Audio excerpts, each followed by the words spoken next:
The corridors are straight, with practically no branches.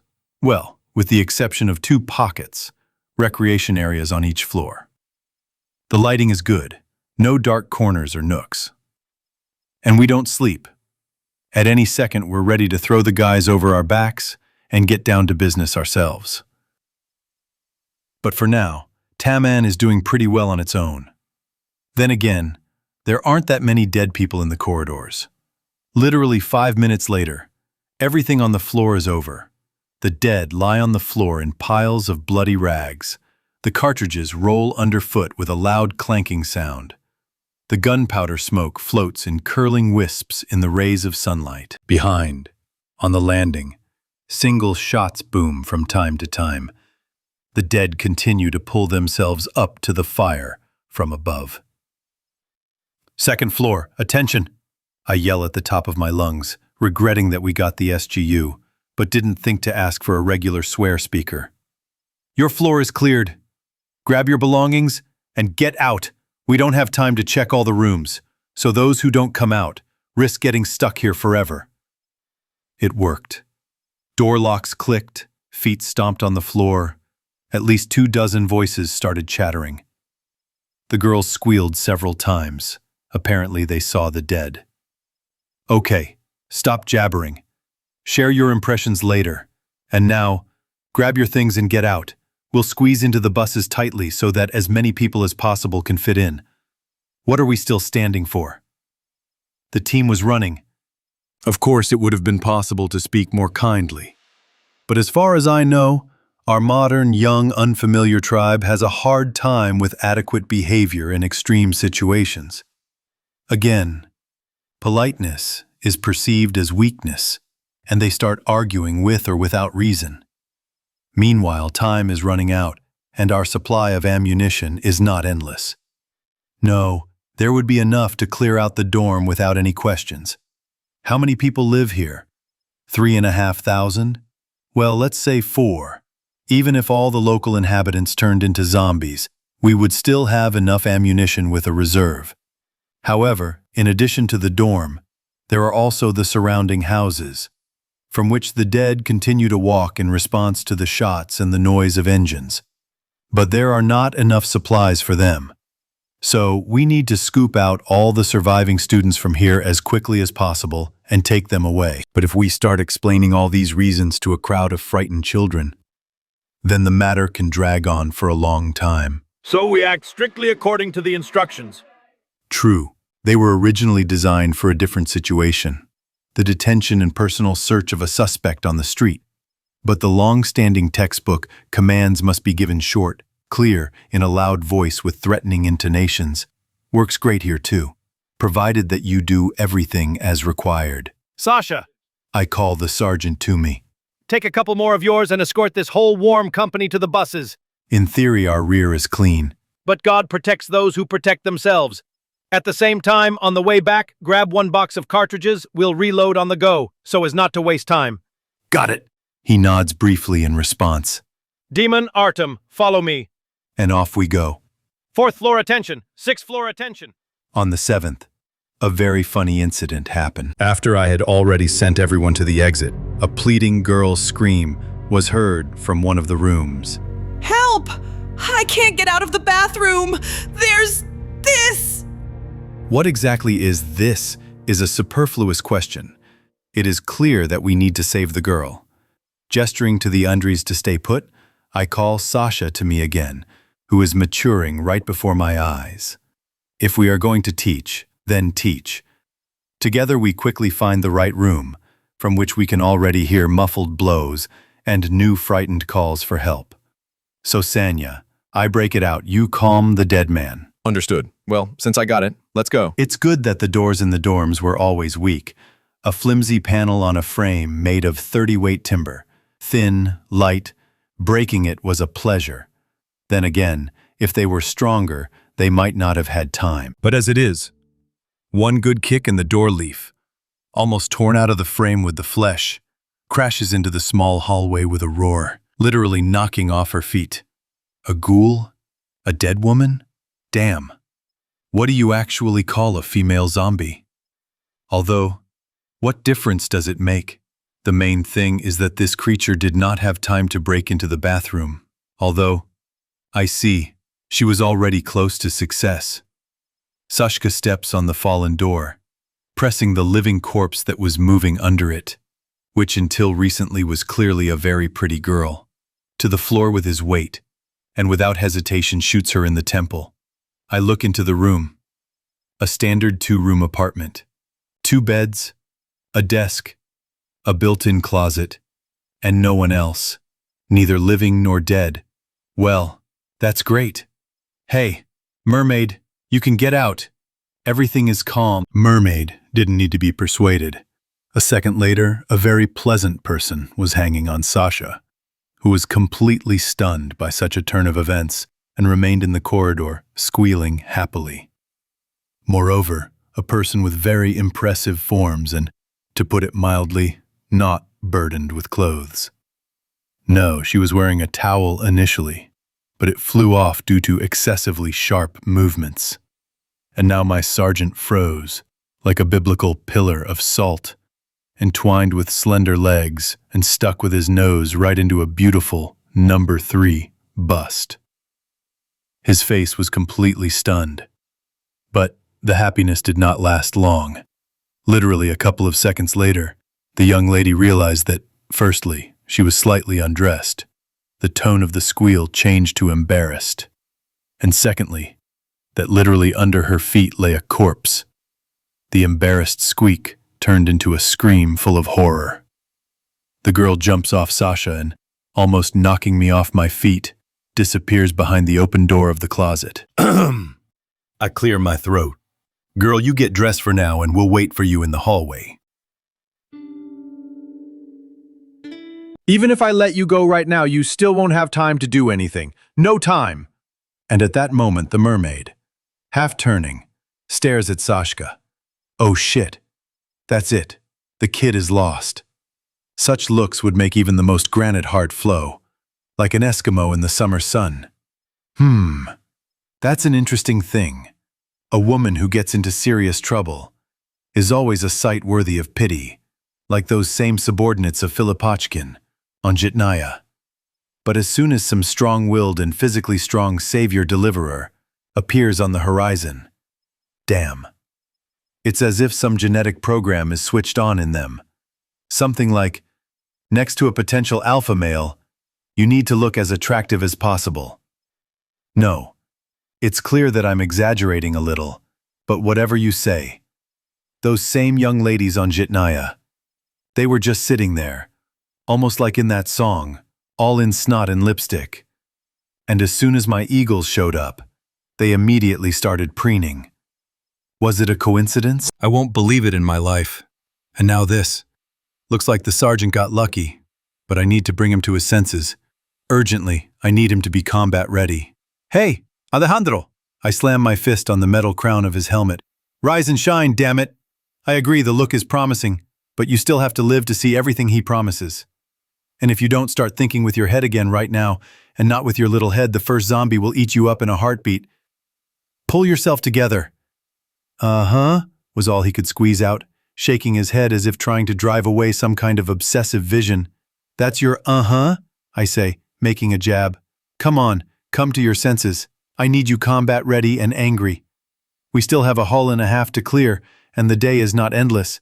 In the dark, even with the layout here, fighting the undead will cost you dearly. I'm not being disingenuous here. Even in broad daylight, it's relatively easy to deal with only the dumbest, wooden zombies, whom I've already started calling mannequins to myself. But with the nimble gluttons, as the ancient folk wisdom goes, I wouldn't want to meet him one-on-one in a dark alley. And in a bright one too, I suppose. The trouble is that there are fewer and fewer of the former, and more of the latter. You can tell, even from this dorm. In the corridors, for every clean one, there are 2 or even 3 zombies who've clearly had a good bite. Moreover, one of the ghouls put to rest by Melnikov not only had fangs that had grown, but his nails had also become awfully similar to dog claws. and the shape of his skull had started to change. No, I fully admit that he wasn't a handsome man in life, but not to this extent. In appearance, he's not even a Neanderthal.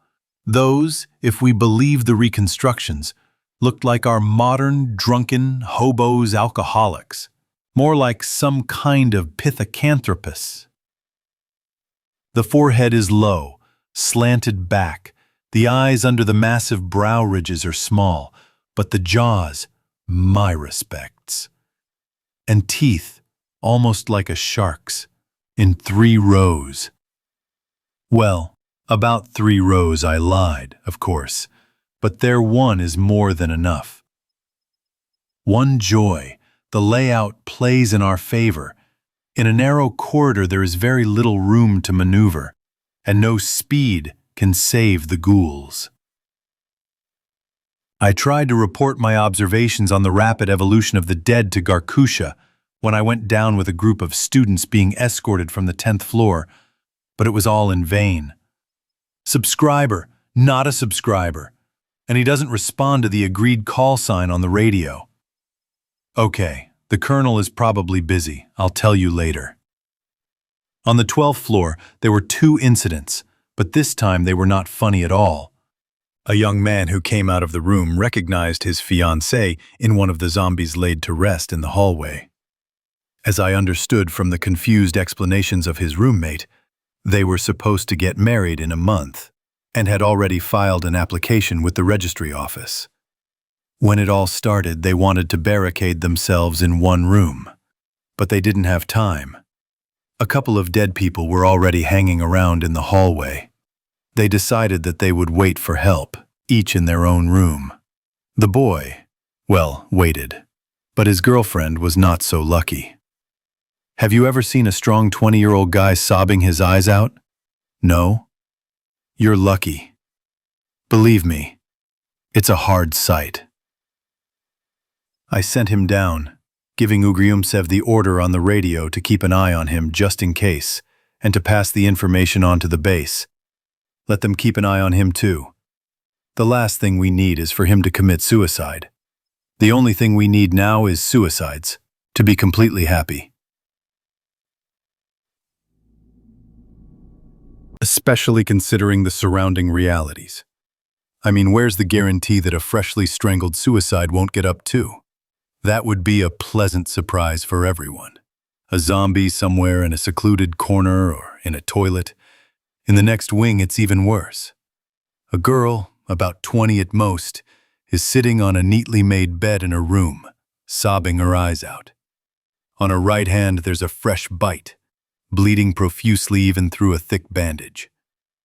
My God, who told that idiot to crawl out of the room into the corridor before the cleanup was over? She herself says through her sobs that we were still on the 10th floor at that moment. What the hell did she do outside the room for? And most importantly, what should I do about it now? She understands perfectly well what will happen to her now. There's a computer in the room. The internet is still working. All she's done for a day and a half is watch the news. Damn it. Why the hell did you even bother slamming the door behind you? It would have been better if you'd been eaten.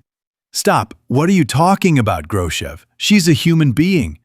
Yeah, she's a human being. And now, Comrade Warrant Officer, you'll have to make some kind of decision about this person. Taking her with you is definitely not an option. The girl has very little time left. It is obvious. Her skin is already unnaturally pale, and its color is unhealthy, with a grayish tint. Her face is covered in small beads of sweat. Her cheekbones are sharpened. There are dark circles around her eyes. She looks bad, and she doesn't feel any better. What should she do? I call Burov at the station, and when he comes in, I point my eyes at the girl. Andriuk, you only have 4 floors left in this building. They've stopped dumping from above, apparently. The corridors are almost empty. I think you can manage without me, so you're in charge, and I'll sit here. Andrei is a smart guy. He doesn't need any extra explanations. He just nodded his head understandingly and left. And I sat down on the chair next to the computer. The girl sobbed convulsively, smearing tears across her pretty face. "What is your name?" Boris. "And I'm Lena." I nod silently. Standard phrases about the pleasantness of the recent acquaintance are inappropriate here. "Boris, tell me, do you have anything to drink? I'm really scared." "Why are you making excuses, girl? Are you scared? Damn. In your place, many strong men would be screaming in horror and tearing their hair out. Let's face it, I don't know how I would have behaved in such a situation. No, I certainly wouldn't start crying, but otherwise, I don't even want to imagine how scared you are right now." I pull out an ordinary soldier's flask in a faded canvas case from the looter's bag. I unscrew the lid and pour about 150 grams into a mug standing next to the computer. Yeah, I always have a flask of vodka with me on combat missions. My personal emergency supplies. And I don't need you talking about drunken OMON soldiers here.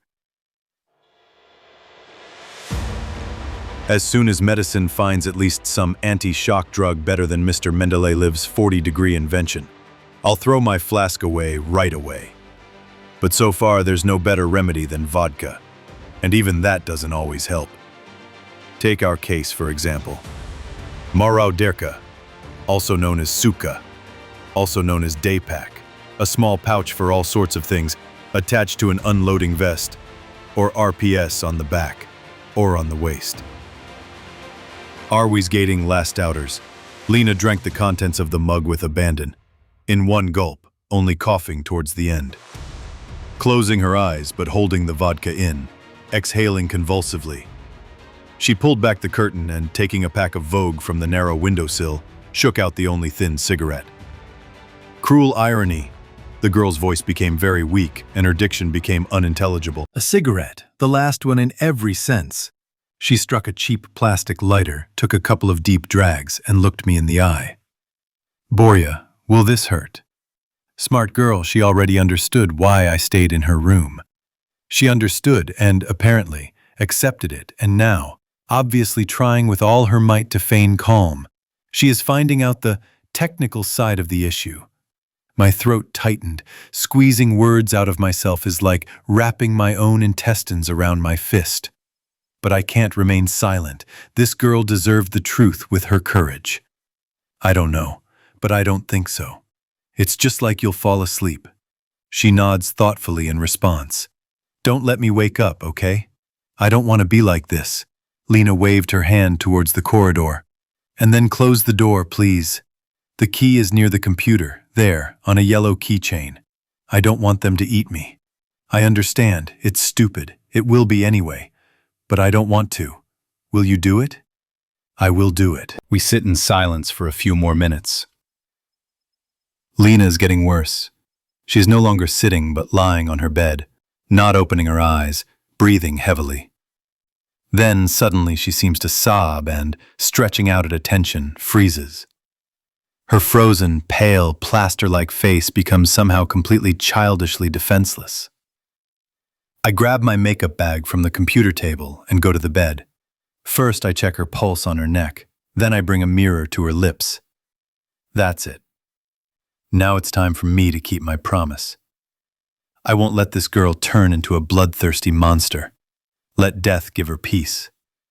I turn her head slightly to the left and put the barrel of the gun to her temple. I don't want to disfigure her face with a shot to the forehead, and on her temple there will only be a small wound and a powder burn. I'll throw out the pillow later. From the side, from the door, it will look like she just lay down to sleep. I know it's nonsense because there will be no one to look at her, but it doesn't matter. I'm not doing this for the audience, but for her, and for myself. The trigger clicks, cocked. Forgive me, girl. Forgive me that we didn't make it in time. Down below, it's chaos. The buses are packed to the brim, like during the morning rush hour from the residential areas to the nearest metro station. But there's no other way. We don't have enough transport to take out all the dormitory residents at once, and we don't have enough time to do it in several stages and with relative comfort for those being transported. The fact that we managed to squeeze all the living people from the 16-story building into our buses is incredible luck. Now the column, accompanied by an armored personnel carrier and 5 Tamans, will go to Zhitnaya, from where it will return as quickly as possible and with a replenished supply of ammunition. In the meantime, we'll sit here in the cleared building. It's not worth leaving a building filled with such attractive human flesh for zombies unattended. Otherwise, they'll run in there while we're gone. We'll have a hard time with them later. It's better to shoot them on the approaches.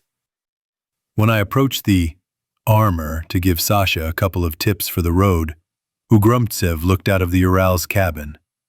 "Boris, the squad called and asked you to call back as soon as you are free." "That's right. I turned off my mobile before the cleanup began because they have a wonderful feature. They start calling at the most inopportune moment. I dial the number of the duty unit.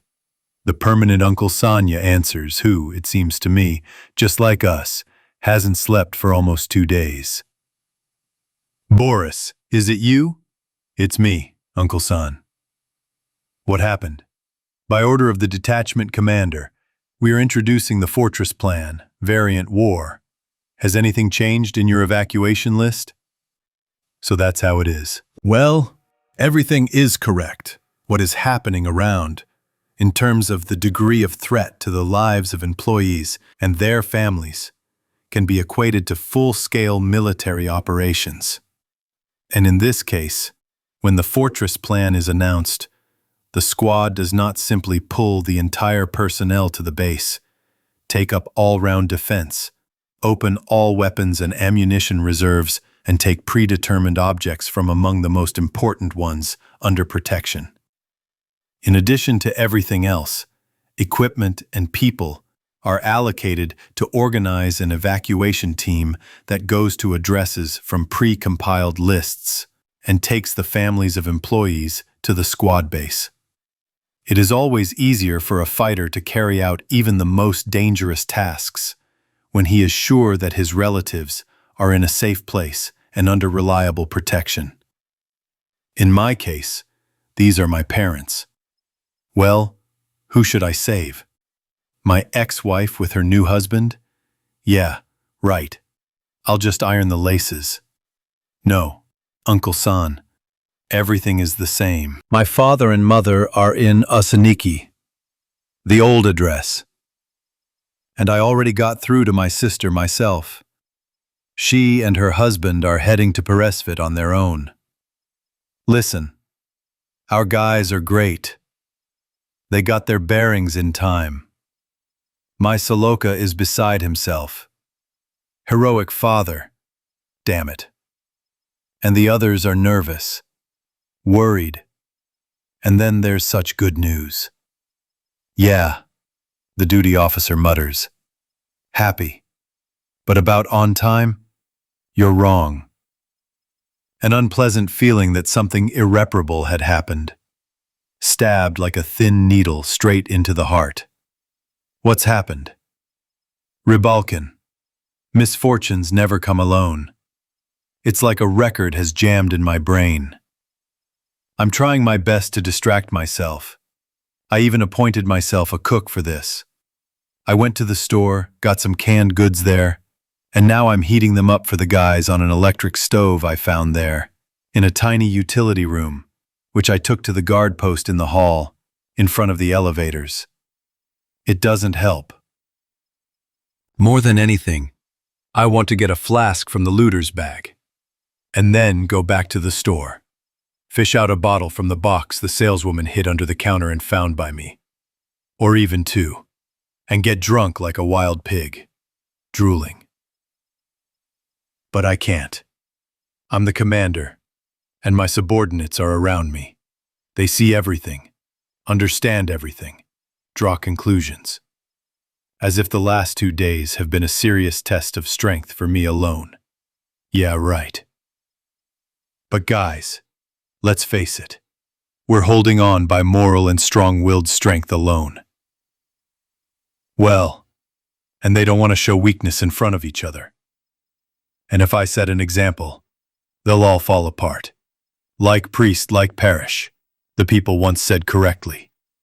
And a good commander in battle can only demand something from his men, when he is ready, at any moment, to give the command. Do as I do. If you're not sure that you can handle it yourself, don't demand it from your subordinates. No, it's clear that generals don't go ahead of infantry lines to attack anymore. And it seems to me that they didn't go before, no matter what the legends about great commanders of the past say. A bad general is one who tries to do a sergeant's job himself. I'm not talking about commanders at all, but about platoon and company commanders. So, the drunken spree is postponed until calmer times. There are more important things to do now, but the record in my head keeps spinning. Misfortune never comes alone. Uncle Sonia was right. Our commanding officers woke up late. They should have introduced the fortress earlier. And my friend and fellow serviceman Leshka Rybalkin and his entire family paid for this delay. They paid with their lives. The duty officer doesn't know the details. In short, Lesh's wife called him. He grabbed his machine gun, pulled two of his subordinates from the auto with him, and without explaining anything to anyone, jumped into a UAZ and sped away, accompanied by loud, furious swearing from the detachment commander, Colonel Lvov, who understandably didn't like such arbitrary action. Half an hour later, one of the sappers who had left with Lesha called back. There were no living people in Rybalkin's apartment by the time they arrived. There were 2 zombies, which his wife and father-in-law had turned into. It looks like the father-in-law was badly bitten on the street, although here in Posad, judging by Uncle Sonia's words, things are still quite calm, nothing to compare with what's happening in the capital.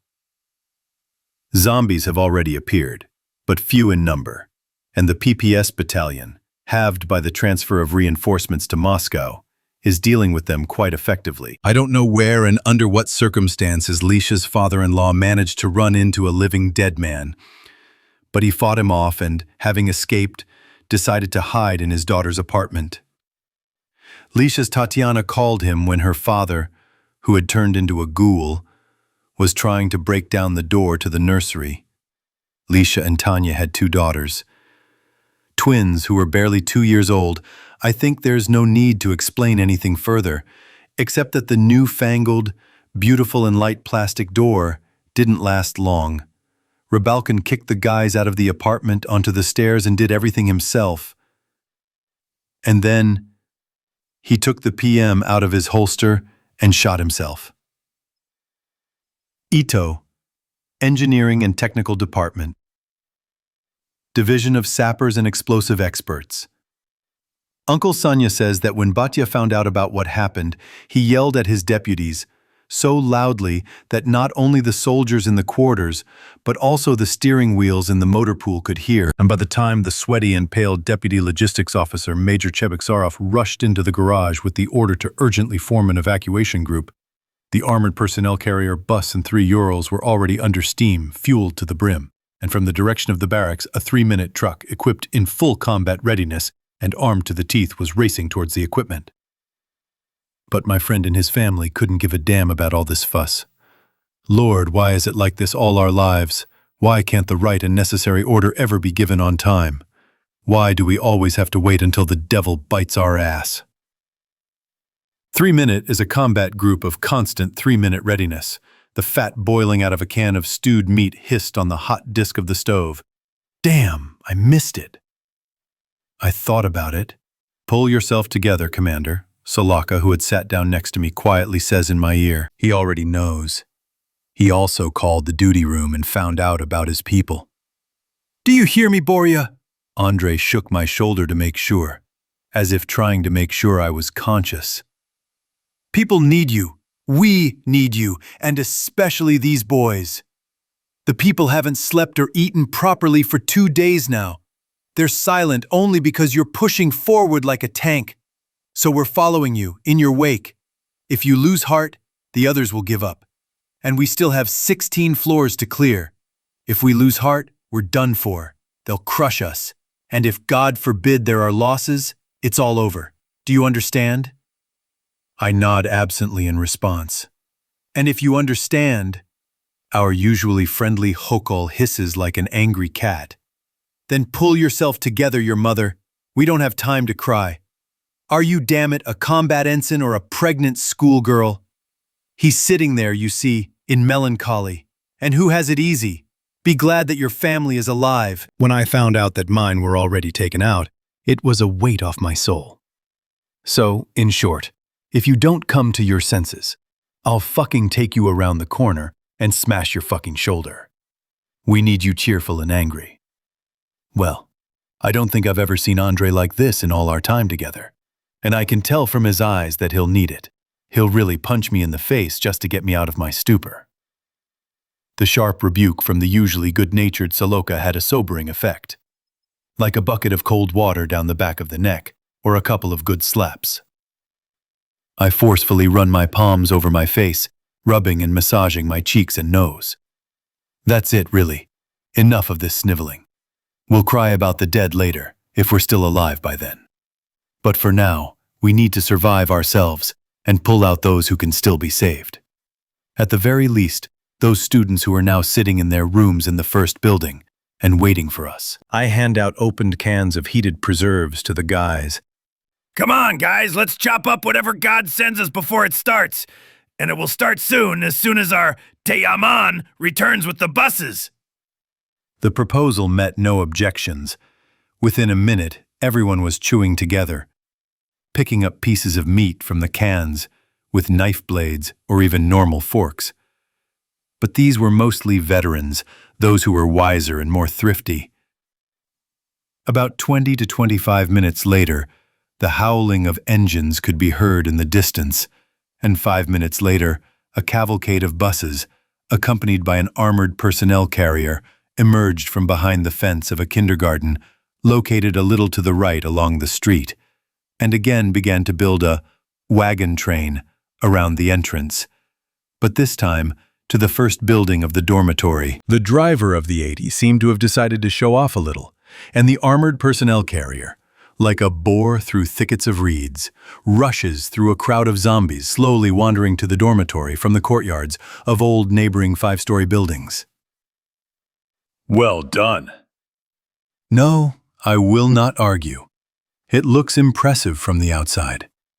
But who will now clean off all this torn entrails stuck to the wheels and packed everywhere possible? And wash away the blood? The snotty mechanic has not even thought about it yet, but I have already made a decision. He himself will do it. Of course, I won't go completely wild. I'll give him some equipment so he won't have to use his bare hands. A bucket, for example, a gas mask, and rubber gloves, the thickest ones. 2 pairs. Let him learn in the future how to violate discipline. That's it. The Sabbath of breakfast on the grass, I command my people. Let's go through the winter garden. And the first group? Take the stairs up straight away. And the rest? With me. We'll block the elevators and look at the first floor. It's uninhabited here too. But you never know. I grab the helmet from the floor and slap it on my head. Brr. I sweated while running around the floors, and now the helmet is wet and cold from the inside. I need to do something about it. The ZSH hat doesn't fit well. It used to be easier. You just unrolled the mask and everything was fine. Then the OMON was ordered to stop working in masks, with the exception of operations in the North Caucasus. It feels like no one anywhere except Chechnya wants to remember our faces. Although, now our physiques are definitely not a problem for anyone. And there are plenty of other problems. As for the convenience of wearing a helmet, now everyone has their own way of dealing with the situation. Look, we have a daredevil in our platoon, Misha. He's currently heroizing with Tisov at Triumfalka, And before his last deployment, he bought himself a black bandana kerchief in some commercial Vointorg and is happy as an elephant. He says it's very convenient and practical. It absorbs sweat, nothing runs down your collar or rolls down your forehead, and it's more hygienic too. I guess I should take care of it myself.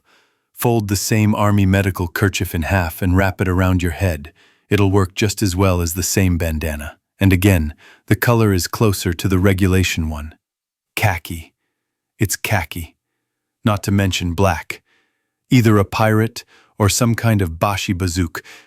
It was still not possible to start cleaning up right away. It turns out that the Tamanians who got out of the Ural's body had brought more than just ammunition. For starters, they had stocked up pretty well themselves. They were all wearing knee and elbow pads, just like ours. But their shields, as they say, have never been worn. Instead of the ancient steel helmets of the year 1968, shock-proof plastic jets, also brand new, polished, you can shave looking in them. I even see our Russian-made Cobra collimator sights on their machine guns on 4 of them. Well, it's clear that those who had mounts for them on the receiver installed them. Sergeant Sasha, leaving his subordinates to unload cartridges and shoot the approaching dead, flies towards me, skipping, carefully holding the machine gun hanging across his chest, with the barrel down with one hand, and with the other squeezing the neck of another ingenious invention of the Russian military genius, the Sidor duffel bag. "Commander, we've got some for you too." Beaming like a brand new copper coin, he hands me a Sidor. "We've got sights. For the 3 of us who have Priliv years, and laser sights for everyone." Your driver told us that your Zenits too have a special slot for a laser sight in the mount. So we got busy. Preval is a standard side mount for night and optical sights on Kalashnikov assault rifles. Zenit 2 is a tactical flashlight used by the Moscow region OMON. It is attached to the barrel and gas tube of the machine gun using a special mount with an integrated connector for installing a laser target designator. Well done, Sasha. I'm giving you all one. Awesome. And a handshake in front of the line. I playfully raise 2 fingers to my right eyebrow, imitating something like a military salute. It's amazing how much can happen in just 7 hours. Just this morning, I was just a gloomy stranger in fancy gear for these boys. And it was completely incomprehensible why another, almost equally stranger, except gloomier, with a higher rank and even better equipped, had put him in charge of them. I remember his unregulated and slightly dismissive senior mate. But now that Guy, and not only him, seem to have been replaced. They obey without question, carry out orders instantly. And right now he's giving a report, and he himself has straightened up to attention. And clearly not because it was required by the regulations, but solely to show respect. Well, that means I was able to position myself correctly and earn a certain authority in their eyes. Now the main thing is not to drop me. Okay, Comrade Sergeant, take command for now and hold the perimeter. And we'll finish equipping our guns now. Taking the duffel bag from Sasha, the command, General Assembly. Replaced by the Tamanians, the OMON officers gather around me. And, having disassembled the goodies they brought, begin to attach them to the machine guns. "Oh," Burov sighs, clicking the Cobra's mount. "But there's no time to zero it in. You'll shoot in the process." I snort. "The distance to the enemy here is so great that you can spit if you want, and you'll be aiming at the light spot of the flashlight, let alone the red dot, and you won't miss." There's a more important question. Do our guys even know how to use collimators? My men look at each other in bewilderment. Well, yes, it never occurred to them that someone could not do such, from their point of view, elementary things. Professional deformation of personality, damn it. If I can do it, then everyone can do it. It turned out that our valiant Taman can't do anything. They've only seen sights with red dots in movies, and it's hard to understand the principle of their use from American cinema. Sometimes even the actors playing the cool rangers don't know or understand them. So what can you expect from the viewer? I quickly explain the basics to them for a couple of minutes. I make them take aim at the machine gun several times. Yeah, they seem to have understood it with their brains. But they have nowhere to get new reflexes, and the old ones are sticking out of all the cracks. They all have the same problem. As soon as the butt is pressed into the shoulder, the left eye squints on its own. Okay, they'll rub themselves in and get used to aiming with both eyes as they should. In the meantime, we'll cover them if necessary. Collimators are called this way because this is what the aiming mark looks like in most models. The clearing of the first and second dormitory buildings is on the one hand calmer, and on the other a little slower than the previous one, which is not surprising. Try running up and down the stairs like we do, you'll understand. Go up and down to the second floor, then to the third, to the fourth, to the 10th, and so up and down 16 times. Any athlete's legs would start to buckle, but athletes don't carry machine guns with double ammo to them. Otherwise, everything is on the same beaten track. Shooting, the ringing of shell casings underfoot, the stench of gunpowder and clouds of smoke in narrow corridors, living dead rushing towards the shots, the terrible eyesores of their eyes filled with inhuman malice and hunger. On the 5th floor, we almost got stuck. We missed the door to the fire escape, which in winter should have been closed like the others, but it turned out to be simply closed. And right through it, 3 dead men, who had obviously just had a bite to eat, drove out from the fire balcony straight to our rear. And at that very moment, we had already started to lead the young people out of the rooms. At first, I thought, that's it, crap, there will be a massacre. But Gumarov saved the situation. He is generally a good shooter, and here he simply outdid himself, wasting exactly 3 bullets from his 9 on this dead trio. In a word, we fought back. Although, of course, this was a serious screw-up. It could have been let down to our conscripts, but for us, this is unforgivable. On the other hand, I can see that the people are tired. In this house alone, 21 floors have already been cleared, and how many of these houses and courtyards were there today? And how many more will there be tomorrow? Today we definitely won't have time to do anything else. It's already dark when we take the last students out and seat them on buses. The drivers have turned on their headlights, their light reflecting in the puddles on the asphalt. It's an early spring this year, too warm. And that's very bad, because ghouls, as I've already noticed, are somewhat reminiscent of lizards, snakes, and other cold-blooded creatures, in the sense that they become sluggish and inactive in the cold. And in the sun, even the still completely wooden zombie novices begin to scoot along quite briskly. Of course, they don't reach the speed of a normal living pedestrian, but they also stop resembling a motionless full-length target. And then there's their strange, drunkenly staggering gait, with a dangling head.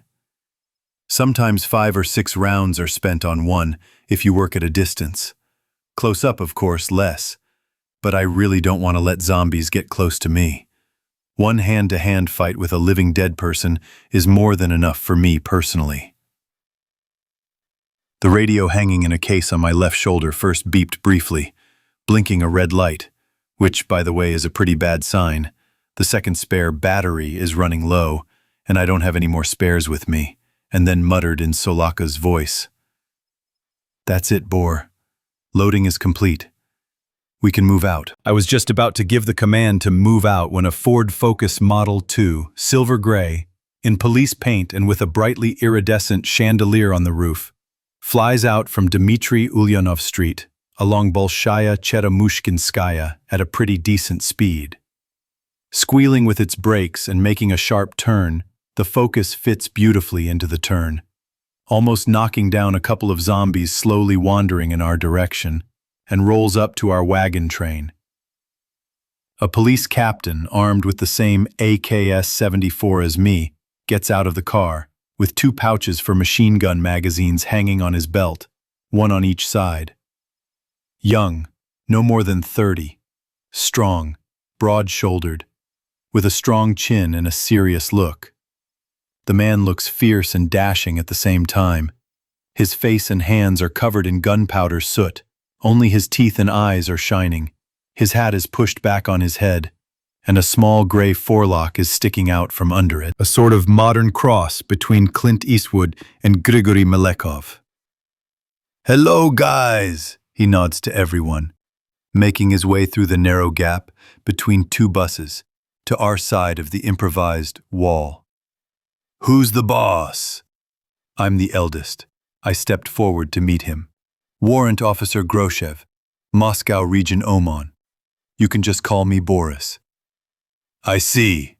He extends his hand for a handshake. "Captain Perebinos. You can just call me Maxim. The Akademicheski District Police Department. Well, actually, it looks like I am now the entire department. Who died? Who escaped?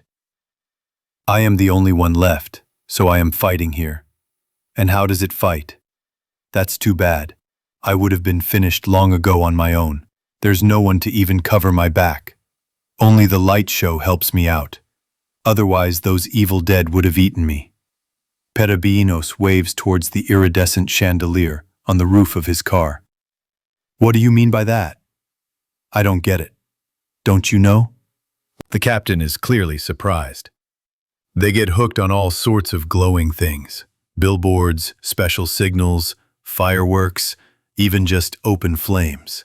It all kind of hypnotizes them. They stand there, spellbound.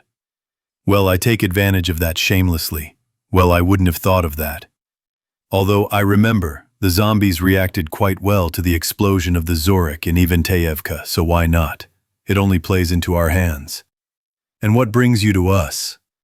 I turn the conversation to a practical level. "Well, I'm telling you, it's bad to be alone, and I'm almost out of ammo. And people told me about you. Remember, you cleared out the courtyard of a multi-story building on 60s of October Avenue and let people get to their cars.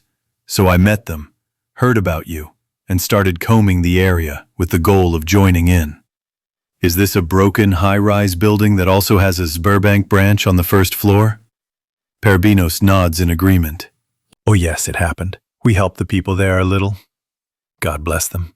Let them get out of Moscow as far as possible." "So, you want to join?" "I want to," he said without being coy. "Well, if that's the case, then join in. I want to warn you about one thing. Forget about the fact that you have more stars on your shoulder straps and there is a gap. For now. I command you carry out. I welcome reasonable initiative, but only reasonable. Questions? Complaints? Suggestions?"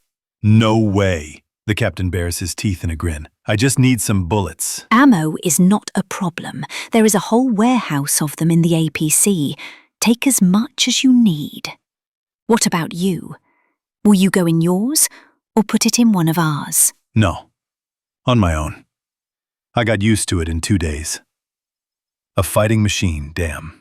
"Yes, for God's sake." I spread my hands. "Now my guys will clear the path back for you a little, and in the meantime you get some ammo. And then we'll start right away." Having climbed into the passenger seat of the Ural, I ask Ugriamtsev for news. Vitya just shakes his head. They didn't call from the squad's duty room. Garkusha didn't get in touch.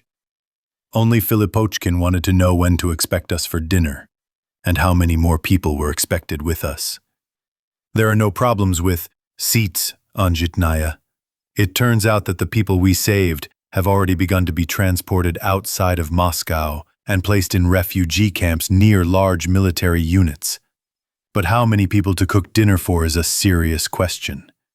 After all, he has to set tasks for his catering ladies. On the way back, I begin to notice the changes that have occurred during the day. There are even more zombies on the streets. and many of them are dressed like they used to be at home. Blood-soaked, torn robes, sweatpants, t-shirts, leave no doubt. These poor fellows were attacked at home, and only then, having died and risen in such a disgusting guise, they got out into the street. And this means that it is already too late for these people, for their homes, with our help. There is no one to save there, and what is even worse, now we need to save those who are still alive from them and save ourselves too. We pass by hastily equipped strongholds twice. First, we pass by an old BTR-70 and a tarpaulin-covered ZIL-131 parked right in the middle of Leninsky, on the dividing line. Some army motorized riflemen are sitting on the armor and in the back under the tarpaulin, and there are too many officers among them, which gives rise to some not very good thoughts. Already very close to Kaluga Square, at the intersection with Apakova Drive, there is something almost surreal. Two tightly tinted black Ford Transit minibuses supported by a seemingly not old but unkempt, with paint peeling in places, mess of the second model. And from what backwater did they roll out such a thing? Judging by the chevrons on their sleeves, the Ministry of Justice fighters have settled here. Of course, a tinted minibus is not a high-sided truck and certainly not an armored personnel carrier. But they have installed some kind of fences around themselves, like those pipe forms on which stages are mounted during various holidays. Only instead of advertising banners, this entire structure is now densely entwined with barbed wire and twined with Egoza spirals. Weapons again. Not a single ordinary Kalashnikov is in sight. It's all Vals or Nines, even a couple of Vintorez it seems. Well, you can't stop living beautifully. Only the BRDM has spoiled their image with its unpresentable appearance.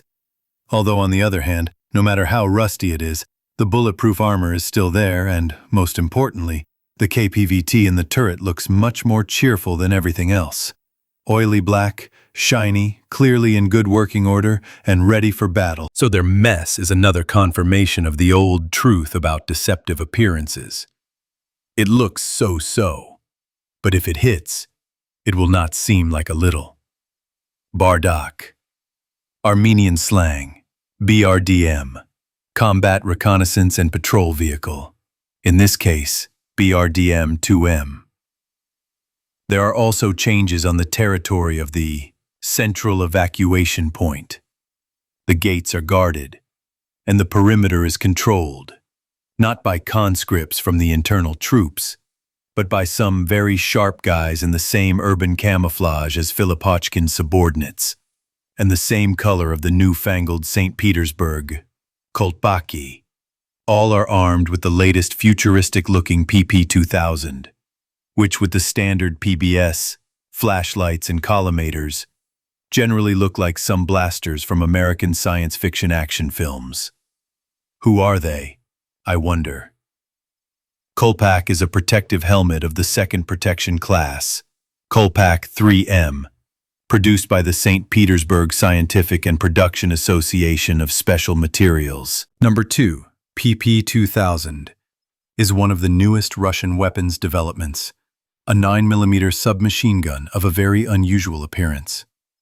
It is in service with special forces of the Ministry of Internal Affairs, the Federal Security Service, and the Ministry of Justice.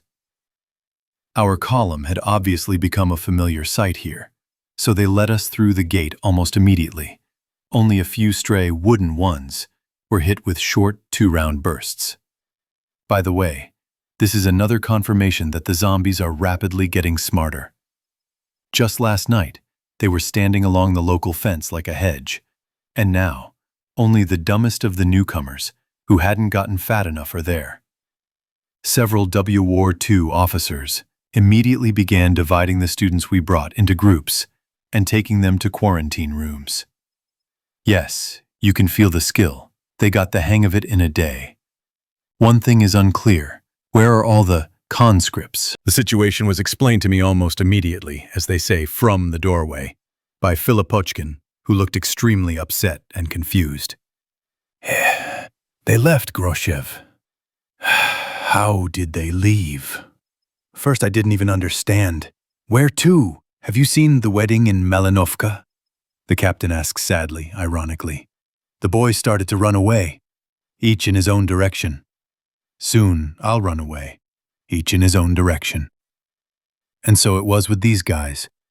Everything seemed fine until lunch. And then, like a plague, someone got access to the internet, and right there in the service offices there were plenty of connected computers. And so it began. And then this idiotic order surfaced. Can you imagine? Some asshole from the general staff gave the order to confiscate the soldiers' mobile phones and forbid them from watching TV. Of course, we didn't engage in such nonsense, but the order reached the boys. You know, the soldier's telegraph is a thing. You can't hide anything. And so it began, almost like in a movie about the revolution. Stab the bayonet in the ground. Let's go home. I mean, why do I need these Muscovites if I have the same shit in Tver, Tambov, Verkhny Chiri? And I don't know anyone in Moscow, and in Chiri, my dad, mom, and snotty sister. While I'm fighting for something unclear here, they're probably already being eaten alive there. In short, the boys got together in communities and in full dress, with weapons. They rushed home. Holy shit, I say, confused. And what? You didn't even try to stop them? How? He looks me straight in the eye. Shoot them, or what? There's no other way. The officers tried to convince them otherwise, but every time they tried to say something, they got the same answer. Where's your family? Yeah, in the unit, behind a fence and under guard. And who's guarding mine there, while I'm here helping complete strangers like a complete fool? I pulled my helmet off my head and thoughtfully ruffled the hedgehog hair on the back of my head. And I have nothing to answer. No problem, the mustachioed man agrees. Moreover, I talked to the neighbors here. It's the same picture almost everywhere. Even the Taman and Kantemirovskaya divisions are deserting. What's more, they say that almost all the conscripts have left Vityaz. Oh my, this is bad. If soldiers are running away from units that have always been deservedly considered the army's elite, taking their weapons and ammunition with them, then there's nothing to say about the rest. In all sorts of military construction units, there were serious problems with discipline even in the best of times, and now, even more so. And the worst thing is that it really won't be possible to stop them, even with shooting. We'll just kill each other to the delight of the zombies. And those who survive will leave anyway. Because they actually have relatives at home, who are much more dear and important to these boys than complete strangers from Moscow. Yes, I feel sorry for them. But I feel even more sorry for my father and mother. Okay, enough about the sad stuff for now. Let's talk about the good news. What kind of handsome guys are now pulling duty at the gates? Ah, so these are ours. From the rapid response teams. They were put on alert yesterday at lunchtime. But the brass decided that since we weren't in any danger right now, there was no point in keeping them in reserve. So they sent them into the city. And then it all started. By evening, they were arming our rear lieutenant colonels and colonels with machine guns and sending them out on patrol. Well, that's understandable. I chime in. It's been like this our whole lives. We're sitting on our asses, scratching our heads, and then in a second, get ready. The motherland is in danger! And everyone who's capable of carrying a weapon into the ranks. And as for whether he can or can't, we'll figure it out. That's right, agrees Filipochkin. When they cleared out everything from KHO Backpack Pack 1 and KHSS Backpack Tac 2 for the headquarters, then it became clear that something bad could happen here too, and there was no one to really defend themselves. And you can't bring the guys from the RBR back. They were stuck there. That's why they sent us RIS.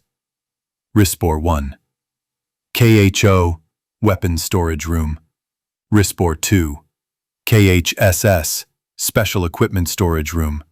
And now, it turns out, your people are free?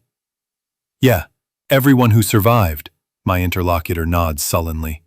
Do you think it was easy for them at the very beginning, without any normal information at all?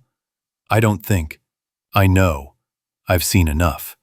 First in Ivanteevka, on the local GNR, then here, on Gagarin, on what was left of at least half a battalion of internal troops.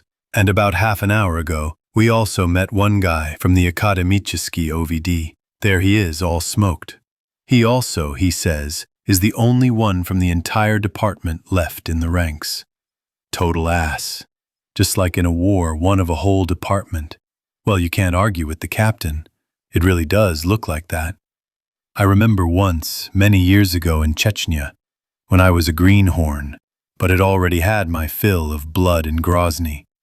A pretty young journalist asked me in the hospital, "What is war?" Having barely suppressed the storm that arose in my soul, I answered in the calmest tone, "War is when an incomplete platoon eats the dinner ordered for the battalion in the morning." I don't know what they wanted to hear from me, but I never saw that interview on TV. Now it's almost the same around us, even scarier. Because in an ordinary, normal war, both friends and enemies die forever. And here, what was your comrade in arms just a few minutes ago will easily and happily rip your throat out, if you gape just a little. You seem really sad. Filipochkin shakes his head, looking at my gloomy face. You better go and have some hot soup. Maybe it will help. What a sensible idea, damn it. Have a hearty snack and hit the hay. Otherwise it feels like someone has sprinkled crushed glass in my eyes. I've been on my feet for almost 2 days. Chapter 6. Interlude 2. Yura Pak. So, this here. And how do I put this thing back in place? Damn it. No, Comrade Tokarev. You've complicated your hole punch, honestly. Why so many complications? Couldn't it have been simpler somehow? Like the Makarov. Although, to be honest, the Makarov only has no problems with partial disassembly. But if you disassemble the trigger without serious experience, that's it, kaput. You risk being left with a bunch of small parts that cling to each other incomprehensibly. Only the Kalash, reliable as a crowbar and just as simple in design, did not let you down. Yura exhaled loudly and again took up the disassembled pistol, just taken out of the bowl of gasoline and carefully cleaned of the remains of the preservative grease. If only he knew who preserved them and with what before putting them away in a hiding place under the laminate. I would have killed the bastard with my own hands, by pushing this same crap, similar to dirty brown melted lard, into all accessible openings in the body. You had to think of it, to do such a thing. In short, this abomination froze tightly, almost turned to stone. When 2 days ago, Pak, sweating from tension and nerves, used a small crowbar to lift a sizable piece of parquet in the bedroom of the safe house, and discovered what the arsenal packed in a black leatherette bag had turned into. In short, only the presence of Sveta, who was tearful and even more frightened than he was, kept the Korean from an ugly, evil hysteria. He had to put on a good face in a very bad game and pretend that this was how it was planned from the very beginning. "Well, Svetek, you see how everything is going well for us," he said then, in an exaggeratedly cheerful voice. "The weapons are in place. All that's left is to get to my house in Polyanka, clean it a little, and that's it. Not a single creature is scary for us." "But what until we clean it?" the nurse asked a very awkward question. Well, he had to find a way out. Rivaz was right. She was a girl, and it was forgivable for her to show weakness in a situation like this. But he was a man, and he was responsible for this girl. He could not give in under any circumstances. Trying to portray confidence on his face, which he did not really feel, Yura twirled the crowbar in his hand, like a training sword. "And what is this for? How am I worse than that? What's his name?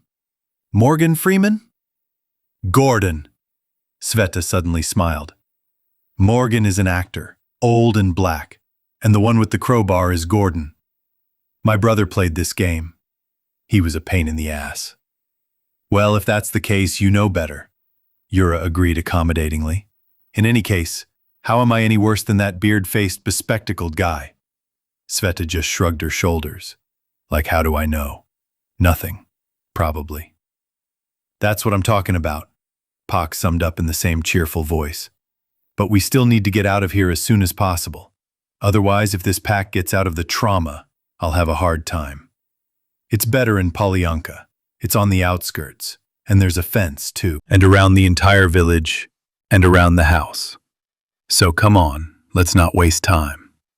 Of course, I'm tough as a boiled egg, but there's no point in tempting fate.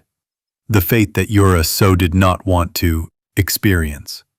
Finally decided to turn to face the Korean and his companion for a while. The noise from the city hospital was already like a serious firefight, but no one had left the emergency room yet.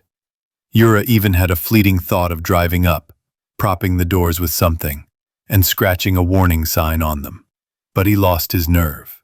He didn't have a normal weapon and a crowbar. It was one thing to calm Sveta down, but quite another to actually attack a dead man with this bent piece of iron. No, let the cops deal with this. Look, they're fighting near the hospital. That means they'll get here too. They know where they sent the bitten passengers from that bus, right? The loaf didn't act up either. It started up at the first turn and briskly rolled along the unusually empty streets of Ivanteevka towards Polyanka. The first thing Yura did after closing the front door of his cottage behind Sveta was to run to the garage where he poured gasoline into the first basin he could find and literally drowned both pistols in it. It was more difficult with the cigarette butt. It didn't fit, even with the butt folded. So he had to improvise. He put 6 large garbage bags made of thick black polyethylene, one inside the other, put the AKSU in them, and, generously splashing some more gasoline there, left it to soak.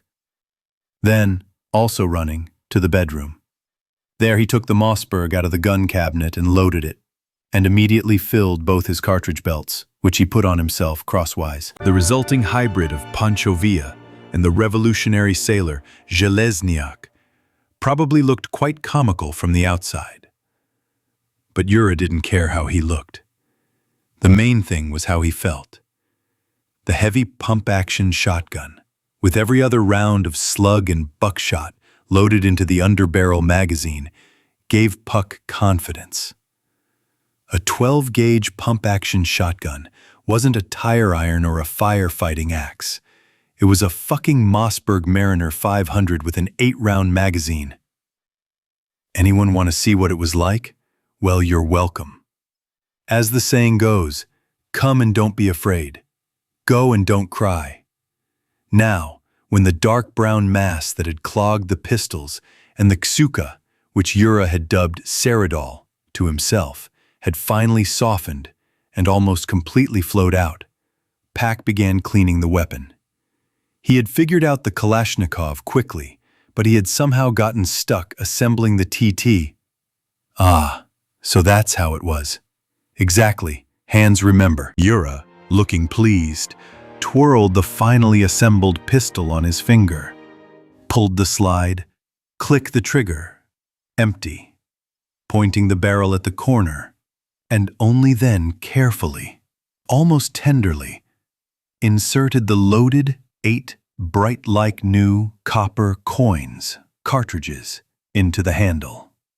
Still, the lessons of Lyoka Lokhmati, one of the fighters of Zhmikov's brigade, who had served in the army, and not just anywhere, but in an airborne assault battalion of the airborne forces, and had managed to fight somewhere in the south before the mess in Chechnya began, were not in vain.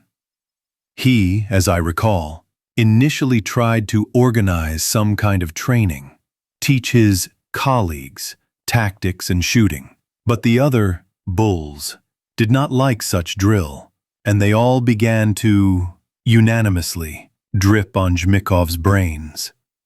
On the one hand, he understood the benefits of training, But on the other, he was well aware that it would be impossible to establish army order in the brigade. In general, having received a reprimand from his superiors, Lakhmati first worked only with those who were interested, like Pak, and then he gave up on everything and saying goodbye to Yura. Bye, Korean. It's fun and profitable with you, of course, but I'm afraid not for long. Went home, somewhere near Yekaterinburg. And it must be said, he saw right through it.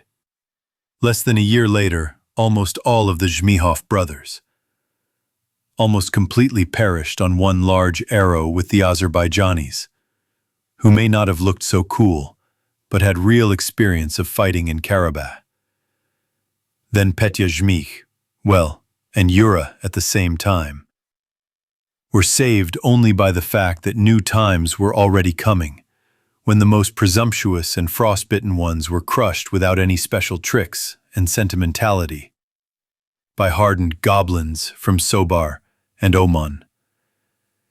And competitors began to be ordered not from killers, but from the tax and prosecutor's office. In a word, Petya Zhmych was able to rise to a higher level, where it was customary to wear not Chinese Adidas or Turkish raspberry jacket with pockets, but a real Italian Armani, where status was determined not by the number of bulls and valens in the brigade, but by the presence of acquaintances and connections. And he gradually began to turn into a successful businessman, Petya Zhmych, who, unlike the bandit Brigadier Petya Zhmych, did not care at all about weapons. What weapons? What are you talking about? It's illegal. True. Pyotr Sergeyevich listened to Pak's advice, and several safe houses with small weapons, caches, appeared in Ivanteevka. Just like that, just in case. Who knows? Well, it looks like this, just in case, has arrived. Sveta, for God's sake, turn off this nonsense. Yura grimaced in pain, turning to the girl watching the news on NTV. Do you really believe that these people will tell a word of truth? It was simply impossible to listen to the nonsense that the central TV presenters were bringing to the masses, while trying to keep a calm composure on their faces. Well, yes, of course. We all have no doubt that the situation is under control. Law enforcement officers are making every effort. The valiant mass media will keep viewers informed of events, and these same viewers should follow recommendations like, if possible, do not leave your homes and apartments and wait for help. Yeah, as they say, with a soft sign. It was enough to just look into the eyes of at least this very presenter to immediately understand that she does not believe a penny in what she is saying right now. She tries not to show it. Her face is like that of a Buddhist monk, impenetrable, and even her professional half-smile is in place, frozen, as if glued. But the eyes spoil everything. The frightened, hunted, darting eyes of a person who is confused and does not know what to do next. I wonder who they are trying to deceive. After all, we have never had a calm, sleepy Europe. People have been trained for decades to sense troubles almost by their spinal cord. A conditioned reflex and a popular belief in one bottle.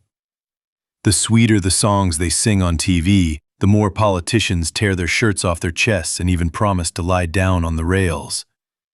The worse the situation really is, and the less hope there is that those at the top will be able to restore order.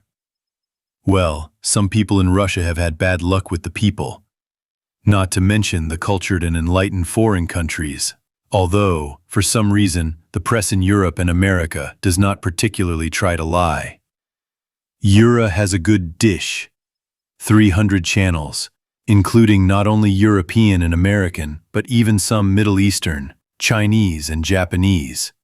So, as far as Pak, who had forgotten English since school, could make out, the journalists there do not tell any fairy tales. Rather, on the contrary, they climb into the very heat of the moment, and their stories could be taken for some Hollywood novelties in the genre of an action movie or horror film. Particularly impressive was a report from some mono-ethnic district of Paris, Algerian, I think, or Tunisian.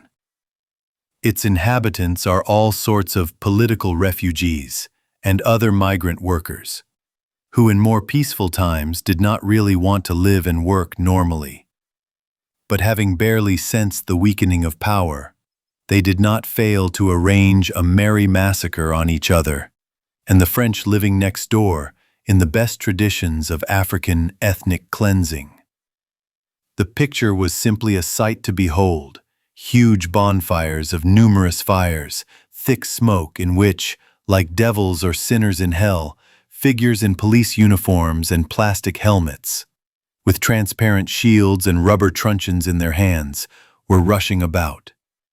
And a desperate reporter in the foreground was briskly rattling something into a microphone. Then, somewhere behind the cameraman, several voices began to howl like mad, began to make a racket to scream.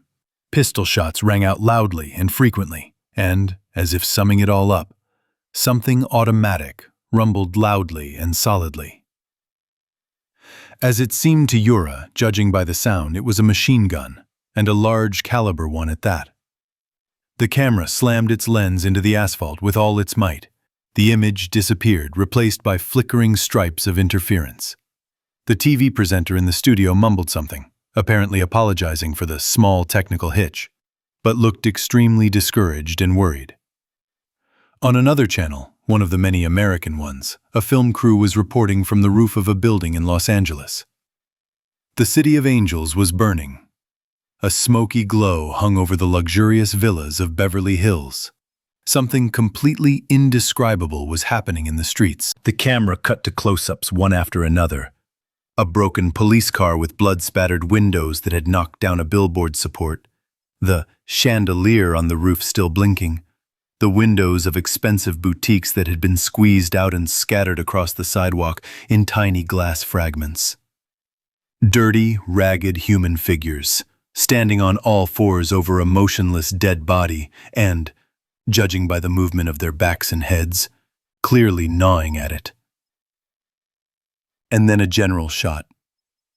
A street lit only by the fires, filled with dead people wandering somewhere with a leisurely, unsteady gait.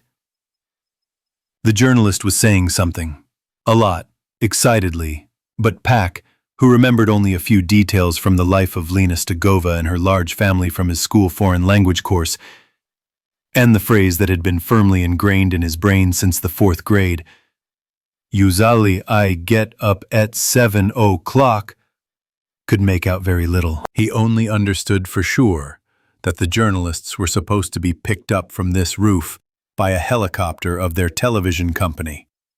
But the helicopter had disappeared somewhere, and now they would be reporting live from this roof for as long as they could, and asked viewers not to switch to another channel. Scumbags, by God, scumbags.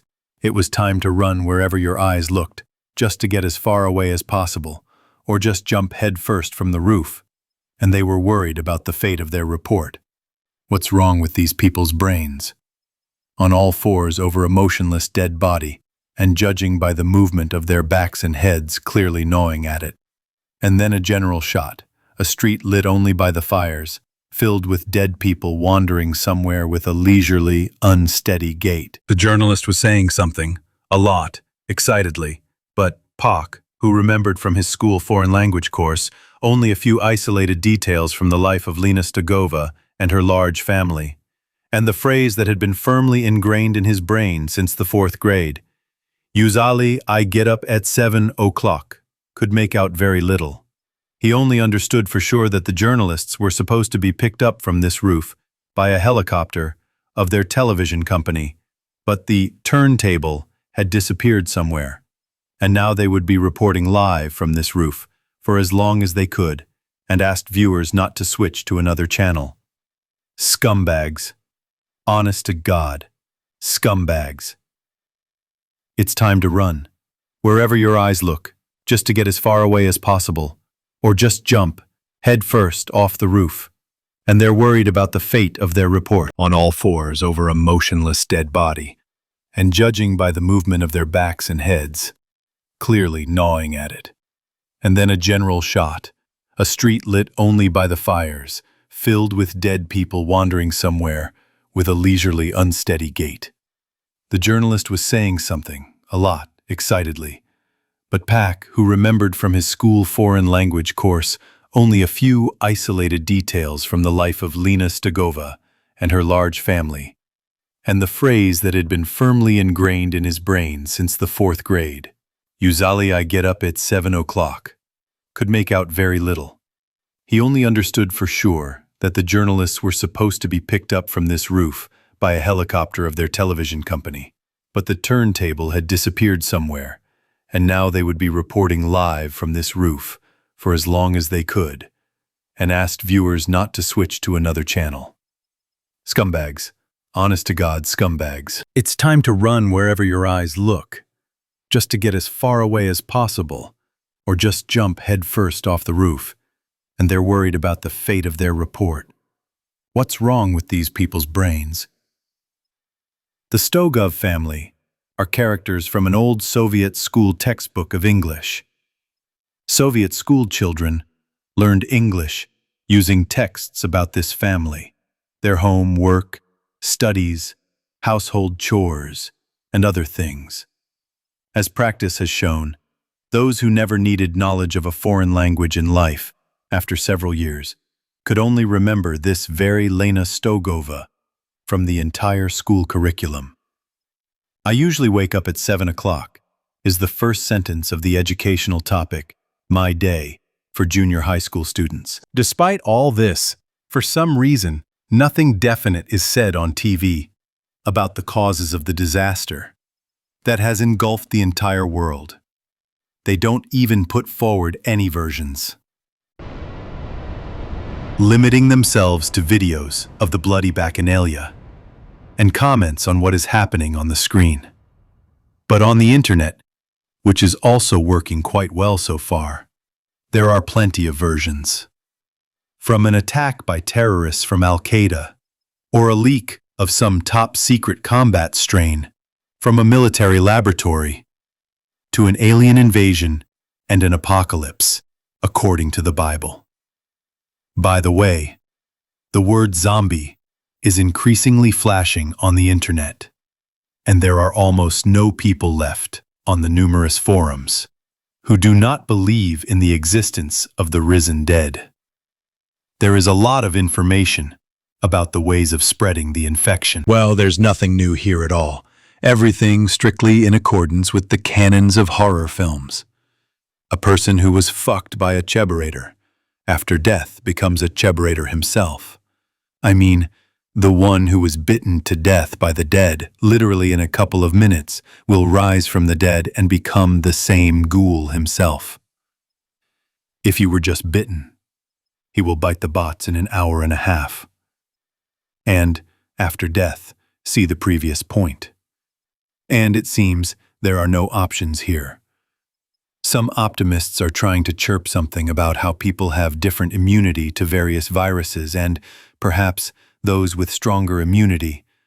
But harsh reality has not yet given a single confirmation of their fantasies. Sad. There were all sorts of videos from the completely muddy ones, without sound, obviously filmed on mobile phones, in which all you could see were chaotically flickering figures, to quite professional ones. The main characters in almost all of them were, of course, the living dead and their victims.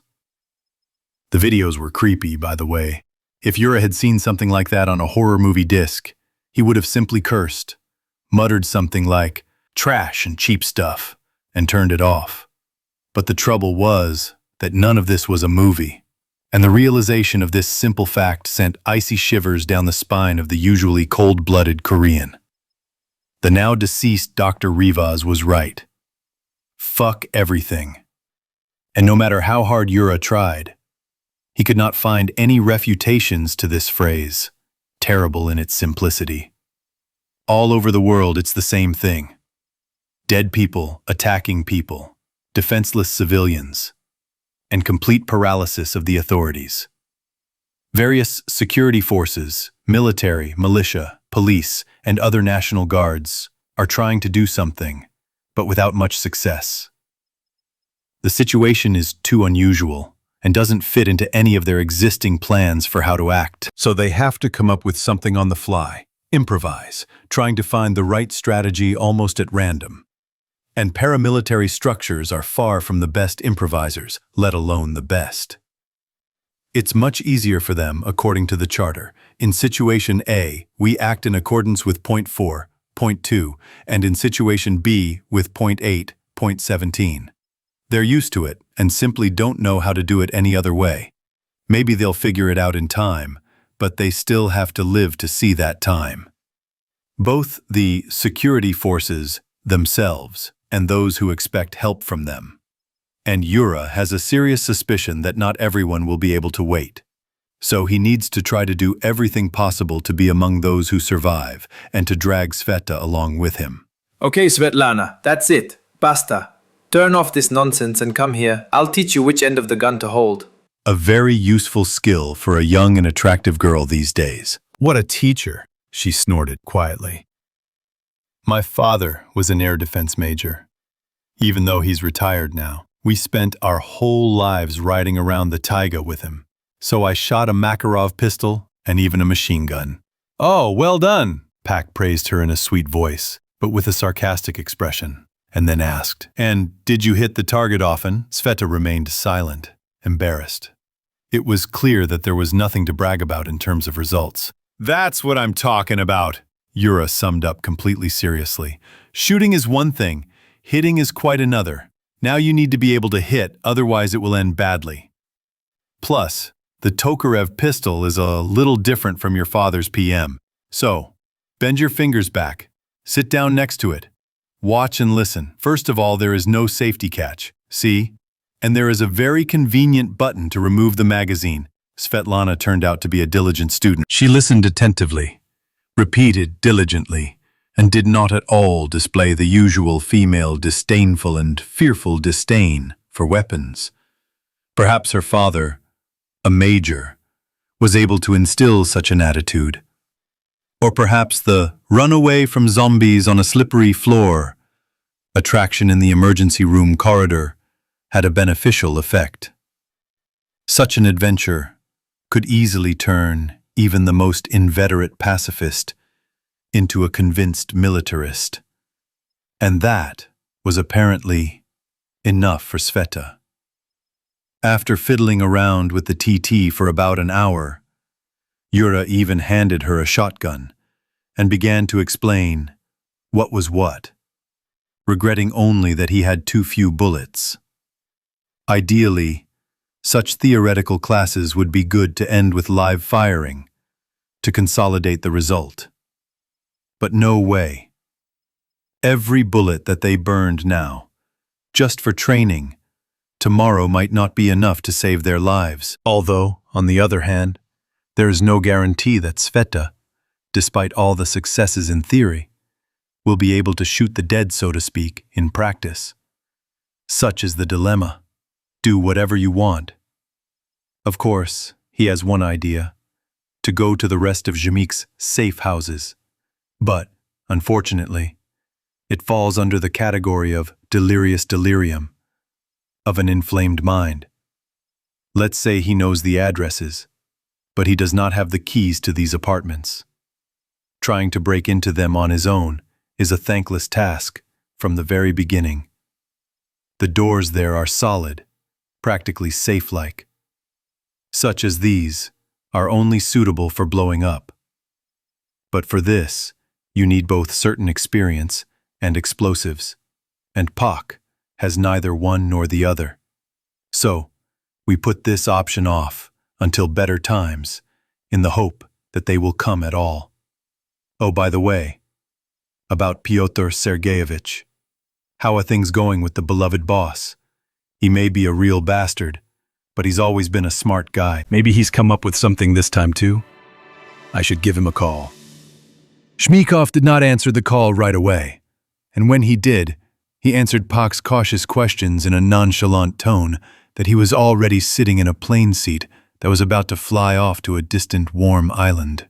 As Pyotr Sergeyevich himself said, "It's a civilized country there. There will be order there. It's not our shithole." Yura automatically cooed and nodded in agreement, amazed at how much his boss had given in over the past few years. There are no words. They'd worn out Sivka.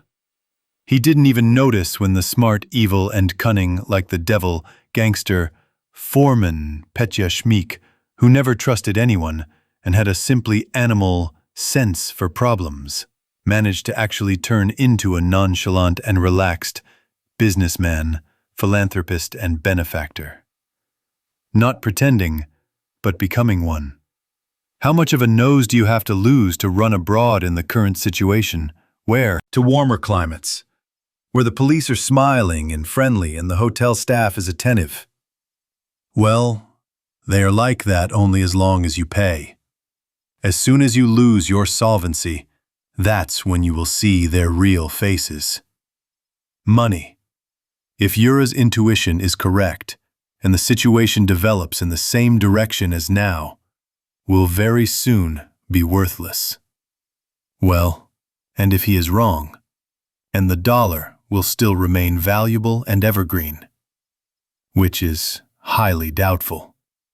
But still, what will this very police be able to counter the resurrected dead? Will they smile to death? Or will they laugh with their elegant beach shorts until they completely lose their appetite and aggression?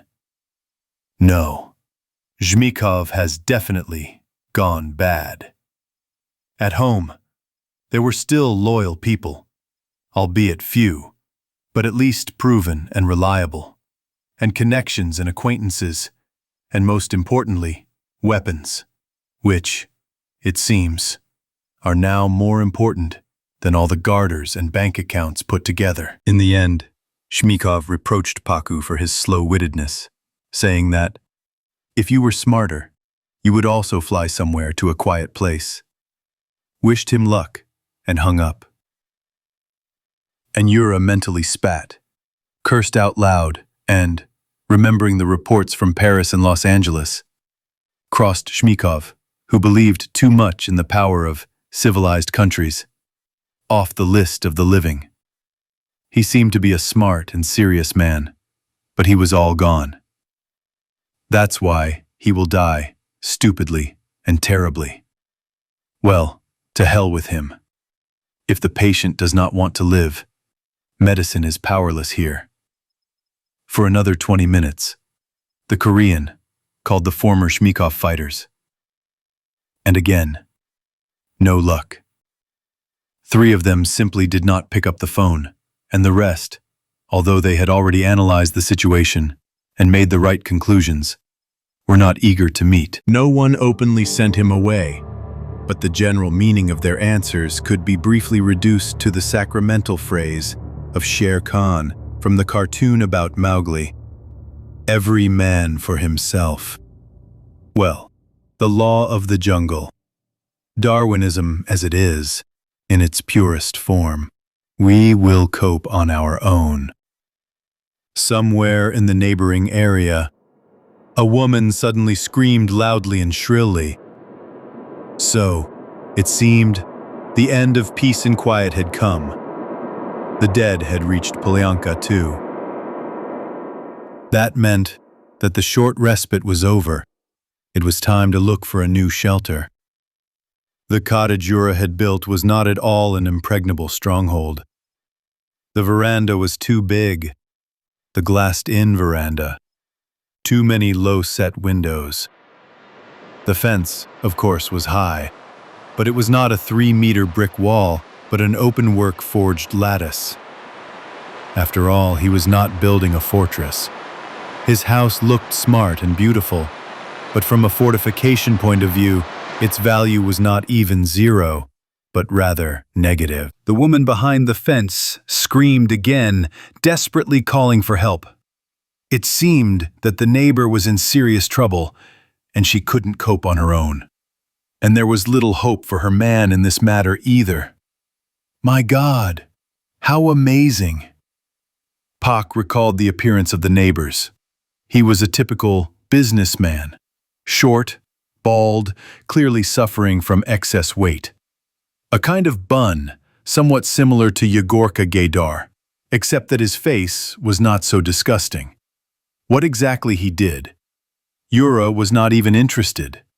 It seemed like a standard buy and sell. In general, he rarely communicated with the neighbors. They were not interesting to him.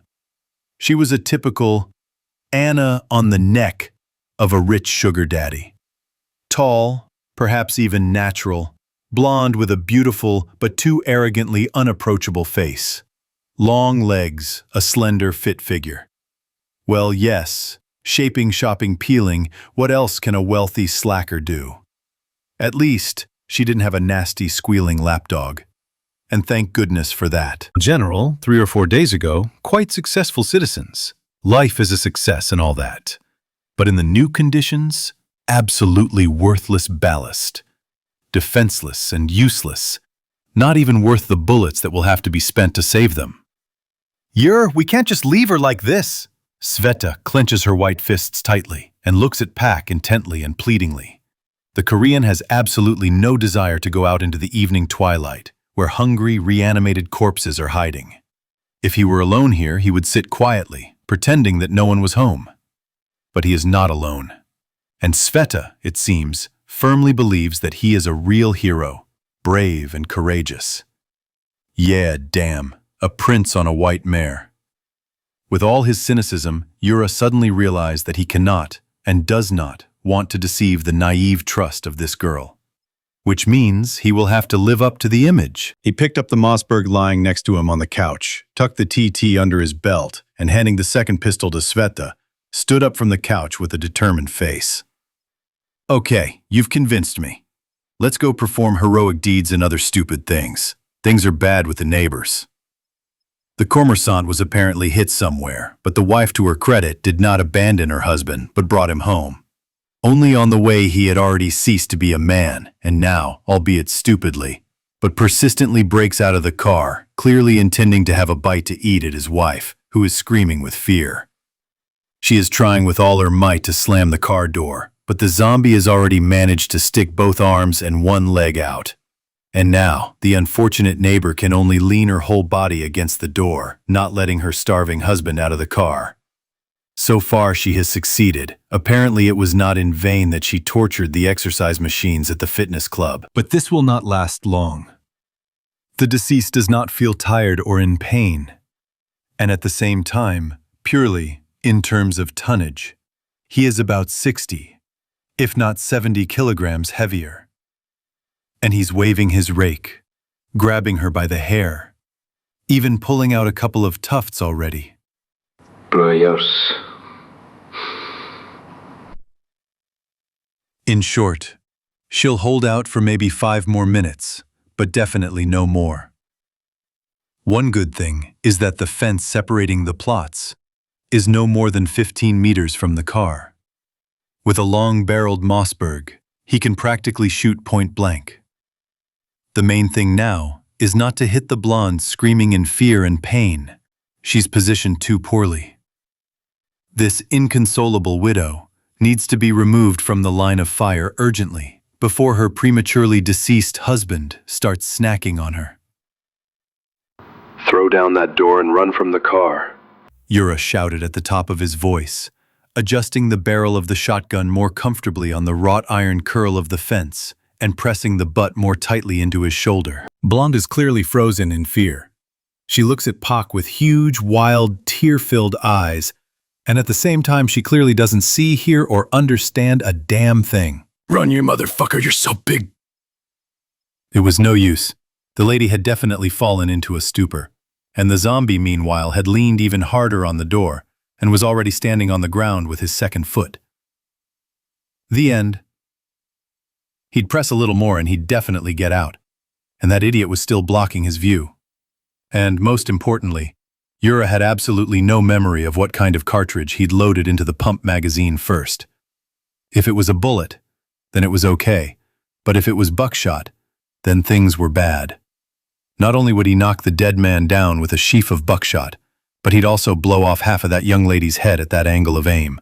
And even if he changed his position right now, there were no guarantees. They were too close to each other. He'd hit her. He'd hit her anyway. And he wouldn't want that. Even though she was an arrogant bitch, it was obvious. But at least she didn't have a lapdog. That was already a serious rehabilitating fact. Sveta saves the situation. Yes, run, I'm telling you! For some reason, as if she had not heard Pak's shouts, the neighbor responded to the woman's voice immediately. However, she still couldn't run. An excess of adrenaline has two sides. A person either gets new strength from nowhere, or, on the contrary, loses the last. This was clearly the second case. But even on all fours, she crawled away from the car quite quickly. And the dead man, somehow completely slow and clumsy, absolutely not like the fast and ferocious two-legged predators from internet videos, finally got out of the car and froze, as if thinking about where to go now. Yura did not wait to see what he might think of. He took aim and smoothly selected the free travel of the trigger. The Mossberg boomed solidly and noticeably kicked the butt in the shoulder. It was buckshot after all. Look how his skull was torn apart, thought Pak, barely holding back the urge to vomit. The neighbor didn't succeed, and now, having completely lost the last of her gloss and glamorous shine, disheveled and tear-stained, she sits in a puddle of her own undigested breakfast. To the Korean's surprise, Sveta was the calmest about what happened. Although she is a doctor, surely during their training, they were also led around morgues by those who had weaker stomachs and nerves. They dropped out back then. Quite unexpectedly, a police siren blared nearby, and then a gray UAZ moon rover with a blue stripe across the doors and flashing lights on the roof rolled up to the wide-open gates of the neighboring mansion. A short, broad-shouldered, bald as a billiard ball, senior warrant officer in blue-gray police camouflage jumped out of it. The man's face is stern and determined. On his chest, with the barrel down, hangs the same Euchoret as Yura's, an AKSU. Judging by the way the terrible warrant officer holds it, it is immediately obvious that he is on first-name terms with weapons. And the expression on his face clearly makes it clear to even the most simple-minded person that if something happens, he will use the machine gun without thinking, and he will not be tormented by reflections later. Obviously, the man has already managed to grab grief. Yeah, damn. There's no desire at all to argue with a law enforcement officer like that, and even less to suggest that he settle things on the spot and put a bill in his breast pocket. Luno Code is a slang name for a police patrol car. Senior Warrant Officer Vladimir Tugayev, Ivanteevsky Police Department. Rapid Response Team. The policeman introduces himself and immediately tries to clarify the situation. What's going on here? And here the blonde, just saved from death by Yura, shows herself in all her glory. "He killed Misha!" she screams in an accusing tone, pointing her finger at Pak. He was so indignant at such black ingratitude that he almost caught his breath. No, that's normal, right? So, when that carnivorous bun wanted to devour her, all she could do was be stupid and howl like a beluga. And now Misha, damn it, decided to classify Yura as a murderer. He was so stupefied he couldn't stand up. But the ensign turned out to be a seasoned-old bird in this matter. Approaching the brain-spilling body, he turned the corpse over on its back with his foot, chuckled meaningfully when he saw several deep, already caked bites on the businessman's arms, and waved his hand invitingly. Another policeman got out of the UAZ, this time in a regular gray uniform, with sergeant's stripes, and with a kedger over his shoulder. "The woman is in shock." The ensign pointed at the sobbing blonde. "Call the pillbox. We can't just leave her here. In the meantime, keep an eye on her so she doesn't do anything in this state." The sergeant nodded understandingly, and the policeman slowly walked towards the fence separating them, looking at both Sveta and Yura a little too closely. "Damn! Pistols!" The thought belatedly flashed through Pak's head. Yes. If the mariner in his hands was completely legal and officially registered, then neither he, nor especially Svetlana, could have any legal rights to own the TT. His surprise was even greater when the policeman who had come up close only calmly inquired, nodding at the pistol grip sticking out from behind his belt. "How long have you been getting it?" Today, Yura decided to limit himself to a half-truth, just in case. "Lucky," the ensign clicked his teeth. "And how was it?" "Who the hell knows?" The Korean admitted this time with absolute honesty. "We haven't fired a single shot yet. There are very few bullets." "I see," nodded the policeman who introduced himself as Vladimir. "Is this your house, or are you just staying here temporarily?" "Mine. I can show you my passport with registration." "No need. I believe you." He waved it off. "Better tell me, how do you plan to defend yourself in this greenhouse? You have glass halfway up the wall." "Don't push the issue," the Korean grimaced. "Half an hour ago I thought we could sit here for a while, and now the dead are already on the premises, albeit by accident. In any case, this is a very subtle hint that it's time to get out. But where to?" "Well, actually, for those who are determined and not stupid, you can find a place," the ensign drawled meaningfully. "Do you have a specific proposal, or are you just saying this to keep the conversation going?" "Yes, perhaps that's a suggestion." The policeman looked at him appraisingly and extended his hand through the fence bars. Vladimir. "Yuri." Pak shook his hand firmly. "Moscow, Kaluga Square, March 22nd, Thursday, night. I managed to realize only half of my global plans, the one that concerned eating heartily. But as for sleeping, it didn't work out. We had barely finished dinner and were about to go to bed when guests from the Bolshoi Kameny Bridge arrived again. Well, maybe not right away, I just fibbed for effect. But the fact is that I didn't even have time to sleep for 4 hours when one of Filipochkin's Valkyries shook me by the shoulder. Yawning like a hippopotamus from an African swamp, with the full tactical width of my mouth and with a real risk of dislocating my lower jaw, I dragged myself along the corridor covered with a soft carpet toward the central entrance. I feel completely a-less. My head, as if made of cast iron, is hanging down. It's as if fine dust has been sprinkled in my eyes. But no matter how bad it feels, I have to go. Garkusha came again himself, which means he has a serious matter that can't be discussed even over the radio. The Bolshoi Kameny Bridge is a bridge across the Moskva River, located next to the Borovitskaya Tower of the Kremlin.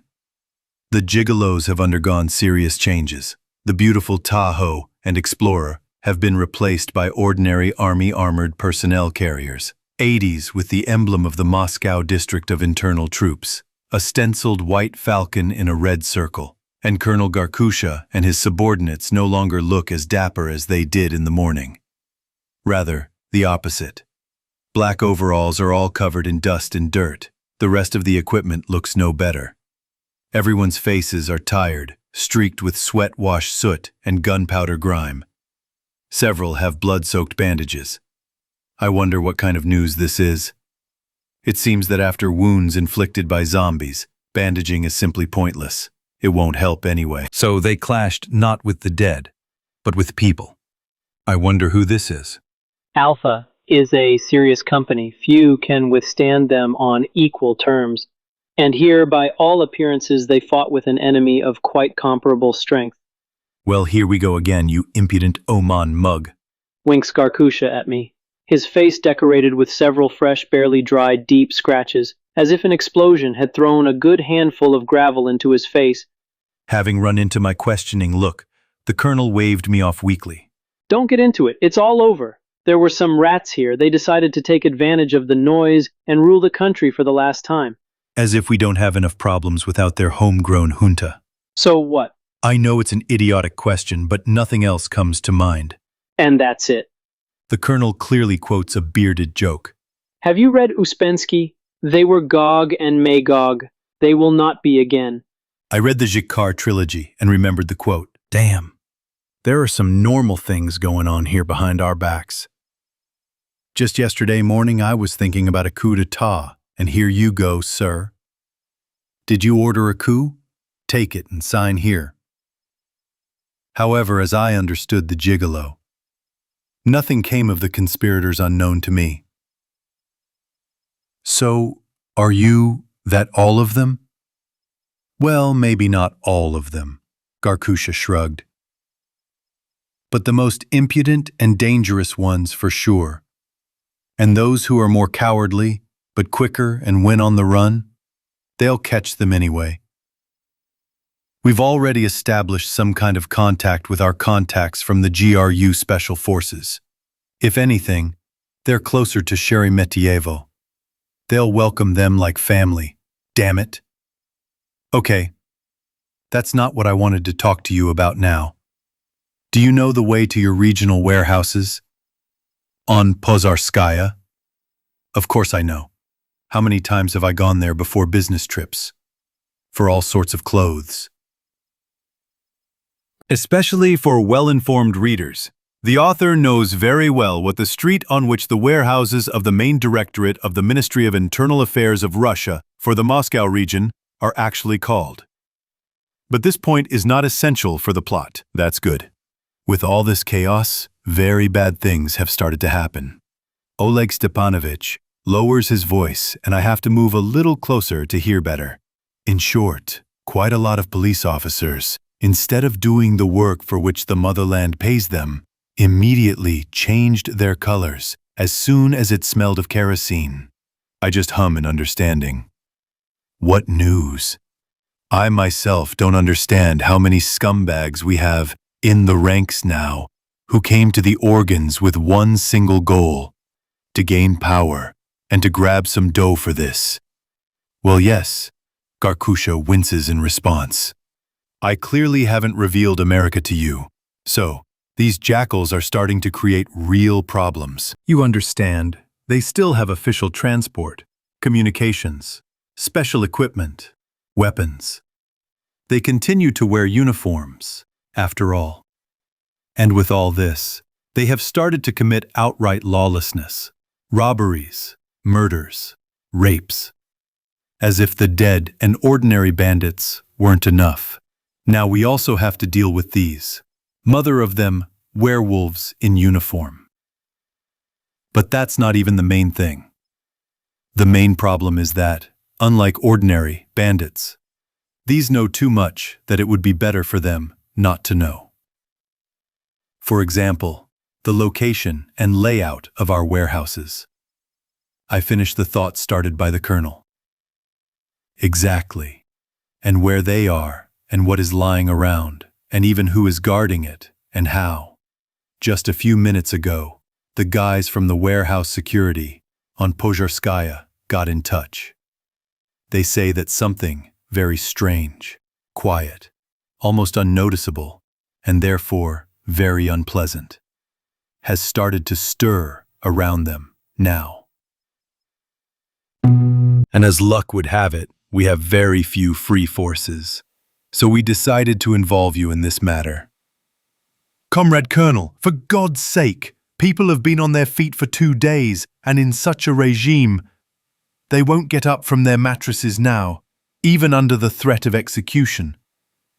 They'll rise, he drawls confidently. Everything is provided for. Here, give them to the personnel. Strictly 1 piece each, no more. With these words, Garkusha hands me a small sealed envelope in which, to the touch, I can feel something so reminiscent of a standard blister pack of pills that, most likely, it is. What is this? This, Groshev, is a cocktail of alarm clock and beast in one bottle. Ephedrine, benzedrine, and a bunch of other ins. In short, I'm not your chemistry teacher. Combat cocktail, developed especially for our office by the Military Medical Academy. Increases endurance and performance, suppresses the feeling of fatigue, increases the pain threshold. And at the same time, it does not cloud the mind and is not addictive. True, it greatly loads the fiery motor, So you should not use it often under any circumstances. Take it. Come on. I'm tearing it from the heart, so to speak. Our reserves are small, and I'm afraid they won't make new ones anytime soon. I take the envelope from Garkusha and put it in the breast pocket of my jacket, trying to figure out whether it is worth using this gift at all. On the one hand, I do not trust any such chemistry. On the other hand, it is stupid to consider FSB Special Forces fighters as drug addicts. I think the Colonel is being frank with me on this issue. If he said that it is harmful stuff but not drugs, then that is true. And we have a serious task ahead of us. Who knows who is hanging around the warehouses now? Okay, if the deserters from the PEPs are stupid gopniks, from those who did not pass the competition to become bandits and went to the cops, only civilians should be afraid of them, and even then, only the most timid and unarmed. Because most of our valiant patrol and guard service, to put it mildly, does not shine with combat training. And what if there are some operatives from the same criminal investigation department, for example, and in close cooperation with their former accountable contingent? Bandits these days are also different, especially those from the ethnic groups denied by the official authorities. Well, yes, of course. Crime has no nationality. Crime itself is, of course, a social phenomenon. But the notorious fifth point has not gone anywhere for criminals. Moreover, according to this very point, they have been, are, and will continue to form flocks of interests, no matter what populist politicians preach from high platforms. In connection with what has been happening throughout the Caucasus for the last 15 to 20 years, there are more and more of those in the ranks of gangs of hot southern guys who would eat almost any PPS member raw for breakfast, without salt and pepper. Because, unlike the valiant law enforcement officer, who never served in the army, but instead dodged it and came to the police to sit it out, they have very real and very solid combat experience. Previously, their fear of being brought to trial and sent to prison held them back, but now, when the state seems to have dreamed of its final end, they will break loose. No need to go to a fortune teller. No, the guys are no slouch in warehouse security either, far from those yashkas with sticks who chase grannies with sunflower seeds at train stations. But here, in addition to quality, everything rests firmly on quantity. And judging by the fact that they decided to involve us, the potential attackers have a serious advantage in quantity. How long does your Osverin last? I turn the conversation to a practical level. Not long. Oleg Stepanovich honestly admits. It depends on your weight and metabolism, but on average half an hour to 45 minutes. As I said, it was developed for our office, and we have our own specifics. We don't need to crawl on our bellies in the mountains for 2 days. The assault doesn't last long, you understand. But for those half an hour, you feel like, if not a god, then at least his junior deputy for general issues. Okay, let's think about it. Maybe it will really work. And otherwise, how do you imagine the operation? Yes, I have one idea. Garkusha scratches his right eyebrow thoughtfully. As I understand it, that riffraff who are planning to take the warehouse for the sword are now waiting for a convenient moment. So I want to organize this moment for them. Otherwise, you never know. They will wait for it themselves. So, I think it is worthwhile to arrange a mobile ambush for them. We have 3 Ural Pokemon for this purpose. We will seat your people in the backs, give a message on the air on the police frequency that say, 3 trucks are coming for ammunition. I think the enemy is listening to our broadcast and will almost certainly decide to take advantage of the situation. I doubt that their senior officers there are some kind of genius of strategy and tactics. And here fate gives such a chance. What's wrong with the option of breaking through the gates on your shoulders? Only instead of an open gate, a hot meeting with 24 guns will await them. In short, Groshev, get everyone on your side and take 8 of the Tamon people, the smart ones. We brought machine guns for everyone, some handheld, some single. In my opinion, This will be much better than the simple Kalashnikovs, and the PK and Pechenegs have a more serious caliber, and ammunition, and in general. Just mind you, with a return, otherwise I know your cop tricks. Just give you free rein and you'll soap up a tank. In short, 10 to 12 people for each Pokemon. That's fine. Plus, the warehouse security will support you. They've been given the order not to open fire, not to give in to provocations, and generally to pretend to be deaf-blind idiots, so as not to scare anyone off, or, on the contrary, not to provoke an attack ahead of time. And once it starts, they'll cover you with everything they have. Pokemon is an armored car Zvezda, based on the army truck Ural. The armored capsule of the body can carry up to 20 soldiers, providing them with protection from small arms. It has a number of very significant drawbacks, but when there is no fish, even a crayfish is a pike. Well, that's a pretty smart idea in my opinion. Indeed, it's best to storm the warehouse from the gate, and if I were the senior of that group that decided to feel our storekeepers as wet udders, I wouldn't refuse such a gift of fate as a small column that would definitely be sent inside. These guys probably won't let us in either, and they'll run into fire from 24 machine guns at once. Only bloody shreds will fly in all directions. The armored Ural is actually a piece of crap, to be honest. As I understand it, they made it as an analog of foreign MRAPs, armored vehicles for transporting personnel in combat zones. But, according to an old Russian tradition, they decided to slightly save money. Well, it's understandable. The kids also need to grab a small share for milk. The result was something very strange, outwardly almost an ordinary truck, only with an armored driver's cabin, and an armored capsule covered with an awning instead of an ordinary kung. And everything would be fine. But this miracle of nature has no anti-mine protection for the bottom at all, and the roof of the capsule is made of thick plywood painted to match the sides. This is such a Russian know-how in the field of military automotive engineering. Apparently, the very idea that the enemy could start shooting at the armored truck from above did not even occur to its creators.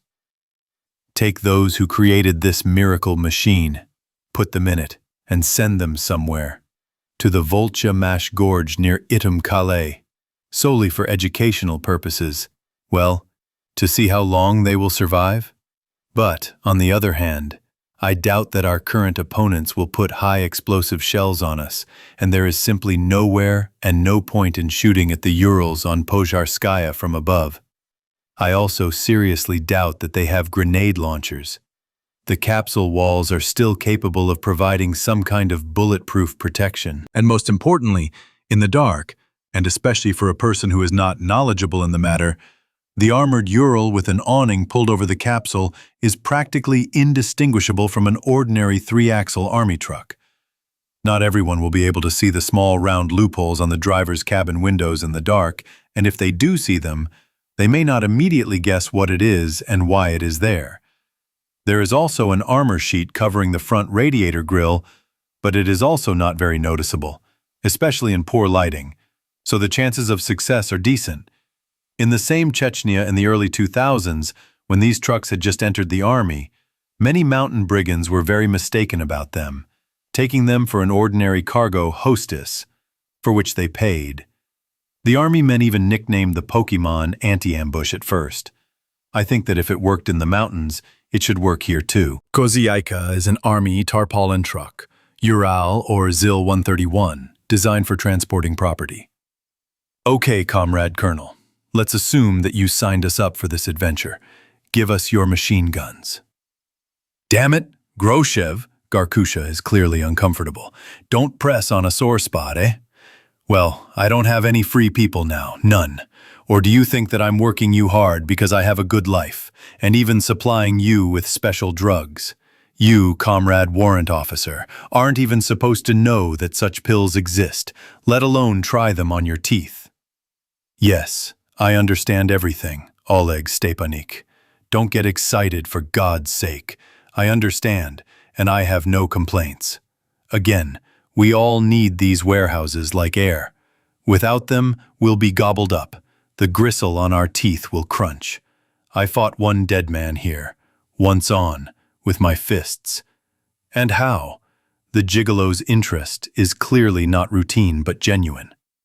It sucks, I didn't lie. It's another confirmation of the old saying, the best hand-to-hand combat technique is a shot to the head. If I hadn't reached for the gun, I would have been torn to pieces in that yard long ago. I see, Garkusha nods, and slightly tilting his head to the right, listens to the barely audible muttering in the miniature earpiece inserted into his ear. The Pokemon are approaching, Boris. Raise your personnel. It's time. Chapter 7. Moscow. Pozarskaya Street. March 22nd. Thursday. Night. As one of the commanders of the Great Patriotic War said, I think it was Marshal Vasilevsky, if my sclerosis does not fail me. With 200 guns per kilometer of the front, they do not inquire about the enemy and do not report. They report on reaching the intended lines and inquire about further tasks. 24 machine guns, of course, are far from 200 guns, but we did not have a kilometer of the front. And the enemy was so-so. Not that they were completely flimsy, but We have seen even bigger midgets. I was preparing for a much worse option, and then there were no operatives among the bandits who decided to raid the warehouses. Among 36 corpses during the control, we found only 3 bodies in gray uniform pea jackets. 2 from the patrol and guard service, 1 from the non-departmental security. Of course, there could have been some among the rest, those in civilian clothes who had managed to change clothes, but it is unlikely. The mugs there were very characteristic. Typical Azerbaijanis from the markets or some semi-criminal auto repair shops. I saw enough of them during the raids on migrant workers. Provocatively impudent with civilians or ordinary cops, and instantly turning into quiet and modest good boys, muttering something plaintively and almost pissing their pants from fear at the sight of OMON camouflage and black caps masks. I remember one such, I think in Krasnogorsk, almost shaking the local police officer by the lapels, who tried to stop him. Well, the guy was unlucky. In the tightly tinted Gazelle, parked nearby, which he most likely did not pay attention to, sat 8 OMON fighters. Then we opened the side door, and Antoka Tisov, putting on his kindest smile, beckoned the proud horseman with his finger and said almost tenderly, "Come on, climb in with us, my friend." You should have seen how he was contorted. He, shedding crocodile tears, threw himself on his knees in the mud in front of the local police officer. He almost kissed his boots, just so that he wouldn't hand him over to the Gazelle Grag. And this is despite the fact that, God forbid, some civilian should cross paths with such a handsome guy in a dark alley late at night. You could end up not only without your wallet and mobile phone, but also without your front teeth. I don't think I need to explain what a girl or a young woman might run into in the same circumstances. These are such interesting guys, such flexible psychology. The case is genuine. And now, these good guys against sheep felt the power and got out of hand. Specifically these guys, lying in a heap before us now, stinking of fresh blood and shit from their bullet-torn entrails. Lacked only weapons to be completely happy. No, they had plenty of pistols, and even a couple of pump-action Mossberg 500. And 3 werewolves had 2 Ketters and 1 AKSU. But this was not enough for the gang. So they decided to get hold of guns at the expense of the Ministry of Internal Affairs. But the unshaven guys in leather jackets, who were on their way to success, were very unlucky. They met a combined platoon under the command of your humble servant. That was the end of it for the guests from the south, and their judging by their IDs, Moscow allies. Well, if I had known in advance that everything would turn out exactly like this, I wouldn't have even wasted the precious pills that Garkusha gave me. After all, they could have come in handy in a much more serious situation.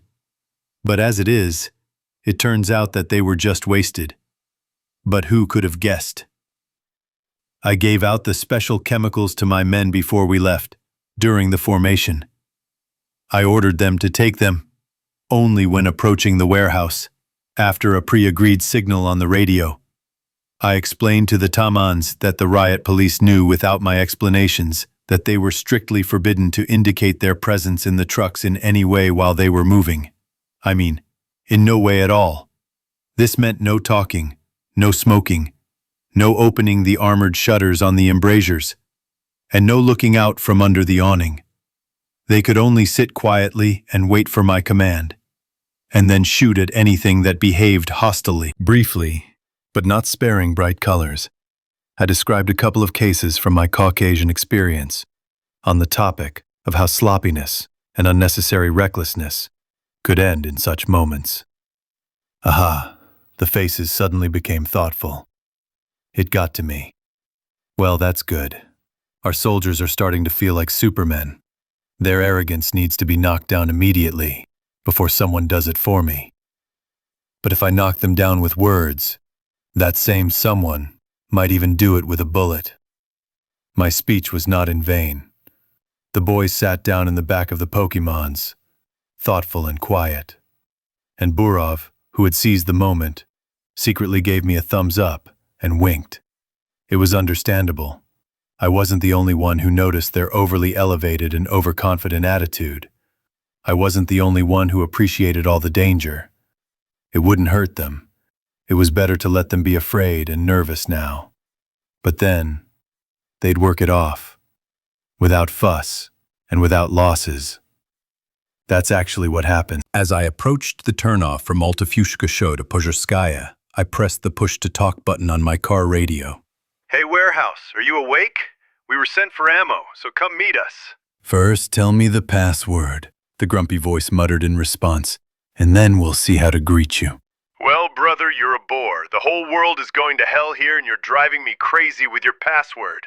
It's my job to warn you, the grumpiness in his voice increased. If there's no password, we'll give you a treat from the schmel. Calm down, Anika the warrior. Zenit 2. Is that okay? Otherwise, the voice in the speaker warmed up a little.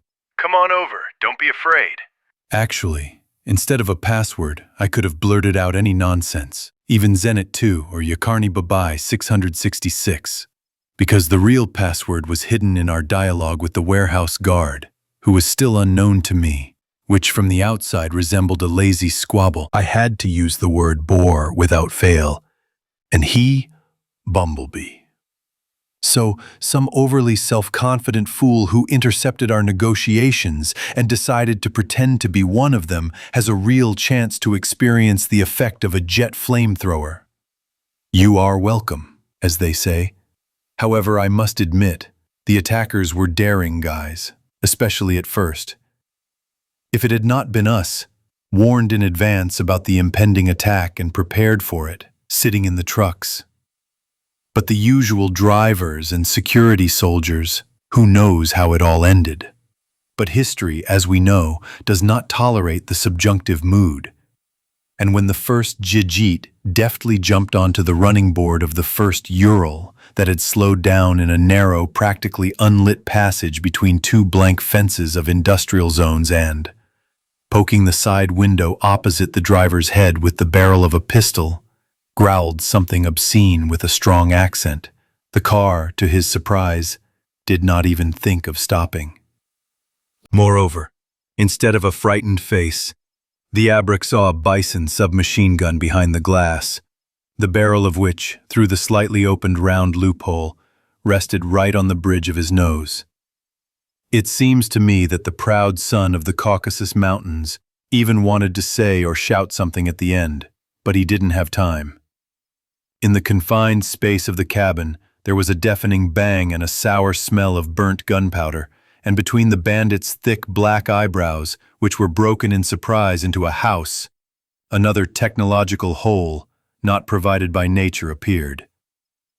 The Caucasian's body fell flat down, The car rocked slightly, as if it had run over a large bump with its rear wheels. Something crunched disgustingly with a sob. And then all our machine guns began to rumble and clank at once. Believe it or not, but a night battle is very beautiful. The flames of muzzle flashes blaze in the darkness. Tracers fly in different directions in bright strokes. Sparks fly from bullets out of concrete fences and brick walls. And if 100 barrels are working at the same time, the picture is simply fantastic. Eerie and fascinating at the same time. But I have no time to admire this beauty. I need to shoot, adding my own might to it. True, unlike my subordinates, I work with a machine gun. It's just that I can't turn around at all with a machine gun in the Pokemon's cabin, which is already too cramped for me. Even with a Kalash, it's cramped, and a pistol is not really suitable for such a fight. I really need to get myself some kind of PP like the Bison that my driver has. What's wrong with that? The entire breech is the same Suka.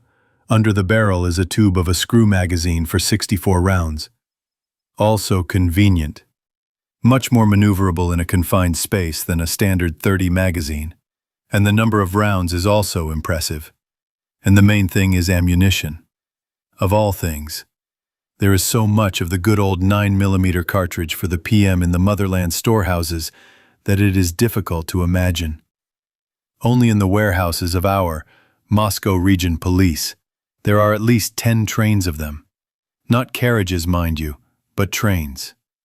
True, those trains are parked in some secret nooks and crannies of Moscow marshalling yards.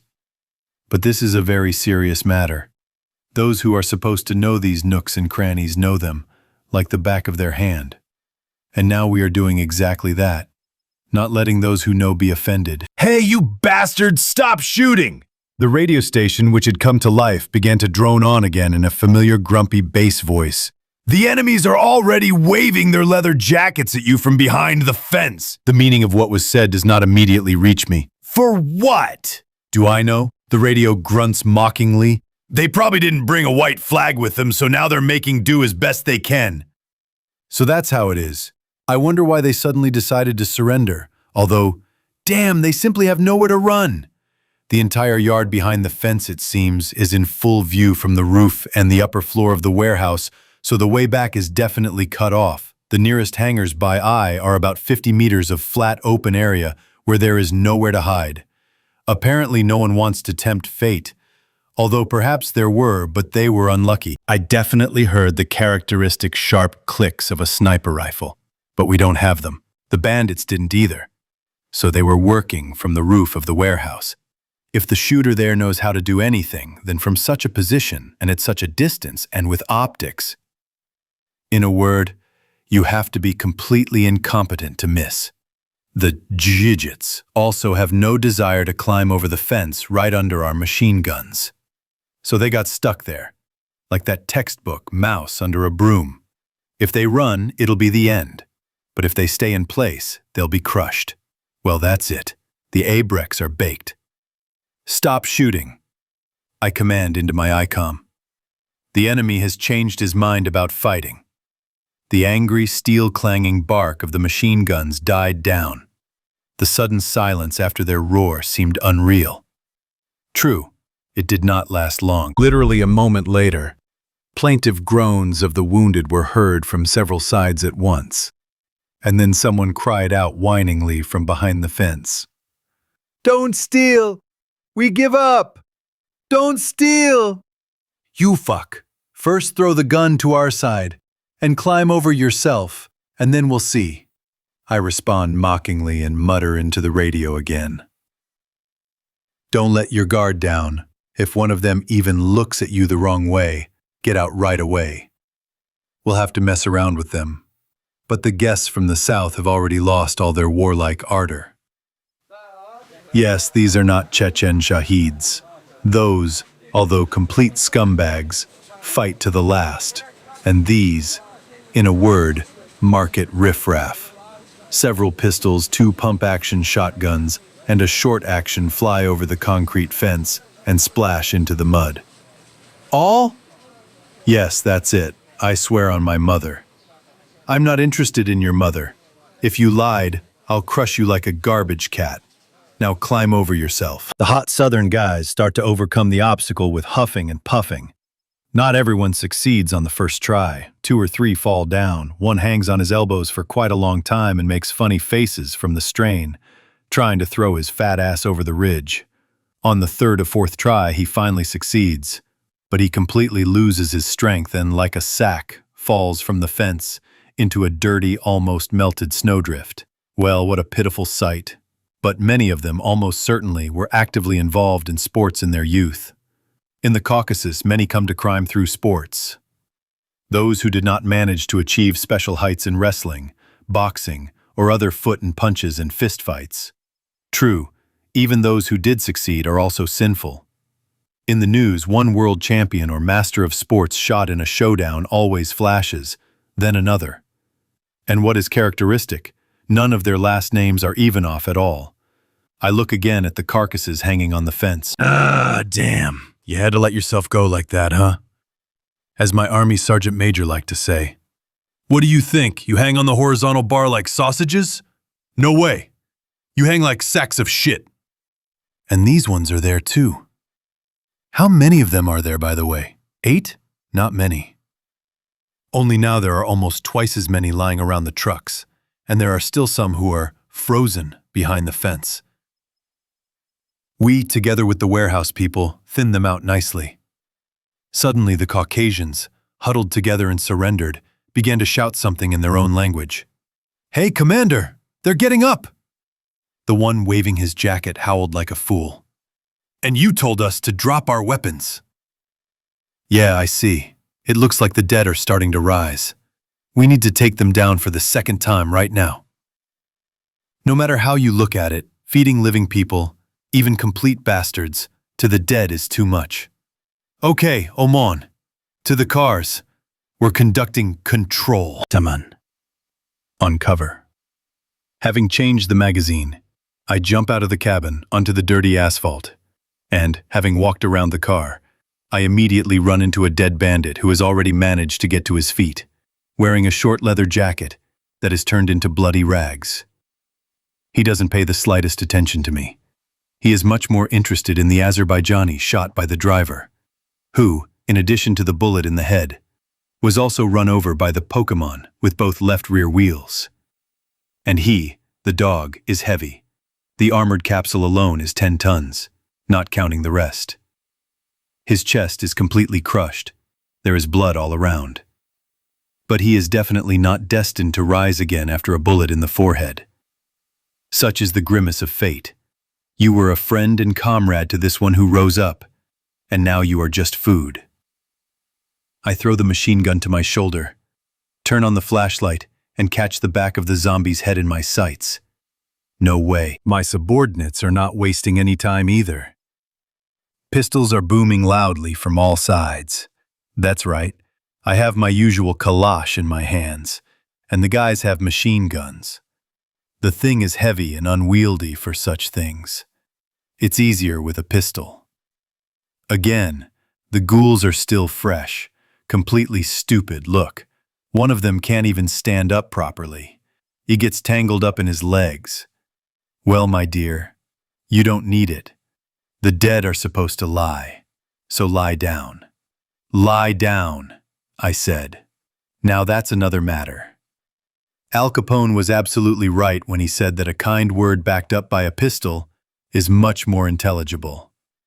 Even if the interlocutor is not alive at all and does not understand words, either good or bad. When there are no more living dead on the street, I give the signal to the driver of my Ural, and he, understanding my gestures, backs up to the fence behind which the bandits were hiding. There are corpses there too, and they are now getting up too. So why risk climbing over the fence if everything can be done from the back of a truck? A few more shots, then Melnikov's troika moves to the other side, behind the bandits' guns that remain there. Our Tomanians are already habitually controlling the perimeter and keeping an eye on the prisoners. Everyone is busy. So, mountain eagles, I glance at the silent Azerbaijanis and nod towards the corpses. Now, we all take this carrion and drag it back behind the fence. There is no need for them to lie on the road, to interfere with the passage. They obediently trudge to carry out my order, and Gumarov, who understood my gesture correctly, deftly climbs over the fence to the other side. 2 blows of iron on iron resound loudly, and the rather flimsy-looking gates made of corrugated metal profile swing wide open, giving us access to the territory of some industrial zone, from where, by the way, the gang attacked us. Nothing complicated. Our Timur is a healthy elk. The PK machine gun weighs 9.5 kilos even without cartridges, and the locks on the bolts in such gates are usually weak. Just for show, like it's closed. So 2 blows with the butt were quite enough. Boryan. Burov, who had come up to me, whispers in my ear, "What's going to happen to them next?" So, are there any options? I answer a question with a question. In response, Andrei just shakes his head. There really aren't any options. We don't have any prisons for them. We don't have any extra guards either. And I'd rather spend the food on the rescued refugees than on these. So, the answer is obvious. I don't think there's any need to involve the guys in this matter. Killing living people is not like shooting at the dead. Again, it's one thing in a fight. But like this, I understand and agree with you, Andrei. We'll manage ourselves. Just warn Soloka. As if he himself didn't understand. The second, Andrei has already figured it all out himself, and only nods sullenly at my brief glance in his direction, and a slight nod in the direction of the bandits. While the Azerbaijanis are picking up the bodies of their twice-dead accomplices from the road, and the side of the road, and carrying them through the open gates, the 3 of us also enter the yard. An ordinary warehouse area. Nothing interesting. A yard, somehow cleared of dirty snow that has almost melted in the completely un-March warm sun. A couple of warehouse hangars, between which an old dirty cargo lawn and an electric forklift are nestled. Nothing remarkable, except for the growing pile of dead bodies by the fence. The Caucasians, finishing their work, looked at our trio with obvious fear. After all, they have an animal instinct. They don't believe it with their brains yet, but their instincts have already understood everything. And when I eloquently waved the barrel of my machine gun as if suggesting that we line up along the wall, they had no doubts at all. Someone let out a dull and mournful howl. The one waving his jacket at us, clearly the eldest among them, tried to yelp something. What are you doing? This is truly lawlessness. Court, eh? The prosecutor? The prosecutor? Any lawyer? Where did you pick up such smart words, rhinoceros? I ask in an indifferent voice. What court? What lawyer? Have you heard about the introduction of a state of emergency on TV? That's it. The games with lawyers and excuses for big bucks are over. Now it's frontline justice here. In short, according to the laws of wartime, for banditry and the attempted murder of law enforcement officers on duty, I sentence you to the highest measure of punishment, execution. The sentence is not subject to appeal and will be carried out on the spot. After these words, several voices began to howl, and the leader, who was trying to prove something to me about the court and the lawyers, his eyes wide open, silently, like a fish thrown ashore, moved his lips, clearly trying to say something, but not finding the strength in himself. "Stop crying!" I bark rudely. "You lived like complete shit, so at least try to die like men!" Surprisingly, it helped. Unfortunately, Caucasians are often stronger in this regard than ours. It is clear that there is nothing behind this except bravado and a love of show-offs and cheap effects. But those capable of ripping off their vest at the last second are, alas, more common among them. A different upbringing. In their mountains, everything is in plain sight. Every action is noticed and assessed by dozens of people. Any crazy screw-up can bring shame not only on the guilty party, but on his entire family. A wise, elderly, special officer taught me this back in my first company. Like if you want to crack a Chechen, crack him one-on-one, without witnesses. Then everything will work out, if you know how. But if at least one local witness is present, that's it. You don't even have to start. Most likely your prisoner will die, but he won't say anything. So it turns out that the Highlanders honor the saying, in the world, even death is beautiful. Much better than many Russians, whose ancestors invented it. Of course, there are exceptions, like the same Abrek from Krasnogorsk, but he rather played to the public, so that they would feel sorry for him and let him go. These people understand perfectly well that no one is going to let them go. In short, the bandits met their death with dignity, like men, without screams, pleas, and sobs. Everything is easier for us.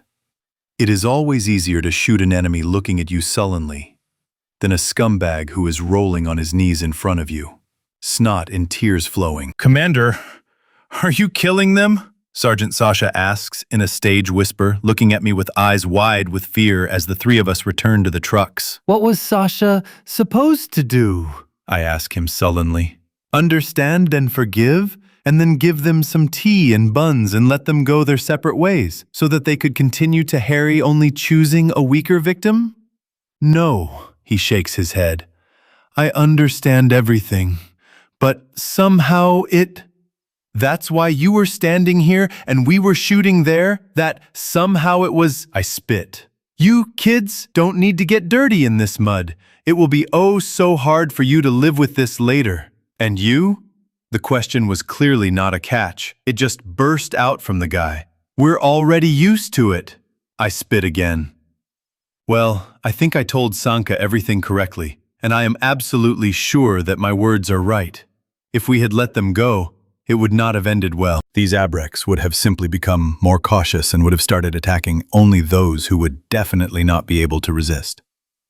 And they also took out all their anger for the fear and humiliation they had experienced on these poor guys. So, by shooting them, we did someone a big favor, or even saved their life. Everything is true. But why do I feel so nasty? Okay, to the cars! They didn't just send us here to shoot, we also need to get some ammo. I have a feeling we'll need it soon. Really need it. Moscow. Leninsky Prospect, March 23rd, Friday, early morning. Despite all the persuasion of the warehouse workers, we left before it was light, having barely had a chance to rest after loading the ammunition. On the one hand, maybe I was in no hurry. It would have been quite possible to sit in the warmth and drink tea. On the other hand, I couldn't sit still, as if something inside was itching, urging me on. Premonitions are strange things, and not always reliable. But I learned to trust my people in the Caucasus. It happened that when everything was completely calm, suddenly, for no reason, something inside would start to ache and twitch disgustingly, like an inflamed tooth. Smart people always treat such manifestations of intuition, both their own and that of their comrades, with understanding. The old army wisdom is right. Better safe than sorry. Sometimes it is more useful to make an extra detour through the mountains, which will not cause much harm, than to fly into an ambush organized by militants who are overly informed about our routes. And now I have a similar premonition gnawing at me. Something is wrong. I don't know what, exactly. I don't know where, but things are bad. I am sure of it. A column of Pokemon, dispersing the gray pre-dawn gloom with the bright light of their headlights, breaks out of the tangled labyrinth of industrial zones, jumps out onto Altufevsko Highway, and, strainingly humming with engines, sets a course for the Moscow Ring Road. Of course, it is closer to the city, if you judge solely by mileage, and this is not the best way to measure the road now. because it does not take into account the huge number of zombies on the streets. If yesterday it was possible to easily drive around them on the roadway, now you will have to ram the crowd, crushing bodies under the wheels. To be honest, I really don't want to. The car looks and smells awful after that, and washing it in our conditions is a real pleasure. But closer to the outskirts, the ghouls are increasingly either gathering in courtyards or wandering towards the center. What attracts them there is not clear to me personally, but the fact remains that the zombies are flocking to the center of Moscow as if they are drawn there by a magnet. So, both the major highways on the outskirts and the ring road are practically free of the dead. It is clear that as soon as we reach Leninsky and go along it from the ring road towards Kaluga Square, the number of zombies on the roadway will start to increase again. But if we go through the center, it will still be much worse, my heart senses. Besides, what do we have to lose? The gasoline is government issued, and we don't seem to be late for anything either. Perhaps it wouldn't hurt to get some sleep, but that's a matter of luck. My eagles in the back of the trucks can easily take a nap on the road. The wooden benches of the Pokemon are of course not as comfortable as the soft chairs in a Peresvet or a regular Ural, but we've seen worse conditions. But I, as a driver, am not supposed to. He is behind the wheel, I am the senior driver, and must control the situation, so I control it. The main thing is not to dislocate my jaw during another yawn. Already on Leninsky, in the area of the junction of the avenue with the 3rd Transport Avenue, Captain Perebinos, who had finally decided to join our small team, suddenly got on the line, clearly having borrowed a portable from one of his neighbors in the back of the Pokemon. Altai, does the station in your car pick up the Moscow police frequency? Not now. It needs to be reconfigured. Why? It's just that someone is crying and praying on the air. In terms of directly, here, listen to it yourself. Maxime had obviously brought 2 radio stations close to each other. The speaker began to buzz mercilessly. But even through this unpleasant squeak, one could hear someone's trembling, choking voice repeating, "Lord, you exist. My God, you are so kind. Make it so that all this was a dream, so that I wake up and none of this happened, so that everything is like before. Lord, please." The crackling and squealing of interference stopped. Apparently, Perebienos turned off his radio or simply put it away. Well, how do you like it? Total nonsense. It looks like someone got stuck in a really serious way. But it's all useless. We don't have a direction finder. This poor guy could be anywhere within the reception radius. Have you tried talking to him? I tried. He doesn't answer, as if he's deaf. Or maybe his station is out of order and only works on transmission. Who knows? Before I had time to digest everything I had heard, and try to imagine who it was that was trying to reach God on the radio, and for what reason, my attention was distracted by a huge crowd of dead people, huddled in front of the facade of a beautiful, long building, in the style of the 19th or even 18th century. By the way, it is rather difficult to make out this crowd. For some reason, not a single street lamp in the area is shining. Why? When we were heading for the warehouse, everything was fine with the street lighting. But who can say now? Maybe there is an accident at the substation, or maybe a break or a fire. There. In several places there is a blaze. The glow is visible from afar, and there is no one to put it out. Things are bad. High iron peaks and a brick fence base of about 2 meters high separate the zombies from the roadway of the avenue. Some very wise person guessed to close the gate, and thank God, because there are too many of them there. However, this is not surprising at all, if you take into account what kind of a house it is. Suddenly, the radio station attached to the dashboard of the Pokemon started working, droning on with the voice of Captain Filipochkin. Altai 11 base. Altai 11 on the line. I take the radio headset from the mount on the dashboard. Where are you now? Yes, we're already past Purogov Hospital. We're passing by. We'll be there soon. And what's there, Pi? It's complete horror. I even shivered with cold, although my interlocutor couldn't see me. A natural breeding ground. If we clean this up, it will only be with some kind of flamethrower tank. The only good thing is that they can't get out of the area yet. I see. Listen, something strange happened here. First there was shooting from the Ministry of Justice barrier, which was at the intersection with Apakov, serious shooting.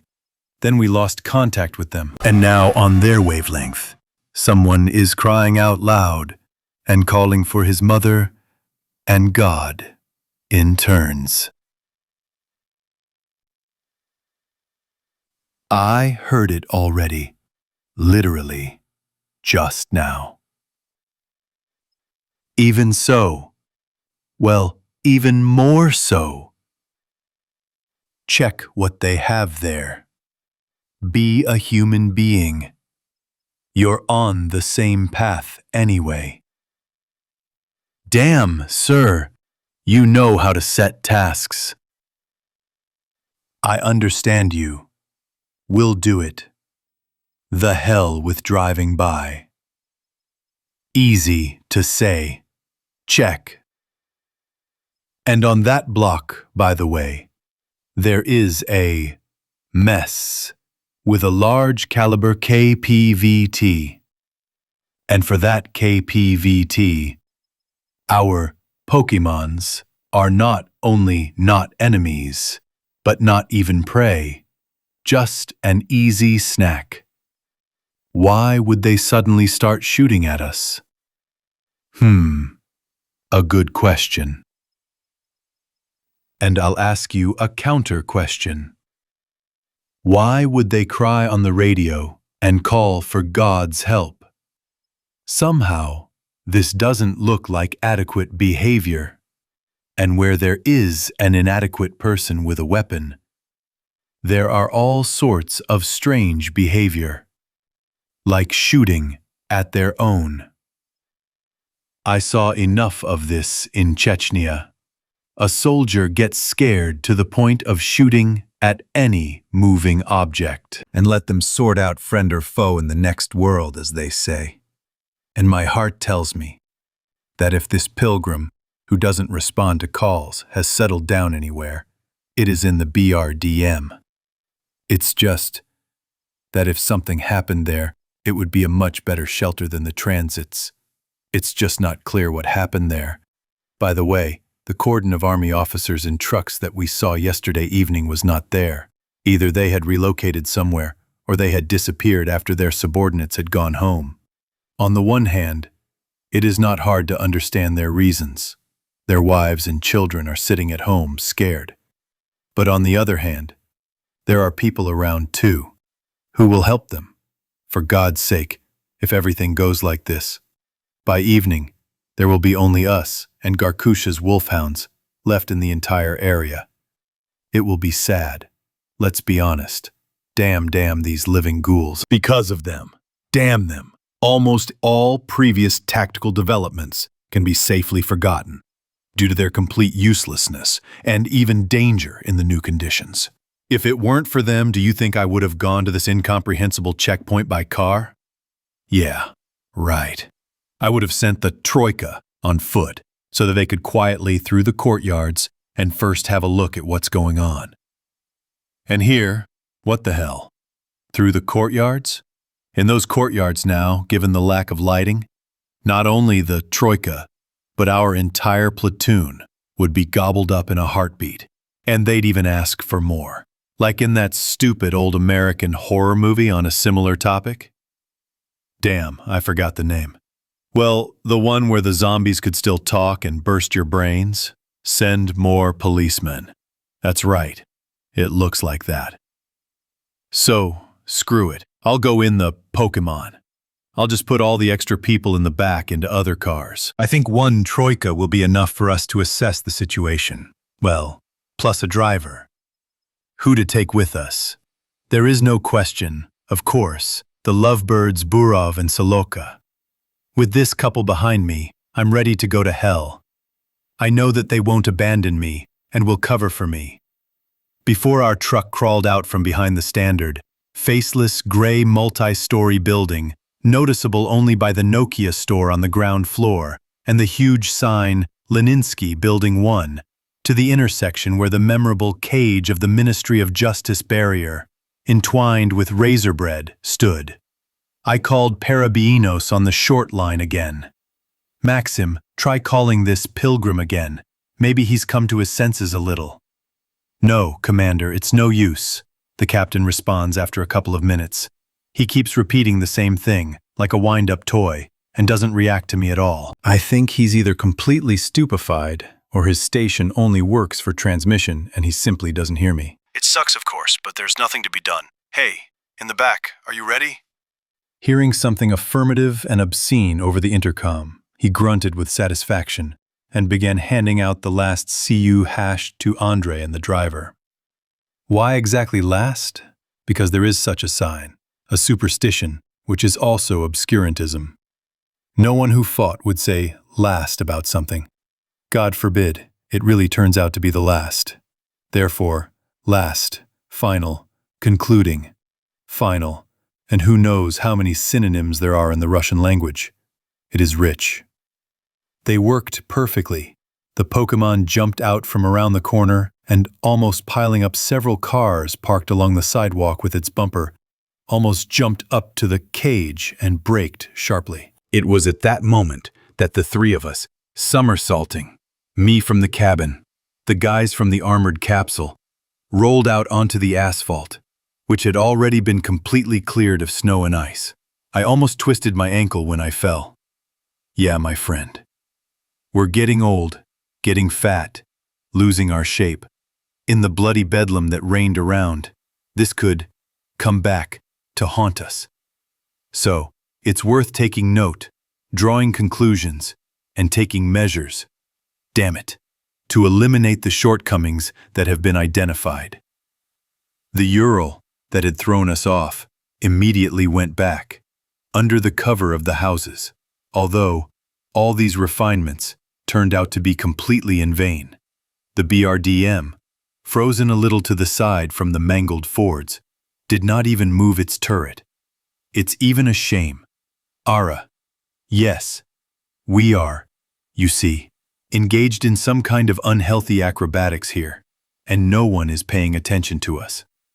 Although, I am just joking unsuccessfully because I am nervous. In fact, it is very good that everything is exactly like this. It could have ended with a short burst of 14.5mm MDZ. And then, as in that old joke, so what? And that's it. In a word, it is better this way. MDZ, 14.5mm cartridge for KPVT Instant Action Incendiary.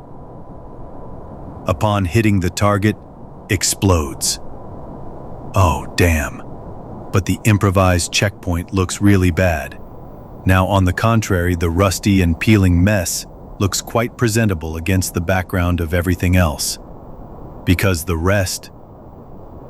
Just a few hours ago, the smart, mirror-tinted, brand-new minibuses now look as if they were dragged from some auto dump, and not rolled, but dragged. At least, it looks like that, judging by the broken glass, scratched and dented and bullet hole riddled sides. On the asphalt in puddles of congealing blood are tortured bodies and shell casings. Lots of shell casings. Of course, I'm not much of a tracker. I'm far from some natty Bumpo or even Indian Billy from Predator. But I can understand that this was not a battle, but panicked shooting in all directions. Why? Well, for starters, because there are no enemy bodies in sight. The zombie bodies lying in a heap in front of the barrier are clearly not counted. They have been settling in there for a long time, perhaps even since the evening. The dead FSIN officers were clearly fighting with someone within their own perimeter, and they fought, frankly, poorly, because they managed to hit their own minibuses with bullets, and even on the armor of the mess, you can see the characteristic bright silver in the light of the tactical flashlight, fresh paint chips. No, it is clear that in every Special Forces unit they consider their own to be the most serious fighters, and all allied ones, at best equal, and at worst, stupid and incompetent show-offs.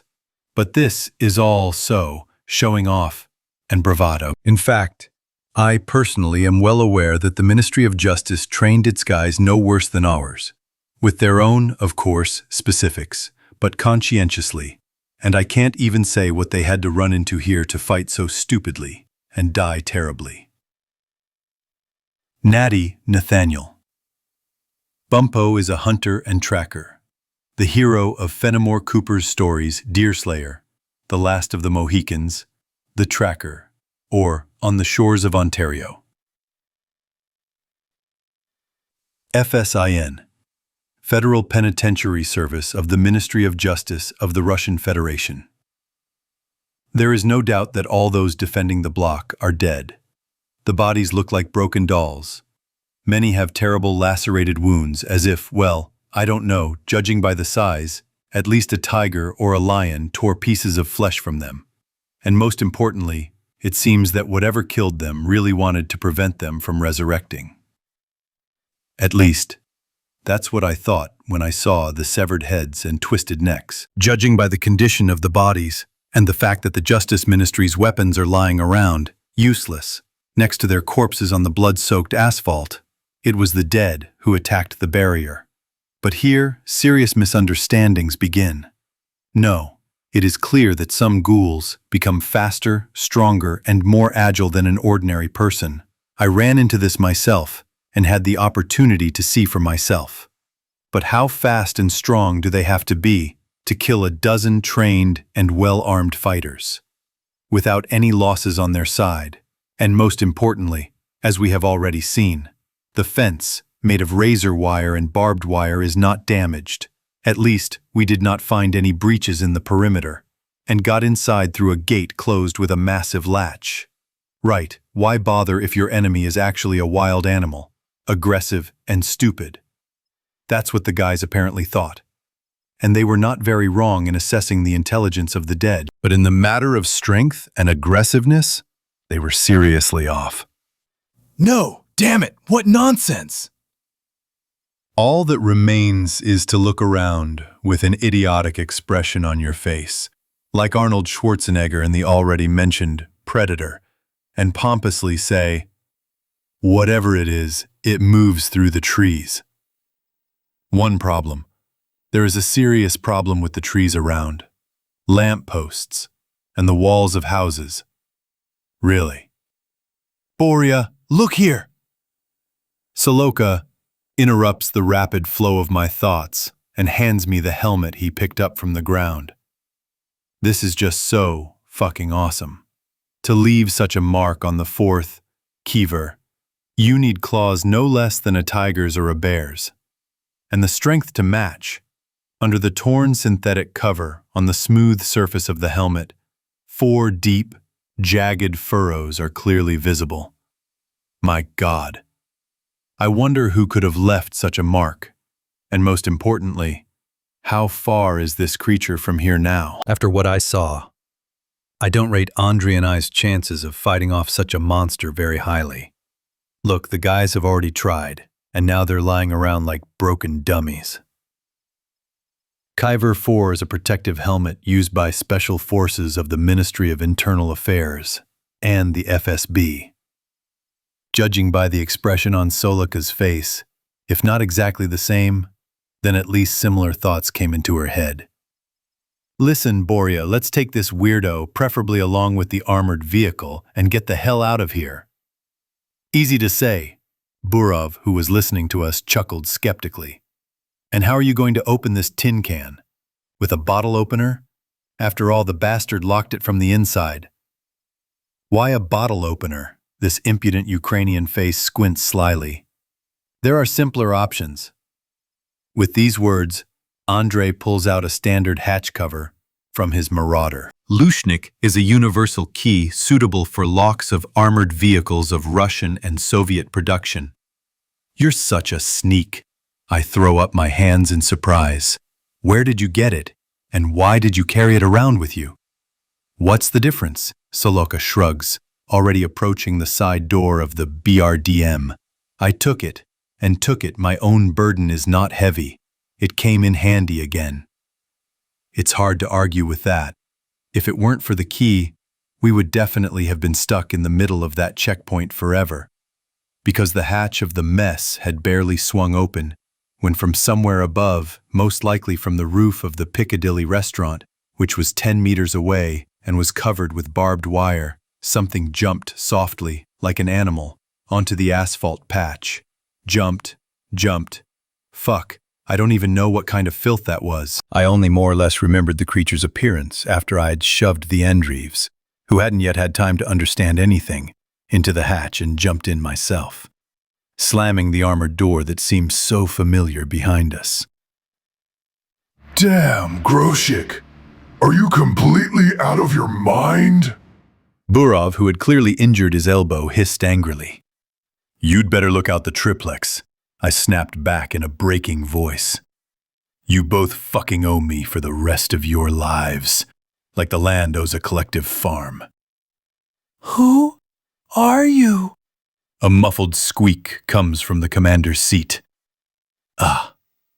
Well, why crushed it becomes clear right away. Having got into the armored guts first, Soloka managed to see in the dim light of the interior lighting a little soldier conscript, sitting in the mess, an old oar of an AK-74 on his knees.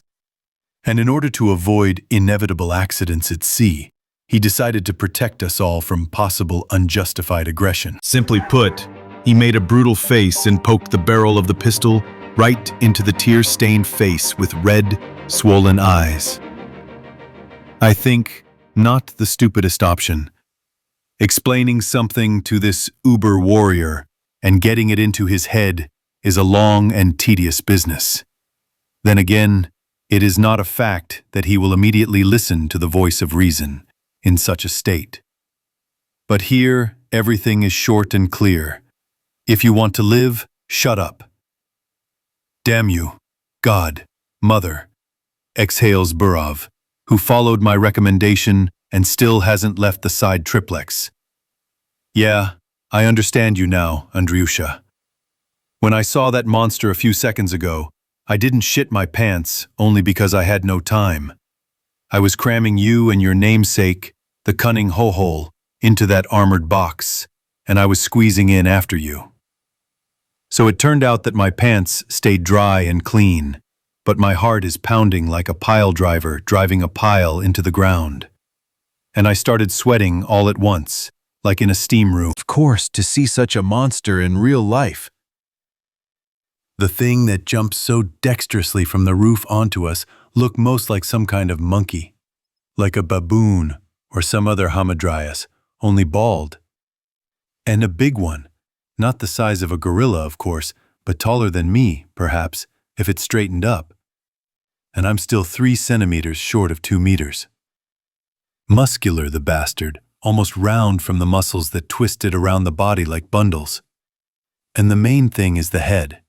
Or rather, not even the head itself, but the jaws and mouth stretched forward. Damn, there are teeth there, like those of an alligator. With such a chomp, you can bite a person in half in a couple of bites. And the fingers of the hands, or maybe paws, end in huge, obviously non-retractable claws. Brr, your mother. I shuddered just thinking about what this little animal could have done to us if I hadn't noticed it in time. Attention, everyone. Altai 11 on the line. Don't stick your nose out of your cars. Seal the doors to your armored capsules from the inside and wait for further instructions. Boris, what do you have there? Melnikov, who remained in charge, responded. It's total crap, I answered briefly but succinctly. But we're safe.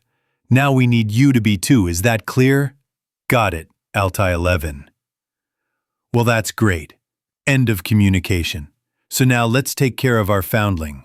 Who are you, a fighter? I look into the soldier's frightened eyes.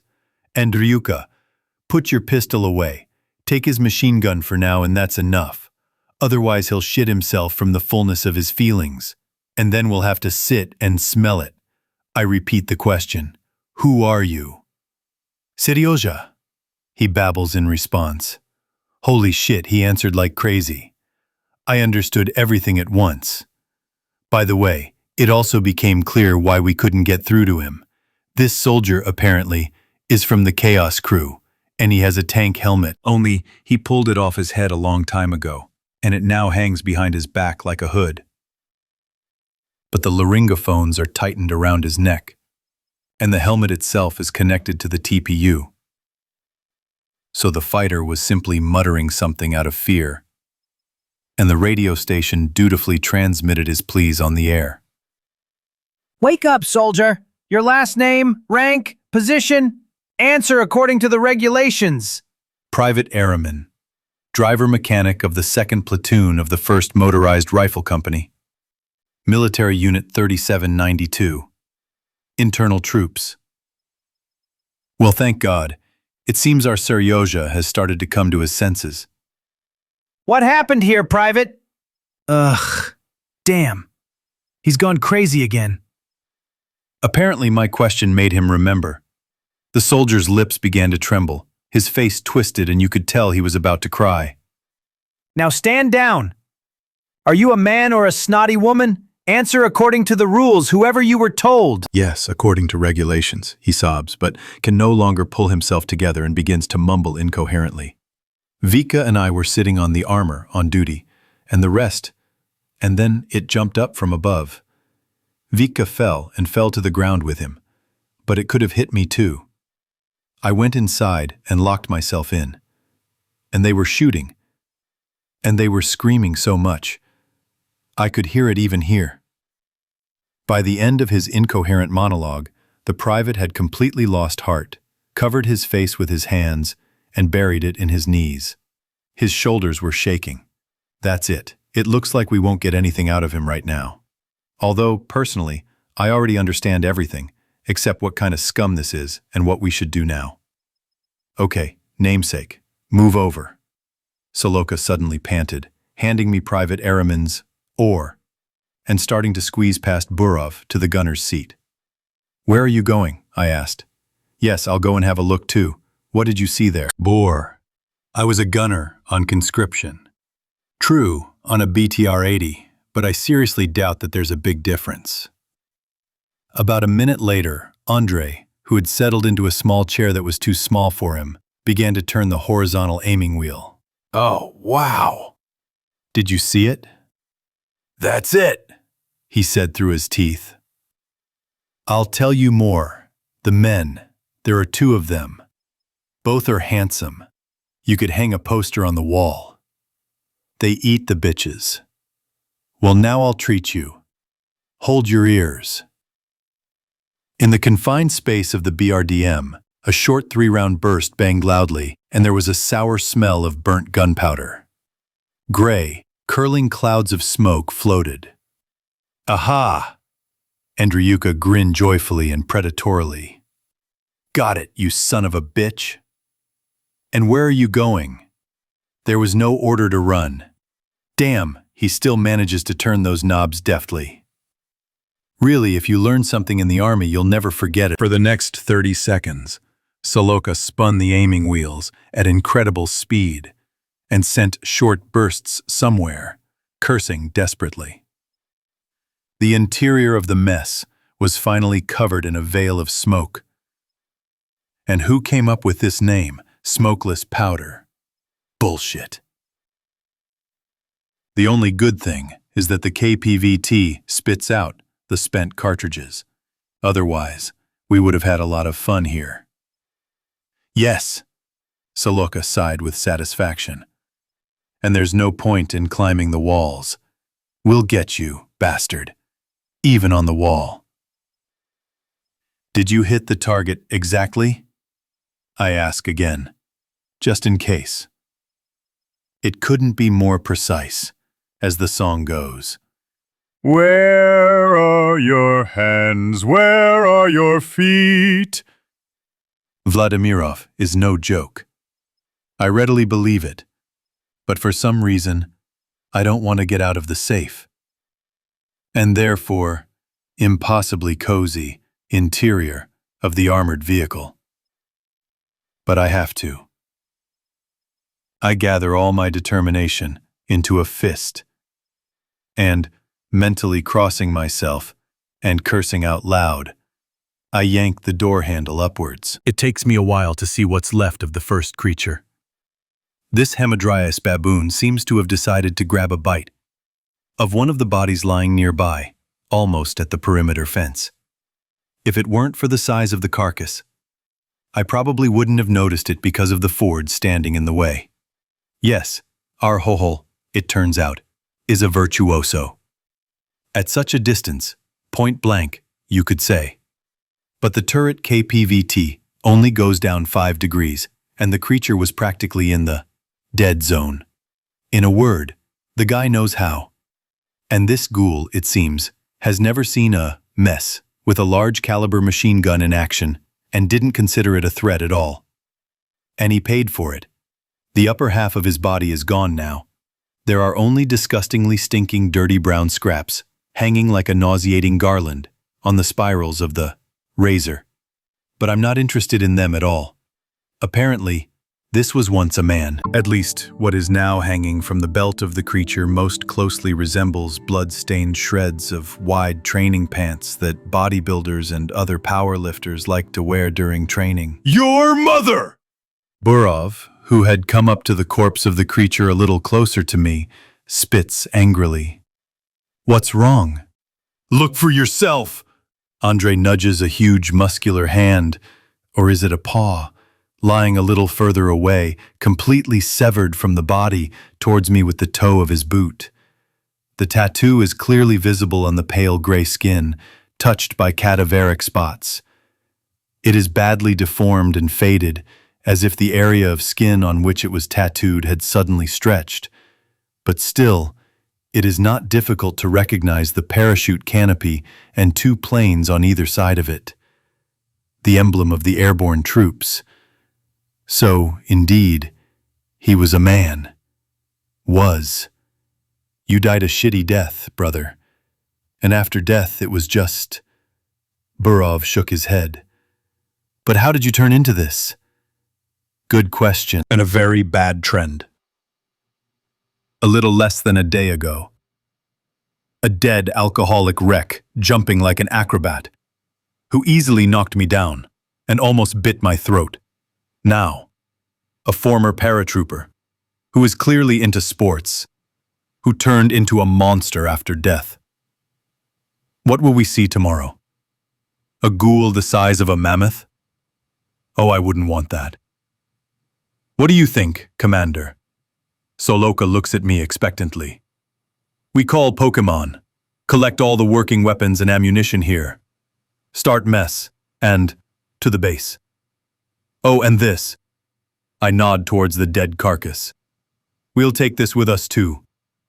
I think it wouldn't hurt for Garkusha to see it. Otherwise they might not take my word for it. Chapter 8. Zitnaya Street. Varshavska Shassa. March 23rd. Friday morning afternoon. In the morning, Sergeant Sasha, whose name I still haven't learned, came up to me and, looking guiltily at the floor, trying his best not to meet my gaze, mumbled, "Commander, here's the thing. The guys decided that there was no point in resisting any longer. Almost all the troops left Moscow. Only the most..."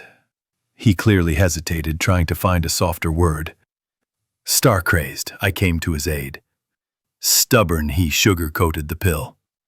But we have nothing to do here. This is not our city. And at home the same mess has already started. Everyone, the guys have been calling their relatives. And no one is particularly eager to protect them there either. I stop him with a wave of my hand from continuing his obviously prepared picha. You don't have to continue any further. I can think of something about your old and helpless parents and snotty siblings myself. I'm not a kid. And I have a rich imagination. In short, get lost. And what about your mermaid? Picha, from the English speech. Speech in the jargon of street swindlers. A pre-prepared chant with which the fraudster addresses his potential victim. Her name is Luba. I found her. We talked, mumbles Sanya. She agreed to go with me. It will be easier to survive in the village now, and we'll stop by her parents on the way. If they want, we'll take them with us. Well, if you're still alive, I finish his thought. I see. Well, why are you crowding around me? While Sanya was staring at the carpet, the whole OMON crowd came up to us and gathered behind him. What are you gathered for, I ask. Do you think I'm going to shed a stingy man's tear, say, I understand you guys, and let you go with God to the four winds? Well, I won't hold you back. That's a fact. If you've already decided to run away, then you won't be held back by force. But I'm not going to play at forgiveness either. You've gathered. Good riddance to your asses. Turning around abruptly and leaving, as he had intended, didn't work out anyway. Because Sanya had torn his gaze away from the toes of his own boots, and there was, in short, leaving them like that now would be like, well, I don't know. Abandoning a lost child in the cold. Commander, I was your commander yesterday, while we were a unit. But deserters don't have commanders. Boris, come on, huh? I'm telling you, there are families, parents, damn warriors. Don't those you're throwing here to feed the dead have families, children, elderly parents? What am I even explaining to you? As if you didn't see it yesterday. They won't get out without us. They won't get out on their own. Of course, some will break through. But for every one who breaks through, there are 100 or 2 who are unlucky. And you abandoned them. That's it. I won't lecture you anymore. Do as you decide, but don't expect my approval or sympathy. We need help, Sanya says, barely audibly, through force. Are you nuts? I stared at the Tamanians in amazement. How can I help you, gentlemen deserters? Walk each of you home by the hand. No need to see him off. The sergeant didn't react to the jibe. But helping him would be great. In general, our newly minted deserters had a serious transportation problem. 2 BTR-80s for everyone. And there are, no matter how you look at it, 24 of them. And as I understand it, it wasn't only Sanya who managed to charm a pretty student with his dashing appearance. Although who charmed whom is a separate question. Stupid young ladies in the dorms of serious universities are a rare phenomenon. I mean, different people study at the same Moscow State University, some for money, some through connections, but such girls usually don't live in dorms. Those who live in dorms, they entered and study with their own brains, and that means they are at least smart and know how to estimate chances. 3 days were probably enough for them to assess the situation around them. And our Taman, in today's reality, armed, in brand new gear, are very enviable bachelors. Only horseless, 2 armored steel horses for almost 36 riders who, on top of everything else, were also going in different directions. A problem. And they, with all their childish spontaneity, dumped this problem on me.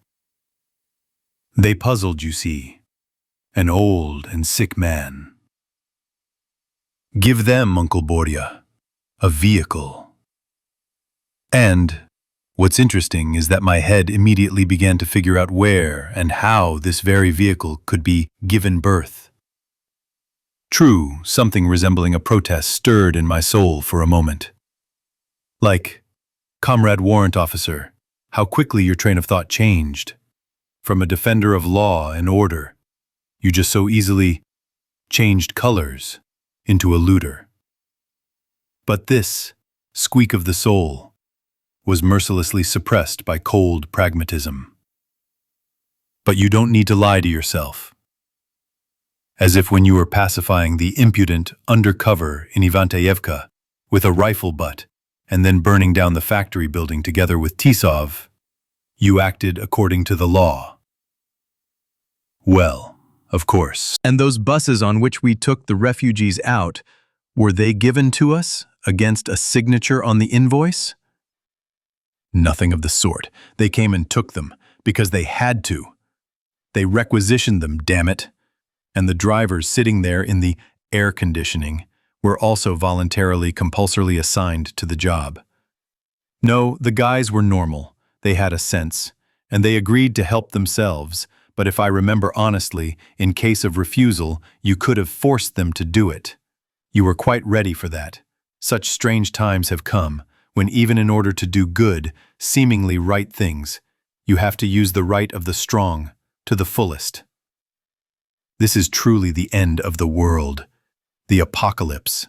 Okay, we will reflect on lofty topics and delve into ourselves later, but for now we need to act. Be that as it may, I don't consider the Tamon people enemies or traitors. The rest of the conscripts, as I understood from the stories of Filipochkin and Garkusha, got their skis on yesterday. And our guys, it turns out, knew about it. But they continued to honestly cover our backs for almost a day. I have nothing to blame them for, and therefore, I will probably agree to help them. But where can I get so much good transport at once? It seems that my thoughts are printed in too large a font on my face. As one of my acquaintances says in such situations, you think too loudly. Bor, Melnikov, standing next to me, nudges me in the side. Do you remember strategy and its environs? Damn, Vadya, you're a genius. Indeed, about a year ago we went with him to this store of foreign equipment and gear on Varshavka. True, we didn't buy anything. We just drooled over the beautiful body kit for the automatic. The prices there were really biting, but we noticed that in the same building there were two car dealerships. One sells Fords, the other sells Land Rovers. What a great idea. Let the boys get home in style. Judging by what's going on around them, the owners, even if they are still alive, won't object much. They have completely different problems now. It seems to me that the cars in those showrooms are almost certainly still sitting untouched on the lot in front of the building, and the keys, as far as I remember such establishments, are in some nice box in the manager's office. You won't have to look for long, but there probably weren't many people willing to look. The place is crowded. I mean, it was crowded. Varshavka itself is a very busy highway. The metro is nearby. There's a big fair, residential buildings are nearby, and where there used to be a lot of people, there are now a lot of living dead. So I doubt that anyone would risk shopping in those places, unless it's someone like us. I mean, a large armed group. But it seems to me that all armed groups, legal, partially legal, and completely illegal, like the Azerbaijanis, have a lot of things to do now. It's unlikely that anyone cares about a showroom located almost on the outskirts of Moscow, even if the cars there are good. There are a lot of good cars in the city now, I'm afraid. Far more than people willing to risk for them. Besides, I have my own interest. Since we'll be nearby, why not drop by? Strategy. Well, just for educational purposes. It's clear that I wouldn't go there just for that. But if the opportunity arises, why not? Well, there really isn't much else to tell. The OMON men, who had once again united into one group, settled in a stray BRDM and one of the 80s. Filipochkin squeezed the second one from us to strengthen the defense of the evacuation center. After what we saw that night, we didn't even try to object or argue. The Tomanians and their young ladies were seated in the same pasek that had ridden with us on the first day. In general, we got to the place, one might say, without incident. True, it was frankly creepy to look around. We were already starting to get used to the sight of zombies wandering along the streets, but their number was really unnerving. If it weren't for the 2 multi-ton armored vehicles, the PAs would have gotten stuck in this sea of dead, but quite mobile meat after just a couple of kilometers. But as it was nothing. It just bounced over the bodies, knocked to the ground by the slanted noses of the armored vehicles, as if over potholes. On Varshavka, closer to the outskirts, there are very few dead people on the roadway, but there are a lot of cars. It seems that the people have realized that Shoigu and his black and red down jacket will not fly in, and they will have to save themselves on their own. And now, everyone who managed to get to the cars is tearing out of the city. Which, in general, is right. Moscow, with its huge population and wild overcrowding, is a trap. If you don't get out of it in time, that's it. You'll be left here, wandering around, with a leisurely shuffling gait. And if the first few days people somehow believed the fairy tales from TV out of inertia, now there are none. Only 2 channels are broadcasting, and those are from backup studios.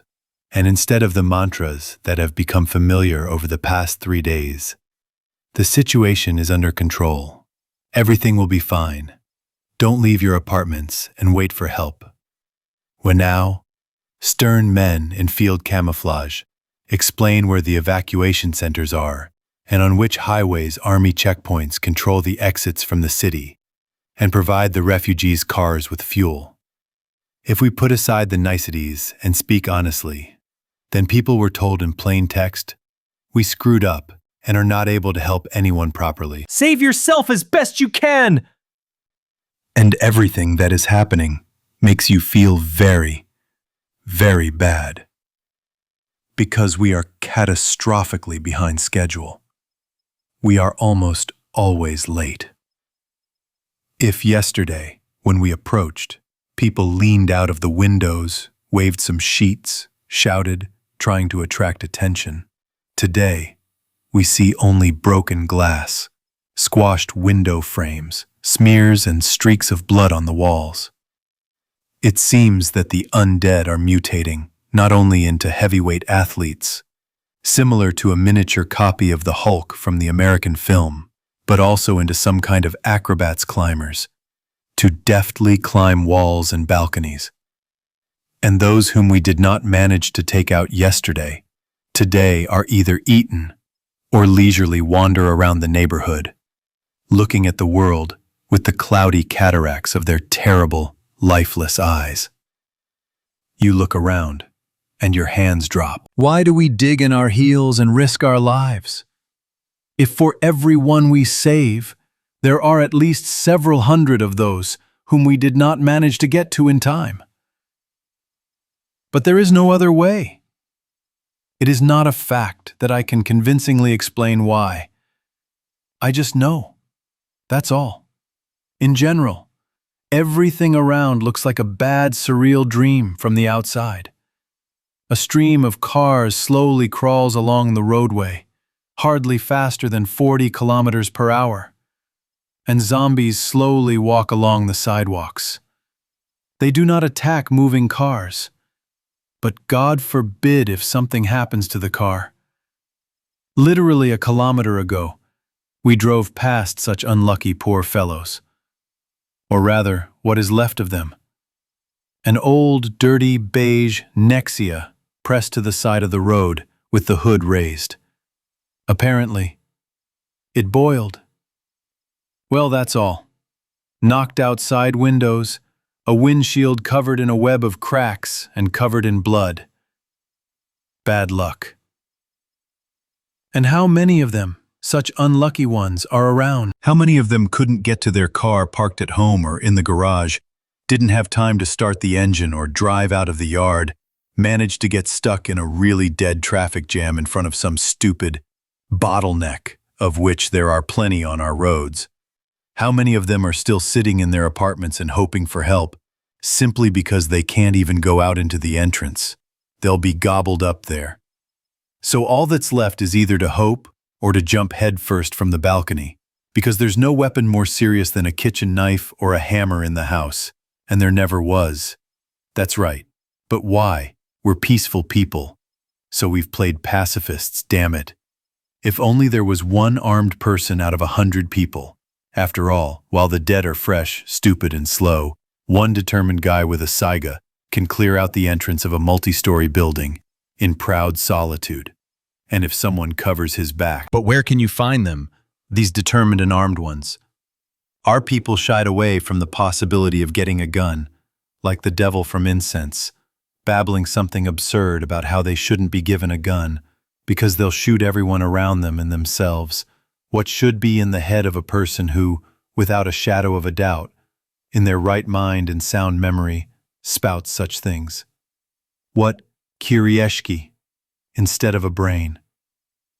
And those who were smarter and embarrassed to spout such nonsense spouted no less nonsense about long lines at the licensing and permitting departments and the reluctance to collect certificates.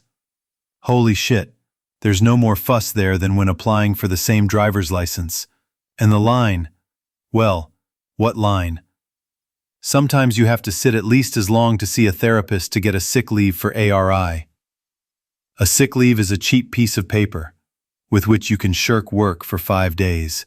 And here, a permit for a gun. For a few kilograms of deadly steel and wood or plastic which, it is possible, could someday save your life and that of your loved ones. And the rest of the time they stand in the safe and do not ask for bread. No, it is clear that a hunting rifle in itself is not a solution to all problems. That it is useful when it is accompanied by a sensible and decisive owner. That you need to know how to use it, etc. But for starters, it would be nice to buy it, and only then learn and improve. But they did not want to buy it. Peaceful people, damn them from the town hall. Of course, it is better to buy yourself and your friend a new expensive mobile phone. And who needs these expensive mobile phones now? Whose life did they save with all their voice recorders, cameras with who knows how many megapixels, and 36 games in memory? Ugh, damn, I'm so angry. Yeah, who's probably doing well now is the Americans. They have no problems with weapons. Although, it seems, not everyone and not everywhere.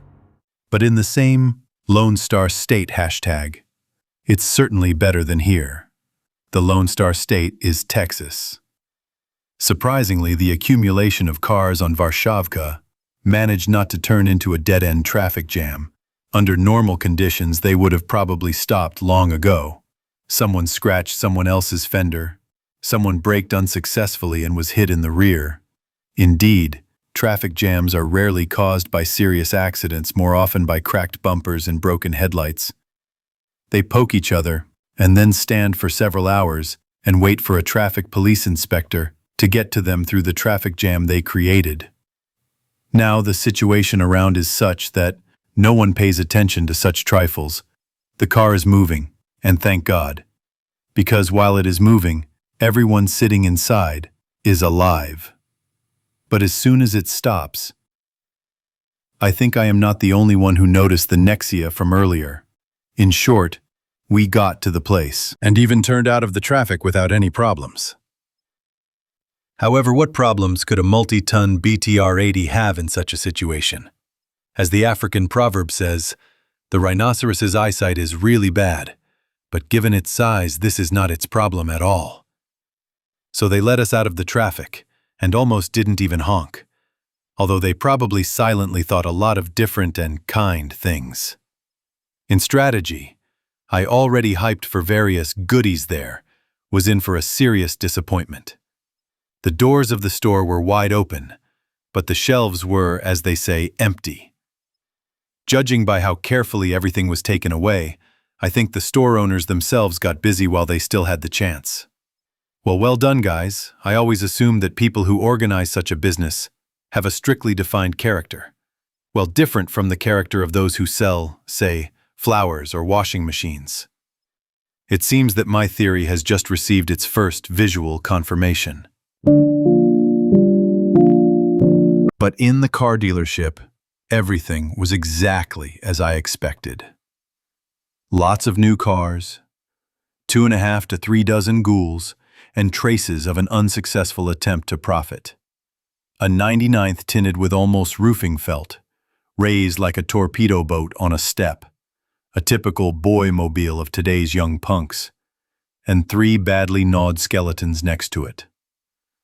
A thick cloud of flies over puddles of long-caked and blackened blood. Well, and the smell to match, of course. When our armor carefully pushed the Zhiguli blocking the driveway to the doors of the car dealership to the side, I saw a crowbar and 2 baseball bats on the asphalt next to the bodies, and in the rags caked with blood, tracksuits are easily recognizable. Adidas, damn it, 3 stripes. Although maybe a Bebus, it's hard to see. In any case, I wasn't mistaken. Gopnikus vulgaris, meaning ordinary gopniks. Yeah, damn, those guys were optimistic. They watched too many movies and paid for it. In real life, it's not as easy as in some Hollywood blockbuster. They got in by mistake, but couldn't get out. So they stayed at the entrance, a kind of scarecrow for other aspiring marauders.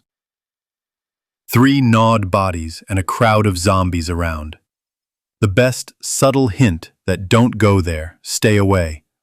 And serious guys like us, it seems, haven't had time to visit here.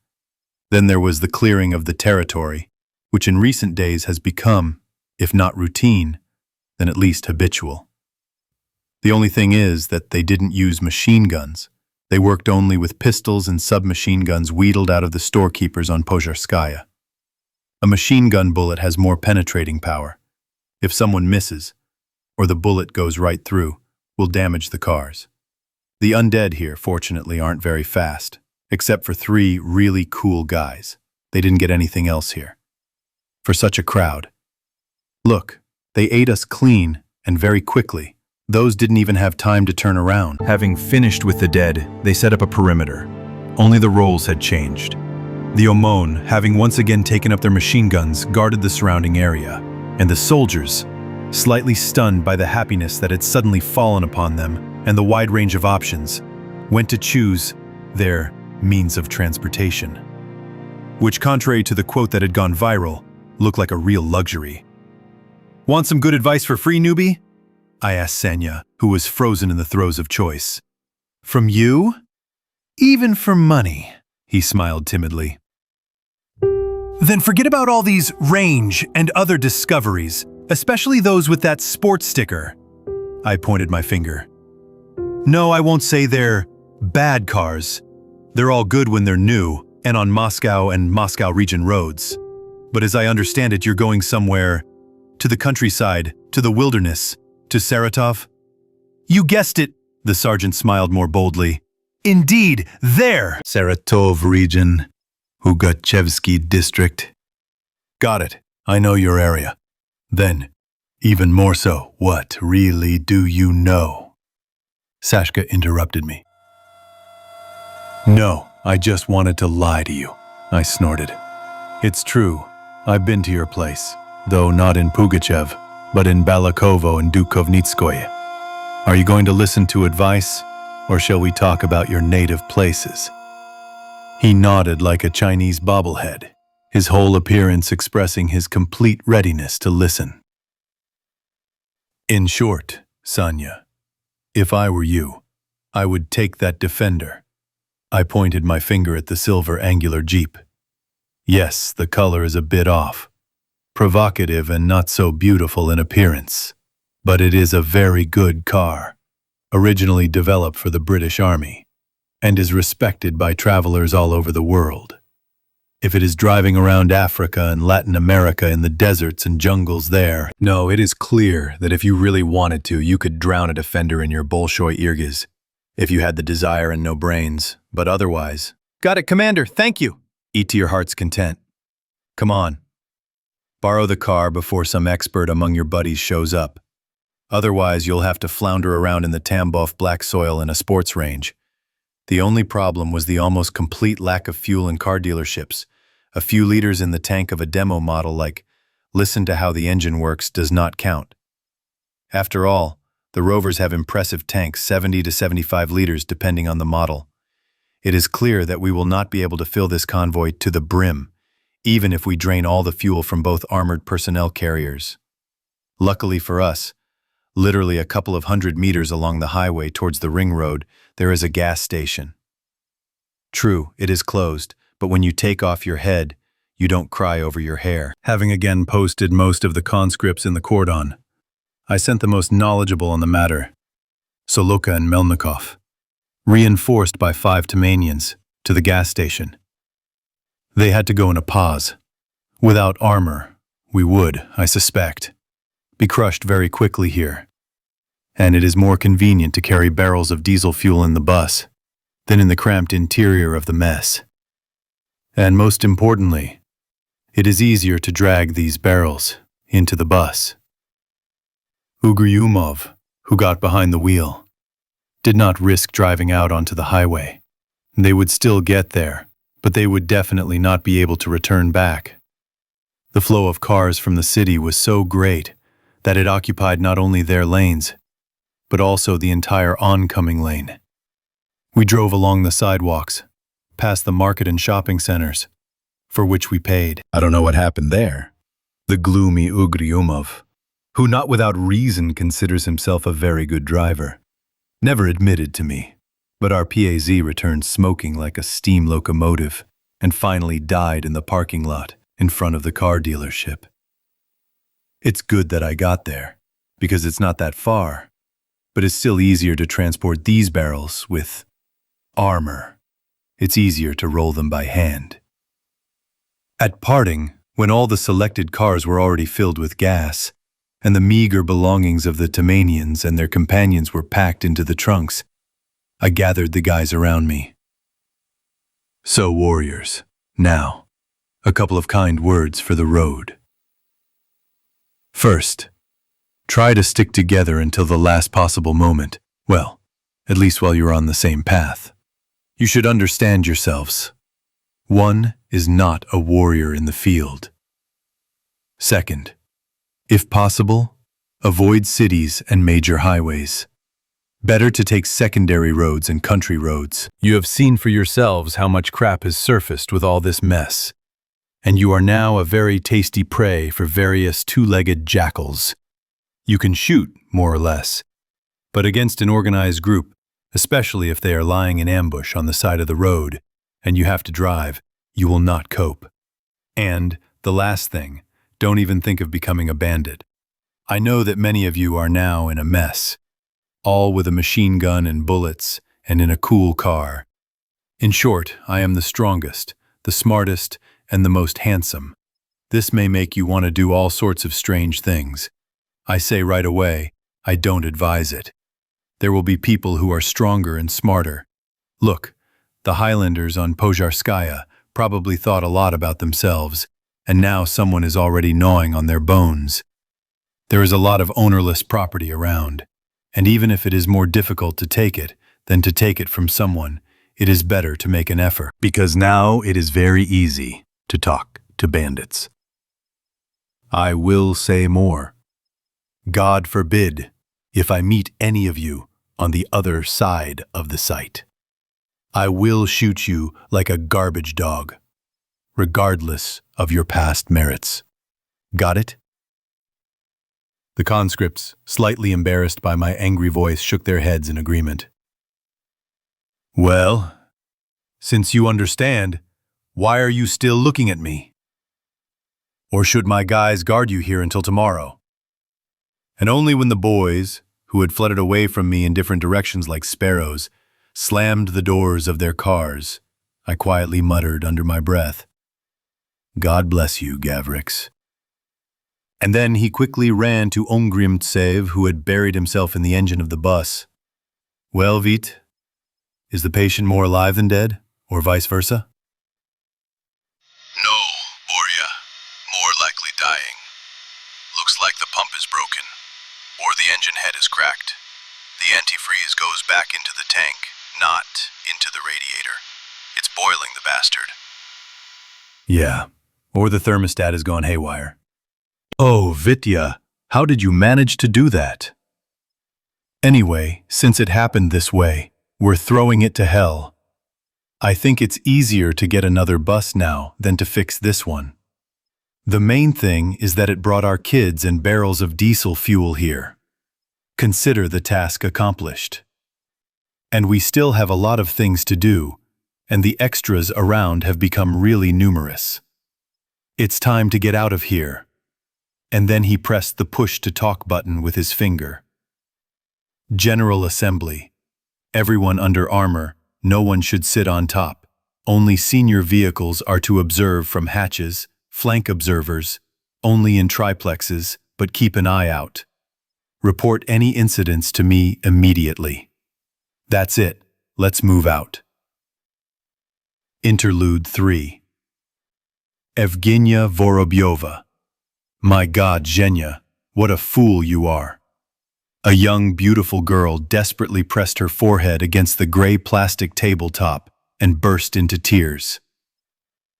The living dead continued to pound on the thick, expensive, leather-covered office door from the outside. It was so good that she worked for a company that made and installed metal doors, so the owners decided that they needed to show the goods to future buyers right away. And instead of a standard office door, they installed this monster. Only thanks to which she was still alive. There, opposite, behind an ordinary plastic one, and even with half-sized glass, there was a small travel agency. So their door didn't even survive a couple of blows. How briefly but terribly the girls who locked themselves in there screamed. Zhenya was afraid to remember even now, 3 days later. But she knew both of them. They often ran together to the cafeteria on the first floor to have a bite to eat during their lunch break. And now they, bloodied, with bared teeth and crazy, glassy eyes, are pounding on her door. My dear mother, why did you even go to work? After all, the elderly and wise landlady Aunt Leucia, from whom Zhenya rented a room, said, "Stay home, you fool! Look what they say on TV. Some crazy people are attacking people. It's not a good sign. Stay home and say you're sick. People often catch colds in the spring." But the tone of the company owner on his mobile phone was adamant. Either go out to replace the shift worker who has disappeared somewhere and isn't answering calls, or find yourself a new job. Yeah, easy to say. Look for a job. And who needs her here? A simple girl from the city of brides Ivanovo. It feels like on every corner in the capital, she, who has just received a diploma in the deficit specialty audit and accounting, is awaited with open arms. No. She should have listened to her mother's advice at the time. After all, she had said right away that no one needed so many lawyers and economists, and that she wouldn't have any work, and so shouldn't she think about something closer to life? Look, there was always a shortage of technologists at the weaving factory. But Zhenya had only snorted indignantly in response and set off to conquer Moscow. And only there did she realize that her mother, as always, was right. While she was studying, she had perceived all sorts of small part-time jobs that were not related to her chosen specialty as an inevitable evil. After all, you need to live on something. But as soon as she graduated from university, it turned out that there were actually many more accountants in Moscow than jobs for them. Wherever she turned, came or called, the first thing they asked about was her work experience. And then they would either draw out in a sad voice, "We hire people with a minimum of 5 years of experience," or get off with a vague, "If you suit us, we'll contact you." But Zhenya had lived in Moscow long enough to understand that this was simply a polite form of refusal. And only in one office did the female chief accountant, with kind and tired eyes, leaf through her diploma and passport and honestly say, "Darling, do you know how to do black accounting? Hide income from the tax authorities? No? Then don't even dream about it. No one will hire you. Go home. Maybe you'll get a job there. But Zhenya's pride and stubbornness did not allow her to return to Ivanovo. So she got a job in an office with the proud name Fort D, in the high position of sales manager. In Russian, she was a sales consultant, maybe even standing behind the counter. The duties were simple: talk to customers, smile sweetly, show a booklet with photos of the doors produced by Fort. Tell them what each of them is and how much they cost. Zhenya always had a good tongue, a slender figure, a pretty face, and a sincere smile.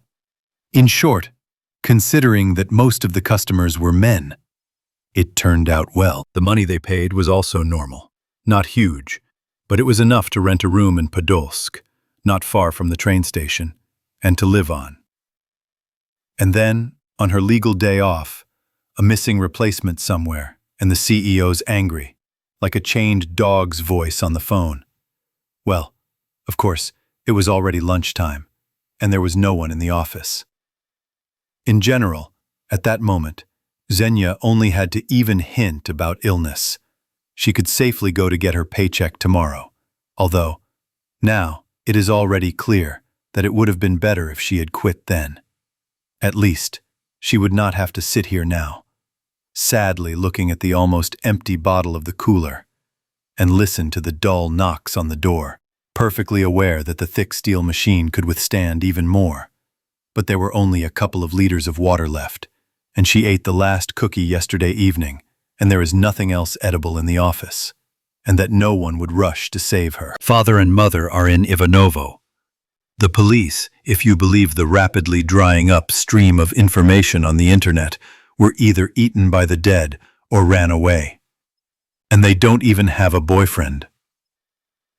Back in her third year, after reading a long article in yet another glossy Women's Advisor on the topic of how to more cleverly snag a prince on a white mare, Zhenya tried for some time to find a good match for herself in Moscow. The article looked too convincing, long, full of smart terms like set your priorities right. However, very soon, fortunately she had a head on her shoulders, Zhenya realized a simple fact. Boys from rich Moscow families also know how to set priorities very well and are in no hurry to marry provincial Cinderellas. They are simply not interested in people like Zhenya. Or rather, it's not that they are not interesting at all. After all, her figure and face were in perfect order.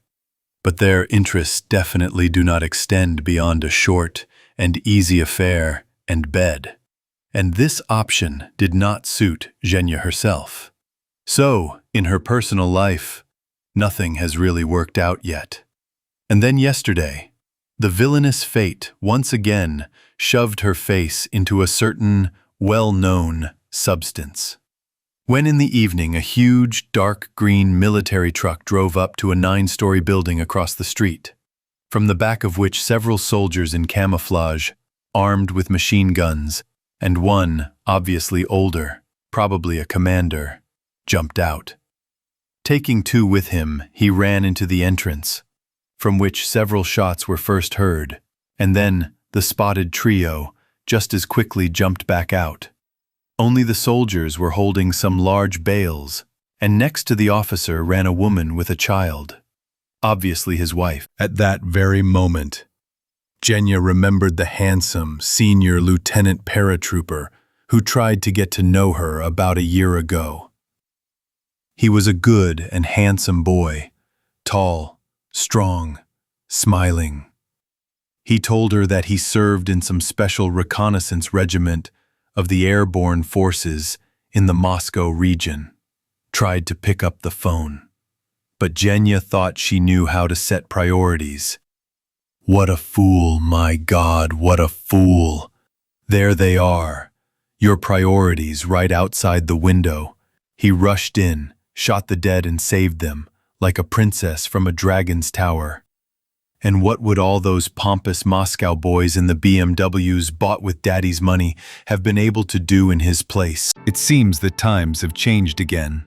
And now the term real man again, like many centuries ago, refers not to a plump daddy with a fat wallet and massive gold rings on short, thick, sausage-like fingers, but to a strong and determined, brutal man, capable of taking and killing everything that threatens him and his family without further ado. And you, my dear, missed your chance to have someone like that by your side.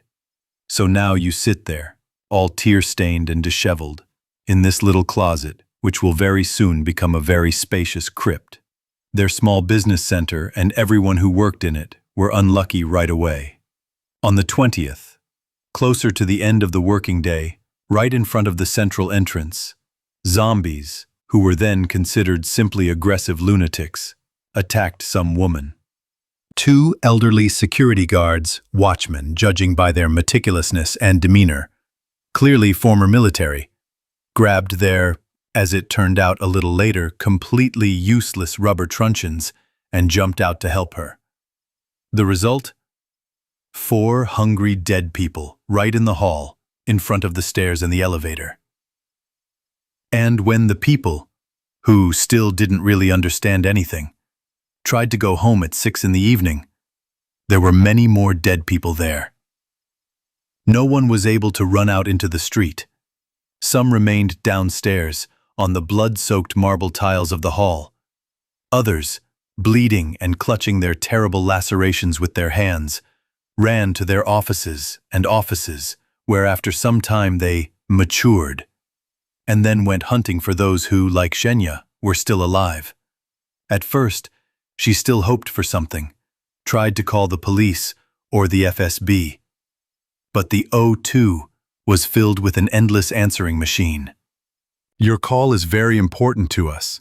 Please stay on the line, and a clearly dead-tired man answered the state security hotline, who, although he wrote down the address, honestly warned that there were practically no free people and they would definitely not send a rescue team just for her. He recommended that she try to get out on her own, wished her luck and hung up. She did not call back a second time. What's the point? It is clear that, as always, in similar situations, the fate of ordinary people does not bother anyone. I remembered the footage of flooded New Orleans that I saw in my youth, but back then there was only one city destroyed by the elements and an entire country that claimed to be the strongest on the planet.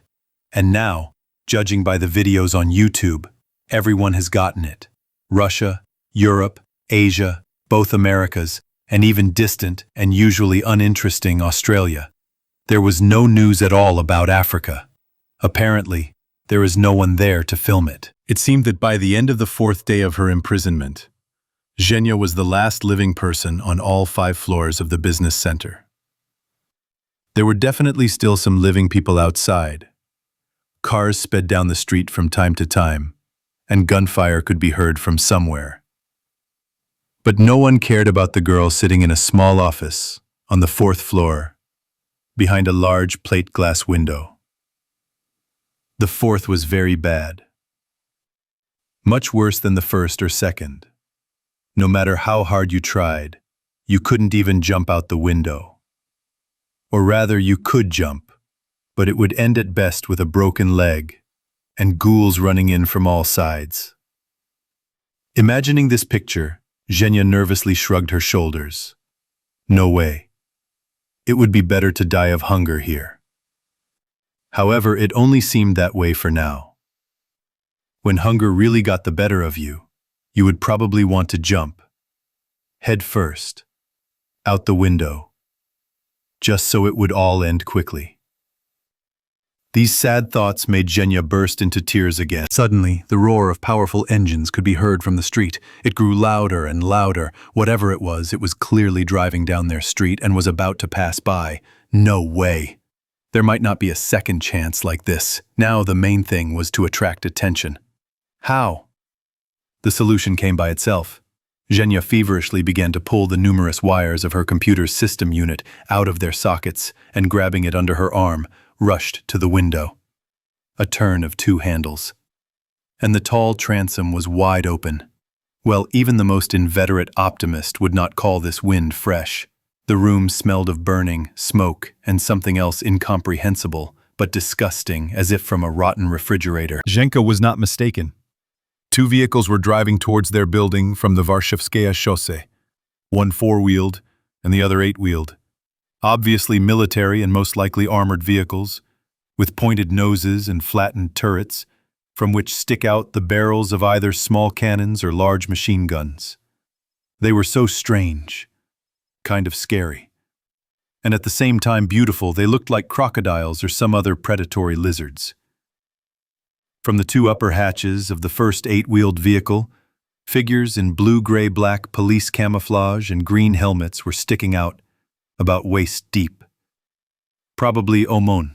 That's the uniform they wear. Well, now the main thing is to throw it so that they notice, but not hit them. Otherwise, they'll get offended.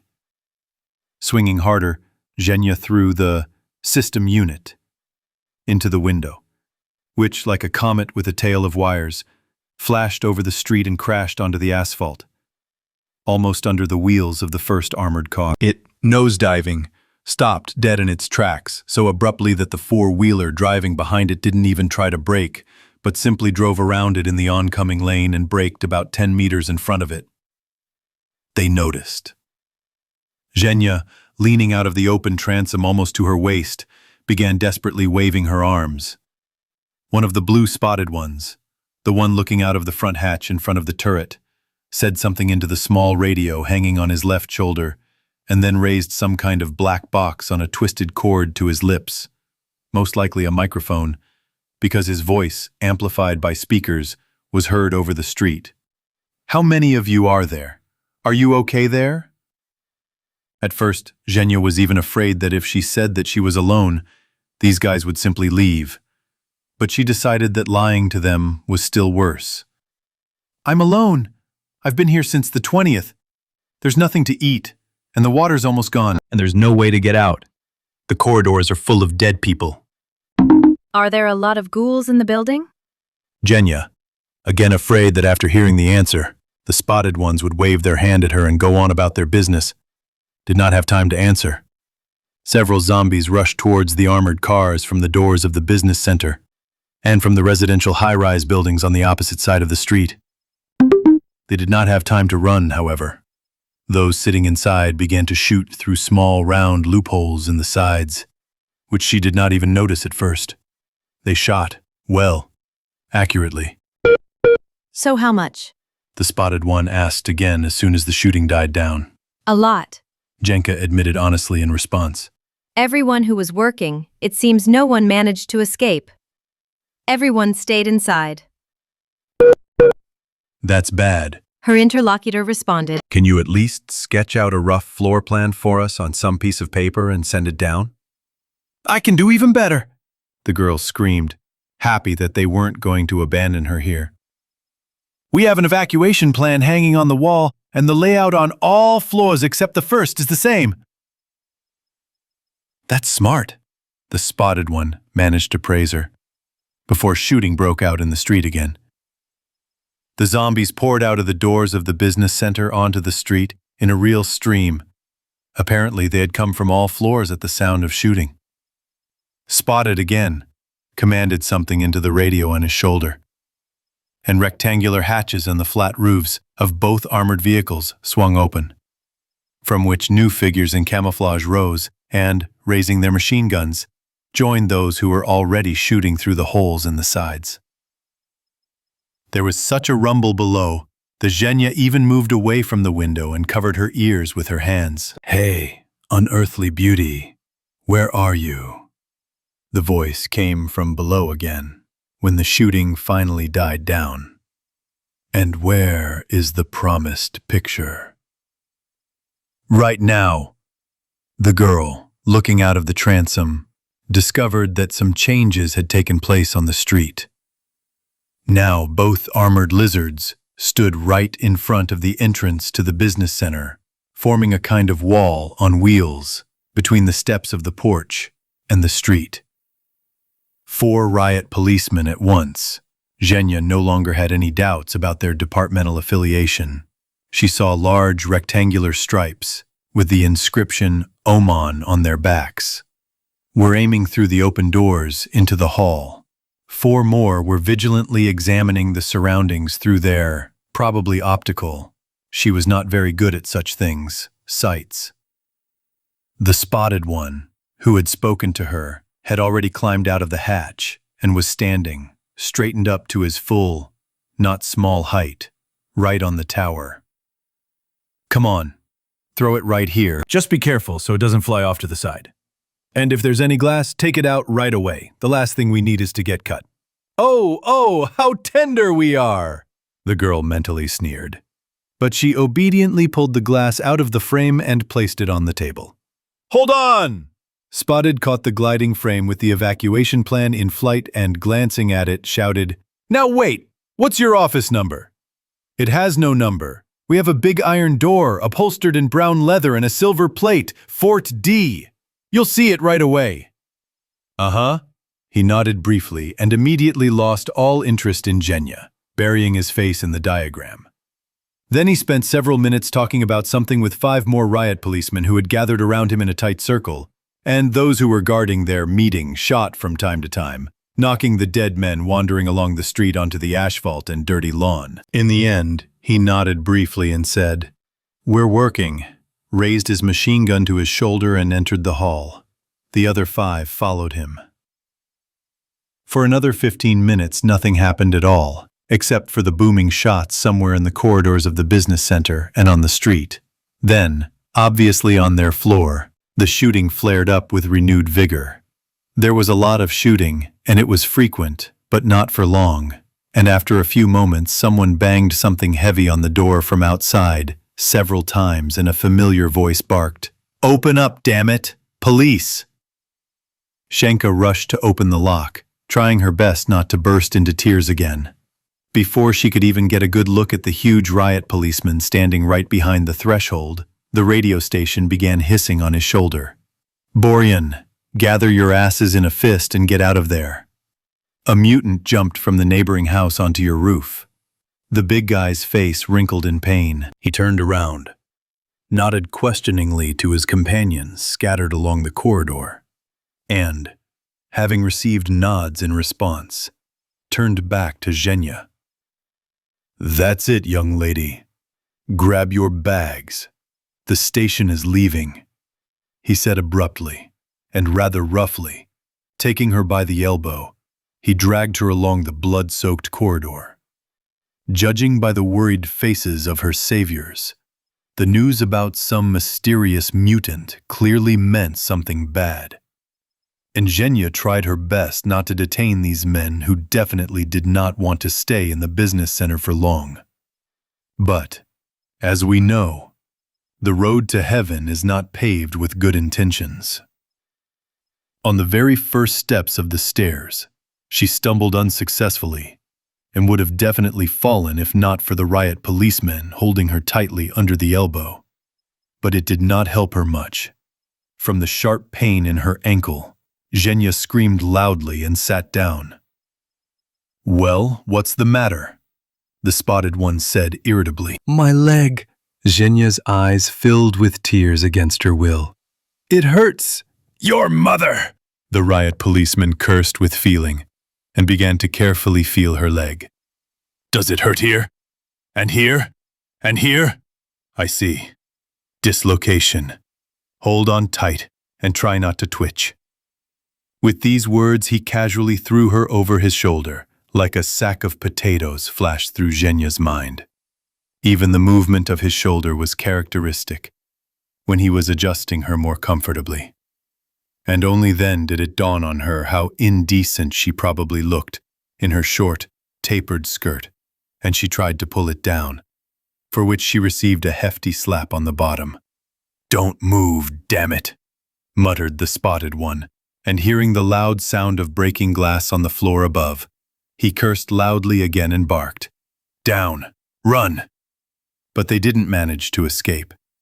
They barely had time to go down a couple of flights of stairs when several machine guns started to roar at once. Zhenya, hanging on the spotted one's shoulder and afraid to even move so as not to disturb him, could see practically nothing, only green cartridges bouncing down the steps. Let's get away, damn it! Let's get away! Bitch, why aren't you dying? The riot policeman dragging her growled so loudly that he could probably scare a bear in the taiga to the point of hiccups. But the mysterious mutant was clearly not afraid, but tried to attack. Ah! Boryan! Suddenly, Zhenya seemed to have been swept to the floor by a whirlwind.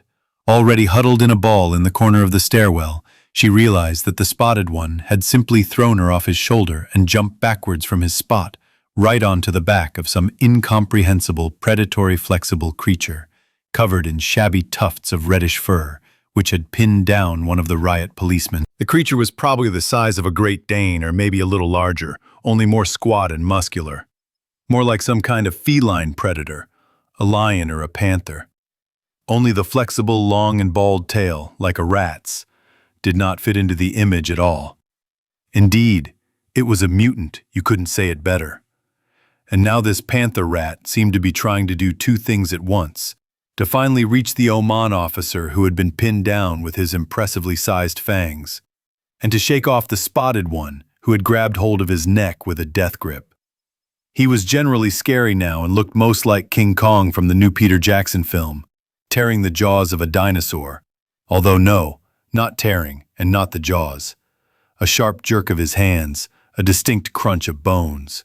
My dear mother, he broke that creature's neck with his bare hands. "How are you, Ivanteevka?" the spotted one wheezed, rolling to the side. "What do you think, Boryan?" he answered breathlessly, crawling out from under the creature's body. "Fucking simple. But it seems to be intact. Only the pants need to be washed." "Nothing." The first one laughed unnaturally. "Your wife will wash your pants. The main thing is that they don't bite you, but I won't touch those bastards with my hands again." The big guy shuddered noticeably. He adjusted his helmet, which had slipped to the side, and grabbed his machine gun more comfortably, and sat down next to Zhenya. "Well, how are you? Why were you so rude?" She blurted out unexpectedly, to herself. "I hurt my leg again and tore my tights." "Oh my God, what are you talking about, little lamb?" "What tights? He risked himself and just saved your life, and that short guy's too," flashed through Zhenya's mind. She already realized that she had blurted out a terrible stupidity, that she needed to say something completely different, but it was too late. Something appeared in the spotted one's eyes. That's probably how they look at the mentally ill, with pity and slight disgust. "Tights, you say?" he drawled, rising from his squatting position. "Well, well. Timur, help." The young lady limped to the armor. "Otherwise it looks like I won't be able to lift anything heavier than my own."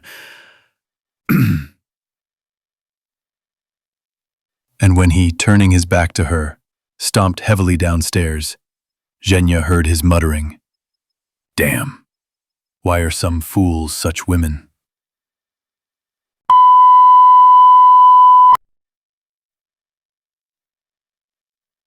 Chapter 9.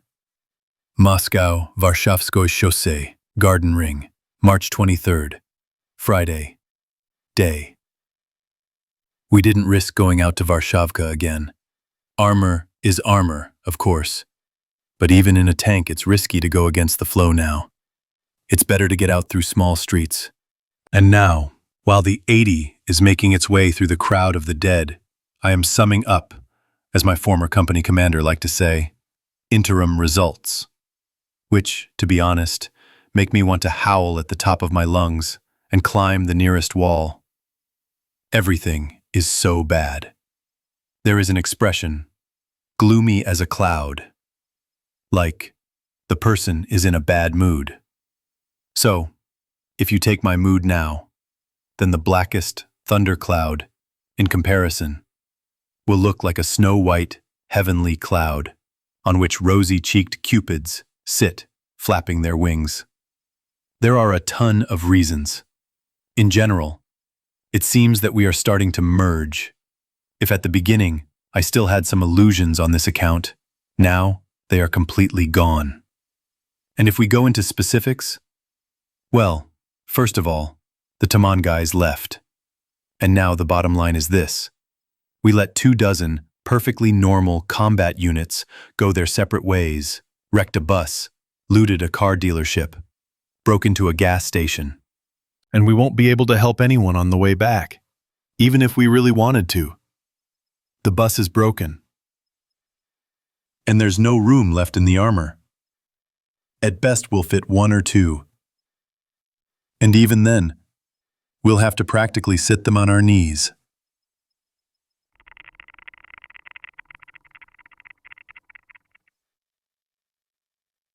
The 80 is not an Icarus. And I won't even mention the BRDM.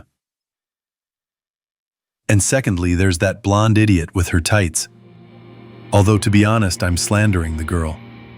She's a good girl by and large. To sit alone among a crowd of dead people for 3 days. Even a healthy man could go nuts from fear. And she figured out how to attract attention. And came up with a clever floor plan. Of course, she twisted her ankle at the wrong time. But heels are a thing. Few people can sprint in them. And then, when we grappled with that creature on the stairs, she didn't panic, didn't squeal, didn't twitch. But here, I don't know. Maybe she was trying not to interfere, or maybe she was stupefied. But both are still better than if she had started screaming and waving her arms and legs and clinging to me. Again, I threw her off, really, rather roughly. It just happened. She was a mutant, of course. My dear, flexible, the bastard, and agile like... I don't even know who to compare him to. When Gumarov, who was left in charge of covering our rear, shouted into the radio about a mutant that had jumped onto our roof, I must admit, I expected to see something like the mini-Hulks from Leninsky. Well, adjusted for jumping ability. Maybe not as big, but definitely anthropomorphic. And when damn, honestly, was I confused? No, more like I almost shit myself. The beast looked really scary. After it was all over, I noticed the collar that had dug into its disproportionately muscular neck. A cheap one, made of canvas with a metal buckle, like on a soldier's belt. Such collars are usually put on their cabedocs by poor pensioners or even homeless people, so that utility workers wouldn't catch them along with the strays. That is, in life this was an ordinary yard dog. Well, maybe a big one, but still, a yard terrier. And they, no matter how you look at it, are far from Staffordshire Terriers or Rottweilers by any standards. But this beast, even if you don't take into account its infectiousness, would gobble up any fighting champion for breakfast, and even ask for more. Just look at its mouth. A real Nile alligator, not a dog. The whole head is one big jaw. There is practically no room left for a brain. On the other hand, why does it need brains with such big teeth?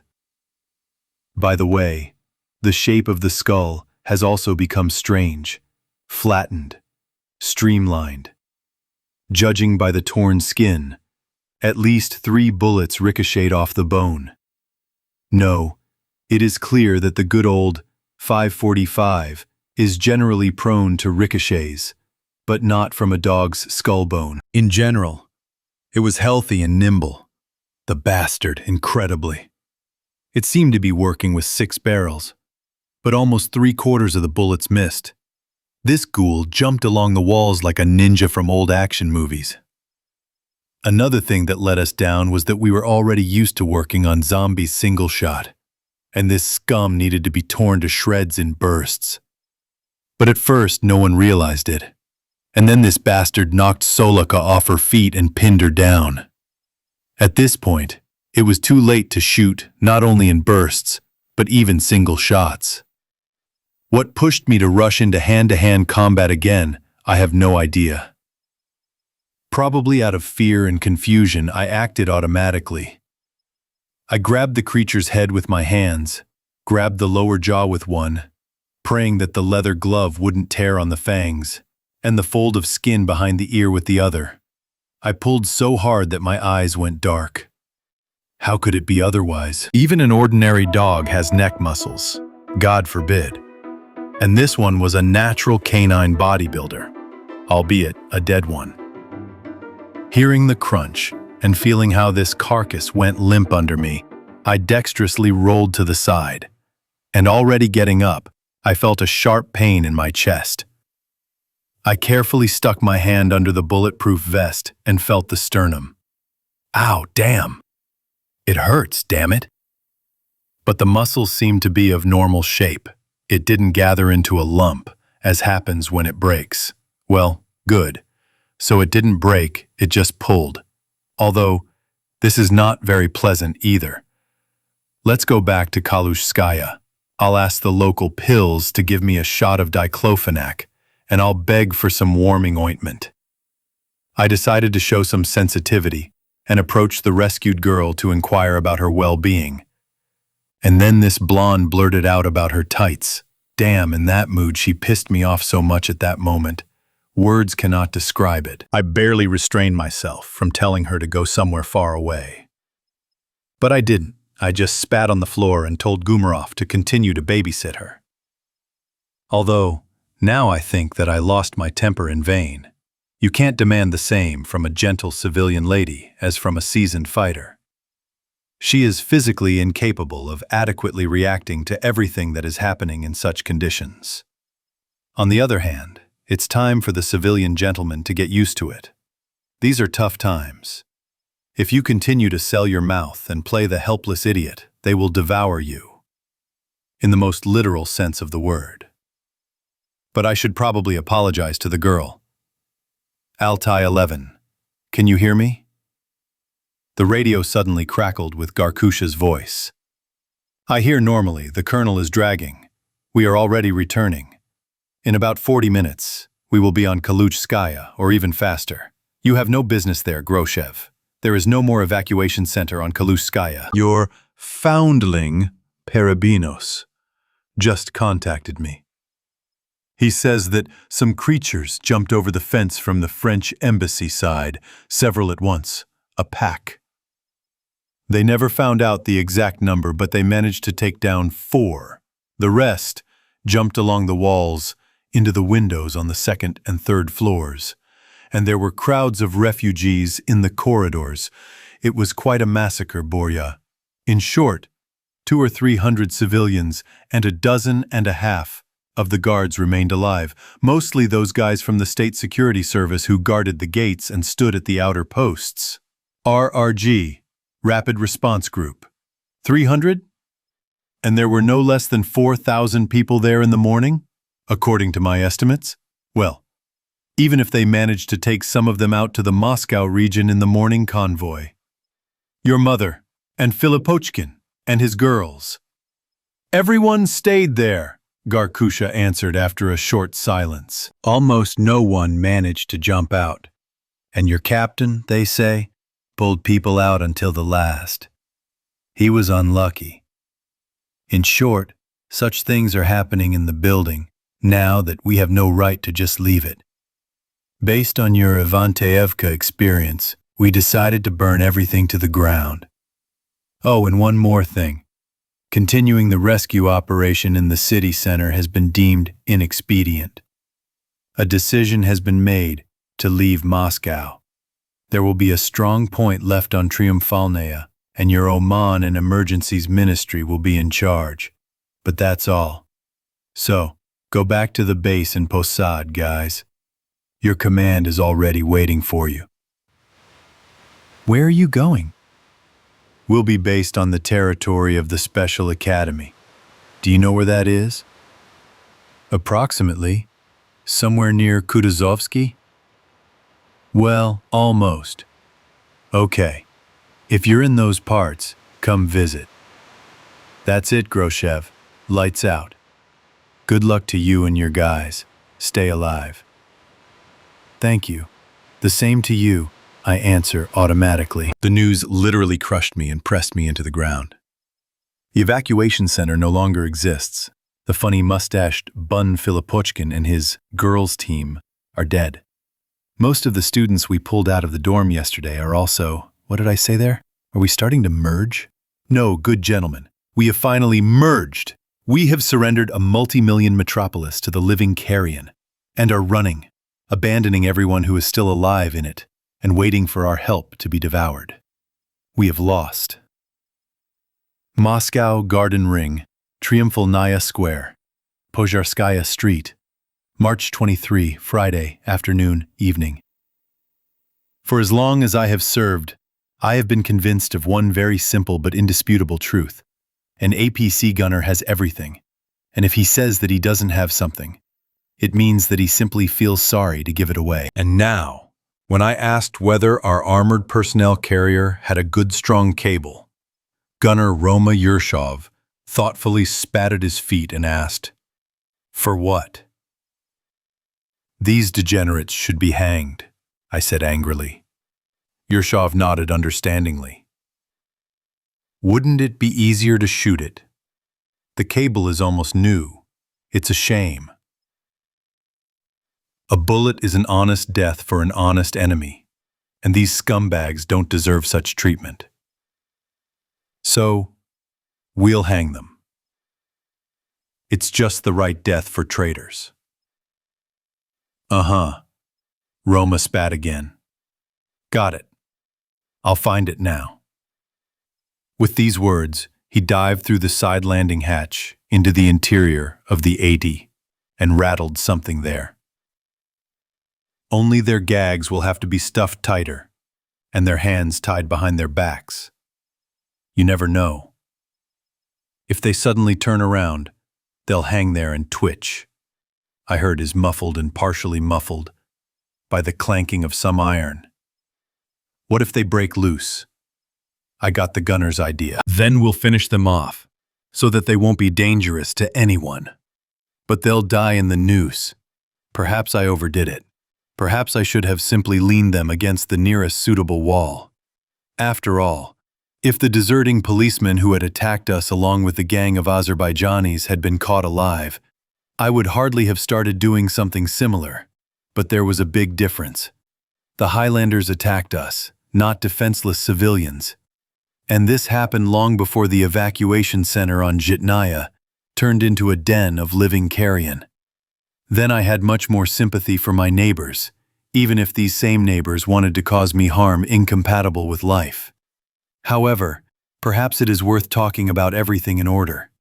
When this kid jumped out of the arch of an old Stalin-era apartment building on Sadovaya, along which our armor was moving towards Triumphal Square, and threw himself almost under our wheels, I swear I almost shot him out of surprise. I've seen enough of overly nimble dead people lately, as well as what they're capable of. And then there's the torn jacket, dirty jeans, and a face covered in dark, almost black blood. But before I could even raise my machine gun, I realized that the blood was still flowing quite profusely from the wound, which is somehow unusual for dead people. And he was waving his arms too deliberately. And only a couple of seconds later, through the growl of the diesel engine, I heard that he was also trying to scream, calling for help. It turns out, however, not very well. After a blow to the throat with a rifle butt, it hurts not only to scream, but even to wheeze. But we learned about the butt later. So far, I have only figured out that he is not alone, and his friends really need our help. The guy is trying to say something else, but I can barely hear his wheezing. And judging by how he looks, we simply do not have time to talk. A few abrupt commands into the radio, and the armored personnel carriers, almost scraping the walls with their sides, squeeze through an archway that is too narrow for them into the yard. And there, Artist Repin. They have arrived. Oil painting. It's not hard to figure out what exactly is going on there. 3 big guys armed with firearms in a 14th, with a badly dented and blood-stained face and hood, it seems, have just quite successfully squeezed an old but quite cheerful-looking Chevy Blazer from someone.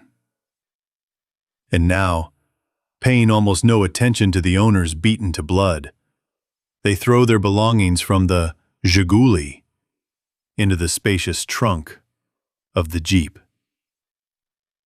In the criminal code, this phenomenon is called robbery, the open theft of someone else's property with the use of violence or the threat of its use. Although, what threats? Apparently, the guy who jumped out under the wheels of our armored personnel carrier is probably the least injured. The rest look and feel much worse. Why did I decide that? Well, at least with the fact that, despite the nasty-looking wound, he still runs quite quickly on his own 2 feet and does not lie hunched over on the asphalt, breathing every other time. But this is about the male half of the injured party. The girls, quite pretty as far as I could see, were almost never beaten. But, judging by their appearance and the state of their clothes, it would have been better if they had been beaten. So, now we are adding the article rape. The most disgusting thing in this situation is that all 3 foreheads are wearing gray police uniforms, and the weapons in their hands are clearly service weapons, and the car, judging by the paint and license plates, cannot be private. Come on, freeze! Put your guns on the ground. Raise your hands. No, old Al Capone was right. With a kind word and a pistol. And if instead of a pistol there is a bell of a 14.5 millimeter KPVT looking straight into the interlocutor's forehead, here you can agree on anything at all. The 3 Gray brothers clearly do not want to argue with a large caliber argument, and they carefully put their pistols and 1 suka between the 3 of them under their feet. Well, what the hell is going on here? As I already said, I understood perfectly well what was going on here, but guessing is one thing, but getting confirmation from the participants in the events is quite another. Everything is fine, colleagues. Relax. A young, impudent senior lieutenant, judging by his chevron from the PPS, tries to de-escalate the situation. Shut your mouth and don't move. Your bitch colleagues are finishing off a mare in a ravine near Tambov. Peps immediately wilted and obediently fell silent. Well, yes, although he is a bastard, he is not a fool, and understands perfectly well how such pranks can end for him and his accomplices now. Well, since you understand, then stand, digest, and estimate your meager chances. They wanted to take our car, the guy who jumped out of the arch at us hisses with effort. Wait, I interrupt him. Valmont, do you have the first aid kit? Yeah, our freelance platoon medic responds, sticking his head out of the BRDM hatch. Come here, there are several candidates for first aid here. And you tell me. I nod to the hoarse one. And, by the way, what's your name? The guy introduces himself as Kirill, and while Evgeny quickly washes his shallow but bleeding wound on his head with hydrogen peroxide and then bandages it, he starts telling his story. His monologue is somewhat chaotic and confused. He keeps looking back in fear toward the arch blocked by the BRDM hull, where the machine guns of our rear outpost are already clapping in unison, and it's clearly painful for him to talk. As far as I understand, they're a group, 3 guys, 3 girls. They studied together. When everything started spinning and spinning, they were sitting in class at their institute. The dead man burst right into the auditorium during a lecture. I can imagine what happened after that, but that's not the point. They broke out of the institute, decided not to return to the dorm, and instead to sit it out in the apartment of the only Muscovite among them, Sergei. The guy, having named the name, pointed his finger at one of the beaten men, next to whom Valmont was sitting with his bag. It turned out that his parents worked for some foreign company, now somewhere in Germany, and the apartment was at his complete disposal. In addition, Sergei was also a bit of a trialist, and he had a Chevrolet SUV, albeit of an old vintage but still quite functional. Yep, the very one that seemed to have started it all. Until today, they had been sitting there, cleaning out the large refrigerator and pantry, and waiting for help. But judging by the internet, the situation had not gotten any better. Rather, the opposite. And literally an hour ago, they said on TV that the rescue operation in the center of Moscow was being stopped due to a lack of forces. Like, get out yourselves if you can. And they decided to get out. "Have you cleared the yard?" I asked, nodding at the 6 dirty and bloody bodies at one of the entrances. Kirill nods in response. "Well done. What did you do to them?" He silently points towards the 14th, near which I see on the asphalt a large and obviously heavy household hammer on a long black and yellow rubberized handle, and a baseball bat. Oh, it looks like I was wrong when I spoke so badly of this tool, near the car dealership on Varshavka. Apparently in skilled hands, even a bat can do a lot of damage if you try.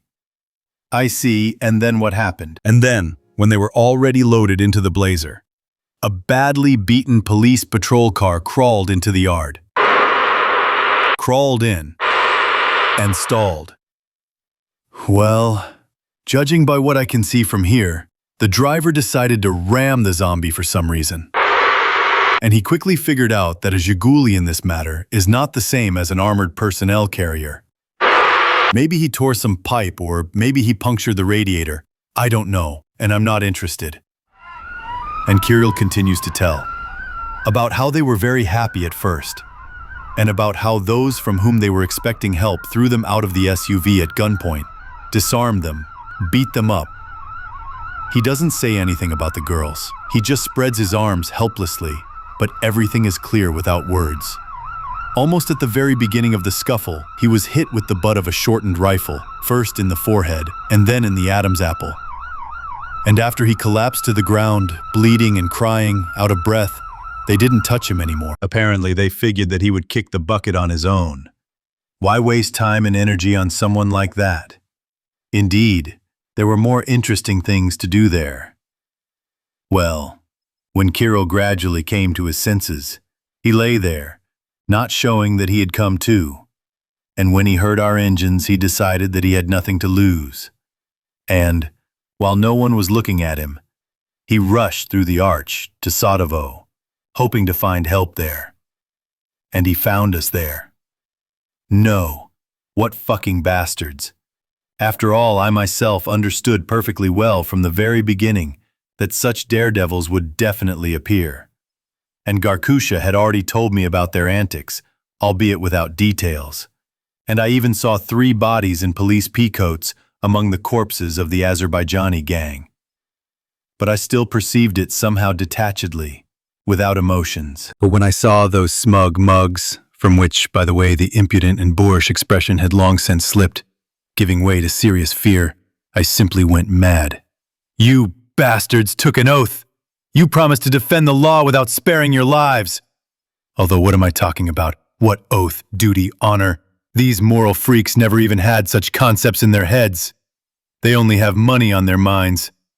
Many people used to be helped to put their brains back in place by serving in the army, if they got into a normal unit. But that was before, and now it is not fashionable to join the army. Now the concepts are simple. The army's for suckers. Normal guys dodge.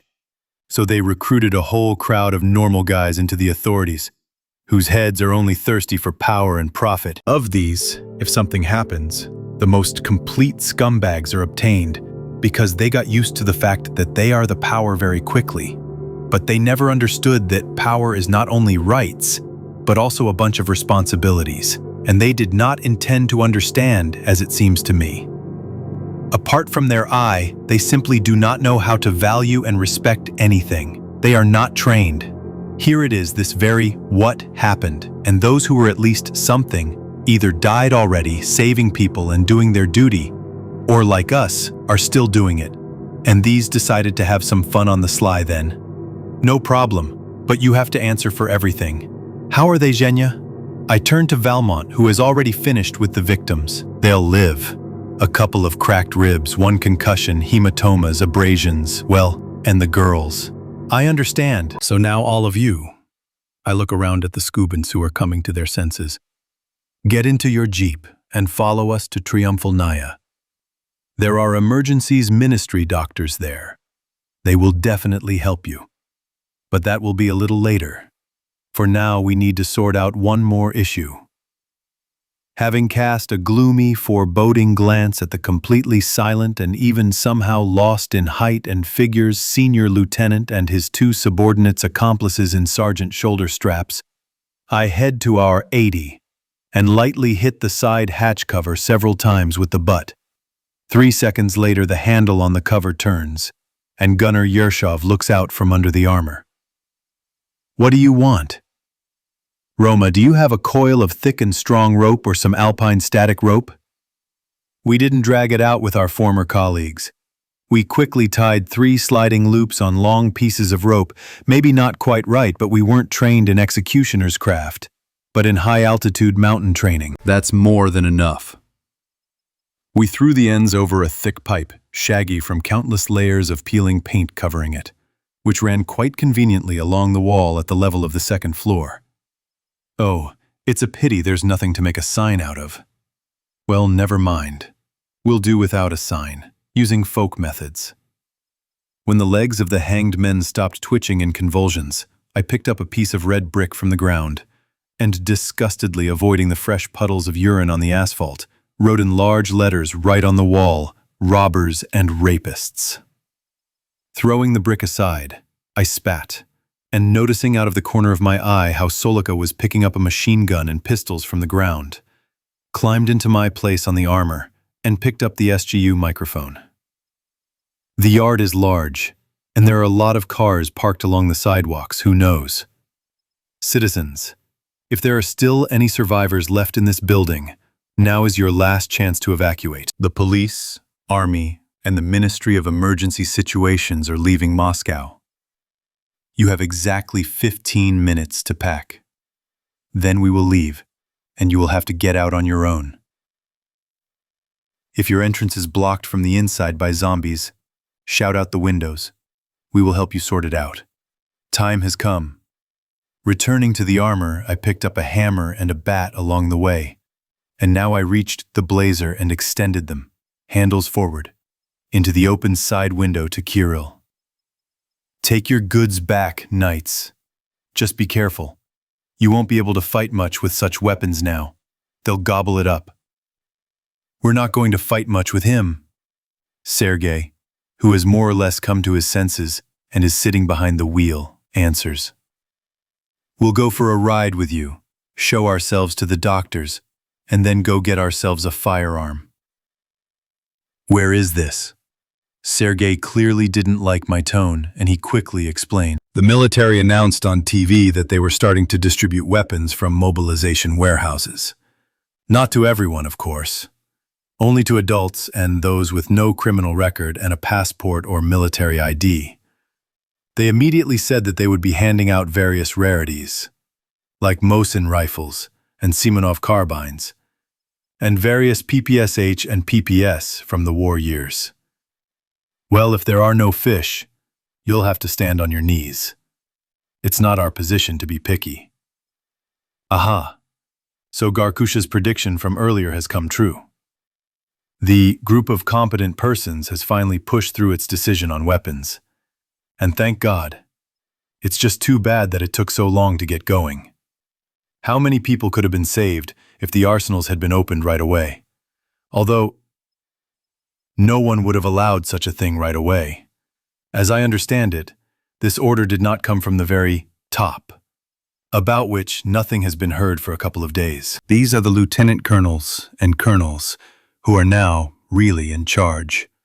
They decided among themselves and came to the conclusion that they need to give people at least some chance. and at the same time, make their own task a little easier. After all, the more people can protect themselves and their loved ones, the less workload there is for the army and other security forces. And thank God, we still have enough people who are potentially capable of standing up for themselves. Nowadays, young people are afraid to join the army. But among men who are 5 years or more older than me, only those who had some kind of health problem did not serve. The rest honestly gave 2 years to the motherland. And that means that the majority of them at least know which side of a machine gun a bullet comes out of. Plus, military pensioners like my dad are not exactly ancient veterans frontline soldiers, of which there are almost none left. But those majors and lieutenant colonels who left the army in the first years after the collapse of the Union. Yes, they are no longer boys, but it is clearly too early to consider these 55 to 60-year-old men old men. And we have never had a shortage of determined men who are ready to stand up for themselves and their loved ones. They will still show themselves if necessary. No. It is clear that many of them were pulling out their conscription, or earning their next stars on their shoulder straps in some military construction, railway and other auxiliary troops. But there are still more paratroopers, Marines, and other motorized rifle troops among them. And if such people are given weapons, then no harm but benefit will come from it. Good, if so. And where does this materialization of spirits and distribution of elephants take place? They said on TV at army strongholds along the Yaroslavsko, Leningradsko, Minsko, and Kashirsko highways, almost immediately beyond the Moscow Ring Road. They have something like checkpoints there. That's how it is. And on our Yaroslavka, they also give out karamoltiki to everyone who wants it. I'll have to stop by on the way back and have a look. It's an unusual phenomenon for us. To take it away is always welcome, but for them to give it out, and to everyone who wants it. No, it's like that joke, I don't care about the wings, I have to see it. While I was chatting with the students, about 30 people came out of different entrances. We had to lead out 8 more. A couple of wooden ones had settled down comfortably on the first floor of their entrance. For my guys, it was a matter of minutes.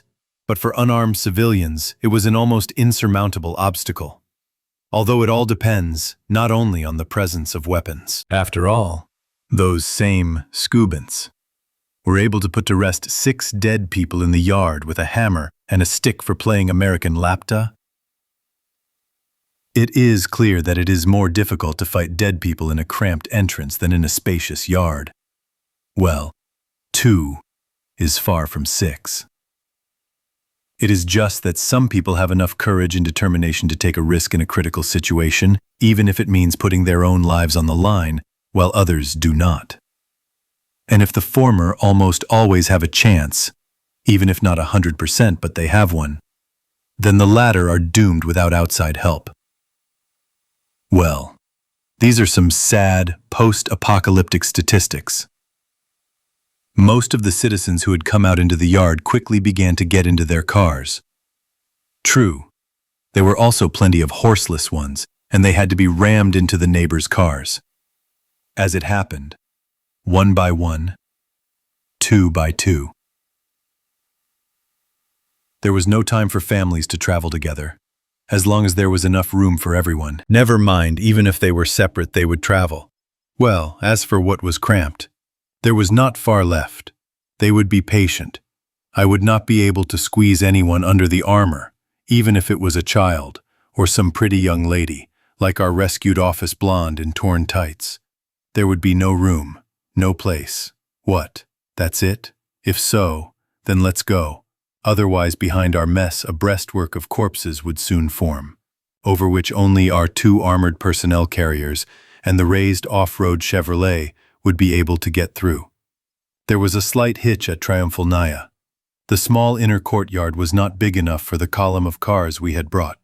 Again, there were already 2 of our OMON Urals parked there, a stray BTR-70 armored personnel carrier that had ended up there in much the same way as our 80 that had been inherited from the Tamanians, and an emergencies ministry ambulance minibus. And if you add our 2 boxes to all of this, there was just enough room to squeeze sideways past all of this stuff. The suggestion to leave the cars outside at first almost caused a small riot among those who had arrived. But then Anton stepped in, who, in addition to his impressive size, also had extraordinary charm and the talent of a diplomat. In just a few minutes, he had settled the conflict that had almost flared up, and some of the people who had arrived, having received very clear instructions as a farewell where they needed to go in order to get out of Moscow as calmly as possible in the current situation, moved on. Oddly enough, in addition to the students we had saved, and all the horseless, who simply had no other options, several people who had their own cars also decided to wait for the planned evacuation. In principle, you can understand them. They have nowhere to go and no one to go to outside Moscow, and they don't want to risk their lives hoping for maybe. And here, reliable walls and a roof over their heads, food, healthy men in camouflage and with machine guns as guards. Again, Tisov swore to them that when the column arrived, they would clear the way to the cars, and they would be able to evacuate to the refugee camps in their personal cars, but as part of a guarded convoy. And there, perhaps, they will find a place for themselves in the new world. Having checked the placement of the people we brought and handed over the company of Skubans to the doctors from the Ministry of Emergency Situations, into whose friendly team, by some mysterious means, 2 doctors from the capital's emergency room joined. And how did they manage to survive in the madness of the first days of all this? I try to find out where, in fact, our people are quartered. The doctors, kind souls, point out the direction. I sincerely thank them. It seems like a small house, but the layout is complicated. It's easy to get lost here if you're not used to it. To my endless surprise, Tisov and the rest of our Arkarovites were not in Rostik, Il Patio, or a sushi bar, but in the Interfax press service premises, located on the 2nd floor above the American Grill. It's strange, by God. It's a truism. The first question a riot policeman asks when he arrives on a mission, even before he finds out who exactly can be beaten here and who shouldn't, is, when are they going to feed us? And then there was such a sharp and unexpected departure from the character. Obviously anticipating possible jokes about this, Anton immediately joked. They had already eaten all the tasty things long before our arrival, so what were they doing there? The chairs in the press center are much softer. I think at another time people would have definitely made fun of us, but not today. After what happened, no one has any desire to joke. Anton doesn't yet know the reasons for our condition, and he clearly doesn't like our gloomy faces. Okay, guys, stop frowning. Let's go grab a bite to eat. As they say, whatever God sends, well, yes. That day God sent. In short, it quickly became clear that Tisov had exaggerated a little about they ate everything. The fast food refrigerators still had quite a decent supply. That's because no one wasted it on civilians. There was much less space here than on Zhitnaya, and so the rescue did not stay long. They were immediately taken to refugee camps near Moscow after the mandatory quarantine. Accordingly, with such a turnover, no one bothered to organize hot meals. What's the point? By the time the soup is ready in the field kitchen, those for whom it was cooked will already be somewhere near Sofrino or Narofominsk. It's much easier to bring a couple of trucks with army dry rations. Yes, it's far from the Slavic meal restaurant, but it's quite edible and nutritious. By the way, many civilians even like porridge from the same IRPP, especially pearl barley, when they are not used to it. They just haven't been choking on it day after day for 6 months in the mountains. And the pâté and nut chocolate paste there are also quite good. In a word, the food problem was solved here using the cheap and cheerful method. People who suddenly lost everything, Their home, their relatives, the familiar world around them did not care what exactly to eat. And all sorts of fast food pickles were coveted by colleagues with impudent faces as operational reserves of headquarters, that is, for themselves. However, I don't see anything bad in this, given the number of refugees that pass through Triumfalka. The refrigerators of Rostix and American Grill would probably be empty in 2 days at most, or even earlier. But for the small garrison of OMON fighters and Emergencies Ministry employees, all this French fries, corn, and other nuggets and chicken wings will be enough for more than 1 week of autonomy. The main thing is that there is electricity. IRPP is an individual daily food ration, one of the varieties of Army dry rations. We had a late lunch or early dinner, depending on how you look at it, in the Rostix Hall. Damn strange. I've been here several times. I sat on those same red leatherette sofas, treated a pretty girl to beer and spicy chicken, ate boiled corn with a friend, and drank Coca-Cola that tasted like tap water. And everything around looked completely different back then. And now, instead of bright sunlight outside the huge windows, there's a dim, flickering light from bulbs powered by a gasoline generator in the courtyard. And instead of the windows themselves, there are thick sheets of iron, rusty in places, with peeling paint. Not very carefully welded together. The weld seam is rough. In some places, they didn't even beat off the scale. But the main thing is not even this ugliness, but what it fenced us off from. When I remember those gray-green, drooping, dead faces, those completely impossible eyes filled with malicious, lifeless things. Brr. I never considered myself to be very impressionable, but such memories make me want to swallow. Almost without feeling the taste, I stuffed the intestine, silently nodding my thanks to the 2 guys running the local hot shop. One is from the Ministry of Emergency Situations, and the other, judging by the chevron, is from the Moscow OMON, apparently on duty in the galley. Come on, brother. Anton lightly pushes me in the shoulder with his fist. Let's go whisper. You look kind of bad. Come on, tell me what happened. Well, I laid it out, about Rybalkin, and about the mutants who took over the Justice Ministry post on Leninsky, and about the departed Teman people, and about the girl in DAS, and about the massacre on Zhitnaya, and for dessert, about the colleagues hanged on my orders on Sadavoy. Awesome, Anton drawls thoughtfully. Had a great time, Comrade Warrant Officer. Was it really that bad? It's like I've plunged headlong into a tub of liquid shit. I didn't try to pretend to be an impenetrable and unperturbed hero. Most of all, I want to get drunk until I squeal like a pig, until I drool. The only thing that's stopped me so far is that I've had a lot of things to do. It's good that it's full, Antoka looks me in the eye seriously. In such a situation, it's best to load yourself up to your nostrils, so that not a single second is left for any irrelevant thoughts and other reflections.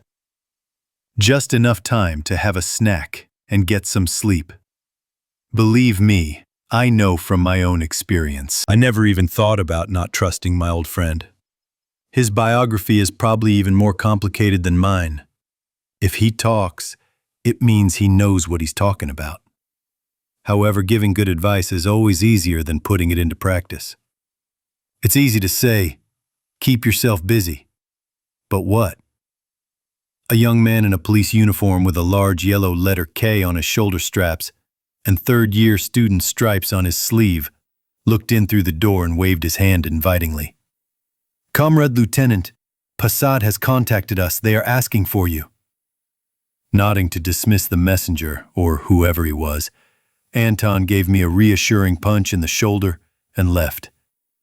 I took a Nokia out of my camouflage pocket.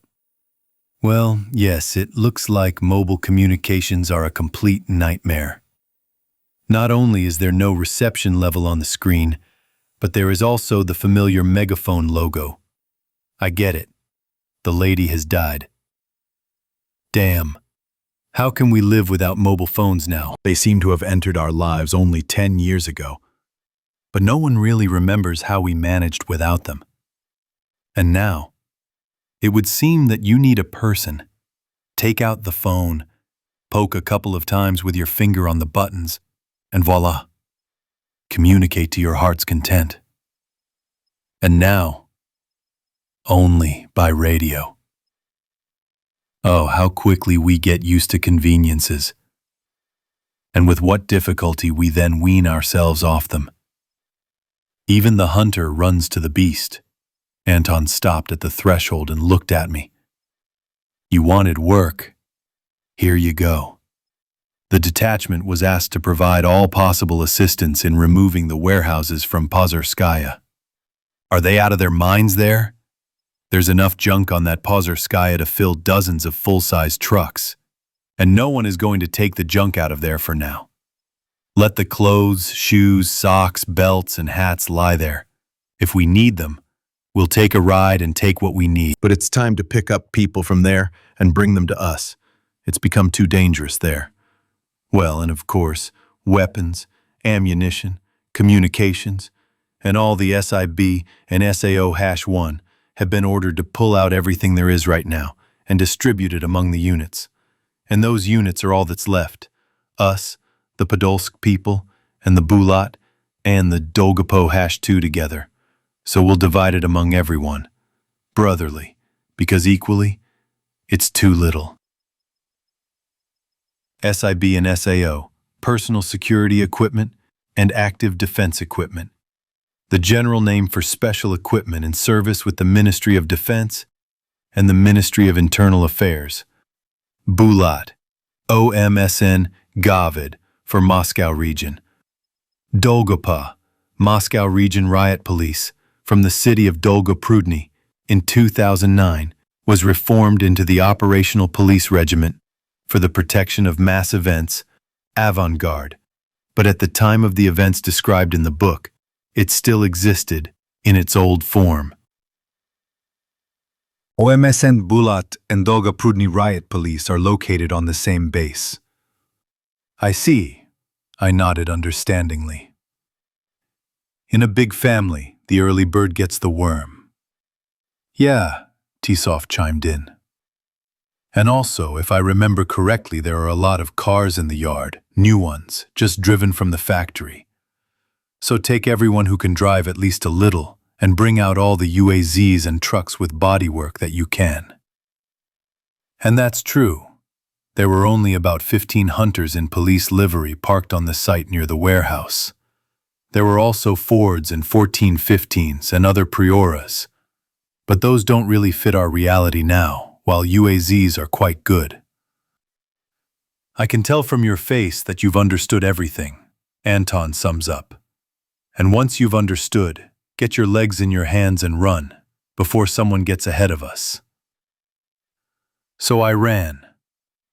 First, I caught and rounded up all of our guys who had driver's licenses into an organized flock. Then, I selected the smartest and most skilled of them, because there have been a lot of riders lately who have only dealt with automatic transmissions.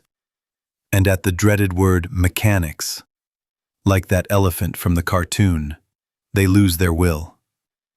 Then I found out who, from our glorious department, is now responsible for organizing centralized automobile transportation in this bedlam. It used to be simple. The squad commander writes an application to the motor transport department. It is approved, and everything is in order. And now, it doesn't take long to arrive at the warehouse and sit on top of a pile of junk you've dragged out with your own hands. But who and how will transport you and this pile from that warehouse later? Well, I don't know either. Or rather, I didn't know half an hour ago. Now I know. I found out everything, agreed on it, and established cooperation. It turned out to be not so difficult. Everything is as usual. Whoever has the strongest throat and the most impudent face is right. In short, we have two 18-meter barges. And I think we'll also cram the UAs to the brim, and cram as much as will fit into the boxes. Yeah, come on in, it's cheaper. No, Antoka is right. When you, like some ant, spend hour after hour dragging all sorts of boxes, crates, and bales into the back of trucks driven up to the very parapet of the warehouse, there is absolutely no time left for any introspection. Good, simple, and honest physical work. Take more, throw further. The very work that, according to the classics, ennobles, and at the same time turns monkeys into people, and people, subsequently, into draft horses. But, on the other hand, all the turbidity from your head is blown away by the wind. Rather, washed away later. It goes without saying that we failed to get our hands on everything, and I hadn't set such a goal for us. We simply wouldn't have been able to drag away such a pile on our own. I was worried about just one narrow moment, but neither the Sobry nor the Dolgoprudny and Podolsk people even raised the issue of redividing the 17 UAZs that we, having arrived first, had laid our hands on with our brazen faces. We weren't being completely brazen, and when they arrived, we were busy dividing everything else. Boxes of cartridges, grenades and grenade launcher rounds, pistols, machine guns, bags with bulletproof vests and helmets, boxes of radios, into 4 equal piles. In a word, it turned out quite conscientiously and fairly. But there was so much of all sorts of stuff here. I never had any reason to consider myself a weakling, but here I ran out of steam. And all because of electricity, or rather, the lack of it. It used to be simpler. Put all the boxes you needed on a pallet truck and drag them to the elevator, go down to the first floor, and then on the same pallet truck, along a special ramp, straight into the back of the truck. But now it won't work. There's no electricity and the elevator isn't working. So you have to drag everything down the stairs by hand, and then up the second staircase, so as not to create a crush on the one you go down with your things. Back up again, for the next batch. A real ant trail. Rolia is a manual hydraulic trolley, driven by the muscular force of the loader. It is called so because these trolleys loaders are produced by the Finnish company Rola. By the end of loading, we were so exhausted that the mutant who suddenly jumped over the fence could have had a bite of us without straining himself at all. Personally, I barely had enough strength to lift my machine gun and point it in its direction. And whether I hit him or not, I won't even lie, I don't know. But here we were all greatly saved by the foresight of the guys from Bulat, who, although they suffered more than anyone else during loading, left 4 sentries in one of the Tigers they had arrived in, and with a large caliber cord. These guys didn't lose their heads after all. Each of them had enough combat experience for a dozen OMON fighters at once, and still have some left over. The big one roared deafeningly. The muzzle flash flared up and danced like a long, swaying foxtail. Golden cartridges jumped on the asphalt. In general, the mutant, very similar to the Hulk we put to rest on Leninsky Prospect, although he scared everyone almost to the point of wet pants, did not manage to create any real problems. In the dispute between a mountain of living dead meat and bullets of caliber 12.7, the bullets won, as they say in competitions in various martial arts, with a clear advantage. But on the other hand, it immediately became clear to everyone that we evacuated the warehouse in time. The local security did not have anything larger than 9 millimeters, as well as experience in fighting zombies. They had not wandered here yet. Therefore, I think they simply would not have coped with the mutant, and we would not have gained anything from the fact that the supply base would have turned into a breeding ground for the living dead.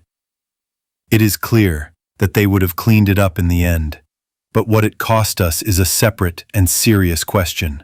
Warehouse nooks and crannies filled with shelves, especially if there is no electricity, are not the entrance to a residential building. If the diesel generator dies, the lights will go out.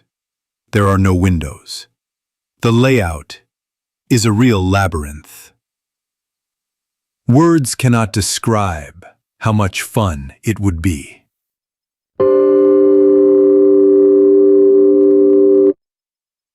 And God only knows what losses it would cost us to get the warehouse back, to take it back under our control. It is better as it is now. We have taken the most necessary things, and if we need anything, we will return later. An empty multi-story barn in itself, it seems to me, is not very interesting to zombies. They are attracted to living people, not to a pile of police peacoats. And to make sure that they do not wander in by accident, we will close all the doors and gates. A padlock is no obstacle for a living person, even if there is no key. But for a dead person, even if he is a mutant 3 times over, it is quite possible. That seems to be it. Now I can wipe the sweat of labor off my face with a calloused paw. Once again envying Misha with his black bandana, hastily shake hands with my acquaintances from Podolsk and Bulat. And get the hell out of here!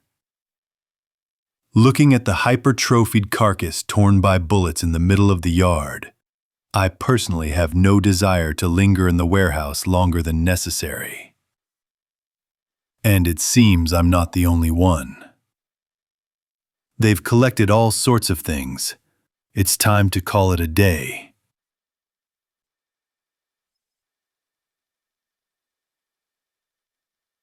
Chapter 10. Umfolnaya Square, Yaroslavsko Chaussee, March 24th, Saturday night, morning. So Ivanteevka, I'll report in order. We've taken out all the most important and valuable things from the warehouses with our joint efforts. Our column, under the protection of your stray, 70, has left for Peresvet. I've delivered all the warehouse people here as ordered, and have even placed them already. What are the next orders? Well, actually, none, Borya. We're keeping this house for ourselves, as a strong point, and just in case, as they say, so that there will be. The garrison is a combined one. We'll be on duty in shifts of a week, on a rotational basis. The commanders have already decided everything among themselves, so I'll stay here with most of my group. And you, in the morning, take everyone else. 1 Ural and 80, your BRDM, and move out after the column. In Passad, as I understand it, things are also bad, so you won't be sitting around doing nothing. And for now, lights out. Get some sleep while you can. I nod briefly, go down to the courtyard and stomp straight to Rostik's. I wasn't mistaken, that's where all my Arkarovtsi are sitting. I already told you, the average OMON fighter, like Winnie the Pooh, is always up for a little snack. As the ancient army wisdom goes, a good soldier always eats when he's not sleeping. Actually, that's what my Team Ma is doing now. I mean, they're gobbling so much that their ears are ringing. I'm surprised to see the same group of Skubins there. They look a little better than yesterday. Apparently, their interaction with the medics wasn't in vain. In addition to medical care, I see that they were also given material assistance. I mean, they changed their clothes. The girls were wearing nothing but scraps of clothing yesterday, which didn't look like clothes at all. And the guys' jackets, sweaters, jeans were heavily stained with blood and dirt and torn in places. Now they are all wearing army camouflage that hasn't really been wrinkled yet. Judging by the color and cut, it's old, from the early 90s, butane. From some warehouse, probably. I feel like the number of citizens dressed in military style will soon increase significantly. They were dragged out in different ways, some from home, giving them time to pack, and some from work like that young lady in tights. Where is she going now in her heels and tight short skirt? But there are plenty of them, so they gutted some warehouse, apparently, for their needs. Fortunately, the motherland has a lot of stuff in stock, At one time, I was offered a set of genuine command staff PSH-43 uniforms at a low price through an acquaintance. Riding breeches, a tunic with a stand-up collar, plus chrome boots.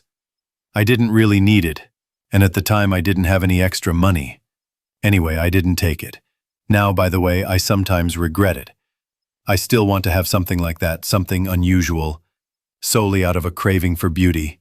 And if you rummage through the Army Reserve warehouses, I think you'll find uniforms from the Great Patriotic War and the stagnant everyday or parade uniforms and the Afghan experimental uniforms.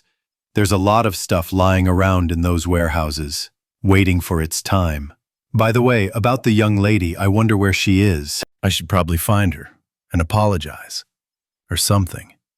But, as it turned out, all the civilians we brought were taken 3 hours ago to a refugee camp in Ashukino near Moscow, closer to the Sofrinskaya Brigade base. Well, that means it wasn't meant to be. How are you feeling, Knights? I sit down next to the students. Thank you. Better, Sergei, who is clearly the leader in this group, answers for everyone. Yesterday, beaten and ragged, he looked really bad. And to be honest, I didn't take a closer look at him. I had other things to worry about. But now, I took a closer look. A normal guy. Strong, sinewy. Well, yes, trials are such a thing. Weaklings don't hold on there. Because sometimes you have to pull a car stuck in the mud out onto dry ground, not with winches, but with shovels. Chop down trees, or just on your back. Washed and dressed in clean clothes, Kirill also no longer makes the same pathetic impression as when we first met. He's a fairly athletic guy, only not very tall, and in my opinion his hair is too long. In principle, as far as I know, today's young guys are not really into sports. They are all unfit for the army because of their general fatigue, but they are quite good at parkour and other fitness activities. And where does health come from all of a sudden after leaving the military registration and enlistment office? So these kids were quite capable of calming down half a dozen dummies with the help of improvised means. But then they backed down. No, I'm not talking about the fact that they didn't go for the pistols and machine gun with that hammer and bat. Given those odds, I probably wouldn't have twitched either. I'm talking about the fact that they let themselves be beaten so easily. At their age, we mostly did hand-to-hand combat and kicking, and trained our muscles in the iron. It was harder for us to let the juice go. But these guys don't like fist fighting. And despite their athletic figures, most of them are too weak to punch.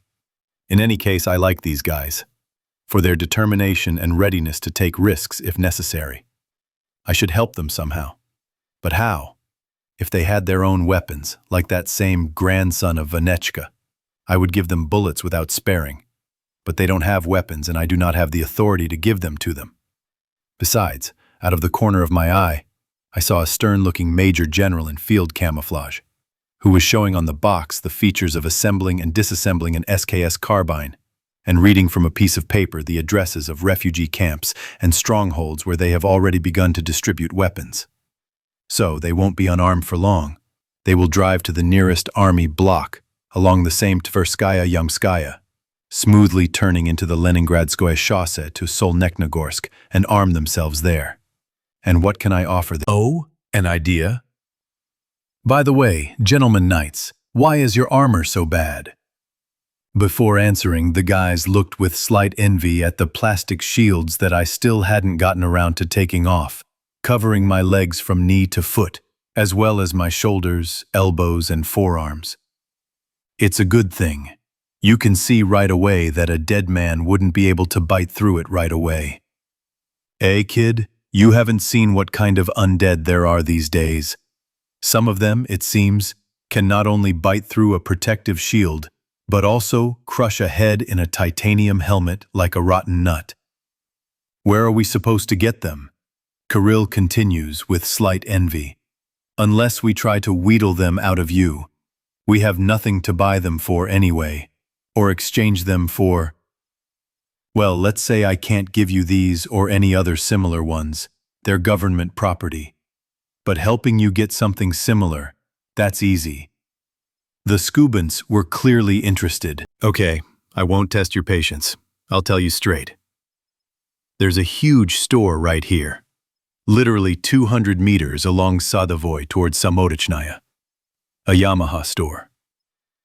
Where is the piano in the display case? Sergei clearly understood what I was talking about. Yeah, but not a piano, but a grand piano. There are a lot of different musical instruments there, but besides the various babalaikas, they also sell motorcycles in the next room. And where there are motorcycles, there is always any kind of protective harness. Sergei finishes my thought. Well, yes, he is a jeep driver, and they periodically cross paths with ATV and motorcycle enthusiasts at their various riding get-togethers. Actually, it's impolite to interrupt your elders. I raise my index finger instructively. But you got it right.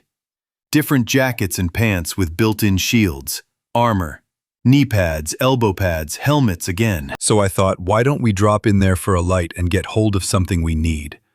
We're all for it, Sergei shrugs, but why do you need it? Just like that, I smile back. I liked you, so I decided to help you. Again, how much will you take? We'll take the rest. Life is long, you never know. Maybe it will come in handy. So have we agreed? Agreed. Okay, then let's meet tomorrow at 7 in the morning at the same place. I moved from the students to my own people, who were just finishing their meal.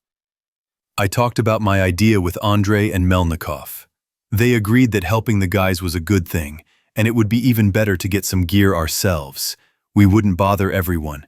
We'd go in 2 troikas in the Bradek and the Skubins in their SUV.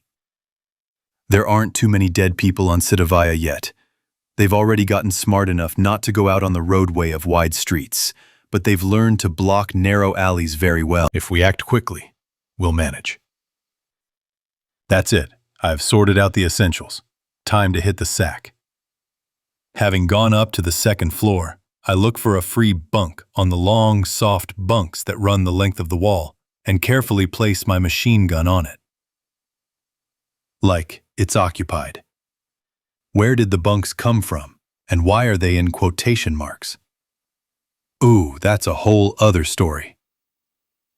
The chairs, in Interfax, although soft, are not very suitable for sleeping. So people have taken up household vandalism. You carefully disassemble the chair. You get 2 quite decent-sized pillows, on which, if you move them, you can quite easily lie down. Yes, your feet remain on the floor. Well, there is still a relatively clean carpet there, and not bare cement slabs. Quite a decent bed. There have been much worse. First, one of them made a bunk for himself, and after looking at it, the other one did. That's how, in the end, these very bunks were created. By about 40 seats, one of which I have now occupied. Now it's time to take care of hygiene. The handwritten notice hanging on the wall is short and unambiguous. Wash your socks. Leave your combat boots outside. Well, how do I recognize this style of writing? We have almost the same thing hanging in our living quarters in the detachment, only printed out. Why such strictness? Well, how can I say it? To put it briefly and simply, when, after a busy day at work, 24 men in a confined space take off their combat boots, the smell in that room is indescribable and mind-blowing. With socks, everything is simple. Go and wash them. If there is no soap, then just in cold running water. It will be enough for the first time. But with shoes, it is more difficult. If you wash your boots, it is not a fact that they will have time to dry by the time you need them again. So until you get to a safe place, it is better to just air out your boots, and you certainly shouldn't do it in the same room you sleep in. Most of us had already sniffed the barrack spirit during our service in the ranks of the invincible and legendary. Anyway, I washed my socks in the sink next to the toilet, washed my feet, and slapped my bare heels on the carpet in the direction of the bed, disciplinedly leaving my shoes near the door, where there were already a dozen pairs.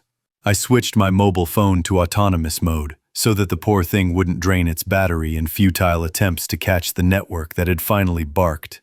Set the alarm clock, and, wrapping my machine gun belt around my wrist and fist of my right hand and hugging the tigra as if it were a girl, collapsed to sleep.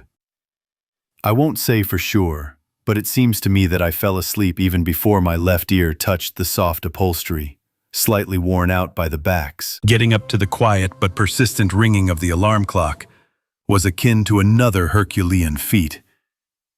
It doesn't happen to me often that I have to literally kick myself out of bed, but today was just such a case.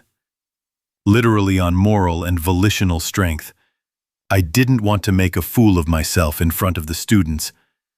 I dragged myself to the sink, and there was a surprise.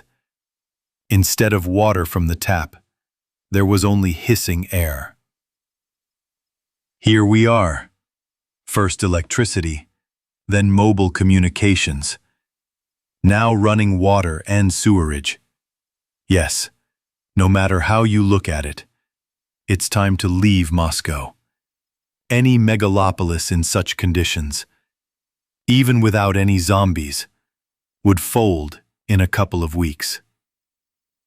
This is not a village where you chopped your own firewood, heated the stove in the house and the bathhouse, carried water from the well with a bucket, poured kerosene into the vat, and instead of a sewer, there was a homemade birdhouse made of rough boards over a cesspool. By the way, Anton needs to be informed since he is the commander of the snow fortress here.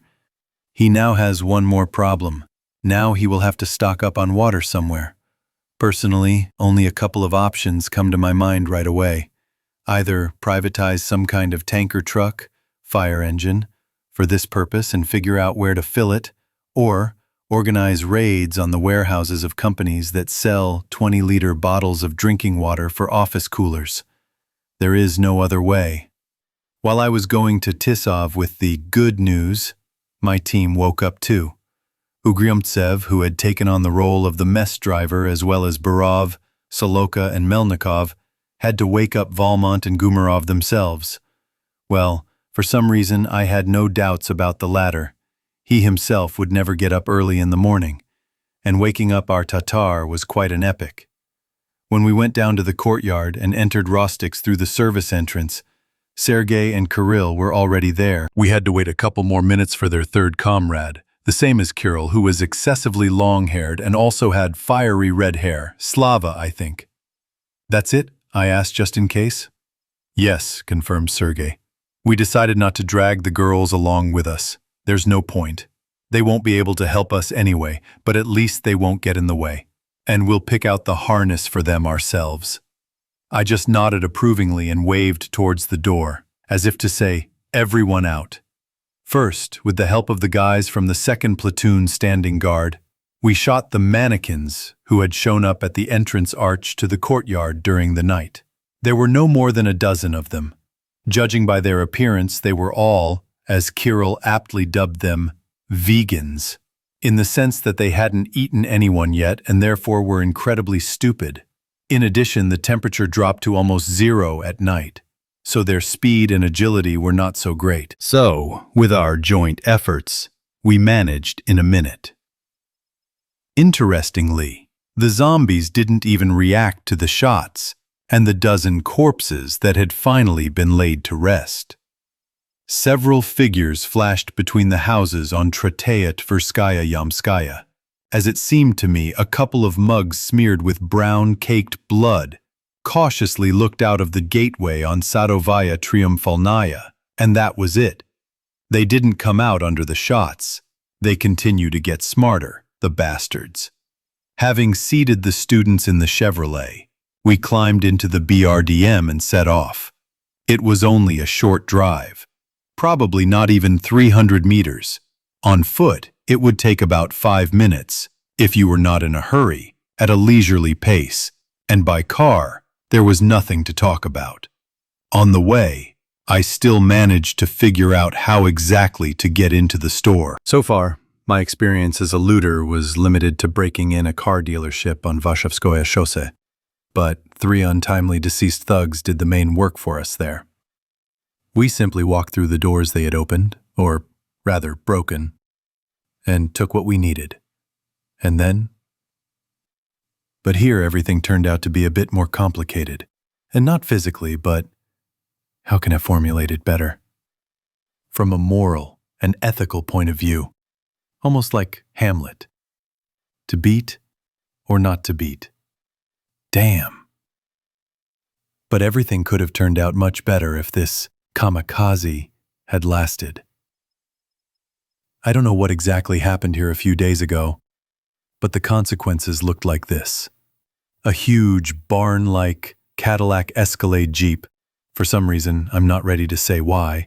After all, I'm not an experienced traffic police inspector who can reconstruct the picture of almost any accident. In short, this 6-liter gas guzzler flew off the roadway, rammed and scattered to pieces a Russian bistro van parked on the sidewalk, and having knocked down several striped fence posts, settled comfortably right in the window of an expensive furniture store, located in the same building, next to the motorcycle store, and separated from it only by a thin wall. Just a couple of meters to the left, it would have knocked down the corner of the Mototechnica window. Which is where we were actually heading. No luck. Now we'll have to put the door out ourselves. On the one hand, it's much easier to break the display case. But it will be like Ossia Bender said in The 12 Chairs.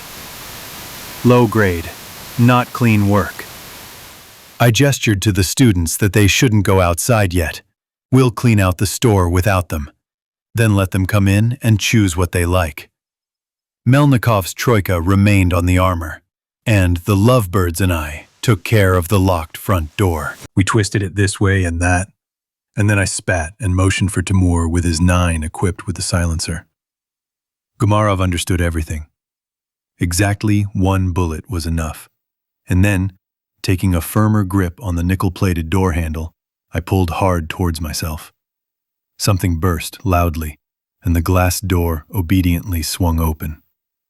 Having looked more closely, I spat in frustration. We wasted a cartridge in vain. The lock is not worth a kind word. If I had been more persistent, I would have broken it open manually on the 2nd or 3rd attempt. Although the handle might not have been able to withstand a couple more tugs, I would have torn it out with the meat. Moscow, damn it, the center. And in our Sergeyev Posad, people lock up their sheds with all sorts of unnecessary junk more seriously. Fop heads, damn it. In the Escalade, a dead man we hadn't noticed at first suddenly began to stir under the long, deflated airbags. I raised my machine gun, but then noticed that not only was he entangled in the deflated bags of the airbags, he was also fastened with a seatbelt. I nodded to Timur and silently pointed my finger at the dead man struggling in the Jeep's cabin. Timur raised his 9A91. A shot weakened by a silencer boomed dully, the bolt clanged, and a green cartridge case flew off the BRDM's armor. The dead man, twitching his arms, trying to throw off the airbags that had turned into sagging rags, went limp and quiet. Normal. Let's continue working. It's interesting. I've never even gone into expensive and pompous stores, like this motorcycle shop, or the car dealership on Warszawka before. I can't say exactly why, but there were several reasons. I never had the money to buy anything in such places. That's one. Timur recommends. Secondly, I didn't want to feel the arrogant looks of the sellers, who, although they themselves couldn't buy anything in their own store, looked down on the citizens who just came in to gawk, as if they were homeless people at the train station with disdain and contempt. Well, and thirdly, I'm not a fan of just strolling around different shops. If you need something, you come, buy it, and leave. I'm not capable of experiencing pleasure from the process under the foreign name of shopping. Only in good hunting or military equipment stores, like the same strategy or survival brigade, can I hang out for a long time. But this is already akin to a tour of a museum. Not just a desire to buy everything, more and cheaper, but contemplation and receiving aesthetic pleasure. I went too far, huh? But now, when God knows what is happening around, it's as if I decided to make up for lost time. The store turned out to be very nice. And the selection is good. Motocross enduros, solid choppers, even seemingly nimble scooters. There are also several different models of quads, from small 50cc 51s for kids to chase dogs around the summer cottage village, to healthy ones, almost the size of a tractor, and for off-road rides, and even judging by the covers mounted behind the seat, for hunting. I looked at the price tags. I even felt sick. My faithful, very used Focus cost me less. No, I understand. Yamaha is a well-known company. But you don't need to jack up the prices to such an extent. My Ford is at least a full-fledged car, albeit not new, tired of Russian roads and domestic service. And the quad, no matter how you look at it, is a toy, albeit a big one. They say correctly, what is the difference between a little boy and an adult man? A man's toys are many times more expensive. No, it's good that I didn't go to such stores before. I was less upset. Now there's no time to be upset. We're not staring at the goods here. We're cleaning the area. There were no incidents during the cleanup. At all. There wasn't a single zombie in the store, not counting the one in the Cadillac, covered in airbags, sunbathing. Well, all the better for us. There was only one silencer for the 6 of us, on Gumarov's 9. So, if we encountered the dead, we would have to make some noise. And new not quite alive citizens could well have wandered in from the surrounding yards to hear the shooting. We would have to fight them too. It would take a long time and be a hassle. It would be much simpler, like we are doing now, without noise and dust. I looked out into the street, waved my hand at Sergei through the open door, as if to say, "Come in. You are welcome." While Sergei, Kirill, and Slava were meticulously selecting motorcycle jackets, pants, and helmets for themselves and their girlfriends, we, without looking too closely, swept everything else into large, sturdy plastic bags with the store logo, a fair supply of which I found under the cash register. We started with the utility room. Everything was packed there. Less fuss for us. Just put it in the bags. Okay, that's it. Time to call it a day. Why? Look how much stuff is still hanging on the hangers in the sales area. The tight-fisted and miserly Saloka clearly didn't understand me. Andruk, we are not the only ones left alive. I will say more. Compared to most, we are in chocolate. We have weapons and equipment.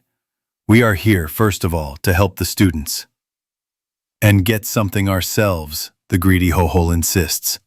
To get rich, and not to rake everything out, so that there's not even dust left on the shelves.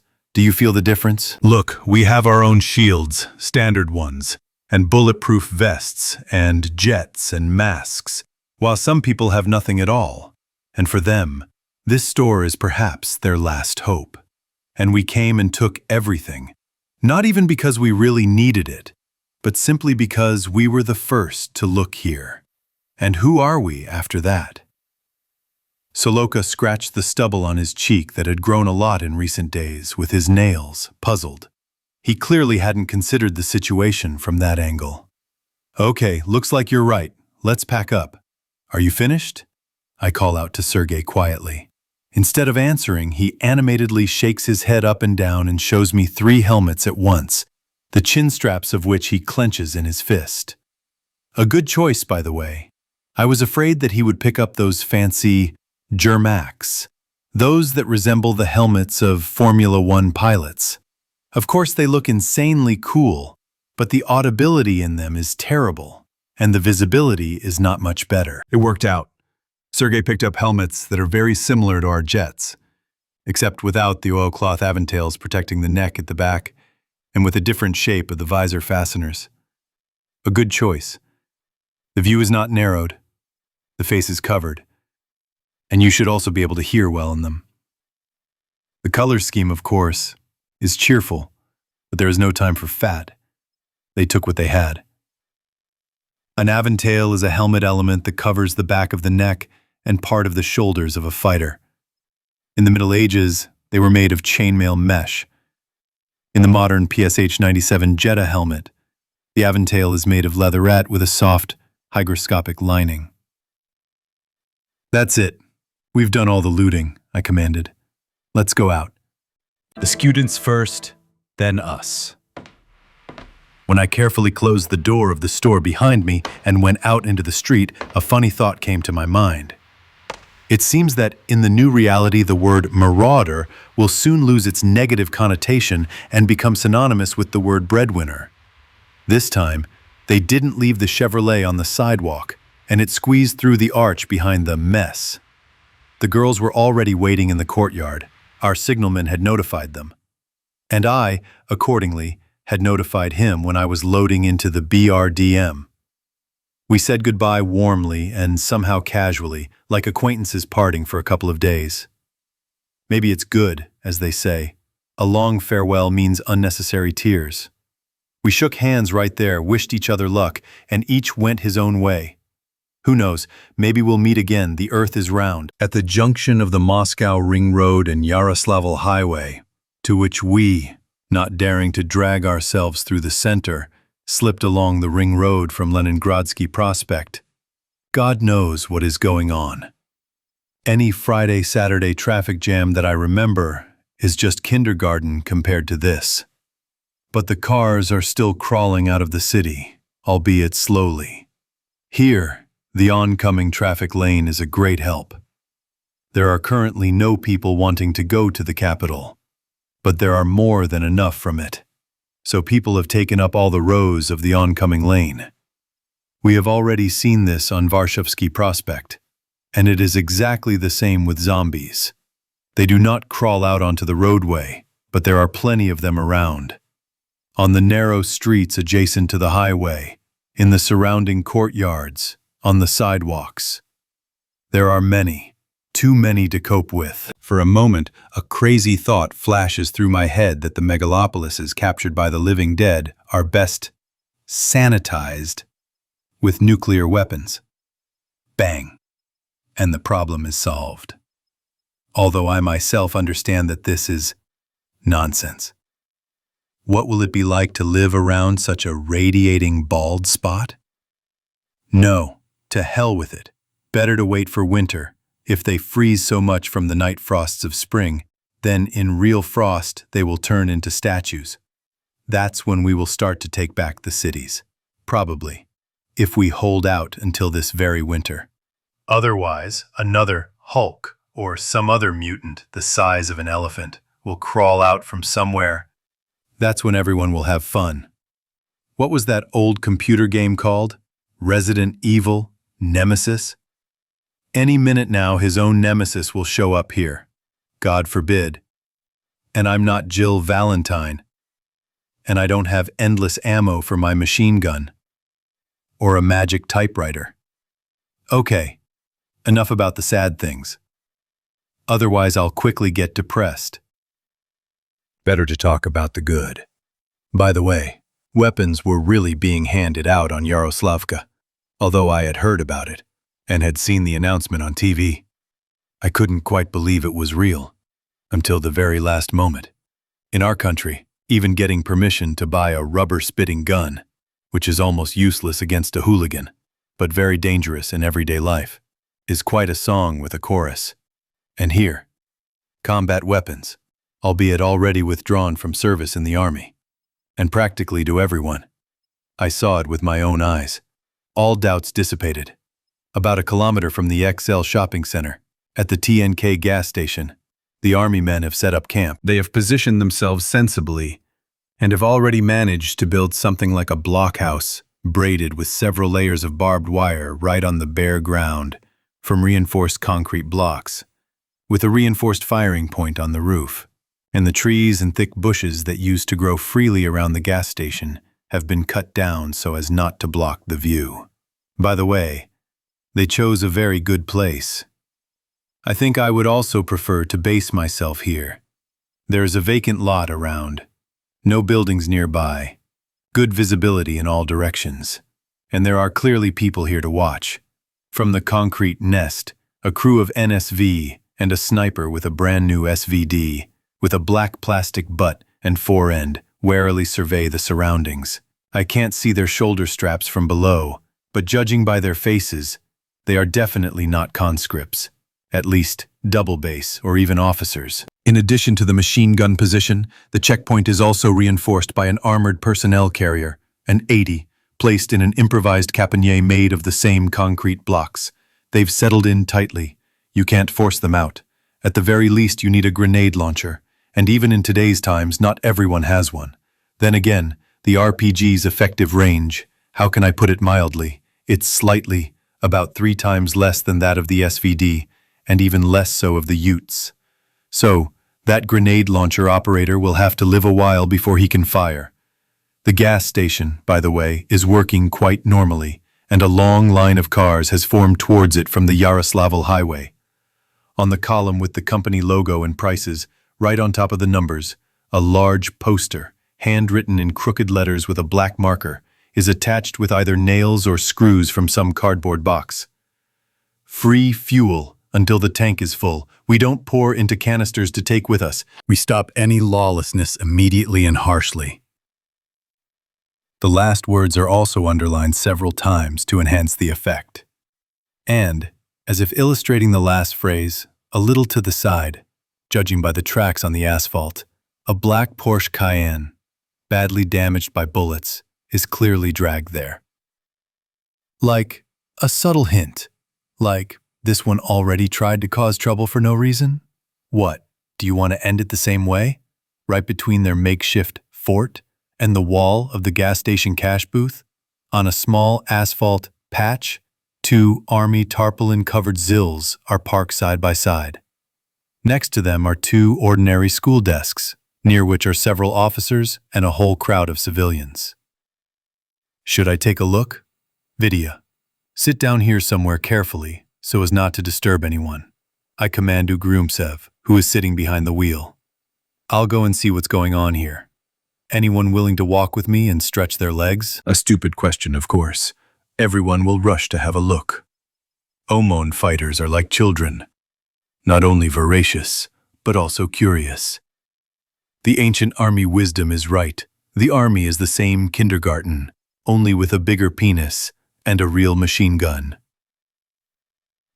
Okay, I understand. Then I declare a sanitary break for 15 minutes. Smoke, take a leak, whoever needs it. In short, boys left, girls right. And don't forget to close the box. Otherwise there will be strangers around.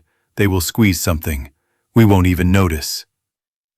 A major from the military with oriental features pushed his way through the crowd from the desks that had been pushed together to meet me.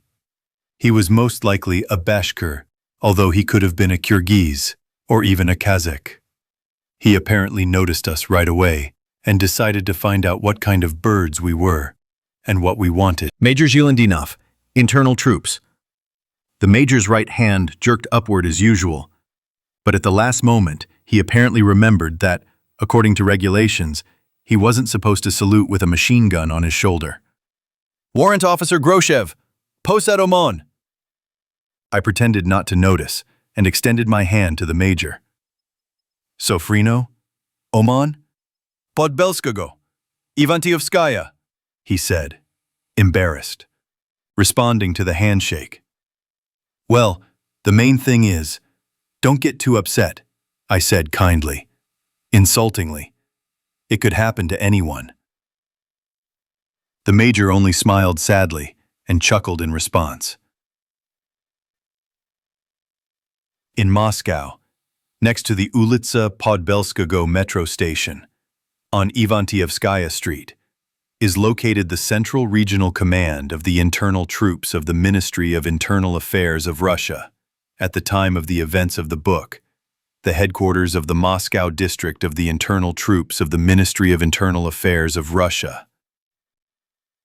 Are you here on business or what? To be honest, it was or how. We were returning from Moscow to the base, so we decided to find out how everything was arranged here, since we had only seen an announcement about the distribution of weapons on TV. It was interesting, after all. I see. I agree. It's an unusual thing. Well, have a look. If it's interesting, they don't ask for money to look. It turned out that everything was organized quite smartly here. On one of the desks, there was a laptop. Behind it is some guy of nerd appearance, who, although dressed in camouflage, clearly has only a mediocre relationship with the army. Let's say he has walked past the fence of some military unit a couple of times in his life. But he types briskly on the keys.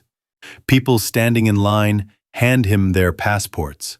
He quickly enters the data somewhere and briefly nods to two broad-shouldered sergeants standing near the truck. They take out another SKS and cartridge pouches from the boxes standing in front of them on the asphalt and put them on the second desk in front of the new owner. When the boxes are empty, the sergeants simply kick them into the ditch, where they have already formed a small pile, and take new ones from the back of the truck. There are also incidents. Right before my eyes, some guy is turned away from the line, calmly, without unnecessary emotions. After all, they spoke Russian on TV. The non-combatant, sitting at the computer, tells him in a tired voice and points his finger at the sheet of paper taped to the tabletop in front of him. And here it's all written specifically. Well, so what? The man did not argue or make a scene, although judging by the expression on his face, he really wanted to. But the sullen faces of the armed soldiers around him were not at all conducive to discussions in raised tones. He just spat angrily at his feet, and clutching his greasy passport in his palm, on the fingers of which the gray prison tattoos rings were clearly visible, began to push his way through the line back to the road. I came a little closer and took a closer look at the notice on the tabletop. Persons with criminal records and registered with mental health clinics are not issued weapons. Oh, wow. Can they find out that too? I walked around the queue to the side and looked at the monitor. Ah, that's it. Some kind of database. It looked a bit like the forepost I knew from Chechnya, but the interface looked slightly different.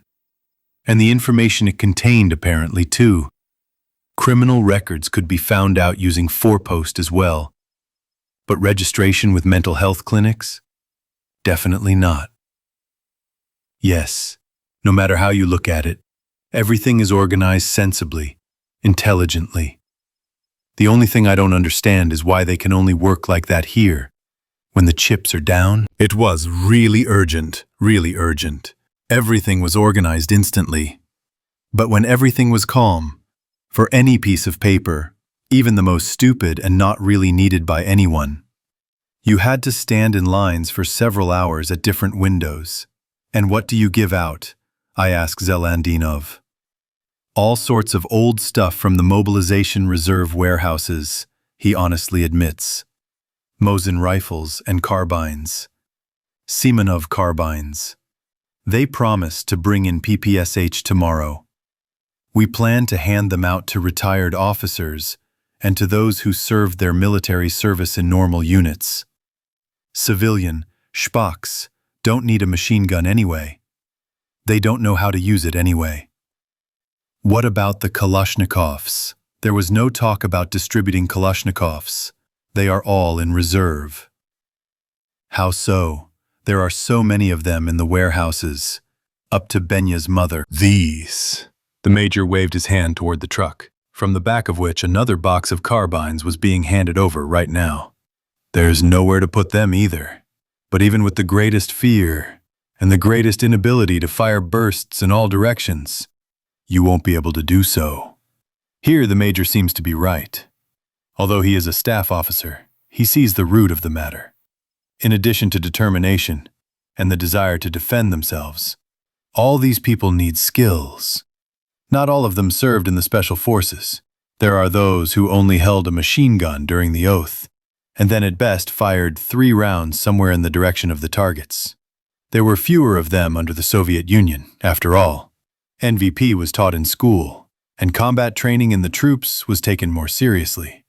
But after 1991, everything became completely dull. And how many of those who are now standing in line are those who have never served in the army and have never held a weapon in their hands? Yes, perhaps handing out automatic weapons to everyone is not the wisest decision. I suspect that when the situation settles down a little, we will have to organize some preparatory courses. It's not hard to spend money on something, but getting results is more difficult. Listen, Zelentinov, hold me by the elbow. You are from Moscow now, aren't you? What's going on? Because on the first evening of the day, I left for ZKP /1 and RSO /2 by order, and that's all. Only rumors and the frightened babble of refugees. MEX-K plus, ZKP Reserve Command Post. MEX-K2, RSO, Concentration and Waiting Area.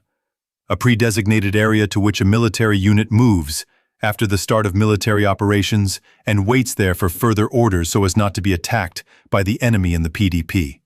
Before I answer, I'll clarify just in case.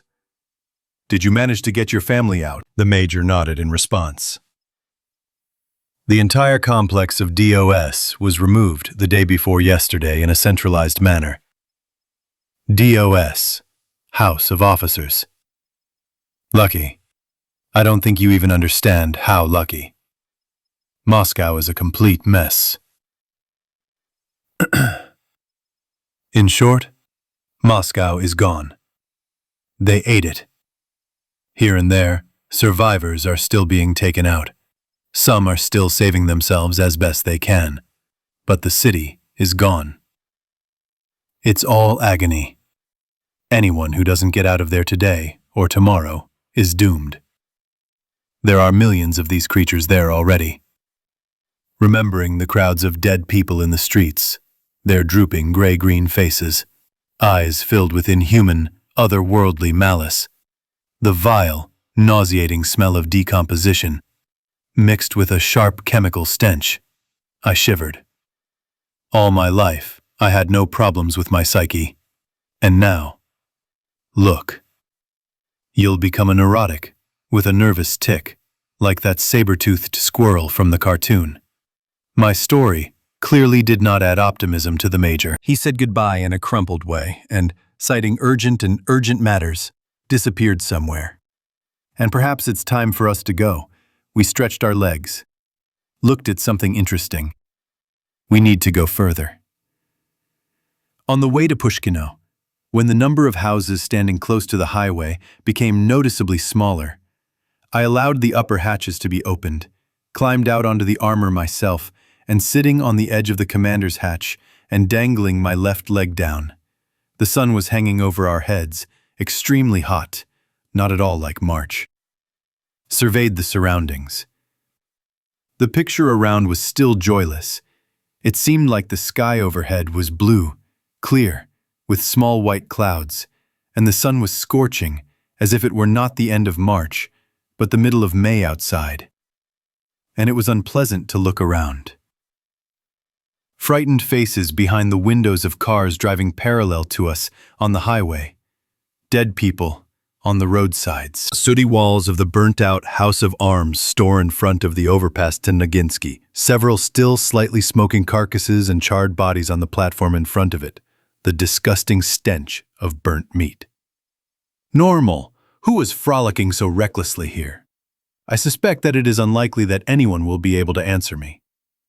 Before reaching the Sofrinsky traffic police post, about 2 kilometers away, Budov, who had stuck his head out from under his waist-high armor, lightly touched me on the shoulder and pointed his finger forward. Boryan, look. Some people's habits don't change, even after death. I squinted and looked in the direction he was pointing. There, on the right lane and the shoulder, was a rather impressive and obviously newly formed car dump. A Volvo truck without a trailer had grabbed several cars at once and had itself fallen on its side, and a bus had already driven into it. Next to it was a traffic police Priora, still flashing its beacons. And all this crowd, fearfully increasing speed and pressing as close as possible to the metal barrier, was being bypassed by cars coming from Moscow. No, Andre got it right. It couldn't have been said better. A tall, portly zombie in a traffic cop uniform is rhythmically pounding his fists on the high side of a tourist bus. Yeah, damn! Open the doors, bitches, and get your money ready. I was about to burst out laughing when I suddenly realized that a dead man wouldn't just climb onto a bus. What would he be doing there? Stop, column! There are alive people in the bus! I commanded into the radio headset, and then bent down to the open hatch and met the eyes of Ugryumtsev, who was looking at me, waiting for commands. Vitya, go there, little by little, and stand about 50 meters away. Maybe closer? No, it's not worth it. See how his whole face is covered in blood right up to his eyebrows? I hope I don't run into another fast slob. And on the 50, he probably won't even pay attention to us. Victor nodded understandingly, and the armored personnel carrier slowly rolled forward. I guessed I was right about the distance. The dead man didn't even turn around in our direction. Apparently, it really was too far for him. He couldn't aim at the target. When the box finally stopped, I turned to Burov. Andre, you have a collimator. Come on, work carefully. Actually, I won't miss a tiger's headshot at 50 meters without optics. But that's a target. It doesn't move. And here, even if it's not very fast, it's still a moving corpse with a bus full of people behind it. The stability of a 5.45 caliber bullet, to put it mildly, leaves much to be desired. Which way it might ricochet is a great mystery. I wouldn't want it to hit the bus. Because there are definitely normal living people in the cabin. They've already noticed us, waving their hands out the windows. Take care of your ears, Andre chuckled behind my shoulder, and I obediently moved away, pressing myself against the barrel of the KPVT. Even though I was wearing a helmet, a machine gun shot right next to my shoulder would hit my eardrums, God willing. No, I need to take care of my health. I don't have much left after so many missions. A single shot rang out, and the zombie fell like a sack onto the asphalt, splashing the side of the car with the contents of his skull. Let's work, guys. We look around, clean if necessary, take the bus in tow and drag it along. Maybe we should try starting it first, Gumarov teases sarcastically. If he could start, he would have left long ago.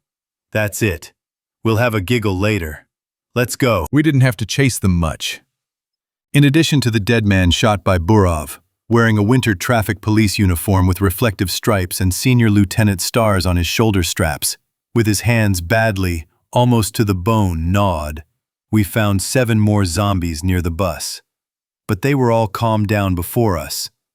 Moreover, judging by the cartridges scattered on the road, the Makarov lying near the corpse attached to his belt with a long leather pistol strap, and the empty magazine to it, this same senior lieutenant took care of them all. Moreover, one of the dead men was not killed by a bullet. A striped wooden inspector's baton, driven into his skull almost to the hilt, protrudes upward from his left eye socket. Holy shit, Valmont says out loud, stunned. So it turns out he shot at them first, and then Evgeny snaps the second magazine out of his pistol grip, which is just as empty as the first. When he ran out of bullets, he went into hand-to-hand combat. I didn't expect that from a traffic cop. Well, damn, no one expected it. With just one pistol against 7 dead men, he was a desperate guy. By the way, I wonder what bright head recently came up with the brilliant idea to remove automatic weapons from the arsenal of the traffic police units. Who should we spit in the face for it? Previously, at least one machine gun or submachine gun per post or crew was, like in the same patrol and guard service. And now, if something happens, there's a brave traffic cop left against the whole world with a pistol and 16 rounds of ammunition. Fight as you want. This senior lieutenant fought. As best he could. As best he could. I exchange glances with Burov. I can see in his eyes that he's also ashamed of our joke now. It's clear that the senior lieutenant doesn't care anymore, but we somehow feel uneasy. It turns out that an undeservedly brave man who died while saving people was offended. Moon. And although no one else heard anything, we ourselves now feel unpleasant. An elderly driver who got out of the bus and simply called himself Mitrik confirmed our guesses. That's pretty much how it all happened. About a couple of hours ago, a Volvo in the far left lane suddenly veered sharply to the right, knocked down and swept under itself 4 passenger cars along the way, and, losing its balance, fell on its side, blocking the entire right lane and a good half of the second lane. The deadest part of the traffic jam was left behind, and so everyone was going almost 100.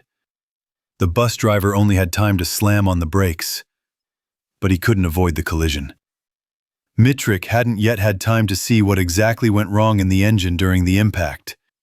To do that, he would have to at least tow the bus away from the truck, but he still couldn't even start the engine. The starter was spinning, but the engine wouldn't catch. At least the windshields were intact, cracked, but not crumbling. For a dead person, such glass is no obstacle. But a wooden person still has to figure out this simple truth. If there had been a hole, there's no point in thinking about it. They would have all crawled into it in a crowd. But here there was nothing but a wall. No one managed to get out of the bus. They simply didn't have time. While the passengers came to their senses, those who died in the accident got up and climbed out of the cars and the truck. What was there to twitch about? The zombies quickly realized that there were people alive in the bus, but they didn't have enough sense to figure out how to get inside. The Priora appeared unexpectedly, simply pulled up along the side of the road from the direction of Sergeyev Posad, silently blinking its blue-red-white chandelier on the roof. Where this senior lieutenant came from, how he found out about what happened, who can say now? Maybe he was passing by on some business of his own. Maybe he was on patrol. Or maybe one of the drivers who drove by told him about the accident and the people locked in the bus. Whatever the case, the policemen who arrived got out of the car and, while the dead men were staring at the iridescent chandelier, started shooting at them. It seems he was not a very good shot, because he used up all 16 rounds on 6 dead men. Then, apparently, he decided to load up the empty magazines. We found a barely opened Pipo Midajai Follow zinc can on the front passenger seat of the patrol car. But he didn't even have time to reach his car. Another zombie suddenly fell out of the old, rusty beige Zhiguli 6, crumpled like a tin can, literally at his feet. Who hadn't been visible until that moment because of the bags, cardboard boxes, and other junk scattered around the Zhiguli's cabin. The dead man immediately grabbed the senior lieutenant like a tick and sank his teeth into his leg just above the ankle, then threw him down on the asphalt and tried to bite his throat. The Geyer fought desperately, you can tell by his hands, gnawed to the bone from which the flesh simply hangs in tatters. How he managed to reach the striped stick hanging on his belt is beyond me, but he did. And, twisting, he drove it almost to the hilt into the dead man's eye. He was lucky. The old wooden batons were thin, but such a trick wouldn't have worked with the new plastic ones, which were much larger in diameter and fragile because they were hollow. But the policeman couldn't get up after his victory. Mitrich rushed to him with the first aid kit, but the senior lieutenant was no longer breathing. He had bled to death. He had neither the time nor the equipment to tie off the veins torn by the zombie's teeth. The elderly driver could only carry his legs back to the bus. Another 5 minutes later, the policeman got up and began actively gnawing at his now completely dead opponent. And then he noticed the living in the bus. We saw the end of this story ourselves when our armor drove up. He was pounding the side of the bus with his blood-smeared fists, leaving nasty brown stripes and spots on the silver-gray paint. The final point was put by Burov with his bullet. PPO is a 9x18mm law enforcement cartridge in service with the Russian Ministry of Internal Affairs. To be honest, the ammunition is simply disgusting. I grabbed the shoulders of the uniform jacket, Burov by the legs under the knees, laid the body of the senior lieutenant on the back seat of the Priora. Having patted the jacket, I also took the ID, glancing at it briefly. The 3rd Special Battalion, they are based very close to here, in Pushkino. Maybe we will meet someone else from there. Soloka, again showing diligence, picked up the pistol and cartridges and carried them to the mess. With the combined efforts of the BRDM and the 80, they finally pushed the cars wrecked in the accident off the roadway and into the ditch.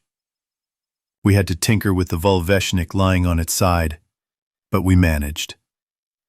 I carefully drove the patrol car with the body to the side and left it on the side of the road. The bus was hooked up to the APC with a rigid coupling found in Mitrik's luggage compartment. We'll drag them along with us and let the squad decide where to put them later. Chapter 11, Peresvet, Moscow Region OMON Base, March 24th, Saturday. Daylight. Well, Borya, sit down and report. Badia looks tired. There are shadows under his eyes. His face is sunken. It is especially noticeable now that this powerful man is far from young. Yes, his chest still looks more like a barrel. Yes, his neck is bullish. Yes, you can hide a loaf of bread in his intimidating fist and play guess which one. But age is already weighing on his powerful shoulders. And then there is all this. He used to have enough worries too, but these were familiar, normal worries. The sudden end of the world can easily throw much younger people off their stride. But Colonel Lvov is holding on. He cannot give in and show weakness. He has almost 300 armed foreheads under his command. This situation seems familiar. True, in Moscow I had far fewer people under my command, and I only had to think about completing the assigned tasks. And Batya now also has more than enough everyday worries. More than enough. The territory of the detachment looks simply magical. On top of the concrete fence, in place of the lonely, slightly rusty spiral of the razor wire that used to hang there, there is some kind of miracle of engineering. A natural web of barbed wire a little more than a meter high. On the roofs, there are machine gun nests lined with bags of earth. They contain ordinary PK and pechenegs, but this is solely because there are no big guys in the detachment, except for those KPVTs that are in the armored personnel carriers. Never mind. Knowing our Batya, you can be sure that soon we will have utes and cords. Maybe not right away, but for sure. At first glance, the base is turning into a fortress. But this is only at first glance. If you look closely, now the detachment base is a kind of cross between a giant communal apartment and a military camp. In addition to armed Oman fighters in camouflage, there are civilians everywhere. In the living quarters, on beds made up with blue army blankets, are young women with children. On the mats of the wrestling gym are older women and very old men. Younger men are simply in the corridors, on sleeping bags spread out on top of tourist foam mats. The riot police themselves are in the same corridors, or in offices somehow converted into semblance of sleeping quarters. The fortress plan has been carried out. The families of the soldiers and officers have been taken to the safest possible place, that is, to the detachment base. In addition, all 6 army tents in which we were supposed to live in Chechnya are on the football field. And there are people around them, too. As I already found out from the guard at the gate, this is a temporary shelter for civilians from those who are pulled out during various operations. as they say, for the heap. For example, there was an order to take control of the pumping station that supplies the whole of Peresvet with water, and there is a duty shift of mechanics there. And there are only 3 locals among them. The rest are from Posad, some from the surrounding villages. Where should they go? Send them home on their own. It would be more humane to shoot them right away. And besides them, there are quite a lot of newcomers in Peresvet, who have nowhere to go in the town itself. No relatives here, no acquaintances. So they were divided between the detachment and the battalion of internal troops, which is quartered right here in the city. In relation to our base, they are on the opposite edge of the city, but considering the size of Peresvet, about 10 minutes at a leisurely pace. A little later, they are thinking of sending all the stray civilians to the refugee camp in Ashukino, but so far there is no transport or people available for this. There are plenty of other things to do. In short, it's fun here. Well, and we as always are on time, right from the ship to the ball, and with almost 50 people in a broken bus as a pleasant bonus. Briefly and clearly, trying not to spill over, I begin my report on the work done. Lvov listens attentively, sometimes asks leading questions, clarifies. It seems that he is interested in everything, from the tactics of cleansing the entrances of multi-story residential buildings to the peculiarities of accommodating refugees in premises not very suitable for these purposes. From the general state of affairs in Moscow to the mood of the garrison remaining on Trimfalnaya and the conversations and gossip circulating among the people. He asked many questions about the gangs that had proliferated overnight, and only chuckled meaningfully at my story about the execution and the homemade gallows. He asked for a long time about Garkusha, saying that he had only dealt with him by radio and wanted to hear the opinion of a person who had personally communicated with him. He showed particular interest in the mutants. On his orders, I called Valmont, who took pictures of them on his brand new tricked-out Motorola. We connected the mobile to the computer and transferred the photos to the hard drive. Batya looked at them for a long time, then started a full-on interrogation. What? How? And as soon as I mentioned the weapons distribution point, that's it, I thought. I'd have to spend the night there. It seems to me that Batya will start sending people there in batches, with documents for weapons tomorrow. Besides the fighters, there's a whole crowd of men living at the base now. Fathers, brothers, other relatives. And if they are armed, the unit's combat capability will increase many times over. And to miss out on such a powerful freebie as this army checkpoint at the gas station is simply a crime. In short, I spent at least 2 hours with him. Okay, Ensign Groshev, thank you for your service. You brought back a lot of information. Well done. You saved all the people. Doubly well done. For the weapons, ammunition, equipment, and other property from the warehouses, special thanks and a handshake in front of the formation. But that's later, no time for ceremonies yet. Announce to your guys, as those who have arrived from the front, we won't touch you until tomorrow morning and won't attach you to anything. Get some sleep, talk to your relatives. But in the morning, be ready. We have so much to do now that our heads are spinning, and we need to get it all done because if we don't, it could come back to haunt us very soon. Any questions? No? You're free. Coming out of the commander's office, I pull the radio out of its case, the headset from which I had already managed to disconnect while I was talking to Batya. To all who work with Altai 11, you have extra time until tomorrow morning. You are doing your personal plans. How was it received? I listened to the short rapid-fire reports. The guys' voices have become more cheerful. It's understandable. In the midst of all this madhouse, an almost full day off with the family is a great thing. Okay, the personnel have pleased me. It's time to think about myself. I'll go to the duty room, find out where my guys are located, but I'll just pop into the Kubar on the way. I need to grab some rags from the nightstand for cleaning the weapons. It's normal. The platoon quarters are now a real nursery. Squeals, squeals, children running underfoot and toys scattered on the floor. Cartoons are playing on the screen of the old Combine TV DVD player, Toshiba. Bought by the whole platoon God knows when and survived at least 4 deployments to the Caucasus. The kids are running around like jets. By the time I got to my own nightstand, they almost dropped and trampled me. Damn it. Flowers of life, oh my. In my own nightstand, as it turns out, I'm not the owner anymore. The shelves are filled with some kind of bottles, jars, and vials. Judging by the pictures, baby food, some dry milk mixtures, vitamins, I think, and all sorts of shampoos and other powders. My stuff, in a large plastic bag, was pulled out from under the bed by a young and desperately blushing lady. Well, on the other hand, I'm grateful for that.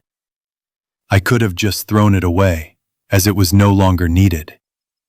I thank her with restraint, take the bag, and carefully, so as not to step on any of the little ones scurrying under my feet, head to the duty station. No, but really, why should I shower her with gratitude? They kicked me out of my bed without my knowledge and evicted me from my nightstand, ...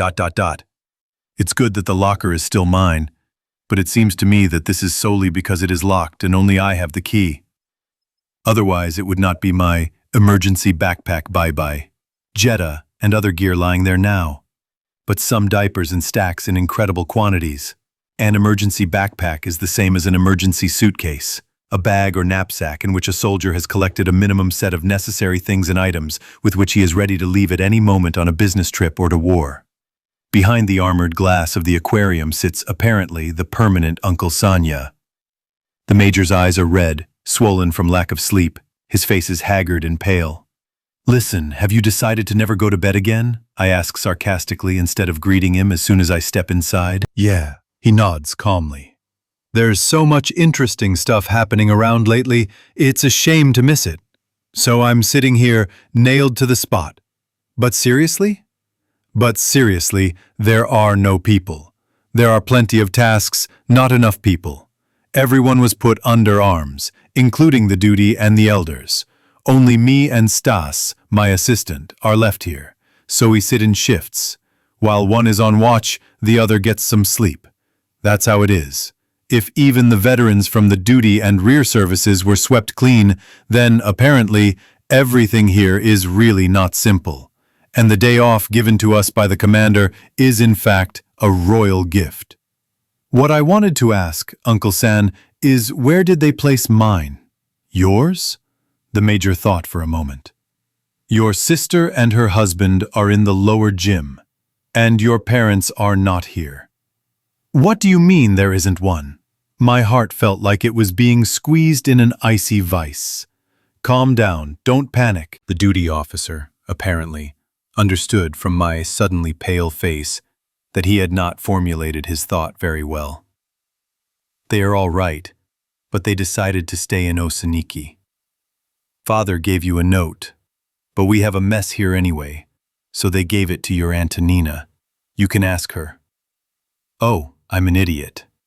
When we turned off Yaroslavka and went towards Peresvet along Gorkovka, we were passing Osaniki. If I had known in advance, I would have stopped by and picked them up. But I thought they were already in the squad. I was a fool. Ugh, damn, Uncle San. Be more careful with your expressions, otherwise Yeah, myocardial infarction. That's such a scar. The Major laughed. Well, roughly. Listen, what's the situation here, in short? It seems like we're having a dumping session today. But it's better to be in the know, just in case. The situation. The duty officer thoughtfully scratches the gray stubble on his chin. It depends on where. Here in Peresvet, it's relatively good. After all, for lack of anything better, we opened the red envelope in case of a nuclear war. We immediately established contact with our Vovan battalion and the city administration, those who kept their brains and didn't run away anywhere. As written in the plan, we took the main life support facilities under joint protection. The pumping station, electrical substations, food depots, stores. The Krasnozavodsk regiment. Well, in fact, There aren't enough people there for a full-fledged battalion now, after the boys rushed home, is now guarding the cartridge factory and the pump storage power plant. There, at the station, are practically all 4 shifts of hatters from the VGO, and all with their families. We're firmly in the saddle, so if nothing happens to the power lines and substations, we shouldn't have any problems with electricity. For the pump storage power plant, as the engineers there say, all the remaining consumers aren't even a load, but just a warm-up. We seem to have Peresvet under control, more or less. Я просто раз на безполево, бо то для вас вот такое первенство на more or less периенту на те стелес There were some dead guys, but the commander organized round-the-clock patrols of the streets and courtyards along several routes at once, and the vehicles didn't fail either. Of course, there were losses among the civilians, and several people in the battalion didn't survive. But overall, we're holding the city, and I think we'll continue to hold it. It's worse in Krasnozavodsk, where they couldn't organize any proper patrols. The facilities they guard are large, and there aren't many people. Of course, they didn't throw civilians out to be devoured, but the situation is still difficult. Red envelope. In each division of the Ministry of Internal Affairs, the Ministry of Defense, or the Ministry of Emergency Situations of Russia, a special envelope with a set of standard plans, orders, is kept in a special sealed safe, according to which the given division must act in the event of any emergency situations, natural disasters, man-made disasters, and even war, including nuclear. Unfortunately, a mass invasion of zombies is not provided for by such orders, so we had to use the most suitable of the available ones. PSPP, Zagorsk Pumped Storage Power Plant. Hatters. I don't know the exact origin of this term, but for some reason, hatters are the name given to employees of the Russian Federal Security Service from the security units of important state facilities. And Posad? And you yourself didn't see it? So we didn't go through the city, but along the Yaroslavl highway, past Lake Torbayevo. I see. Things are bad in Posad. First of all, there are about 110,000 people there. Just the official population, without all the migrant workers and other guests from the south. And the area is much larger. The first day or two, the Internal Affairs Directorate somehow controlled the situation. But then, when it became clear that everything was going to hell, people started to run away. Morgashin foolishly tried to tighten the screws, almost to the point of a military tribunal. But you know what warm feelings the personnel had for the head of the directorate. In short, the case is murky and no one from among those not involved knows the circumstances. But they killed him. They practically shot him in his own office. Well, and once the chief was gone, everything went down the drain for them. As that Papandopulo used to say. The guys started to run away in all directions. When this chaos started there, we didn't go to Posad anymore. And so there were barely enough people for Peresvet itself and all the points taken under protection. But there are people there. And not here, Uncle Sanya snapped. It's like war here, Borya. Either we save at least someone, but with a guarantee, or we start playing nights without fear or reproach. Then we ourselves lie down and destroy all the people already saved. Because a detachment of 300 people cannot hold a city of over 100,000 people, by definition. We'll tear ourselves in half, tear our navels and lie down on our bones, and there will be no sense. Emotions are emotions, but you can't argue with him. Sergiev Posad is a large district center. In order to reliably cover it, you need not our detachment, but a full-fledged infantry division. And a full staff, not the scraps that remain after mass desertion. But there is not a single division in the district. There is a brigade, the same Sofrinskaya, but a brigade is not 12,000, but only 3.5, of which, I am sure, at least 3/4 of the personnel got on skis. Everyone is running, and how are these worse? The same, and those soldiers and officers who remain now have their hands full of other worries. The same refugee camp that was organized on their territory. And even if a brigade were to clean up some city, it would most likely be Pushkino, which is much closer to Ashukino than Sergiev Posad. It turns out that no one needed Posad in such a situation. And not only him, there are dozens of cities in the Moscow region in the same situation, not to mention the whole of Russia. Villages and towns are easier, especially those on the outskirts, but large settlements have a large number of residents. Where there are a lot of people, there are a lot of zombies. The only cities with military bases have a chance. Roitov with its Omon and Vityas in one bottle, Dolgoprudny, which in addition to Omon and SOBR has several missile and some other regiments. Narofominsk is the same. They are lucky. Both Taman and Kantemirovka at the same time. But as for the same Podolsk, I have serious doubts. The Omon there is not inferior to ours in any way, neither in training nor in numbers.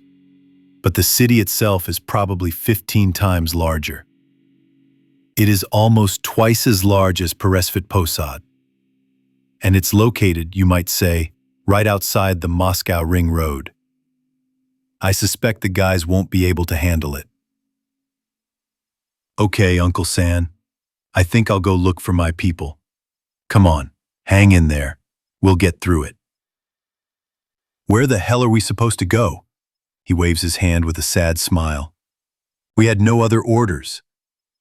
As the duty officer said, I found my sister in the lower gym. We have 2 of them in the detachment. The upper one, the one on the 3rd floor, is a wrestling room and also a gym. In the lower one, we play volleyball or mini football in the winter. Now the spacious hall with a green acrylic floor covering is covered with army raincoats and mattresses, which our senior officers have accumulated in abundance in the warehouse over many years of Caucasian missions.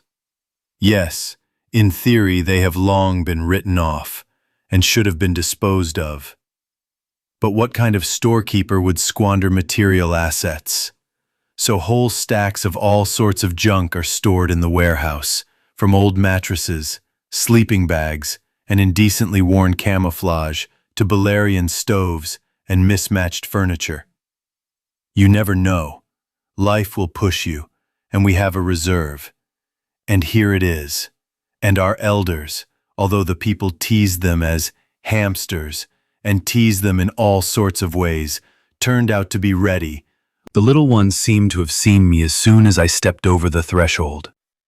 I hadn't even had time to look around properly before she was already hanging on my neck. Groshev, you bastard! You're alive! I'm so glad to see you. Likewise, Toss. Likewise. And where is your Roman? Raka's training. Here, your guys have arranged some kind of courses for everyone who has a gun. Like if you have a gun, you have to know how to use it, and in such a way that we won't be afraid to put it behind your back. And for the 2nd day now, they've been training them at your shooting range. True, without shooting. They say there aren't enough bullets and there's no point in attracting unnecessary attention with noise. But they're really pushing them. Ronka barely made it to his mattress yesterday. Even so, Roman is a tough guy and served in the right unit in the army. You have to try really hard to beat him. Of course, Melkaya could have whistled, for the sake of a catchphrase, as they say. If you lie a little, you'll ruin a good story. But someone definitely took the matter seriously. I'll have to go and see what's going on there. How did you get there anyway? Oh, Borka, better not ask. It's so creepy. Remember how you and I used to giggle when we watched Night of the Living Dead as kids? Like, what idiots, how could they do such things? And by the time we got to Peresvet, I saw so much. Romero and his fantasies are nothing compared to that. Besides those hanging around in the yard, we had one dead guy hanging around in the entryway. Ramka practically shot him point blank. It all just smeared on the wall. I felt sick. I don't even really remember how I ended up in the car. And then, on the way, there was chaos everywhere. Those ghouls were stumbling through the streets. A 16-story building was blazing like a candle, and there was no one to put it out. And people were jumping out of the windows on the upper floors. It was scary. Well, who would argue with that? Hold on, little one. You're safe now. You know how people are here. They'll chop up any ghoul for spare parts before he can even meow. Oh, listen, why didn't the old man and his mother go?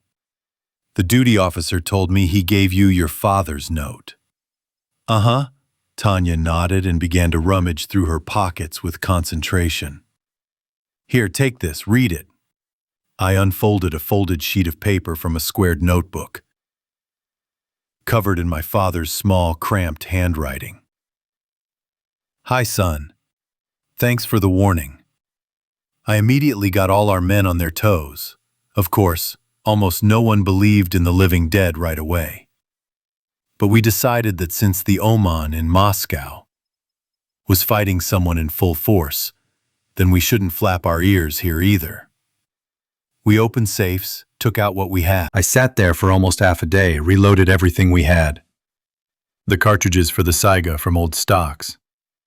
With buckshot and bullets, I decided it wouldn't be superfluous. We called everyone, developed some kind of notification scheme just in case. We even agreed that if necessary, we would organize duty and patrolling of the village with the help of our honest company. Yes, they have an outstanding company there in Osiniki, a large one, 10 to 12 people, and friendly.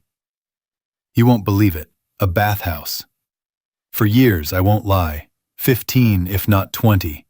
About the same people have been gathering in the bathhouse every Sunday. From about 3 in the afternoon until closing time, they sit, steam themselves, drink beer or herbal tea, talk about life, tell jokes. In my time, you could say, they saw me off from this bathhouse to the army and met me back in it. And after each business trip to the Caucasus, I stopped by to check in. It's a tradition, but I haven't been there for a long time. As my father says, they've stopped counting me as absentees there. But the whole old guard there sends greetings through it all the time. It's a small club of interests.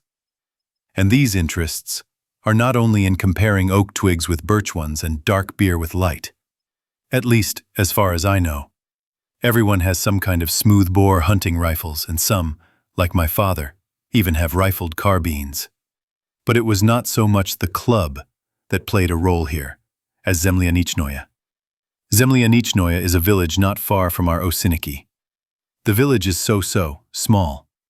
It is only known for the fact that there is a spring nearby, supposedly discovered by Sergius of Radonish himself, and for the hunting grounds where dear Leonid Ilyich himself once shot wild boars.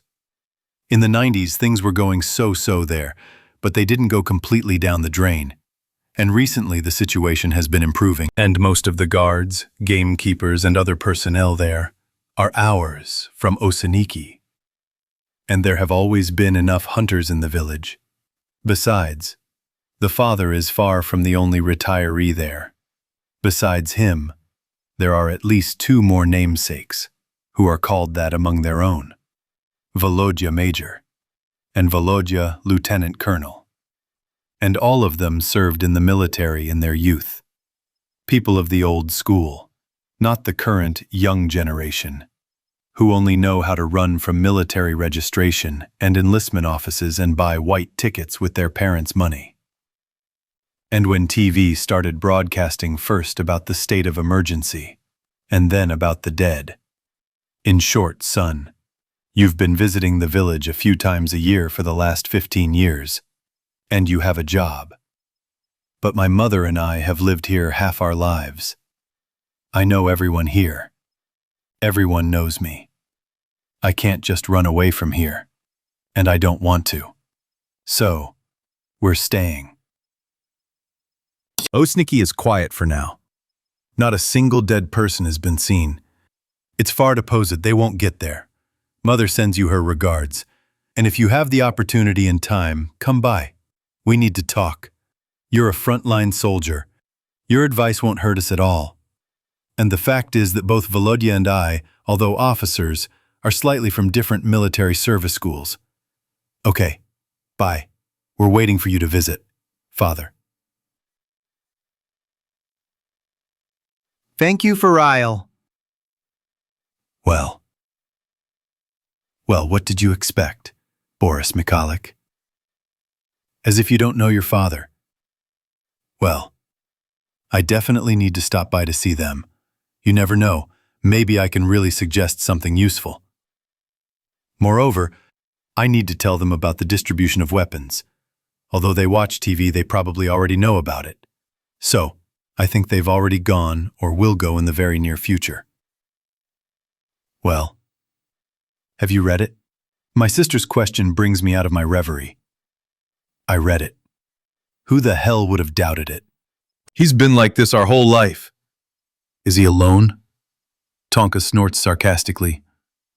Look at yourself in the mirror. A copy. I could carry a flag in front of you both, knights without fear and brains. Is that bad?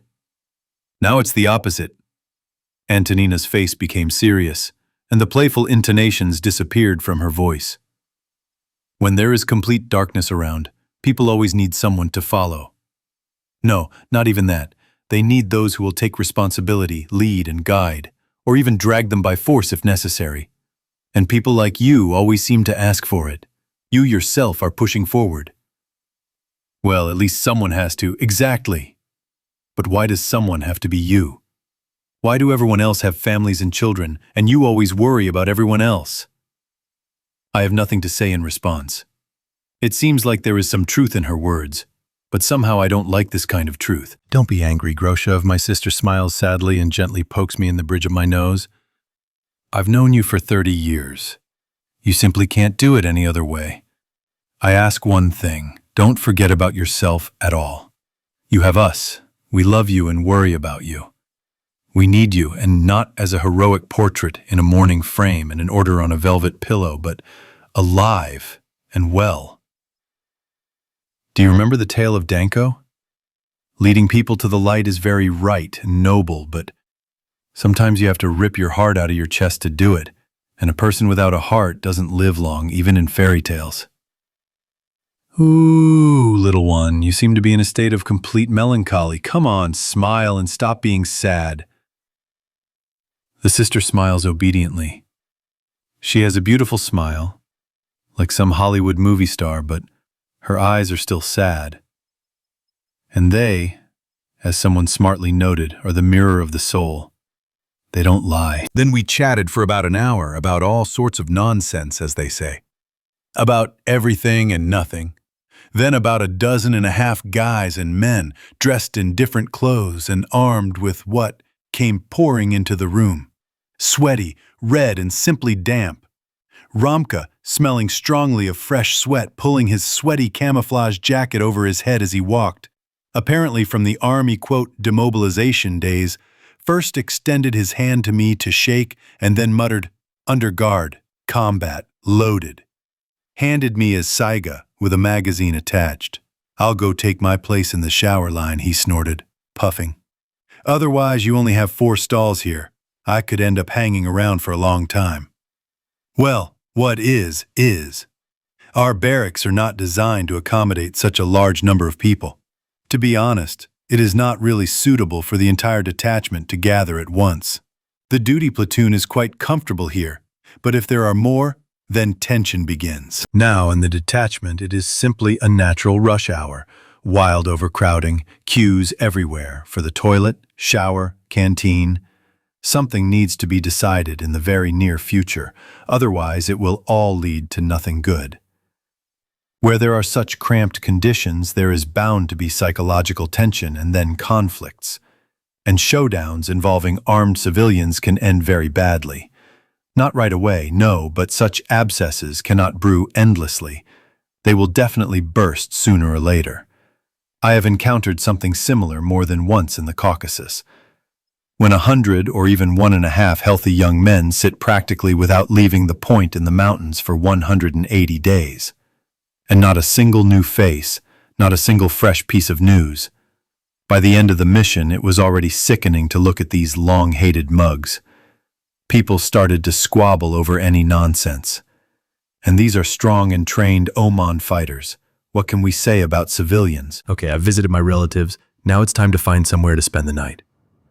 Of course, it's still a long way off until night, but it's better to worry about a place to sleep in advance, and I have some plans. The accommodation was resolved simply. After all, we are a paramilitary unit, and such issues are usually resolved centrally. That is, to distribute relatively suitable living quarters in the barracks between units by the commander's willful decision. Batya sat down, scratched his mighty scruff, and arranged a materialization of spirits and distribution of elephants. Like the first platoon of the first company is the psychological relief office, the second platoon of the first company is the accounting office. Well, and so on. In short, everyone gets their earrings, and let no one leave offended. Space in those offices is understandable. Just throw sleeping bags on top of the foam mats. Clothes. Roll up into a bundle, and put under your head personal belongings, in bags, and fold them in a neat pile by the front door.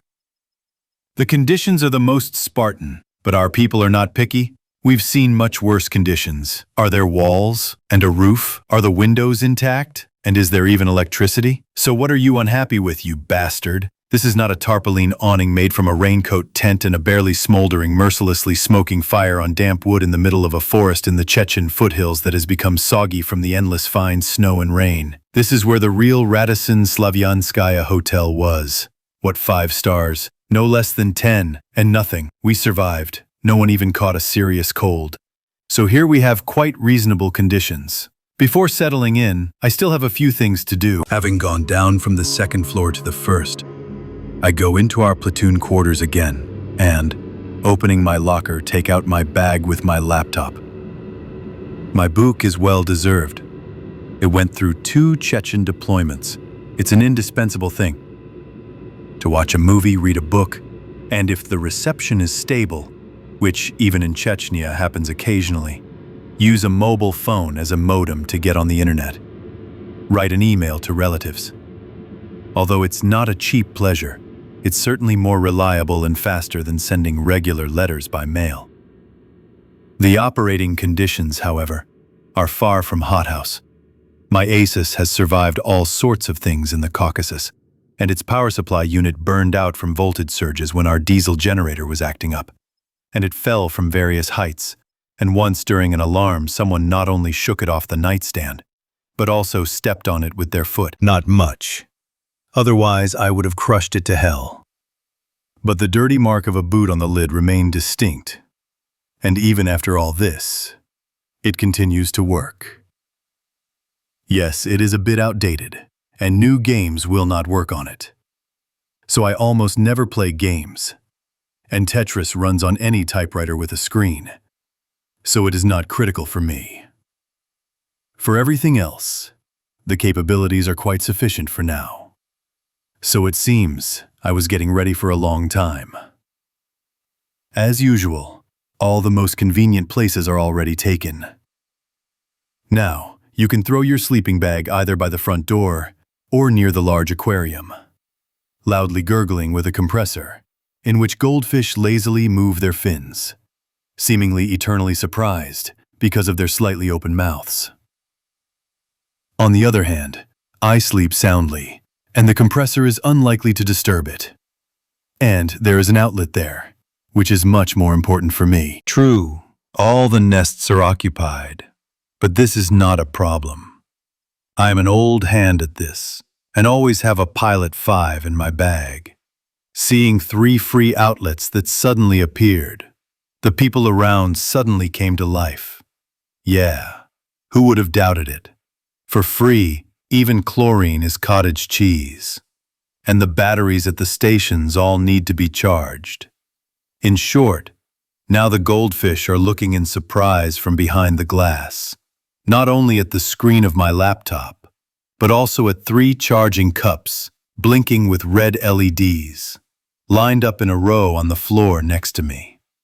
It's quite warm in the room, so I take off my jacket and thin sweater, remain in trousers and a t-shirt, and wrap everything else in a jacket and put it under the sleeping bag at the head of the bed. It turned out to be a pretty normal pillow.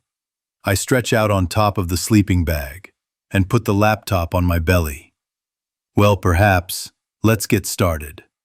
So, how should I call my opus? Damn, there's a problem with the name. Oh, screw it. Let it be just Microsoft Word document.doc, as they say, simple and tasteful.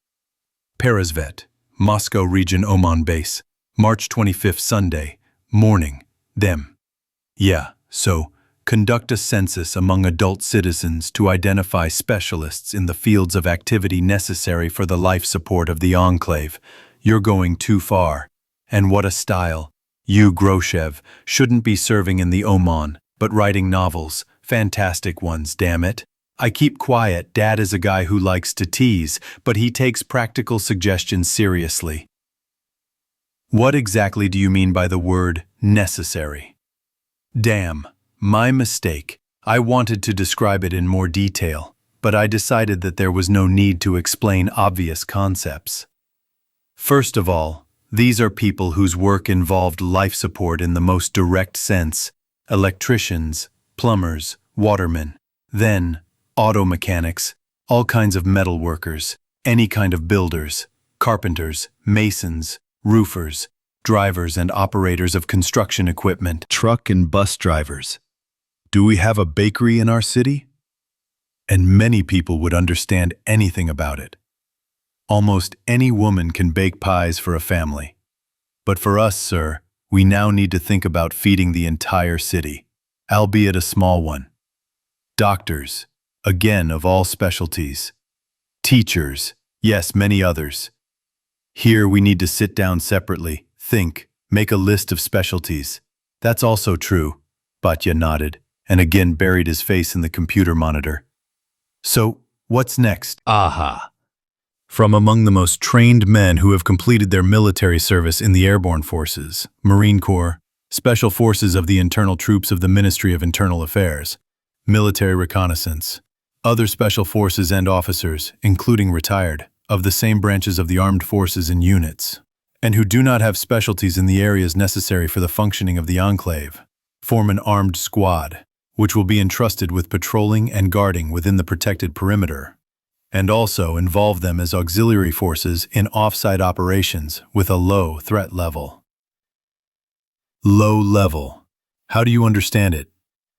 This, Comrade Colonel, is, for example, to take out some warehouses.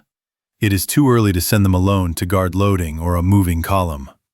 But to add 2 platoons of irregulars to our platoon, it will be quite normal. Well, of course, first they will have to be trained, but considering who we will be recruiting, it is unlikely that there will be much fuss and difficulties in training.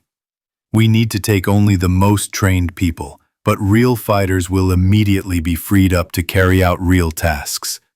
Got it. Okay, let's move on. Involve all personnel of the Construction and Installation Department, of the Scientific Research Institute, of Chemical Engineering, and men with construction specialties in equipping a protective perimeter along the city's borders. Isn't it cool to fence off the entire city? Can we handle it? We'll have to, Colonel. The walls of the detachment are already cramped. Any minute now, due to everyday difficulties, people might start biting each other. And here, everyone is already on edge, and many are armed, and there will soon be even more armed. It would be easier to turn, if not all of Peresvet, then at least its central part into a fortress. And I don't see anything impossible in the task. Our houses are compactly built, so we'll have to close the windows on the outside, up to the 4th floor, and leave them higher up only as embrasures and other firing points, and put a wall between the houses. It will be difficult, I agree, but it's entirely possible. And I think the people will try. They won't be building for show. They won't be toiling for someone else, but to protect their own, life. I agree, but between the houses, the fence is also quite long, Groshev. What are we going to fence it with? Have you also thought about it? Exactly. I thought about it. We can start dismantling the protective screens that are located along the Moscow Ring Road and on Yaroslavl Highway in the Mytishi area and the interchange in Korolev. So far, no one else smart and resourceful has been found for them. They are simply mounted with bolts and nuts embedded in concrete base blocks. A sort of children's construction kit, only much larger in size. The construction department has panel trucks, you know that. They are neighbors, after all.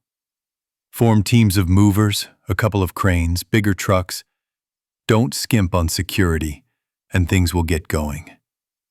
There are kilometers and kilometers of these screens along the highway. They are made of smooth concrete slabs, or some transparent but thick, impact-resistant plastic, about 10 meters high or even higher. I think they would hold back a mutant, let alone an ordinary zombie. Especially the plastic ones. They are bent inward at the top. Install them with the curvature facing outwards, and that's it. No one will climb over them. Will your fence hold a bullet or even a grenade launcher shot? You said it yourself. Bandits have multiplied. Comrade Colonel, even tanks can't withstand normal shelling. So what, now we can't fence ourselves off at all? Lvov scratches his head. Okay, let's say you convinced me. Here's another interesting one. In order to ensure the safety of personnel, only armored vehicles and trucks with bodywork should be used for movement. What's that for? Because, Colonel, those mutants you saw in the photographs ripped open the Evsin minibus with their bare paws like a tin can. But they couldn't get into the BRDM. The safest transport now is armor and maximally closed booths and cabins. So maybe we should use cash-in-transit vans instead of trucks? There are a lot of banks. There were. It won't work. These minibuses have a low landing, and the engine can barely pull. This is originally a civilian chassis, which was later armored. On asphalt, such a van will roll, more or less, but off-road it will sit on its bottom in a flash. And you can't really drive on the roads now. The dead are not living people. They are not afraid of being run over. This ash cat will rake a dozen bodies under its bumper and get stuck in them. So, only normal, full-fledged trucks. Shishigas, Urals, Zils, Gazes, and definitely with a koom. Groshev, are you out of your mind? Where are we going to get so many vans? We'll knock them together ourselves? No.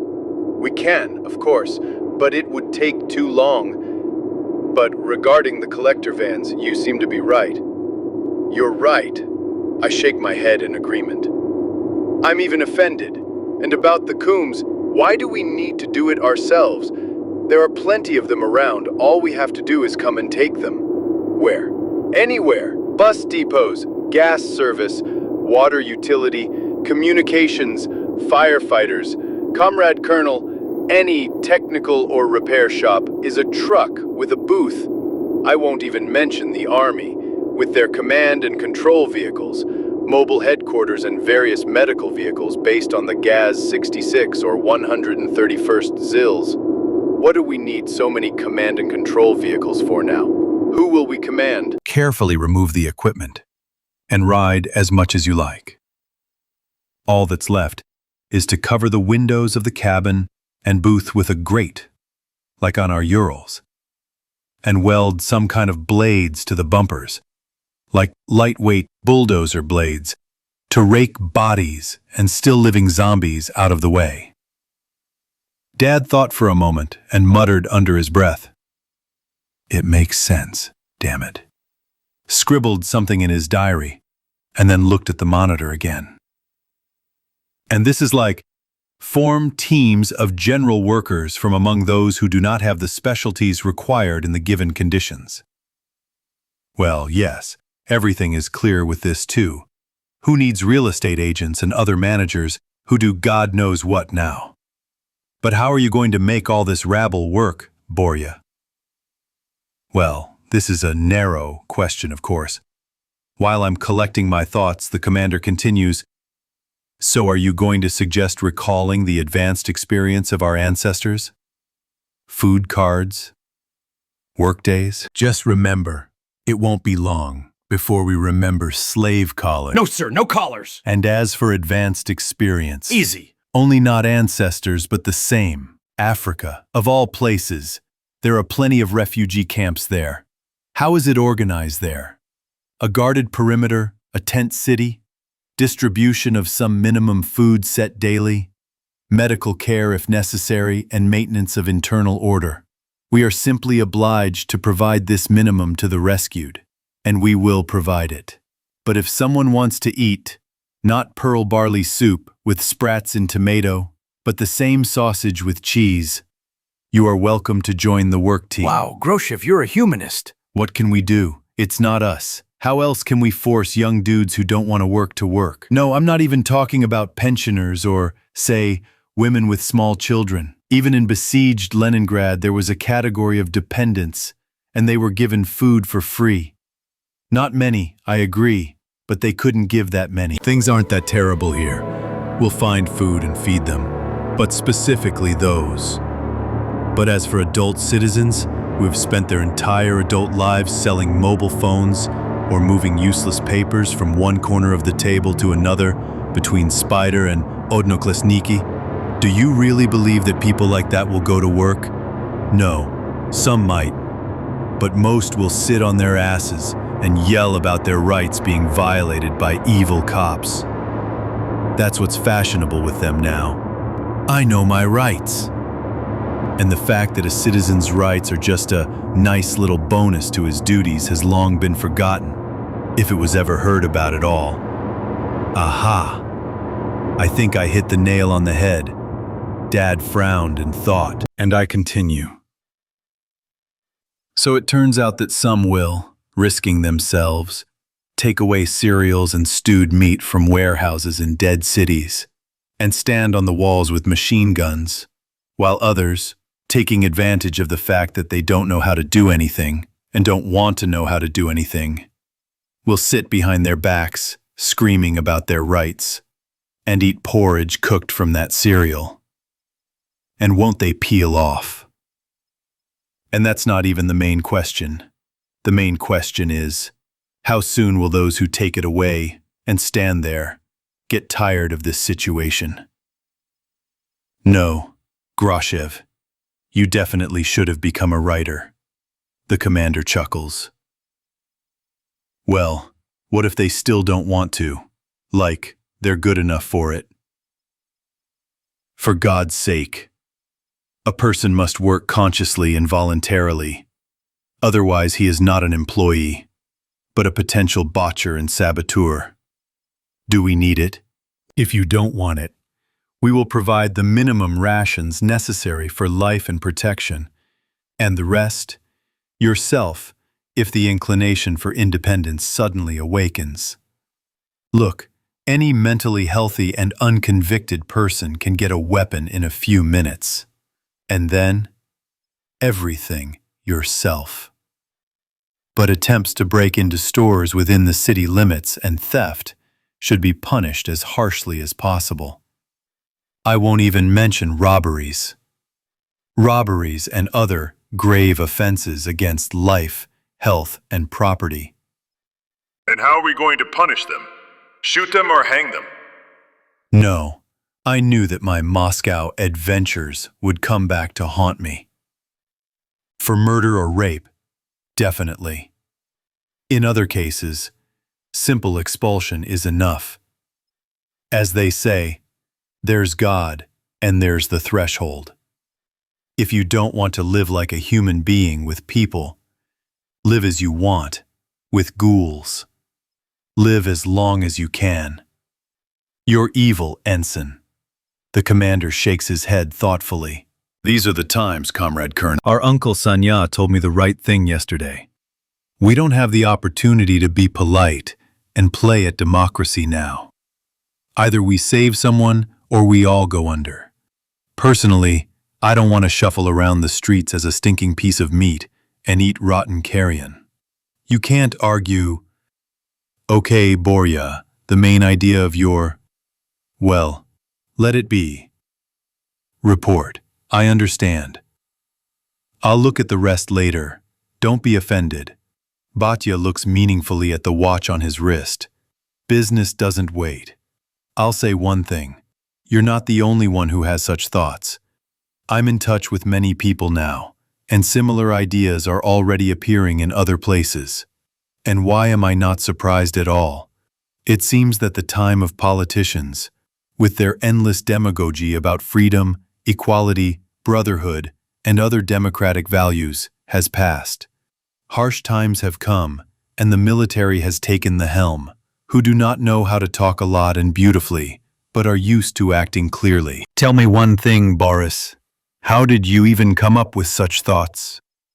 Lvov looks me in the eye and carefully taps his finger on the monitor of his computer. I understand that all this is not an impromptu idea, thrown together yesterday. No, of course, some of it was thought up right now. But the main ideas.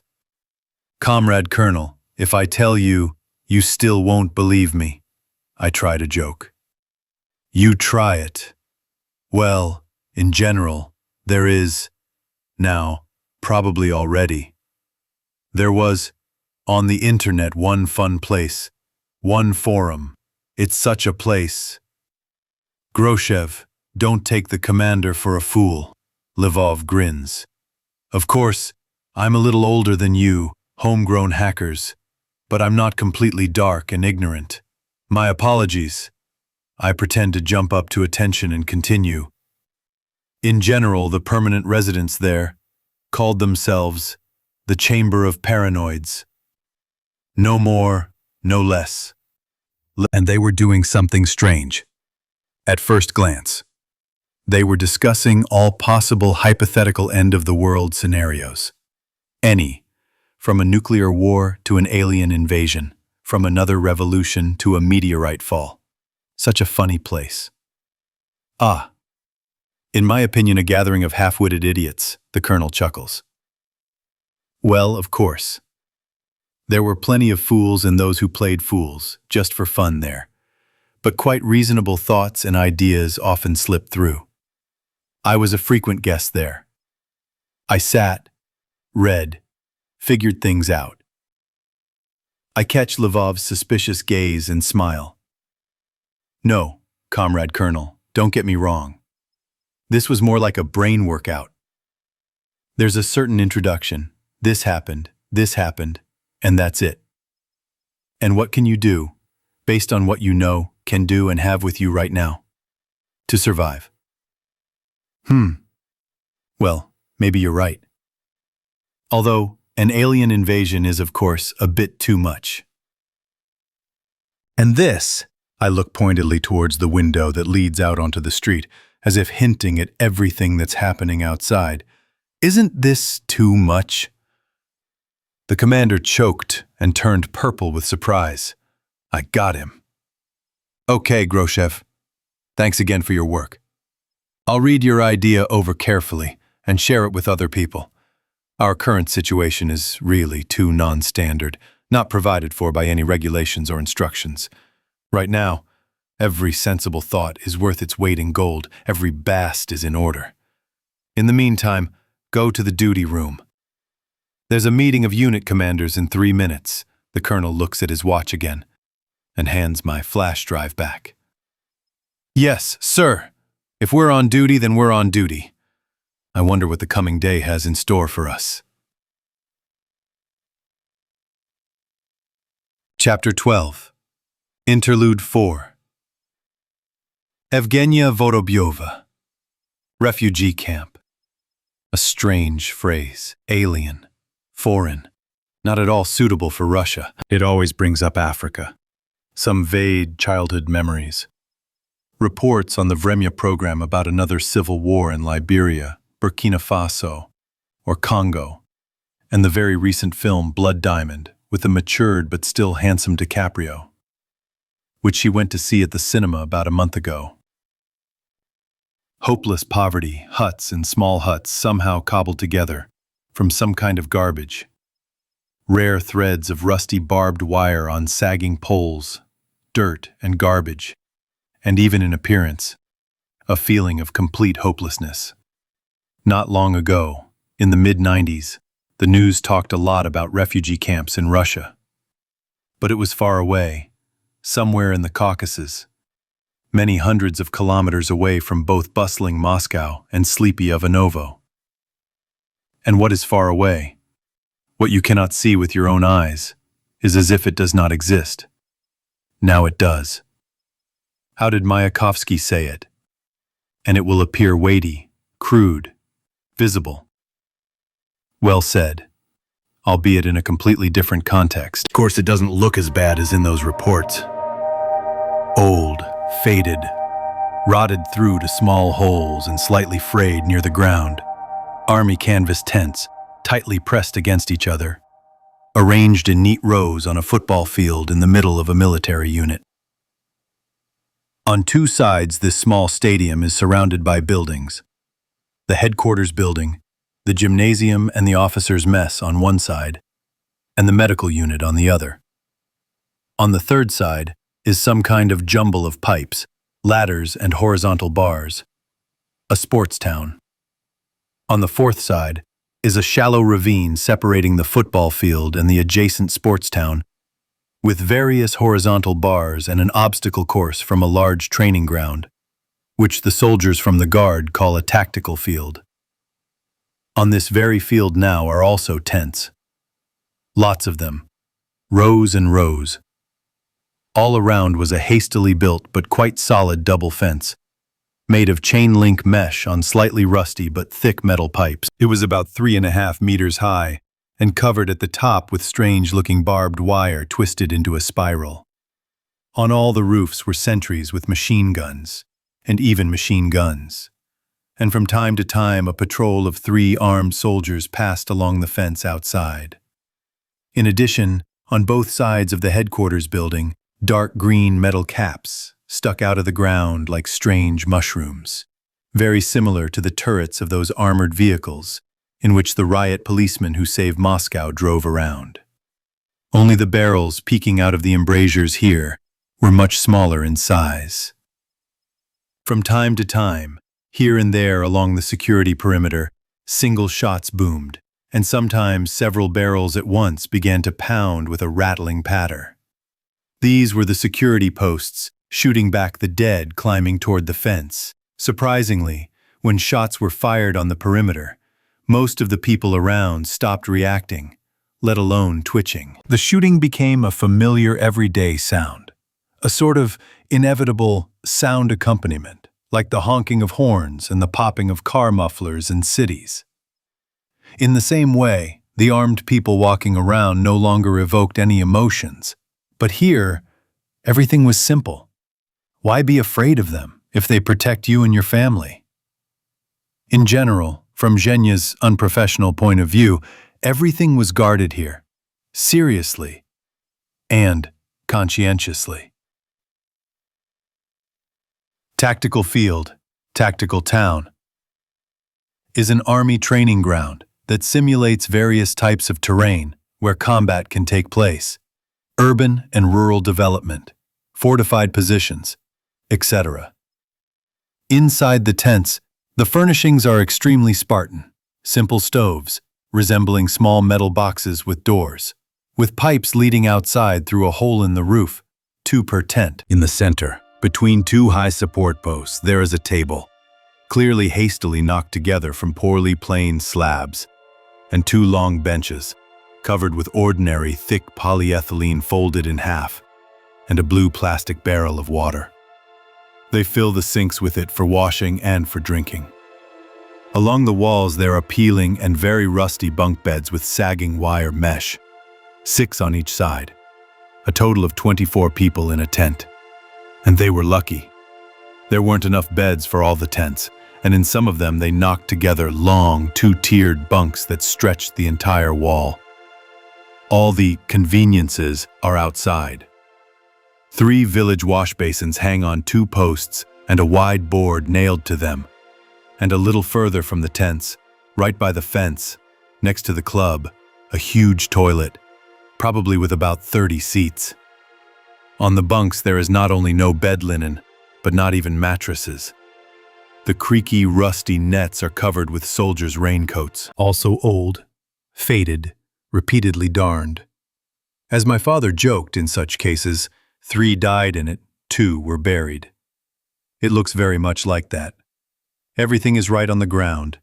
There is no flooring in sight, except for sand mixed with small gravel. Some kind soul covered it all up. Otherwise, there would be impassable mud in the tent. After all, it is March outside. The firewood in the stove is damp. It burns so-so, but it smokes a lot. The soldiers are kind souls, and they shared their rich life experience and much lesser material goods. They brought half a bucket of diesel fuel and a washed tin can of sorry, advising to occasionally splash a little on the split logs in the stove. The firewood began to burn better, but to smoke even more, and the smell of burning diesel fuel is not the most pleasant. In addition, the tin elbows from which the stovepipes are assembled, old, rusty, and dented, turned out to be very poorly fitted. Some of the smoke comes out through the pipe not to the street, but directly into the tent. Because of this, a gray haze constantly swirls under the ceiling. All the girls, and their tent is purely for women, cough a lot, but inside it is warm. But last night they all fell asleep and did not keep an eye on the stoves. They went out, and by morning the entire tent population was jumping up and down, squatting and slapping their sides with their frozen hands on a small patch of ground in front of the entrance vestibule. It was even warmer outside than inside. Zhenya couldn't even imagine what could have happened if she had stayed in her office uniform, a tight skirt, blouse, and short demi-season jacket. If she hadn't croaked, she would have at least gotten pneumonia. But she was lucky.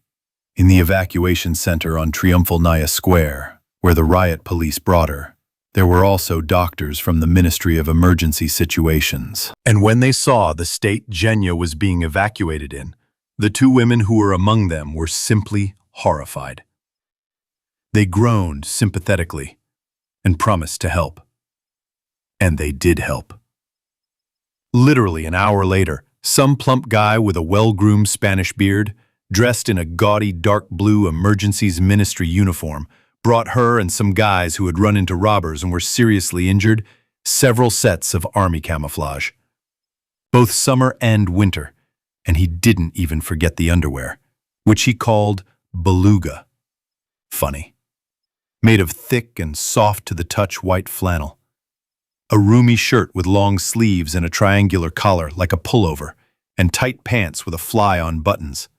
Oddly enough, everything turned out to be the right size and fit. When she said this, the bearded man puffed up with pride and lightly poked himself in the chest with his fist and declared that he had a brilliant eye and had dressed so many conscripts in his life that he only needed to look at a person once to find out their clothing size. But there was a problem with shoes. There were no such small boots in the local warehouse. The fat man, with a guilty face, just spread his hands. Like, such a foot is not provided for in the army supplies, children's size. So Zhenya would have had to continue parading in high heels, but she was lucky again. One of the girls, saved by riot police in a house on the Garden Ring, shared her sneakers. But even despite the warm beluga and 2 layers of camouflage, Zhenya was literally frozen like a dog. This year's spring, of course, is abnormally warm, but that was during the day, and at night, the temperature dropped to 0. And again, the shaved-headed, camouflaged guardian angels came to the rescue, the soldiers from the perimeter security. They lit a fire in the stoves again and advised dividing the night into shifts between all the living.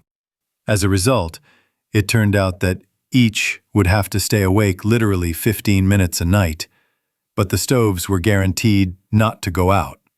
The most offensive thing is that there is nothing complicated either in the idea or in its implementation. And why didn't they figure it out themselves? So much for stupid warriors. Yeah, they are stupid. And without their prompting, 24 smart girls almost froze their asses, everything they could. A loud strumming sound came from the street. It was a piece of rail hanging on a thick, rusty wire on a low pole near the canteen. 3 times a day, one of the soldiers would hammer it with all his might, gathering the inhabitants of the tent city for breakfast, lunch, and dinner. Zhenya slowly got out of bed, and taking an old, shabby army mess tin from a hook made of thin aluminum wire screwed to the bedpost, with a mug and spoon rattling inside, went to the canteen with the other inhabitants of the tent. Everything was in perfect order with the organization here too. The bases of the stupid military in general, judging by Zhenya's observations, turned out to be almost the only islands of relative order in the madness that reigned around.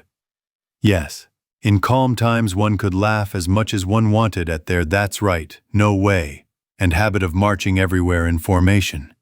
But now, thanks to this very habit, they, judging from the outside, without straining at all, organized the receipt of food for a good 10,000 people at a time, without screaming, pushing, and other chaos, and they didn't have to do anything supernatural for this.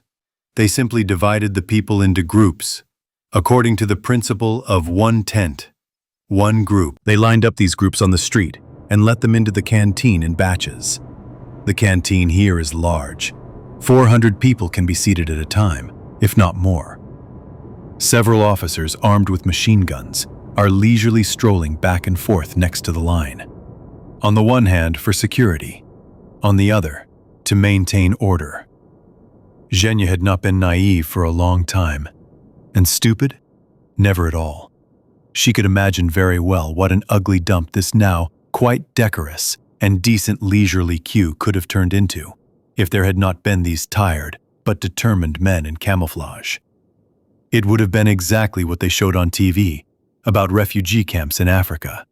Crowds of screaming hungry people in front of trucks, who almost on the fly grab and tear bags of humanitarian aid thrown out of the back of the trucks right in the air. Those who are stronger, more impudent, and more courageous will snatch it. Those who are weaker will be forced to crawl in the mud, picking up what fell out of the hands of more fortunate ones, or even remain hungry. In general, it would have been fun. Zhenya quite sensibly assessed her chances in such fun as 0, and was sincerely glad that the military had not abandoned them. For breakfast there was porridge again, but, judging by the menu hanging on the wall of the canteen, next to the impressive list of everything that a soldier of the Russian army was supposed to eat, no one was spoiled with much variety here before. Porridge for breakfast, soup and porridge for lunch, mashed potatoes or pasta for dinner. How they didn't go wild with such variety in peacetime is simply beyond comprehension. Apparently, those who considered the army a gathering of freaks and scumbags were very wrong. It seems that not only very strong and hardy, but also unusually adequate people served here. It's one thing now, when the choice is simple. Either gobble up what they give you or go hungry. But how can you resist and not rebel on such food in peacetime? With such thoughts, the time of waiting passed unnoticed.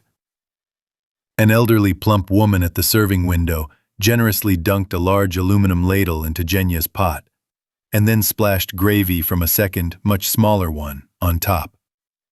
"What kind of porridge is it?" Zhenya asked. The cook called the unfamiliar grain choptik. Zhenya searched her memory, but still couldn't remember what it was. She did remember some yachka, but she couldn't identify that either. Meanwhile, the cook put 2 thick wheat rusks on top of the pot. Well, yes, where would fresh bread come from? She had already figured this out at the first meal. The unit didn't have its own bakery, and bread used to be brought in daily from the bread factory in Pushkino. And who would bake bread there now? So now they treat everyone to rusks from the reserves. And they, the civilians, were lucky.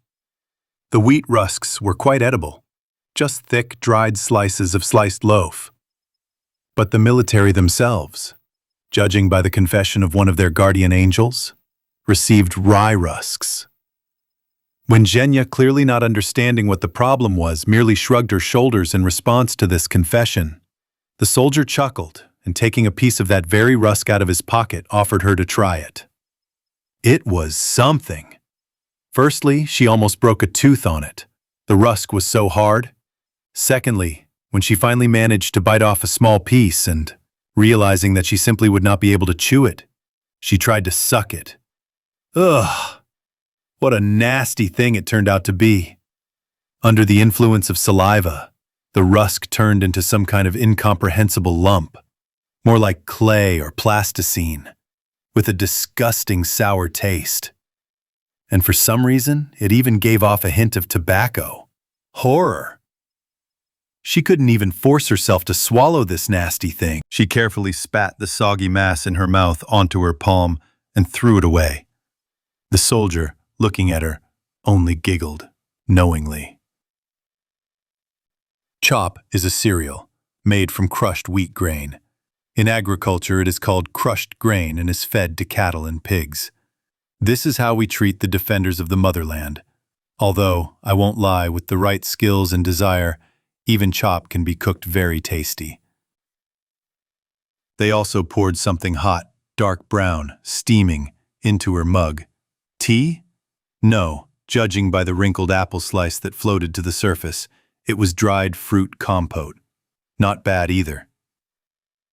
Sitting down on the edge of a wide, light gray bench at the nearest free table, the girl began to eat. Oddly enough, the chopped meat with gravy, in which the presence of some kind of meat could even be felt, turned out to be quite good. Not just edible, but one could say tasty. Hot, boiled, as my father liked to say, rich. Maybe it wasn't so bad for the soldiers here in the army. Well, if we don't remember the rye crackers. Although that probably depends on where. Look, if you believe Eisenstein, on the battleship Potemkin, it all started with wormy meat in the borscht. But here, at this base, an uprising on such an occasion is clearly not expected in the near future. Having quickly finished the porridge and washed it down with not very sweet compote, she picked up the pot and mug and headed to the sink. Yes, this is not a restaurant or even a canteen, where you can just leave dirty dishes on the table. The waitress will come, pick them up, and take them away to be washed. Here, everything is done by yourself. Having rinsed the mug and spoon, Zhenya, following the advice of the same soldiers, carefully washed the pot. It is old, dented, and also aluminum. You can't wash it to a shine right away. Everything in it that you haven't washed will sour instantly. And after the next meal, diarrhea is guaranteed at a minimum, or even the terrible beast staph. The last thing she wanted was to get this disgusting and shameful disease, which she only learned about from the local military doctors. At a minimum, diarrhea and vomiting, and in the worst case, death. All with the same diarrhea. Brr! No way. So, cleanliness is the key to health. Order is above all.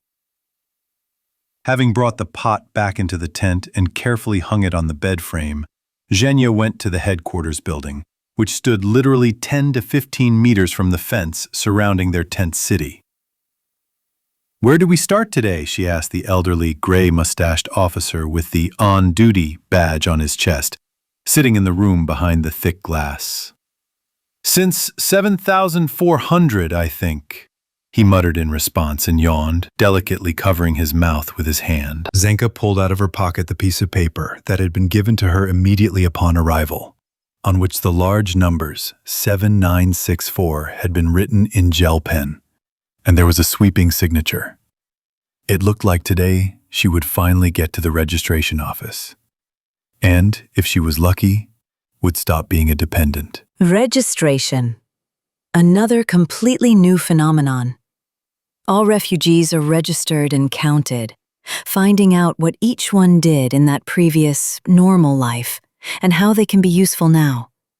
Those who did not register or did not have the necessary specialties were considered dependents, ballast, a burden. No one openly told them this, but the attitude was felt in everything, in how they were fed, where they were housed. No, there was no reason to complain. They did not starve them and provided a roof over their heads. Whatever one might say, an old canvas tent is not a brick barracks, and chaff and pearl barley soup are far from borscht with meat or potatoes with a cutlet. Zhenya did not want to stay in a tent with a smoking stove for a long time, but she also assessed her chances quite sensibly. What could she boast of? An accountant's diploma and experience in selling steel doors? There is a suspicion that neither of these is in great demand right now. But there was no way to lose hope. It is easy to whine and give up.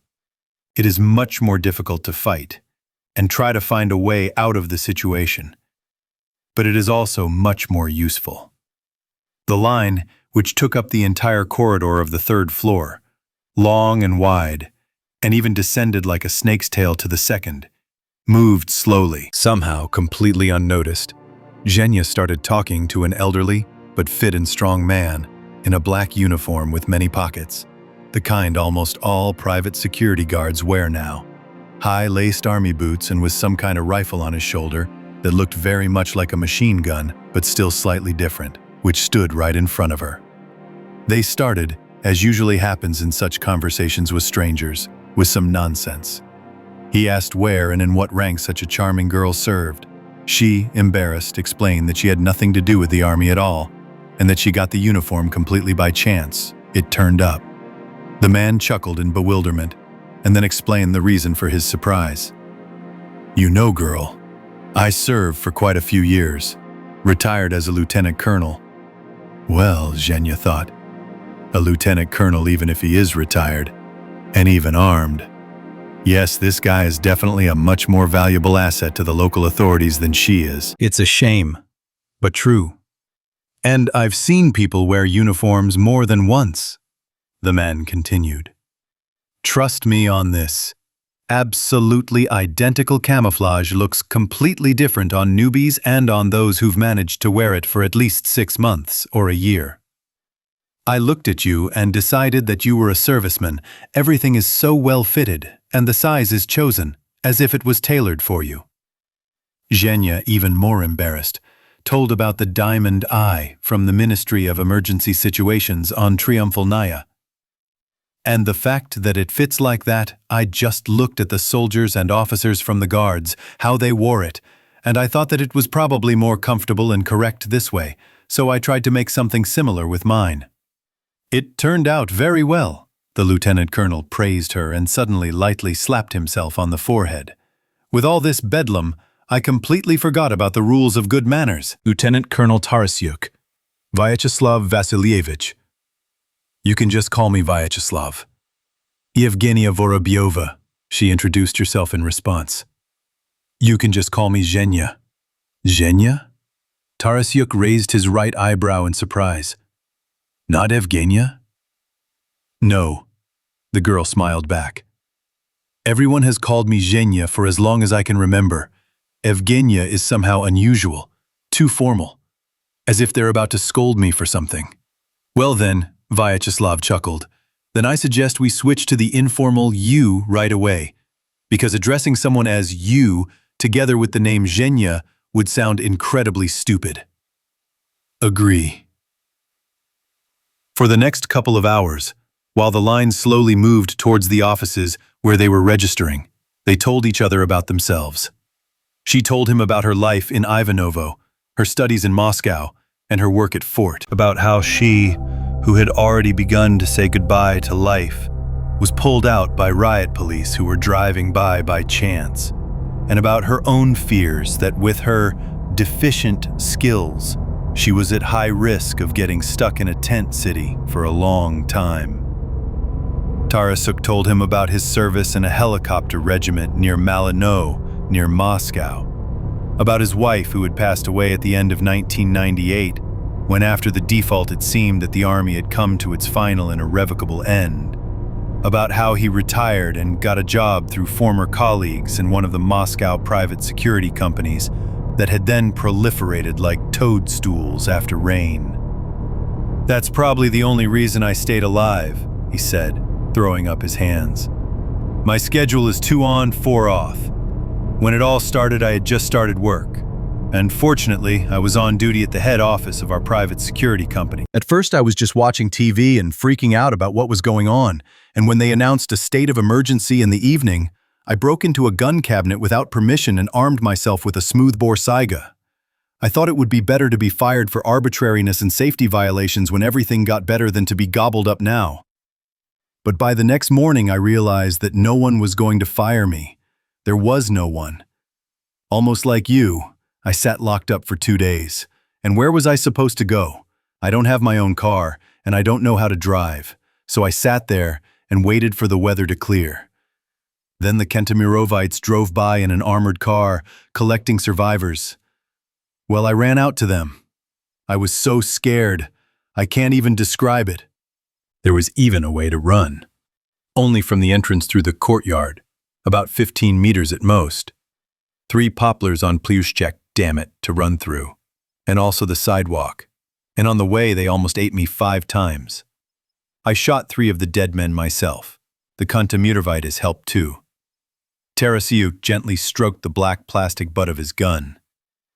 "So, Zhenya, if it weren't for Sayozhka, it's not a fact that I would be talking to you now. It's a good gun." Zhenka suddenly caught herself thinking that she was now acutely envious of this man. His calm, clearly not ostentatious confidence. A strong man, probably capable of many things, and also capable of standing up for himself. Someone like him would definitely not sit in a tent city for long. Next, a plump man in a badly torn and very dirty, but obviously once expensive suit muttered under his breath, in a dissatisfied voice as he came out of the office. And you can tell a lot by their faces too. Zhenya had seen a lot of them during her time working at the fort. Including these. Smug, polished, with lordly intonations and a disdainful look. Masters of life. And then this very life took and kicked up a fuss, figuratively speaking, slamming his face on the table.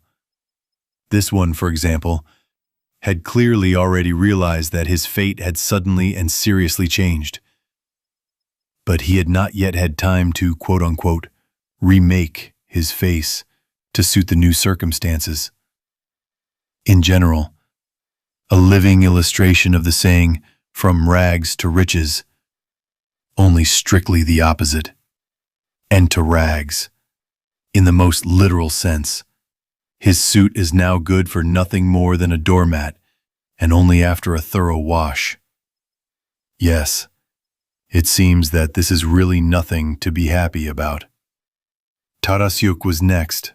With a familiar, natural movement, he adjusted the Saiga on his shoulder, shook some speck of dust, visible only to him, from the collar of his uniform, and, straightening his shoulders and opening the door, froze on the threshold. "May I?" Retired Lieutenant Colonel Tarasuk. The massive metal door covered in dark burgundy leatherette that closed behind him seemed to cut off the end of the sentence. "Good luck to you, Vyacheslav Vasilievich," Zhenya whispered after him silently, with just her lips, and immediately thought that she herself would need luck more. Tarasuk, for everything to work out well, would need more than his own knowledge and skills. The lieutenant colonel stayed in the office for much less time than most of those who had entered before him. First, a red-faced, heavily sweating from the effort, overweight officer with one large star on his camouflage shoulder strap ran down the corridor. It seemed he was a major. At least one other officer with exactly the same star was called a major by the guards. Literally a minute later, The officer, wiping his sweat with his sleeve, tumbled out of the office, excitedly yelling into a large satellite phone with an antenna sticking out to the side. Alexievich? Dance your soul. You owe me a case of cognac and at least a Hennessy. Huh? What do you mean for what reason? I found you equipment for your dragonflies. Huh? What do you mean equipment for what exactly? For everything. Your soul. I didn't dig up some snotty lieutenant colonel from school yesterday, but a real lieutenant colonel who started serving back in the Soviet Union, an engineer. A commander of a technical squadron, your soul. The fat man unfolded it and glanced at the questionnaire, which he had rolled up and was carrying in his hand. His main specialty is SD-back hash, but if necessary, he says, he can also act as an aviation equipment specialist, a radio electronics specialist, or even a gunsmith. True, he says, in related fields he's more into diagnostics and a little worse with repairs. Huh? What? Where did you study? SD. Aircraft and engine. Flight engineers. One of the specialties of engineers and technicians servicing airplanes and helicopters of Army aviation. The fat man, wiping away profuse sweat, again buried his face in the questionnaire. At the Kharkov Red Banner Higher Military Aviation Engineering School, Alexeyevich, and then in Moscow I graduated from the Faculty for Training Senior Engineering and Technical Personnel. Does that mean anything to you? Ah, has it finally gotten to you? That's why I'm telling you. Hennessy, and no less than a case, your soul, the major shouted so joyfully, inspiredly, and excitedly, as if he had actually dug Tarasyuk out of some quarry or mine with his own hands, and had been digging for several days, no less. Vyacheslav Vasilievich, who was walking behind the fat man, who was quickly mincing along the corridor, only managed to smile at Zhenya and wink playfully as he went. Don't be so sad. We'll get through it. She smiled back and waved her hand, and then hesitantly pulled the heavy door towards herself. A woman in camouflage sitting at one of the tables raised her red, tired eyes from lack of sleep to Zhenya. Sit down. She nodded towards the chair in front of the table. Do you have any documents with you? Zhenka quickly pulled her passport out of the inside pocket of her peacoat and handed it to the woman. She opened it to the first page and, almost without looking at the monitor, quickly pounded away at the keyboard, entering Zhenka's data into some form. Education. Hire. Accountant auditor. Something between irritation and sympathy flashed in the woman's eyes. What specialty did you work in? Sales manager. From the expression on her interlocutor's face, Zhenya clearly saw that her rating had just fallen so low that, in a word, there was practically nowhere lower. I still cook pretty well, and, she babbled plaintively. Honey, the woman raised her tired gaze. Have you been to our dining room? And having received a short nod in response, she continued. So, there we have 6 chefs from some of the best Moscow restaurants, fighting among themselves for the position of dishwasher. So, what should I do now? So, the woman's voice suddenly became stern. I hope you're not going to start crying and throwing tantrums here. I'm sick of these glamorous Moscow hysterics. Although, you're from Ivanovo, and you don't look weak.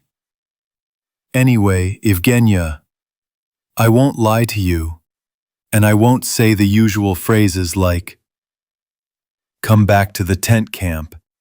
If your vacancy is in demand, we'll call you. Because I seriously doubt that in the next 10 to 15 years, anyone will need sales managers with an accounting degree. Times are different. More than anything, Zhenya wanted to cry now, but she clenched her fists tightly until her knuckles turned white and held on with all her might. I can't give you much advice.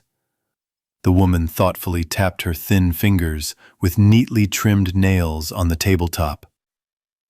Try to find people you can join. Something like small family communes are starting to form here now. They're going to get weapons and set up farming in remote, now almost abandoned villages, far from the cities. Maybe they'll take you, although you're too small, and the work there will be hard. Try to find a boyfriend among the soldiers or young officers.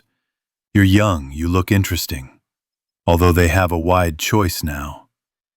I hope they don't get spoiled. In the worst case, continue to sit in the tent city. We won't abandon you. Some kind of roof over your head, hot food. We'll set up a bathhouse for you once a week. It's not much, but it's better than there. Where exactly there is, and without explanations, it is clear. Well, if you look at the situation from this point of view, then of course, life is still better than death. But the options are just too unsightly. Either to some mini collective farm, to weed the beds from morning until dark, or to be kept by some man, or to sit further in a leaky tent with a smoking stove. A fabulous choice. Wait, the woman's word suddenly stung Zhenya. You said that these, collective farmers will get weapons, but do they give them to everyone who wants them? Yes, she confirmed, clearly not surprised by such a question, which would have been completely impossible and wild-sounding just a couple of weeks ago. Practically, there are only 3 main conditions. No criminal record or mental illness, age of at least 18, and the presence of at least some kind of identity document. Where can I get one? Having survived the horror of being locked in an office for 3 days with no chance of not only getting out, but also a guaranteed chance to commit suicide so as not to suffer any more, Zhenya took the possibility of getting her hands on a weapon extremely seriously. And Peresvet, tenderly stroking the butt of his Seoshka, was still before her eyes. Looking at him, Zhenya clearly realized, in this new world, terrible and cruel, only an armed person can consider himself a person in the full sense of the word. Almost like some ancient Slavs, Celts or Vikings. Armed, a man. No, a serf, a peasant, a gray beast, disenfranchised and speechless, living exclusively by the mercy of those who have weapons. Yes, at our place, at the RAV No. 1 warehouse. The woman shrugged indifferently. Right behind the canteen, to the right of the medical ute, there is a road. Go along it past the fuel and lubricants warehouse and the vehicle depot, a little before reaching the checkpoint.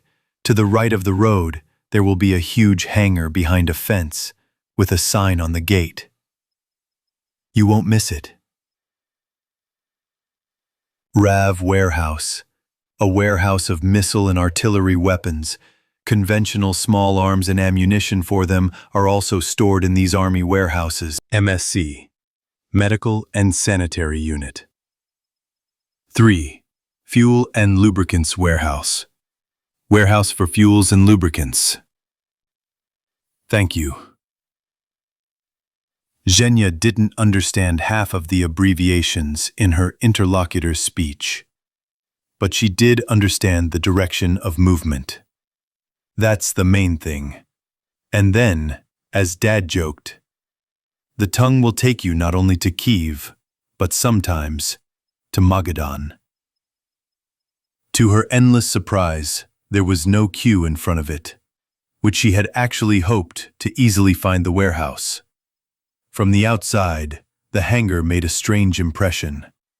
On small triangular plywood signs, white with a wide red border, which stuck out on pegs in the middle of an approximately 2-meter raked sandpath between 2 rows of barbed wire fencing, there were stern stenciled inscriptions. Stop. Forbidden zone. Stop. They are shooting. Caution. Mines. And a gate welded from an iron angle in this very fence was hospitably wide open. And Zhenya, not paying attention to the threatening warnings, bravely walked to the hangar. The gate to it was also not locked, and one large leaf was slightly open. Not wide, but enough for her to squeeze through. Inside, she almost immediately ran into a grate of thick iron bars, behind which were visible long rows of very high racks, extending into the darkness of the hangar, on the shelves of which were piled hundreds of wooden boxes of various sizes. And who has come to see me? A dim light suddenly came on to Zhenya's left, and she saw a small room behind the bars. Almost an ordinary closet, only the walls were not solid, but bars. And the furnishings for such warehouse closets are quite standard. A wooden, once varnished and badly scratched desk, on which some papers are piled up, an old table lamp, and an almost new Toshiba laptop are standing next to each other. A low cot, covered with a blue army wool blanket in the corner. In the bars in front of the table, just above the level of the tabletop, there is a small window with a wide, also metal, made of smooth, polished steel sheet, sill, not high, but long. And on the cot, squinting and blinking at the light, sits an elderly man, dressed in the camouflage that has become familiar to her in recent days. Forgive the old man, Beauty. Something made me sleepy after lunch, so I dozed off while no one was around. He smiled disarmingly and spread his arms, as if apologizing. And a nice uncle. And a good, kind smile. And such inviting eyes. Only the ugly big scar on his right cheek spoils the impression a little.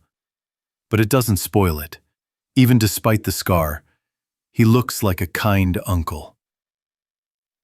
Hello, Zhenya blurted out, a little out of place. And you too, my daughter. By the way, my name is Nikolai Nikolaich Grushin. Uncle Kolya, what have you come for? Very nice to meet you, Zhenya. She nodded politely. I came to you for weapons. They told me at headquarters that they issue them here. These are the times, Uncle Kolya the storekeeper sighed as if to himself. Beautiful girls used to need flowers and all sorts of gifts. And now, these iron things. Oh, things are bad. What should I give you, my beauty? The 3-line is too big for you. You are a little taller than it. And the SKS, perhaps, too. The PPSH is too heavy, uncomfortable. While the storekeeper was muttering something under his breath and scratching his chin with his calloused fingers, thinking about what he could arm Zhenya with, she came closer and began to examine the posters and photographs hanging on the wall behind the cot, the only normal wall of this small air conditioner. The posters, however, did not seem interesting to her. Ordinary advertising posters with half-naked, long-legged beauties in various camouflage and with weapons. Each had the logo of the Rhino Company, which, as Zhenya understood, produced all these very helmets, shields, and various uniforms. But the photographs turned out to be much more interesting, even though they were small, and the lighting was hardly good. But she never complained about her eyesight, and therefore made them out without much difficulty. Wow, they even looked like posters in some way. True, on the bright, glossy posters there are almost naked girls with large busts, barely covered by new, brightly colored camouflage jackets and t-shirts, frozen in unnatural, obviously staged poses with machine guns, which they apparently do not even know how to hold properly. But in the faded and faded photos, quite the opposite. Young, strong, short-haired or shaved-headed guys in shabby, faded camouflage, hung from head to toe with weapons. And these weapons, by all appearances, are as familiar to them as their own arm and leg. They are simply inseparable from them. From one photograph, in which a group of such guys pose against the background of a roadside stele, riddled with bullets to the state of a sieve, with large, also badly damaged letters forming the word Grozny. She finally determined the place where everything was filmed. Chechnya. And on another one, of a completely different quality, as if a good photographer was shooting her for some magazine, she saw the owner of the air conditioner among the guys in dark red berets. True, in the photo he was probably 20 years younger. His face was stern, with a stubborn crease on the bridge of his nose, a well-groomed, almost hussar-like mustache. He was dressed in a brand-new camouflage uniform, somewhat remotely similar to the camouflage of the riot police who saved her, only darker in tone and with spots that looked more like blots. From the camouflage on his head was the same beret as the others, which, she remembered, was called maroon, and which only the coolest guys from the special forces of the internal troops wore. On his chest were 2 light gray crosses on a dark burgundy block, and the medal for courage that was familiar to her from Victory Day postcards and films about the Great Patriotic War. Young Uncle Kolya, resting his chin on his fist, looks at the guy singing something and playing the guitar, and his eyes are very sad. Well, it turns out that the funny storekeeper in the past is a real hero, a special forces soldier. But you can't tell by his appearance.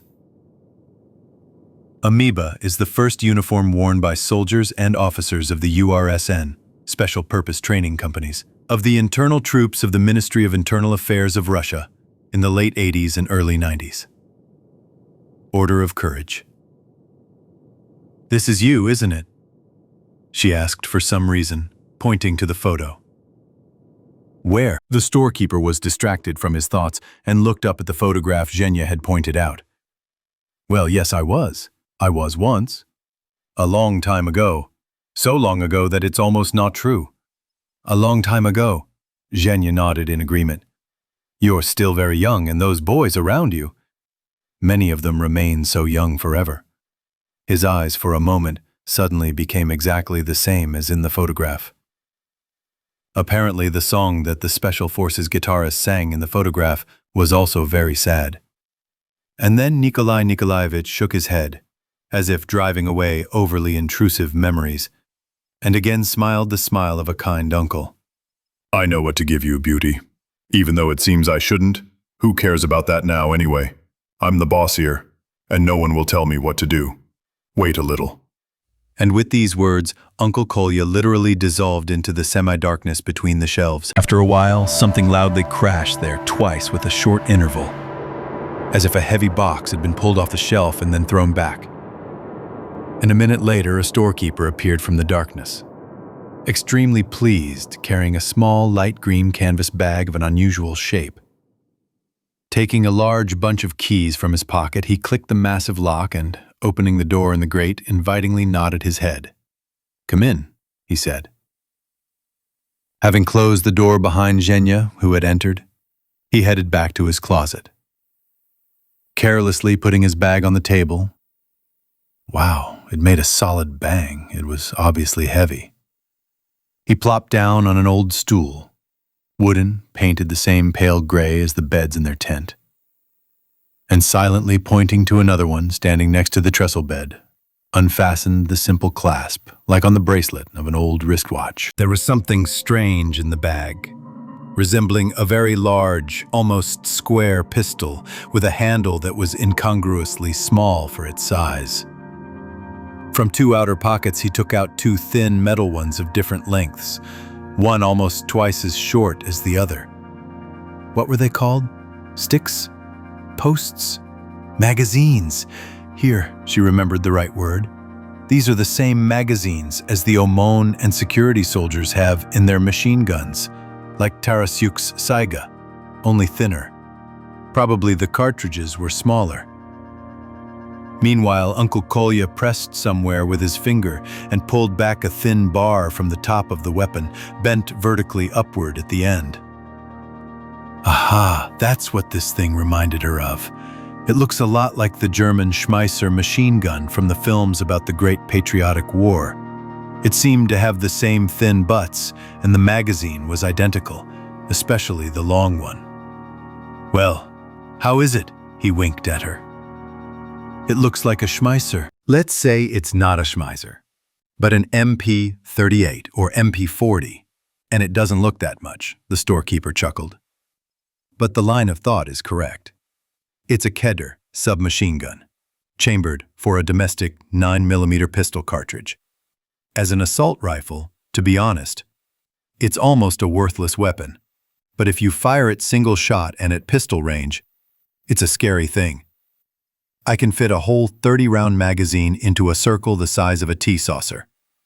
The kit comes with 2 magazines, one for 20 and one for 30 rounds, a belt, various cleaning and lubrication supplies, and a pouch for carrying. These are not the times to hide weapons in bags, of course, but it will do.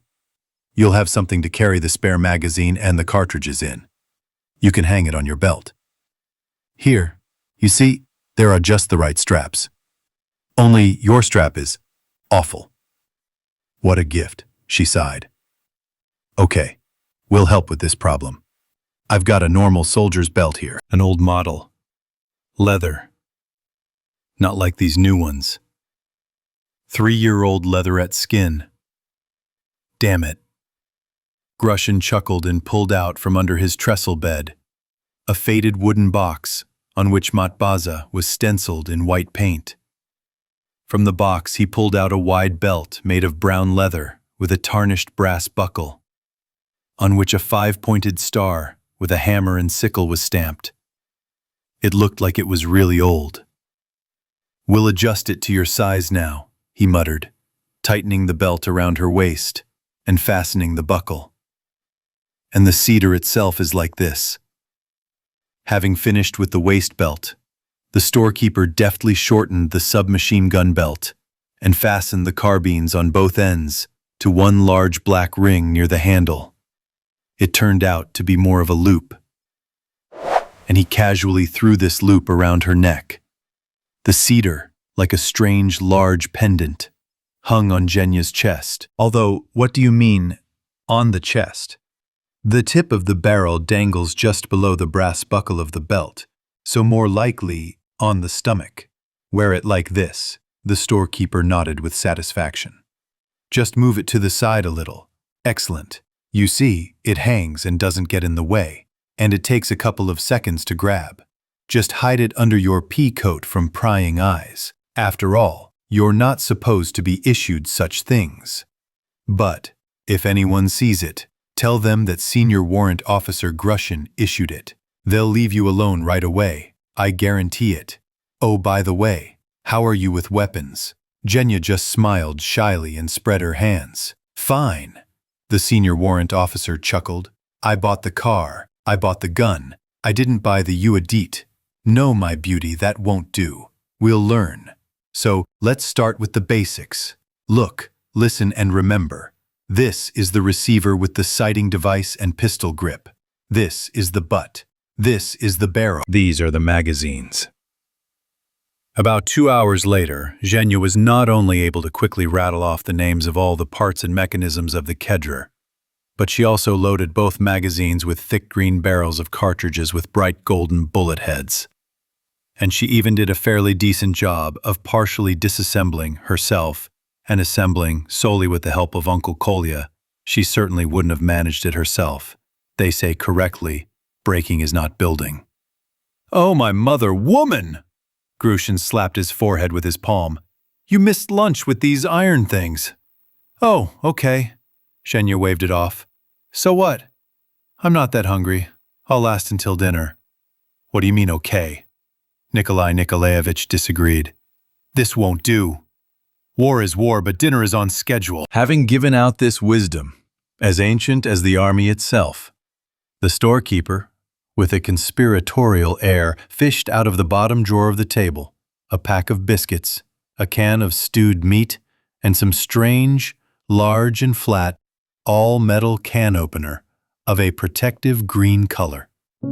Then came into the light of day a fork a pack of 4 unusually large pills, and some strange tin plate, somewhat similar to the paper snowflakes that Zhenya, when she was still a child, cut out of paper and glued to the windows for the new year. And then came the real shamanism. Grushin deftly bent the petals of the tin snowflake, and it turned into a small coaster. Then he took a white pill out of the package. Zhenya noticed that one edge of it was emerald green, as if someone had dipped its very tip in green stuff. With this very edge, Uncle Kolya struck a matchbox lying on the table, and the tablet flared up and burned with an even slightly smoky flame. Dry alcohol, Grushin answered Zhenya's unspoken question. It's a good thing. It weighs almost nothing and burns hot. It's perfect for warming up canned food or boiling tea in the field. A faint, not exactly unpleasant, but somehow unusual smell floated through the closet. The storekeeper placed the burning tablet on a stand and swung an open tin can on top. A couple of minutes later, fat began to sizzle in it, and the aroma of heated meat completely overpowered the faint chemical smell of the burning tablet. And it smelled so delicious that Zhenya, who had just seriously claimed that she was not at all hungry, involuntarily swallowed the saliva that had started to flow. The old and experienced senior warrant officer, seeing this, only smiled kindly, and, moving a fork and an open pack of biscuits towards Zhenya, grabbed the spitting can by the edge of the lid bent to the side and placed it in front of her. Zhenya had never eaten hot stew straight from the can, with bland, crispy army biscuits, and she couldn't even imagine that it could be so delicious. Or was she just hungry? Or both? Anyway, she gobbled up the whole can of stew in one go, and didn't even notice how her fork was already scraping the bottom. And the can wasn't small at all, about 350 grams no less, plus the biscuits. No, it's clear that for some big guy, like the camouflaged one who was carrying it on himself, such a meal would be just a little something to kill a worm. Well, you could mold 2 zhenkas out of that forehead, and there'd still be some left over. Uncle Kolya, how is it that all this is happening around, and I came to you for weapons alone, and no one else is coming, even though I've been sitting here with you for so long? You're asking a difficult question, Zhenya. Grushin thoughtfully scratched the bridge of his nose. Yesterday, and the day before yesterday, there were so many people here that you couldn't push through. I was handing out guns until late at night. I almost broke my back dragging the boxes. Apparently, everyone who wanted one has already received one. And the rest haven't realized yet that now everyone is responsible for themselves first and foremost. That if you don't want to defend yourself, then you don't give a damn about anyone else. Too many have gotten used to the fact that they are always riding on someone else's back. Riding on someone else's back, and now they've decided that everything will work out again.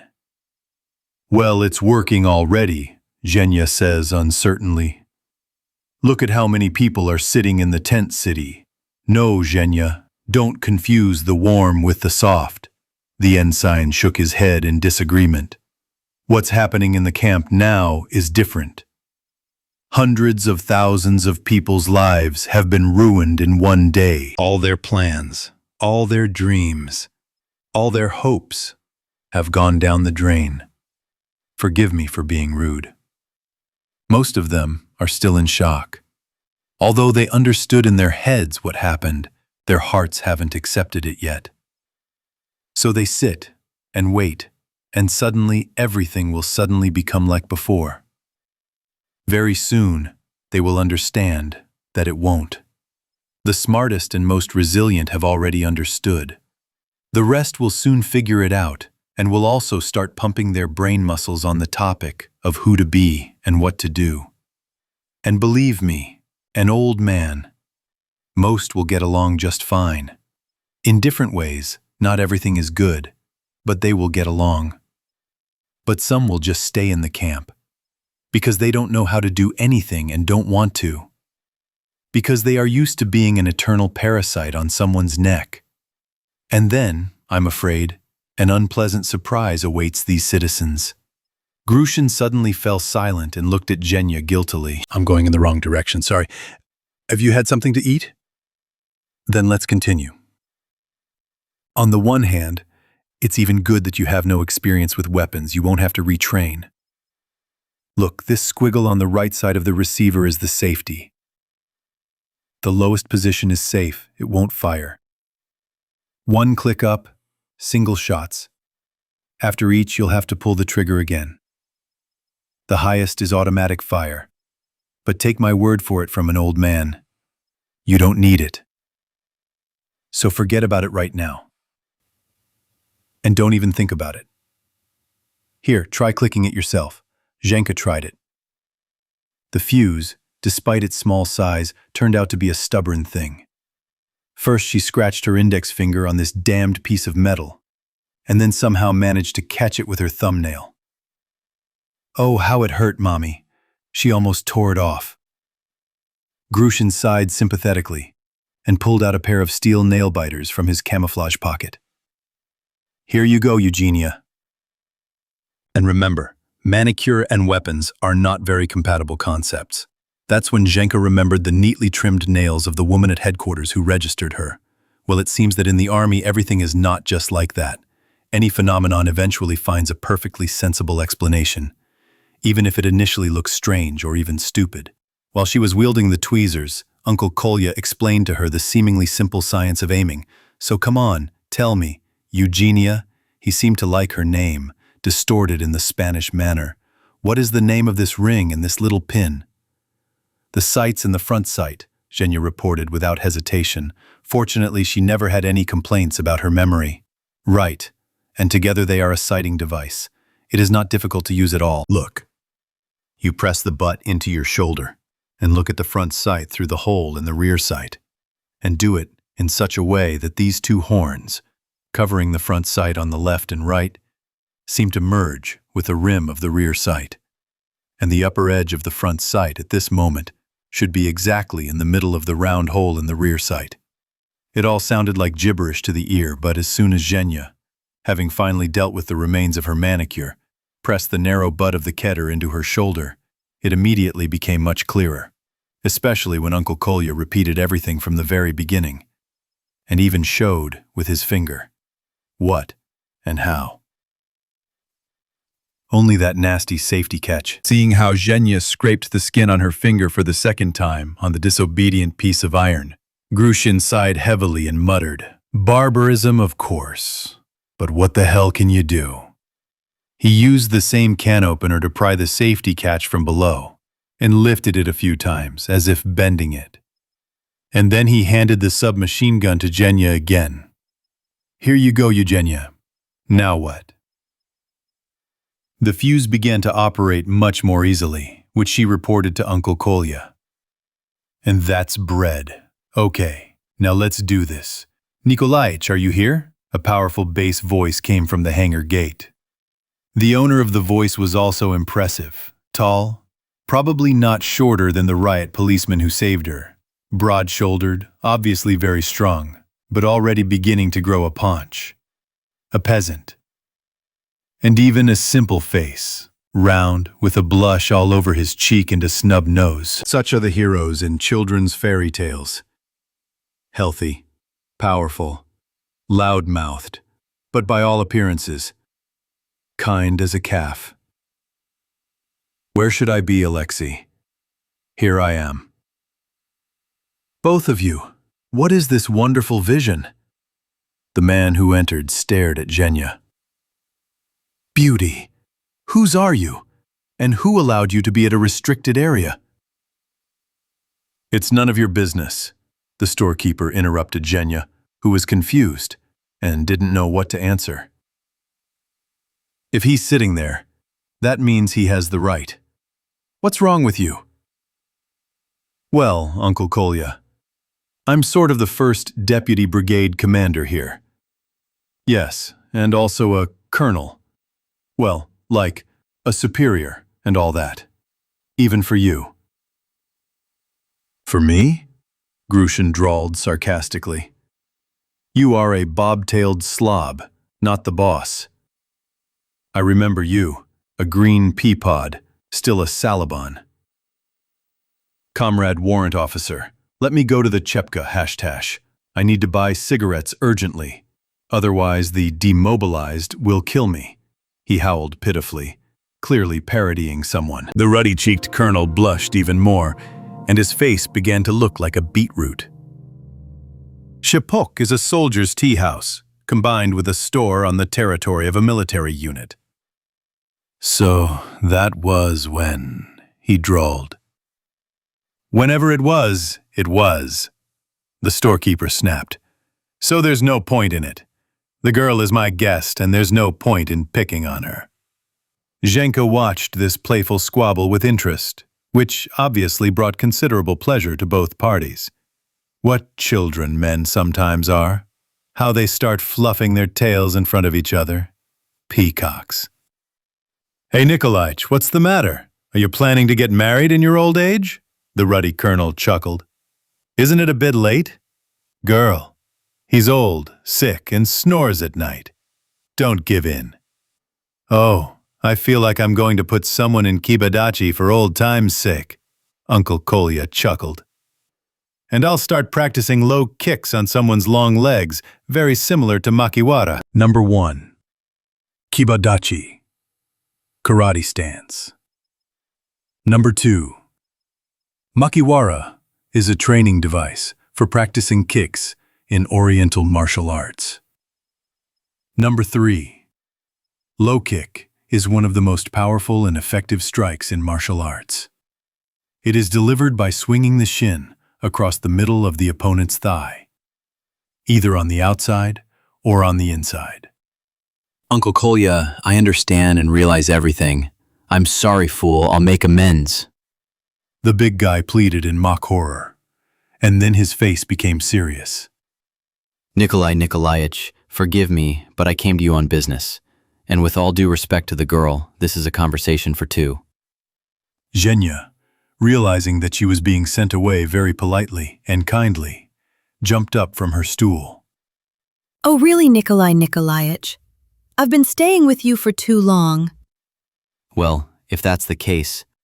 The storekeeper also stood up and went to open the door. Then run.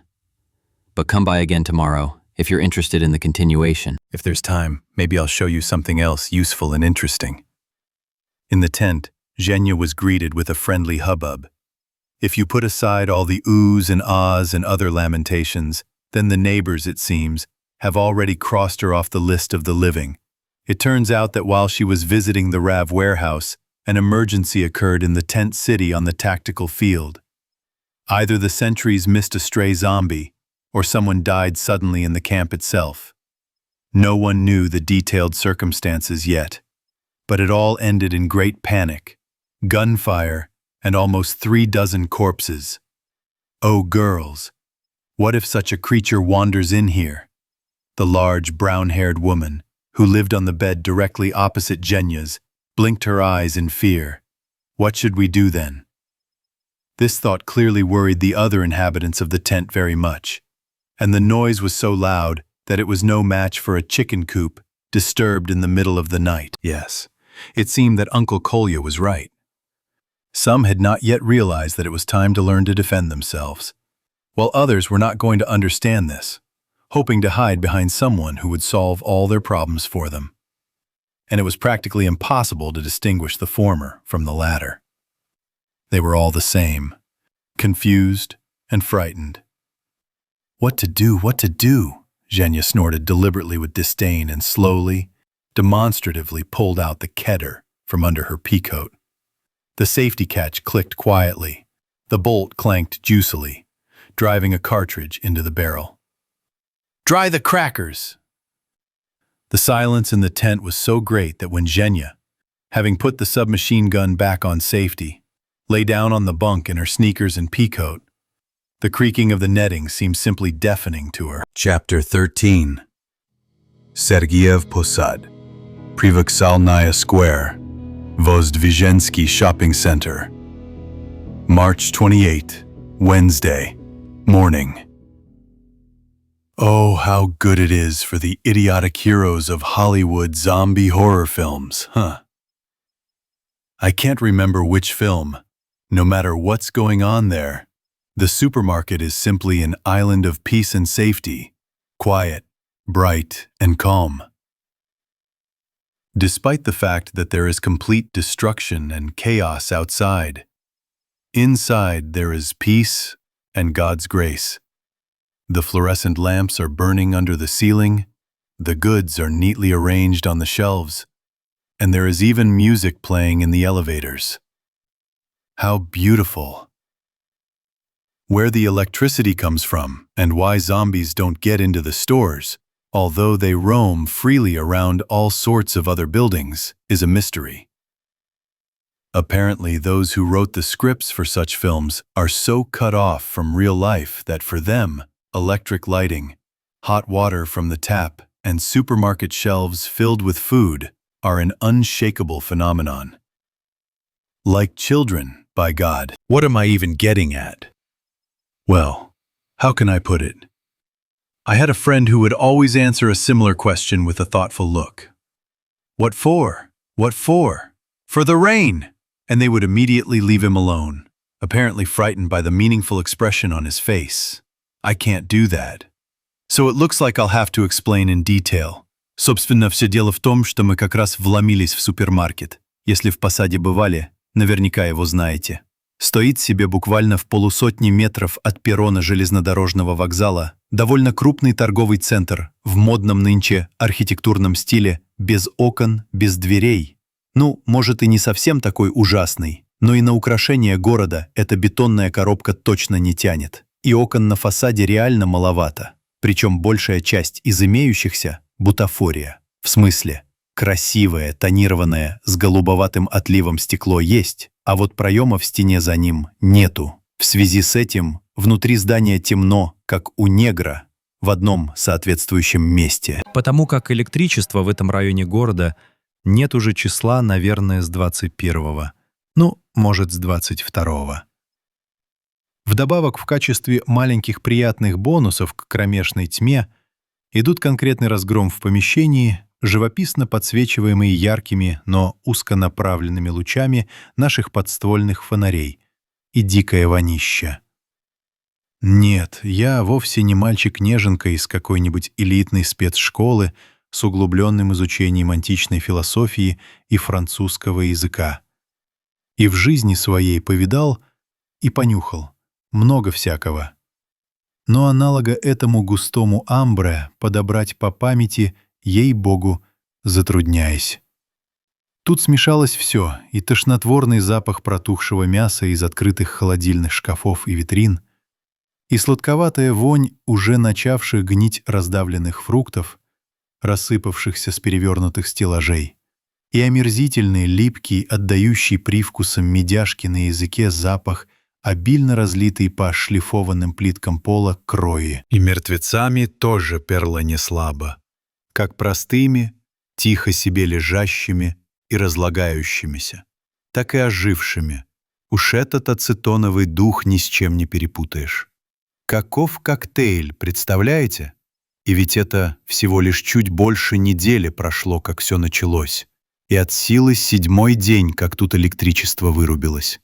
Что же будет месяца через 2-3, когда наступит летняя жара, расплодятся уже и без того вылезшие откуда-то, несмотря на то, что на дворе только март, мухи, и дойдут несколько более долгоиграющие в плане гниения овощи. Это ж форменная амба будет, к бабке не ходить. И как тут, скажите на милость, не позавидовать героям каких-нибудь 28 дней спустя, у которых через месяц после наступления конца света в магазинах все еще горит свет, а на полках лежат румяные яблочки. И влезшие внутрь на мародерку граждане несудорожно рожи тряпками укутывают, чтоб хоть как-то от вони защититься и себе под ноги не стошнить, а диалоги о достоинствах коллекционных сортов виски ведут. In general, the cinematic beauty has once again crashed with a clang against the harsh realities of a cruel world, damn it.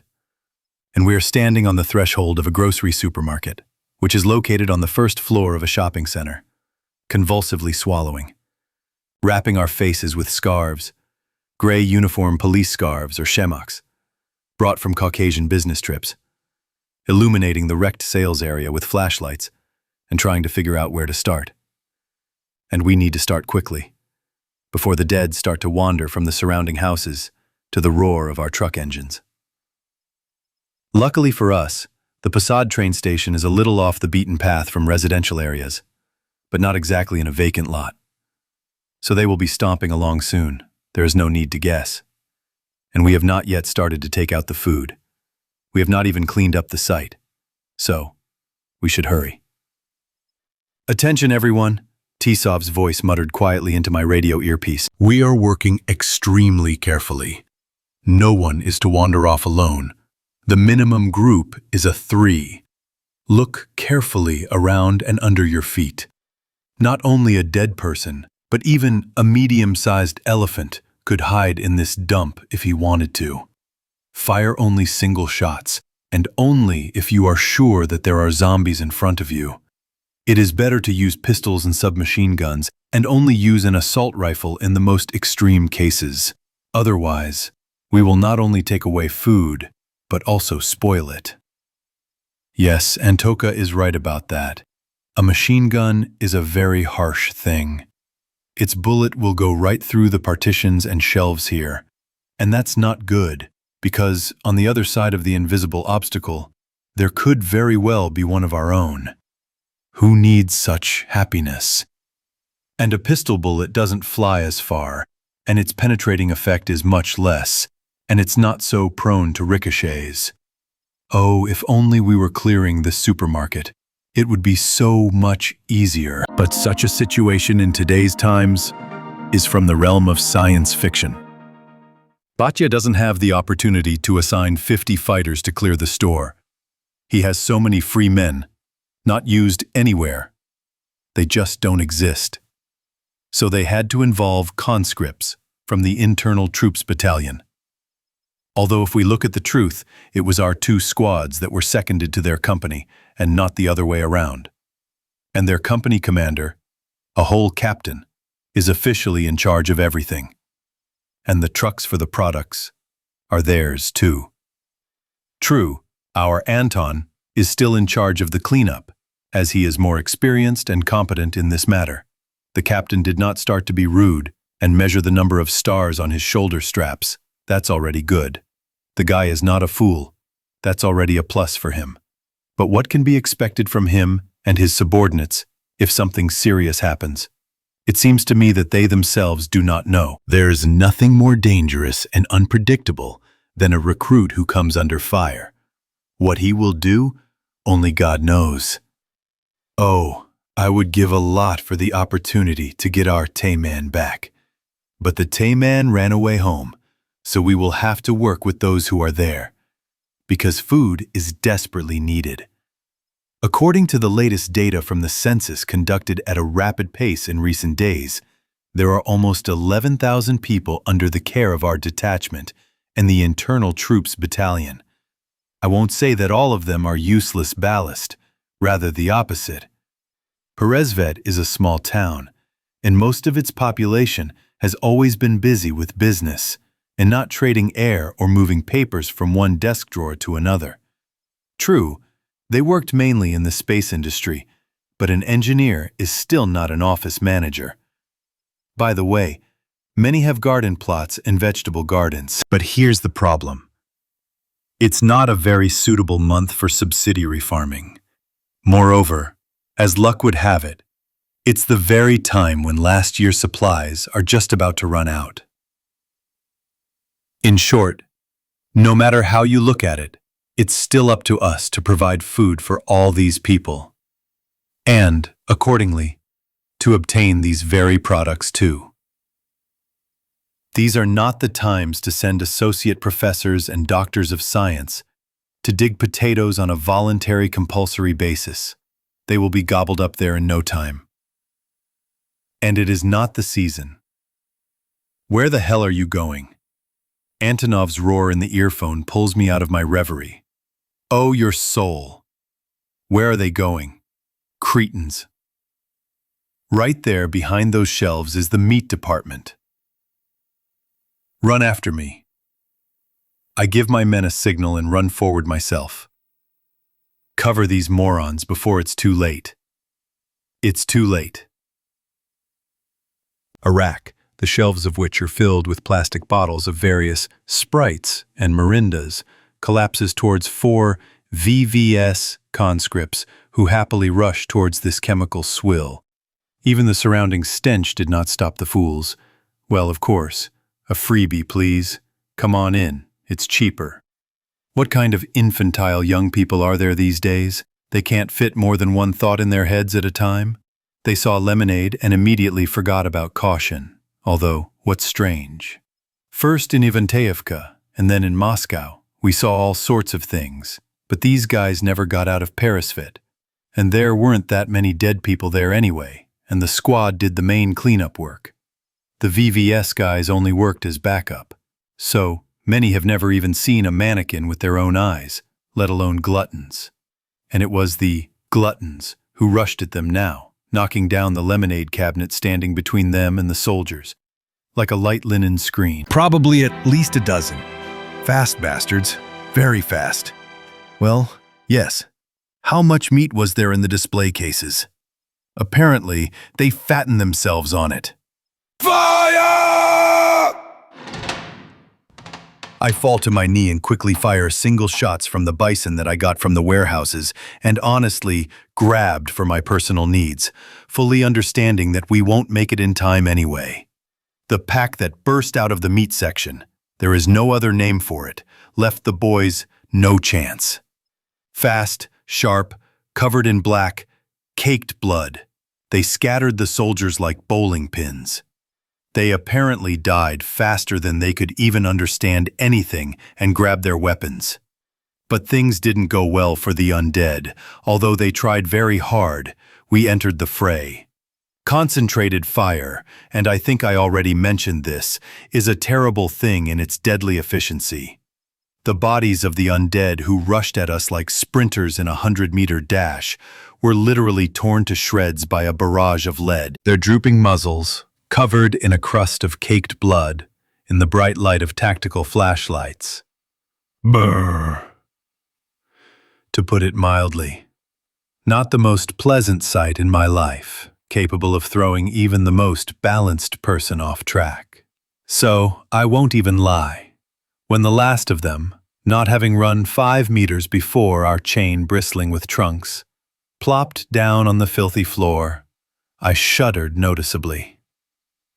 There is something otherworldly in these creatures, which does not allow you to get used to their appearance, to perceive them calmly.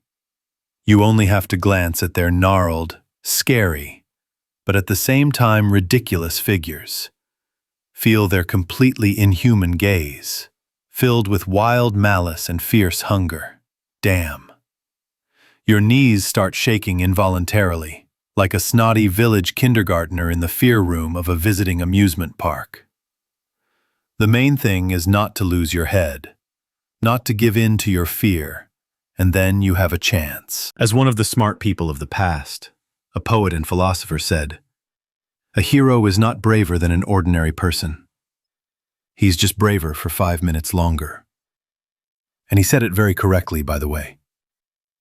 Don't believe the tales about fearless supermen. Only clinical idiots are afraid of nothing.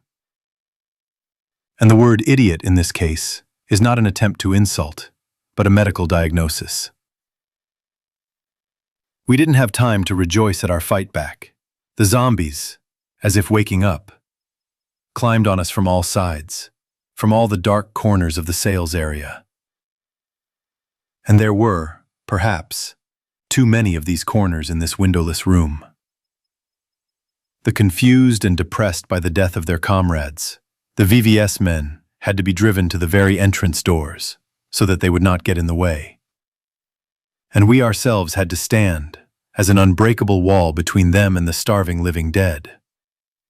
Lately, we have been getting this kind of task quite often. It has become a bit boring. The trouble is that there is simply no one here to deal with this kind of thing except us. In Moscow, there were Garkushas, wolfhounds, and, albeit at a waltz pace, but conscientiously trained by us, the Tamanians, and in Peresvet and Posad, everything will have to start from scratch again. One good thing, there weren't that many dead people in the supermarket, about 3 dozen more. And all the rest were very, very far from the first 10 in speed and agility. Not exactly mannequins, of course, but all in all, they coped. When it was all over and the last zombie collapsed on the floor in a pile of rotten meat, stinking of decomposition and acetone, I returned to the meat department. I wanted to take another look at those overly nimble guzzlers. Something about them really didn't appeal to me from the start. They were too fast even for a well-trained person. Almost as fast as the mutant who looked like both a dog and a rat, whose neck I wrung in Moscow. But these ones were definitely people before. Just like the drunk on Leninsky Prospect. Only that one was a little slower. But he jumped like a grasshopper and had fangs almost like a Rottweiler. These ones, as far as I could see, had normal human teeth, which can't be said about their speed of movement, and they jumped quite decently too.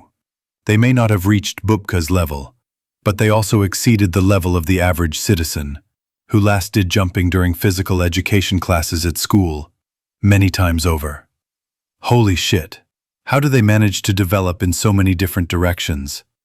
First, a former weakling drunkard with the smile of a fighting dog, who almost effortlessly knocked me to the ground and almost killed me, who was twice his size and weight. Then, a couple of hulks on the Justice Ministry block. Then a rat dog in an office center, and now these. Oh, I feel like the surprises won't end there. We'll have a lot of grief with these creatures. It was especially frustrating that, having lost 4 men and used up a ton of ammunition, we only raked out a bunch of cans of canned junk from the supermarket shelves, like green peas, beans, corn, and other olives. Okay, I'm understating it a bit.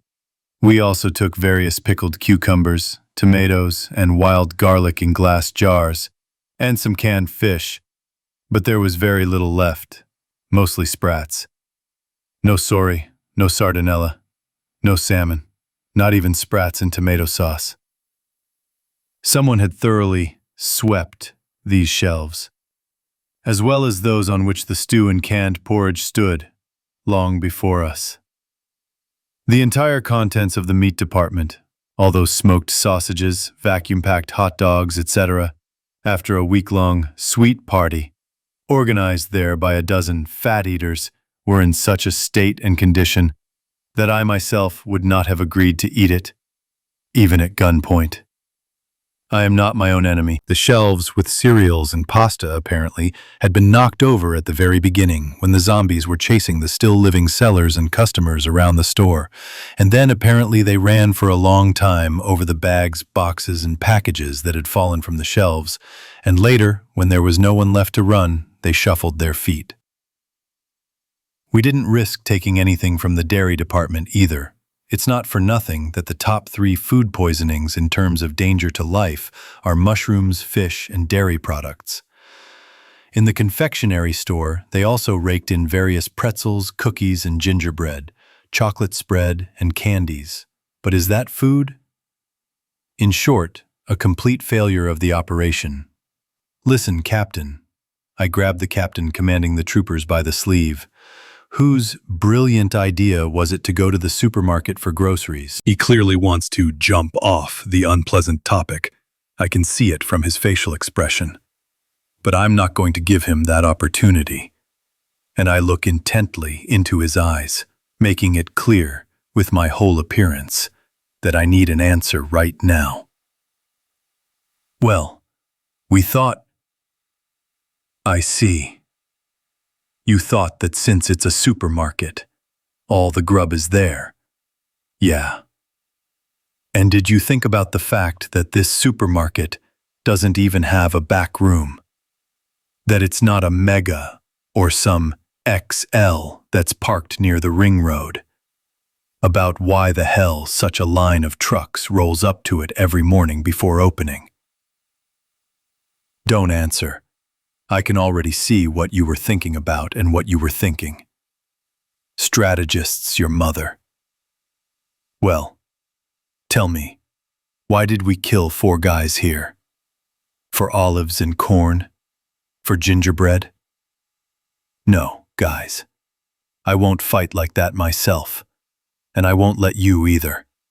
We'll only kill people for nothing. Waving away the captain who is trying to object, I turn around sharply and head towards the exit, where our guys are already holding the perimeter, covering the loading of the obtained products into trucks right from the high porch. Why did you bark at him? Anton stops me. Nothing. I try to calm the flared irritation. I asked who started this steam-powered circus and subtly hinted that if they were going to transfer 4 fighters to the 200ths for every 10 boxes of pickled wild garlic, then I, myself, am not going to participate in such a thing, and I will not allow others to do so. Well, I agree that everything has gone wrong here. Tisov chuckles sullenly. But what are we going to do? We need food anyway, and we'll have to get it somewhere anyway. That's why we need to get them from where these products are. He breaks through me. At wholesale bases, at large railway stations, at army warehouses, at Rose Reserve bases, at customs terminals, at markets, in the end. But we can't just hang around in stores. Damn it, we have more than 10,000 people who will soon start to swell from hunger if we screw up. And here we are practically breaking the village store. What for? Don't we feel sorry for the people? I won't even mention the time, ammunition, and fuel.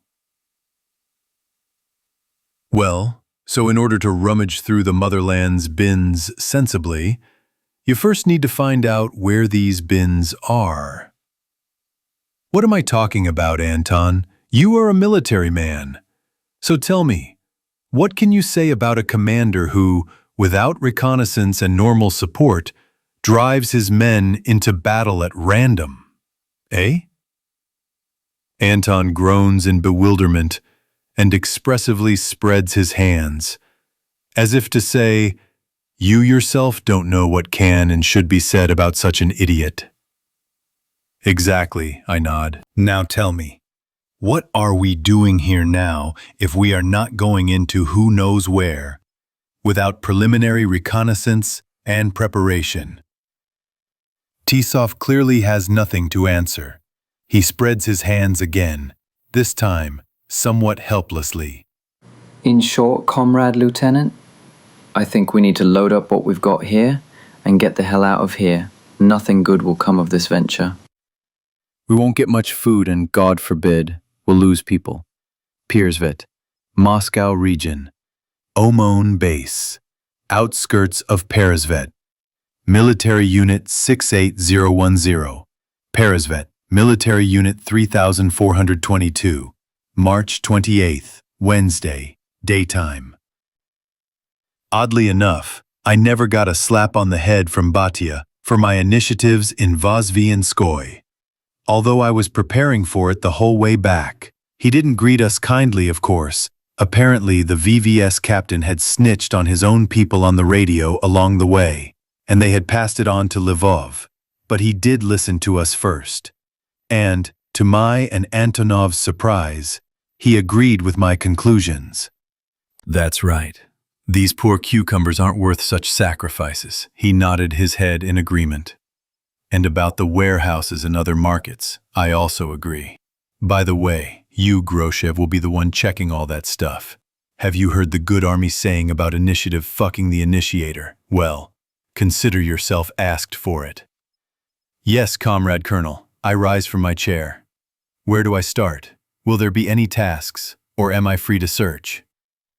I think we'll get to a free search in time. But first, there are a few places that need to be checked right now. and for which we already have some small tips. We'll give you a car. I think a UAZ will be quite enough for your needs. It would be better to call it Tiger. Well, yes, I was taught this in my distant youth in the army. Always ask for an exorbitant amount, then look. If you're lucky, they'll allocate exactly as much as you actually need. Shouldn't we give you an armored personnel carrier? The mighty scruff of the indignant body turned purple. Don't be impudent, Grashov. Comrade Colonel, what am I supposed to do in a UAZ these days? I whined. Unless I'm just going to act as a moving target for all the bandits who want to shoot at the cops. Lvov thought for a moment. Okay, you'll get an armored UAZ. One of those you and Pozarskaya brought. They don't have any identification marks or inscriptions. Ordinary, if you don't look closely, light gray, goats. There are plenty of those around. And we'll assign 3 fighters. 2 shooters and a driver. Comrade Colonel, may I have a 3rd gunner instead of a driver? I'll take the wheel myself. Well, or like this. The commander agreed. Who will you take? Burov, Soloka, and... I scratch my head. Gumarov, perhaps. Wait, so Gumarov is a machine gunner? That's what I'm saying. If it's really tough, he can come in very handy with his Pecheneg. And the rest of the time, he'll either fight with Keter or with 9. By the way, it can also be very useful. Batya was lost in thought again. Okay, it makes sense. So, you have half an hour for everything and then head out. The first point for inspection will be tabletka. A tablet? I fell back onto the chair in surprise. What are we supposed to do there? There are miracles in life. How many years have I been driving past the gates of this very tabletka on my way to work, and now it turns out that I didn't really know a damn thing about it. Now, God knows when I was told in great secrecy that once upon a time here in a dense forest plantation behind a concrete fence a kilometer from the outskirts of Peresvet, S-25 Berkut missile launchers were based, the second ring of air defense around Moscow. But they were either no longer needed because they were outdated, or under some agreement with overseas sworn friends. Back in the early 90s, they were sought up for needles. And, if my memory serves me right, quite a few years have passed.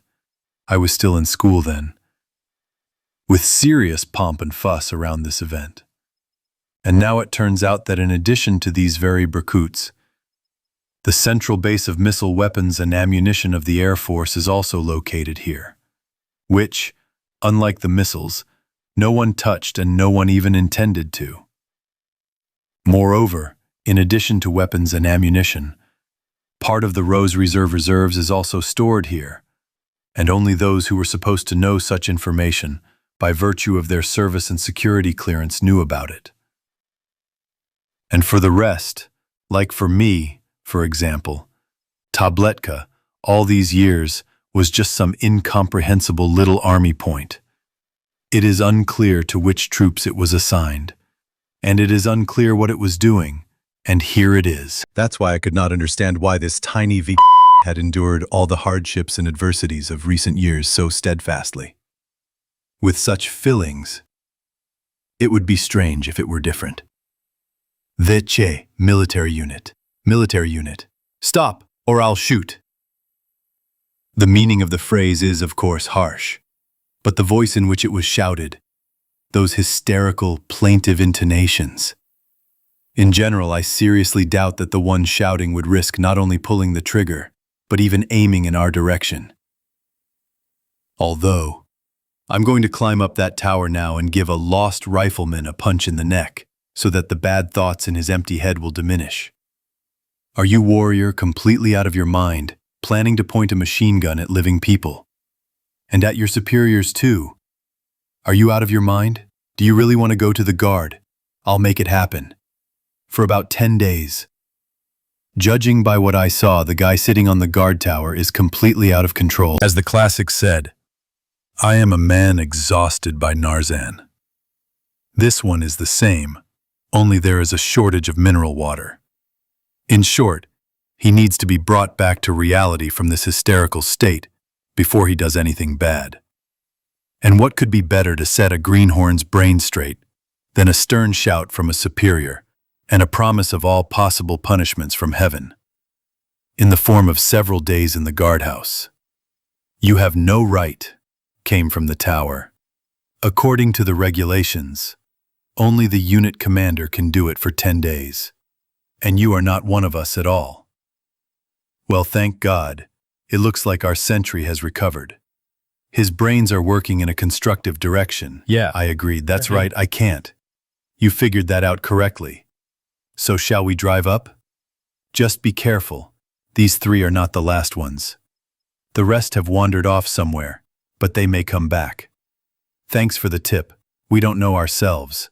Although, it's strange. Usually zombies leave a possible meal only if they sense danger.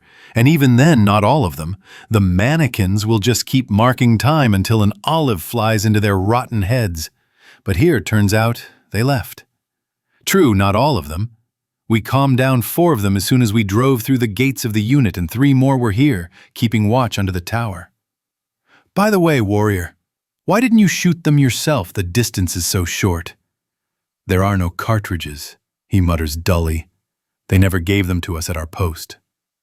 Well, damn. I recognize my native Russian army. They handed me a machine gun and a pouch with magazines, put me at my post, but they didn't give me any bullets to protect this very post from the insidious imperialist predator. Just in case. Because if a soldier has bullets, he might shoot at someone. Well, purely hypothetically. And if he doesn't have bullets, then there's nothing to worry about. By the way, are there many of them? The rest? Fighter? Who the hell knows? The soldier from the tower reports in response. I saw at least a dozen. But those were the ones hanging around me. And as for those at headquarters and in the guardhouse, I don't know. In fact, Tabletka is a small unit, I think. No more than 50 people in total, both officers and conscripts. I really hope that not all of them are wandering around the area like hungry undead. After all, 50 zombies for the 4 of us. I won't even take into account the soldier on the tower. He couldn't even beat those dead people hanging around right next to his post, due to the lack of ammunition. Is a bit too much. But there's nothing to be done. The assigned task must be completed. And our task is extremely simple. Get to the place, assess the situation. Find the local senior and establish preliminary interaction with him. We'll negotiate the Weltpolitik issues later, at Batya's level, and for now we'll just politely say hello and demonstrate openness and goodwill. As Mashkov, in the role of Kiryuka Mazur in the film Hunting for the Piranha, said, "The main thing here is personal charm, and you know how much of that I have."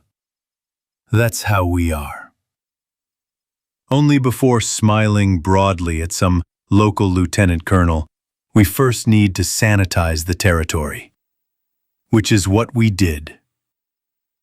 At first, I simply drove the UAZ right up to the tower, from which we finally took down a very emaciated soldier with the rank of junior sergeant, who, it turned out, had been sitting there for almost 3 days without getting off, and then pressed the horn for a long time. In response to its howling, about 5 more dead men came up in about 10 minutes. All in camouflage with officers' shoulder straps, and all with almost identical bullet wounds in the chest. Now that's interesting. Of course, I'm not much of a forensic expert, but I understand something about this matter. At least, even my modest knowledge of the matter was enough to understand that these zombies were shot while they were still alive, and that they died from these wounds. How did I guess? Well, to begin with, at least, the blood of the dead does not circulate, and very little flows out of the wound, and even then, if the deceased is fresh. And if the blood has already managed to clot, then it does not flow at all. And these guys' pea jackets were soaked with blood. Who, I wonder, and why the hell were they shooting at living people here? While inspecting the headquarters building, we got answers to 2 questions at once. We found out where exactly the rest of the dead drowned from the tower, and who exactly was shooting at the soldiers. It seemed that the last zombies on the territory of the tablet, and there were still 12 of them, huddled near the wide-open window into the duty room. I think they would have happily climbed inside, but the steel grating covering the window from the outside did not let them do so. So they stood in front of the window in a tight group, trying to reach something inside with their hands stuck through the white-painted bars of the grating. Not a single fattened one, only wooden ones.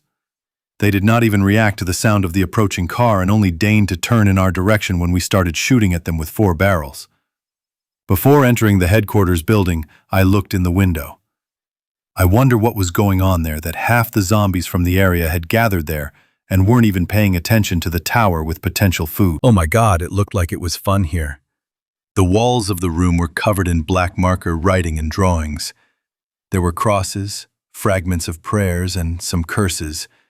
In short, the whole set. And on the floor, surrounded by several empty vodka bottles and about 24 plastic pistol cartridge cases, lay the corpse of a man with Major's shoulder straps on his camouflage jacket and an enamel on-duty badge on his chest. The back of the deceased's head was missing, and instead there was a disgusting-looking mess of bones, caked blood, and a tangle of hair. A Makarov pistol was clutched tightly in the corpse's hand, and spent cartridges, lots of cartridges. Pretty cute, I must say. It's hard to say what exactly happened here, but we can guess. When it all started, the duty officer here went nuts, locked himself in the duty room, and broke into the weapons room. And then he drank vodka straight from the bottle. And where did they get so much of it in the duty room? It would be a terrible mistake if someone found it. Drew and wrote all sorts of crap on the walls, and shot his fellow soldiers who tried to slip past him into the street. Perhaps someone even tried to jump out the windows. It's hard to explain so many open transoms by other reasons. But the Major was in an excellent position. And when the vodka ran out, and his shot colleagues rebelled, and stood in front of the window trying to get to their killer, he put the barrel of the gun in his mouth and pulled the trigger again. Holy shit. We will, of course, check the headquarters just in case. But I have a suspicion that the most senior soldier in Tabletka is the same junior sergeant who is now sitting in the back seat of our UAZ and greedily tearing with his teeth innocent sandwiches with sausage that his caring wife cut for Saloka for the trip, washing them down with sweet, strong tea from my thermos. The boy is hungry and probably frozen, like a dog. After all, it is a lowland here, damp, and at night, even in summer, it is not very hot. In short, I have a suspicion that contact with the locals has already been established, and this same local has already agreed in advance to almost anything, if only he would be taken away from here. So, I reported to Lvov over the radio, asking along the way what I should do with the foundling. So, Groshev, stop dragging everyone to the squad. The earpiece mumbled in Batya's voice. We haven't recovered from your bus yet. We don't have any more seats. So take him to the Vevers. He's a military guy, accustomed to the barracks. It will be exactly like home there. Okay, to the Vevars. So, to the Vevars. Actually, I care. It's not far from here, so I'll take a ride. But we'll check the headquarters course. I don't like leaving possible surprises behind me. Let the next group check the guardhouse and the conscripts' barracks. That will come to provide the removal of ammunition, weapons, and food. Well, as for the headquarters, we've started cleaning it out. We need to finish the job, and only then. Go with a clear conscience. The headquarters, as I had expected from the very beginning, was empty. Apparently, someone had managed to escape. The windows of several offices on the second floor faced the opposite side from the duty room. And on the faded last year's grass and slightly dried mud, chains of footprints leading towards the forest belt were clearly visible. Well, at least they were lucky. At the exit, there was another test. Saloka, looking at me with pitiful dog eyes. I can tell by his face that he really wants to look into the weapons room of the local duty room. And how is it, Andruka? Or do you have a key lying around in your looter's bag, in addition to the hatchman? The key product is a special device used by the Ministry of Internal Affairs, a small plastic explosive charge designed to destroy door locks and other locking devices by means of a directed explosion. Andre throws up his hands in dismay and then comes forward with a rationalization proposal. Bor, maybe we can find some kind of cable, hook it to the bumper, wrap it around the window grate and pull it out. We don't have time to look for cables, and there will be nowhere to put the junk, and we'll go with an overload anyway. Or are you suggesting we leave this kid here? Saloka shakes his head negatively, but his face is like, the enemies burned down my native hut. After all, a cockle being strangled by a toad is a sight to behold. No circus is needed. I can be 100% sure of one thing. In the very near future, Andruka will get hold of several sets of klooch. He will buy, barter, steal, but he will get them. There is some kind of incomprehensible, but very bad-looking commotion at the base of the Viveshniks. On the parade ground in front of the barracks, right behind the checkpoint, there is a crowd of soldiers, probably about 150. As far as I understand, all the personnel that did not desert. On a low porch, as if on a tribune, there are several officers. There is no overt aggression yet, so it clearly does not resemble a riot on some Ochakov or Potemkin. But everyone's faces are gloomy and determined. The soldiers are shouting something. The officers are trying to answer, but neither one nor the other can be heard in the general hubbub. I mean, voices are audible, but what exactly they are saying is incomprehensible. Having climbed out of the UAZ, I just stand silently for a few minutes and listen, trying to understand what is going on here. Well, in principle, a completely expected situation after everything that happened this morning. If we are to believe historians, the February Revolution in 1917 started with the same nonsense. Soldiers from the reserve regiments really didn't want to go to the front, under the bullets. So they started yelling in the streets about put your bayonet in the ground and let's go home. It's almost the same here. Today's losses have really stirred up the soldiers. Some of them, apparently, heard my angry tirade in Vozdvizhenskoy and added something of their own. In general, now there is something like a riot here, only without the shooting. The general mood is, that's it, screw it, we didn't sign up for this nonsense. Whoever needs it, let him find his own food and we are fine as it is. And the most offensive thing is that I am also to blame for everything that is happening. I should have slammed my tongue less in front of them in the supermarket. So we need to try to fix the situation before it's too late. I started it myself, so I'll have to clean it up myself. Oh, what a mess. Having pushed my way to the porch, where the officers of the unit were silently standing, I stood up and turned to face the soldiers.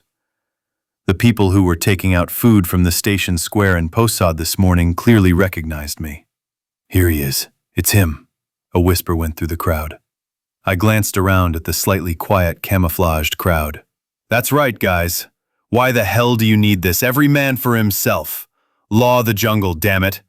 Saving someone, feeding, protecting, what the hell do you need it for? And I don't care that they're, I waved my hand somewhere in the direction of Posad and Moscow. Defenseless and unarmed civilians are dying. The main thing is that it's warm, nice, and calm here, right? The boys look at me with obvious bewilderment. They certainly didn't expect such approaches. That's right. Screw everyone. The main thing is to survive. What the hell of an oath? What kind of duty to the motherland to Benin's mother? You are, fucking hell, young and free, bright individuals, you don't owe anyone anything, right? One question. What next? Right now, you survived. And then, in a year? In 2? What? Sit in frozen concrete boxes with moldy walls and a leaky roof? Heat yourself with potbelly stoves? Gobble up baked potatoes and expired canned goods? And at night, Honduras in dark corners or walk around each other's asses? Why have you gone quiet? Am I wrong or something? Who among you is a builder? Who is an electrician? A plumber? A water fitter? Who will mend your torn clothes or cook you assholes something decent to eat? Who will fix the cars you are driving now? Who, after all, will bear children for you fools in a year or 2, huh? All of them, electricians, plumbers, auto mechanics, teachers who will teach your children to read and write someday and will not let them turn into savages. There. They are dying, right now, while you are playing revolutionary sailors here and feeling sorry for yourselves. They are being killed there and eaten. Those very girls who could have become your wives, they are being eaten. There are fewer of them every minute and more ghouls. With each passing minute, there are fewer and fewer chances to find and save them. And here you are whining about how much is demanded of you. Why the hell would anyone need you? You are so beautiful. No one needs anything from you. Live as you want, damn it. Just decide for yourself first. Who are you in this life? An army or a gang? Because if you're a gang, then I have nothing more to talk about with you. My machine gun will tell you everything for me if you try to do anything. And if you don't want to talk to my Kalash sooner or later, then good riddance. Go to hell. No one is stopping you. But if you are an army, then wipe your snot. Find your balls, if you were born men. And remember what the main task of the army is. For the especially gifted, I will remind you, the duty and main task of every soldier is to protect his country and his people. And you, bitch, don't give a damn about these very people, defenders, your mother. I'm ashamed to look at you, men, ashamed. Did it really work? Damn it. It didn't work with the Tamans, but here it did. Or did I just not try hard enough with the Taman? In any case, it seems that I didn't convince them completely, but at least made them think hard. Having looked around at the soldiers, frozen in deathly silence once more, I waved my hand and started to go down the porch, intending to return to the car. But a young major standing next to me gently held me by the shoulder. Tell me, Ensign, do you yourself believe in everything you said? What country? What are you talking about? Look around. There has been no word from the government since the second day of all this. They abandon us. I stop and, looking him intently in the eyes, answer, I believe. What country? Ours, for fuck's sake. And what does the government have to do with it? The state and the motherland are not always the same thing. Who abandoned you? The president? The Minister of Internal Affairs? And what can they do for you now that you can't do for yourself and without their help? Just decide for yourself, Comrade Major. I repeat, who you are. And if you decide that you are still a major, part of the army, then understand that for those civilians you are now protecting, you are the state. Not the president, who is lost somewhere, and not a bunch of parasitic deputies, but you, Major. And already heading between the soldiers parting in front of me towards the UAZ, I hear his quiet and confused voice behind me. Major! Major! Who cares about these stars and gaps now? We are all privates now. Privates of the apocalypse. End of the first book.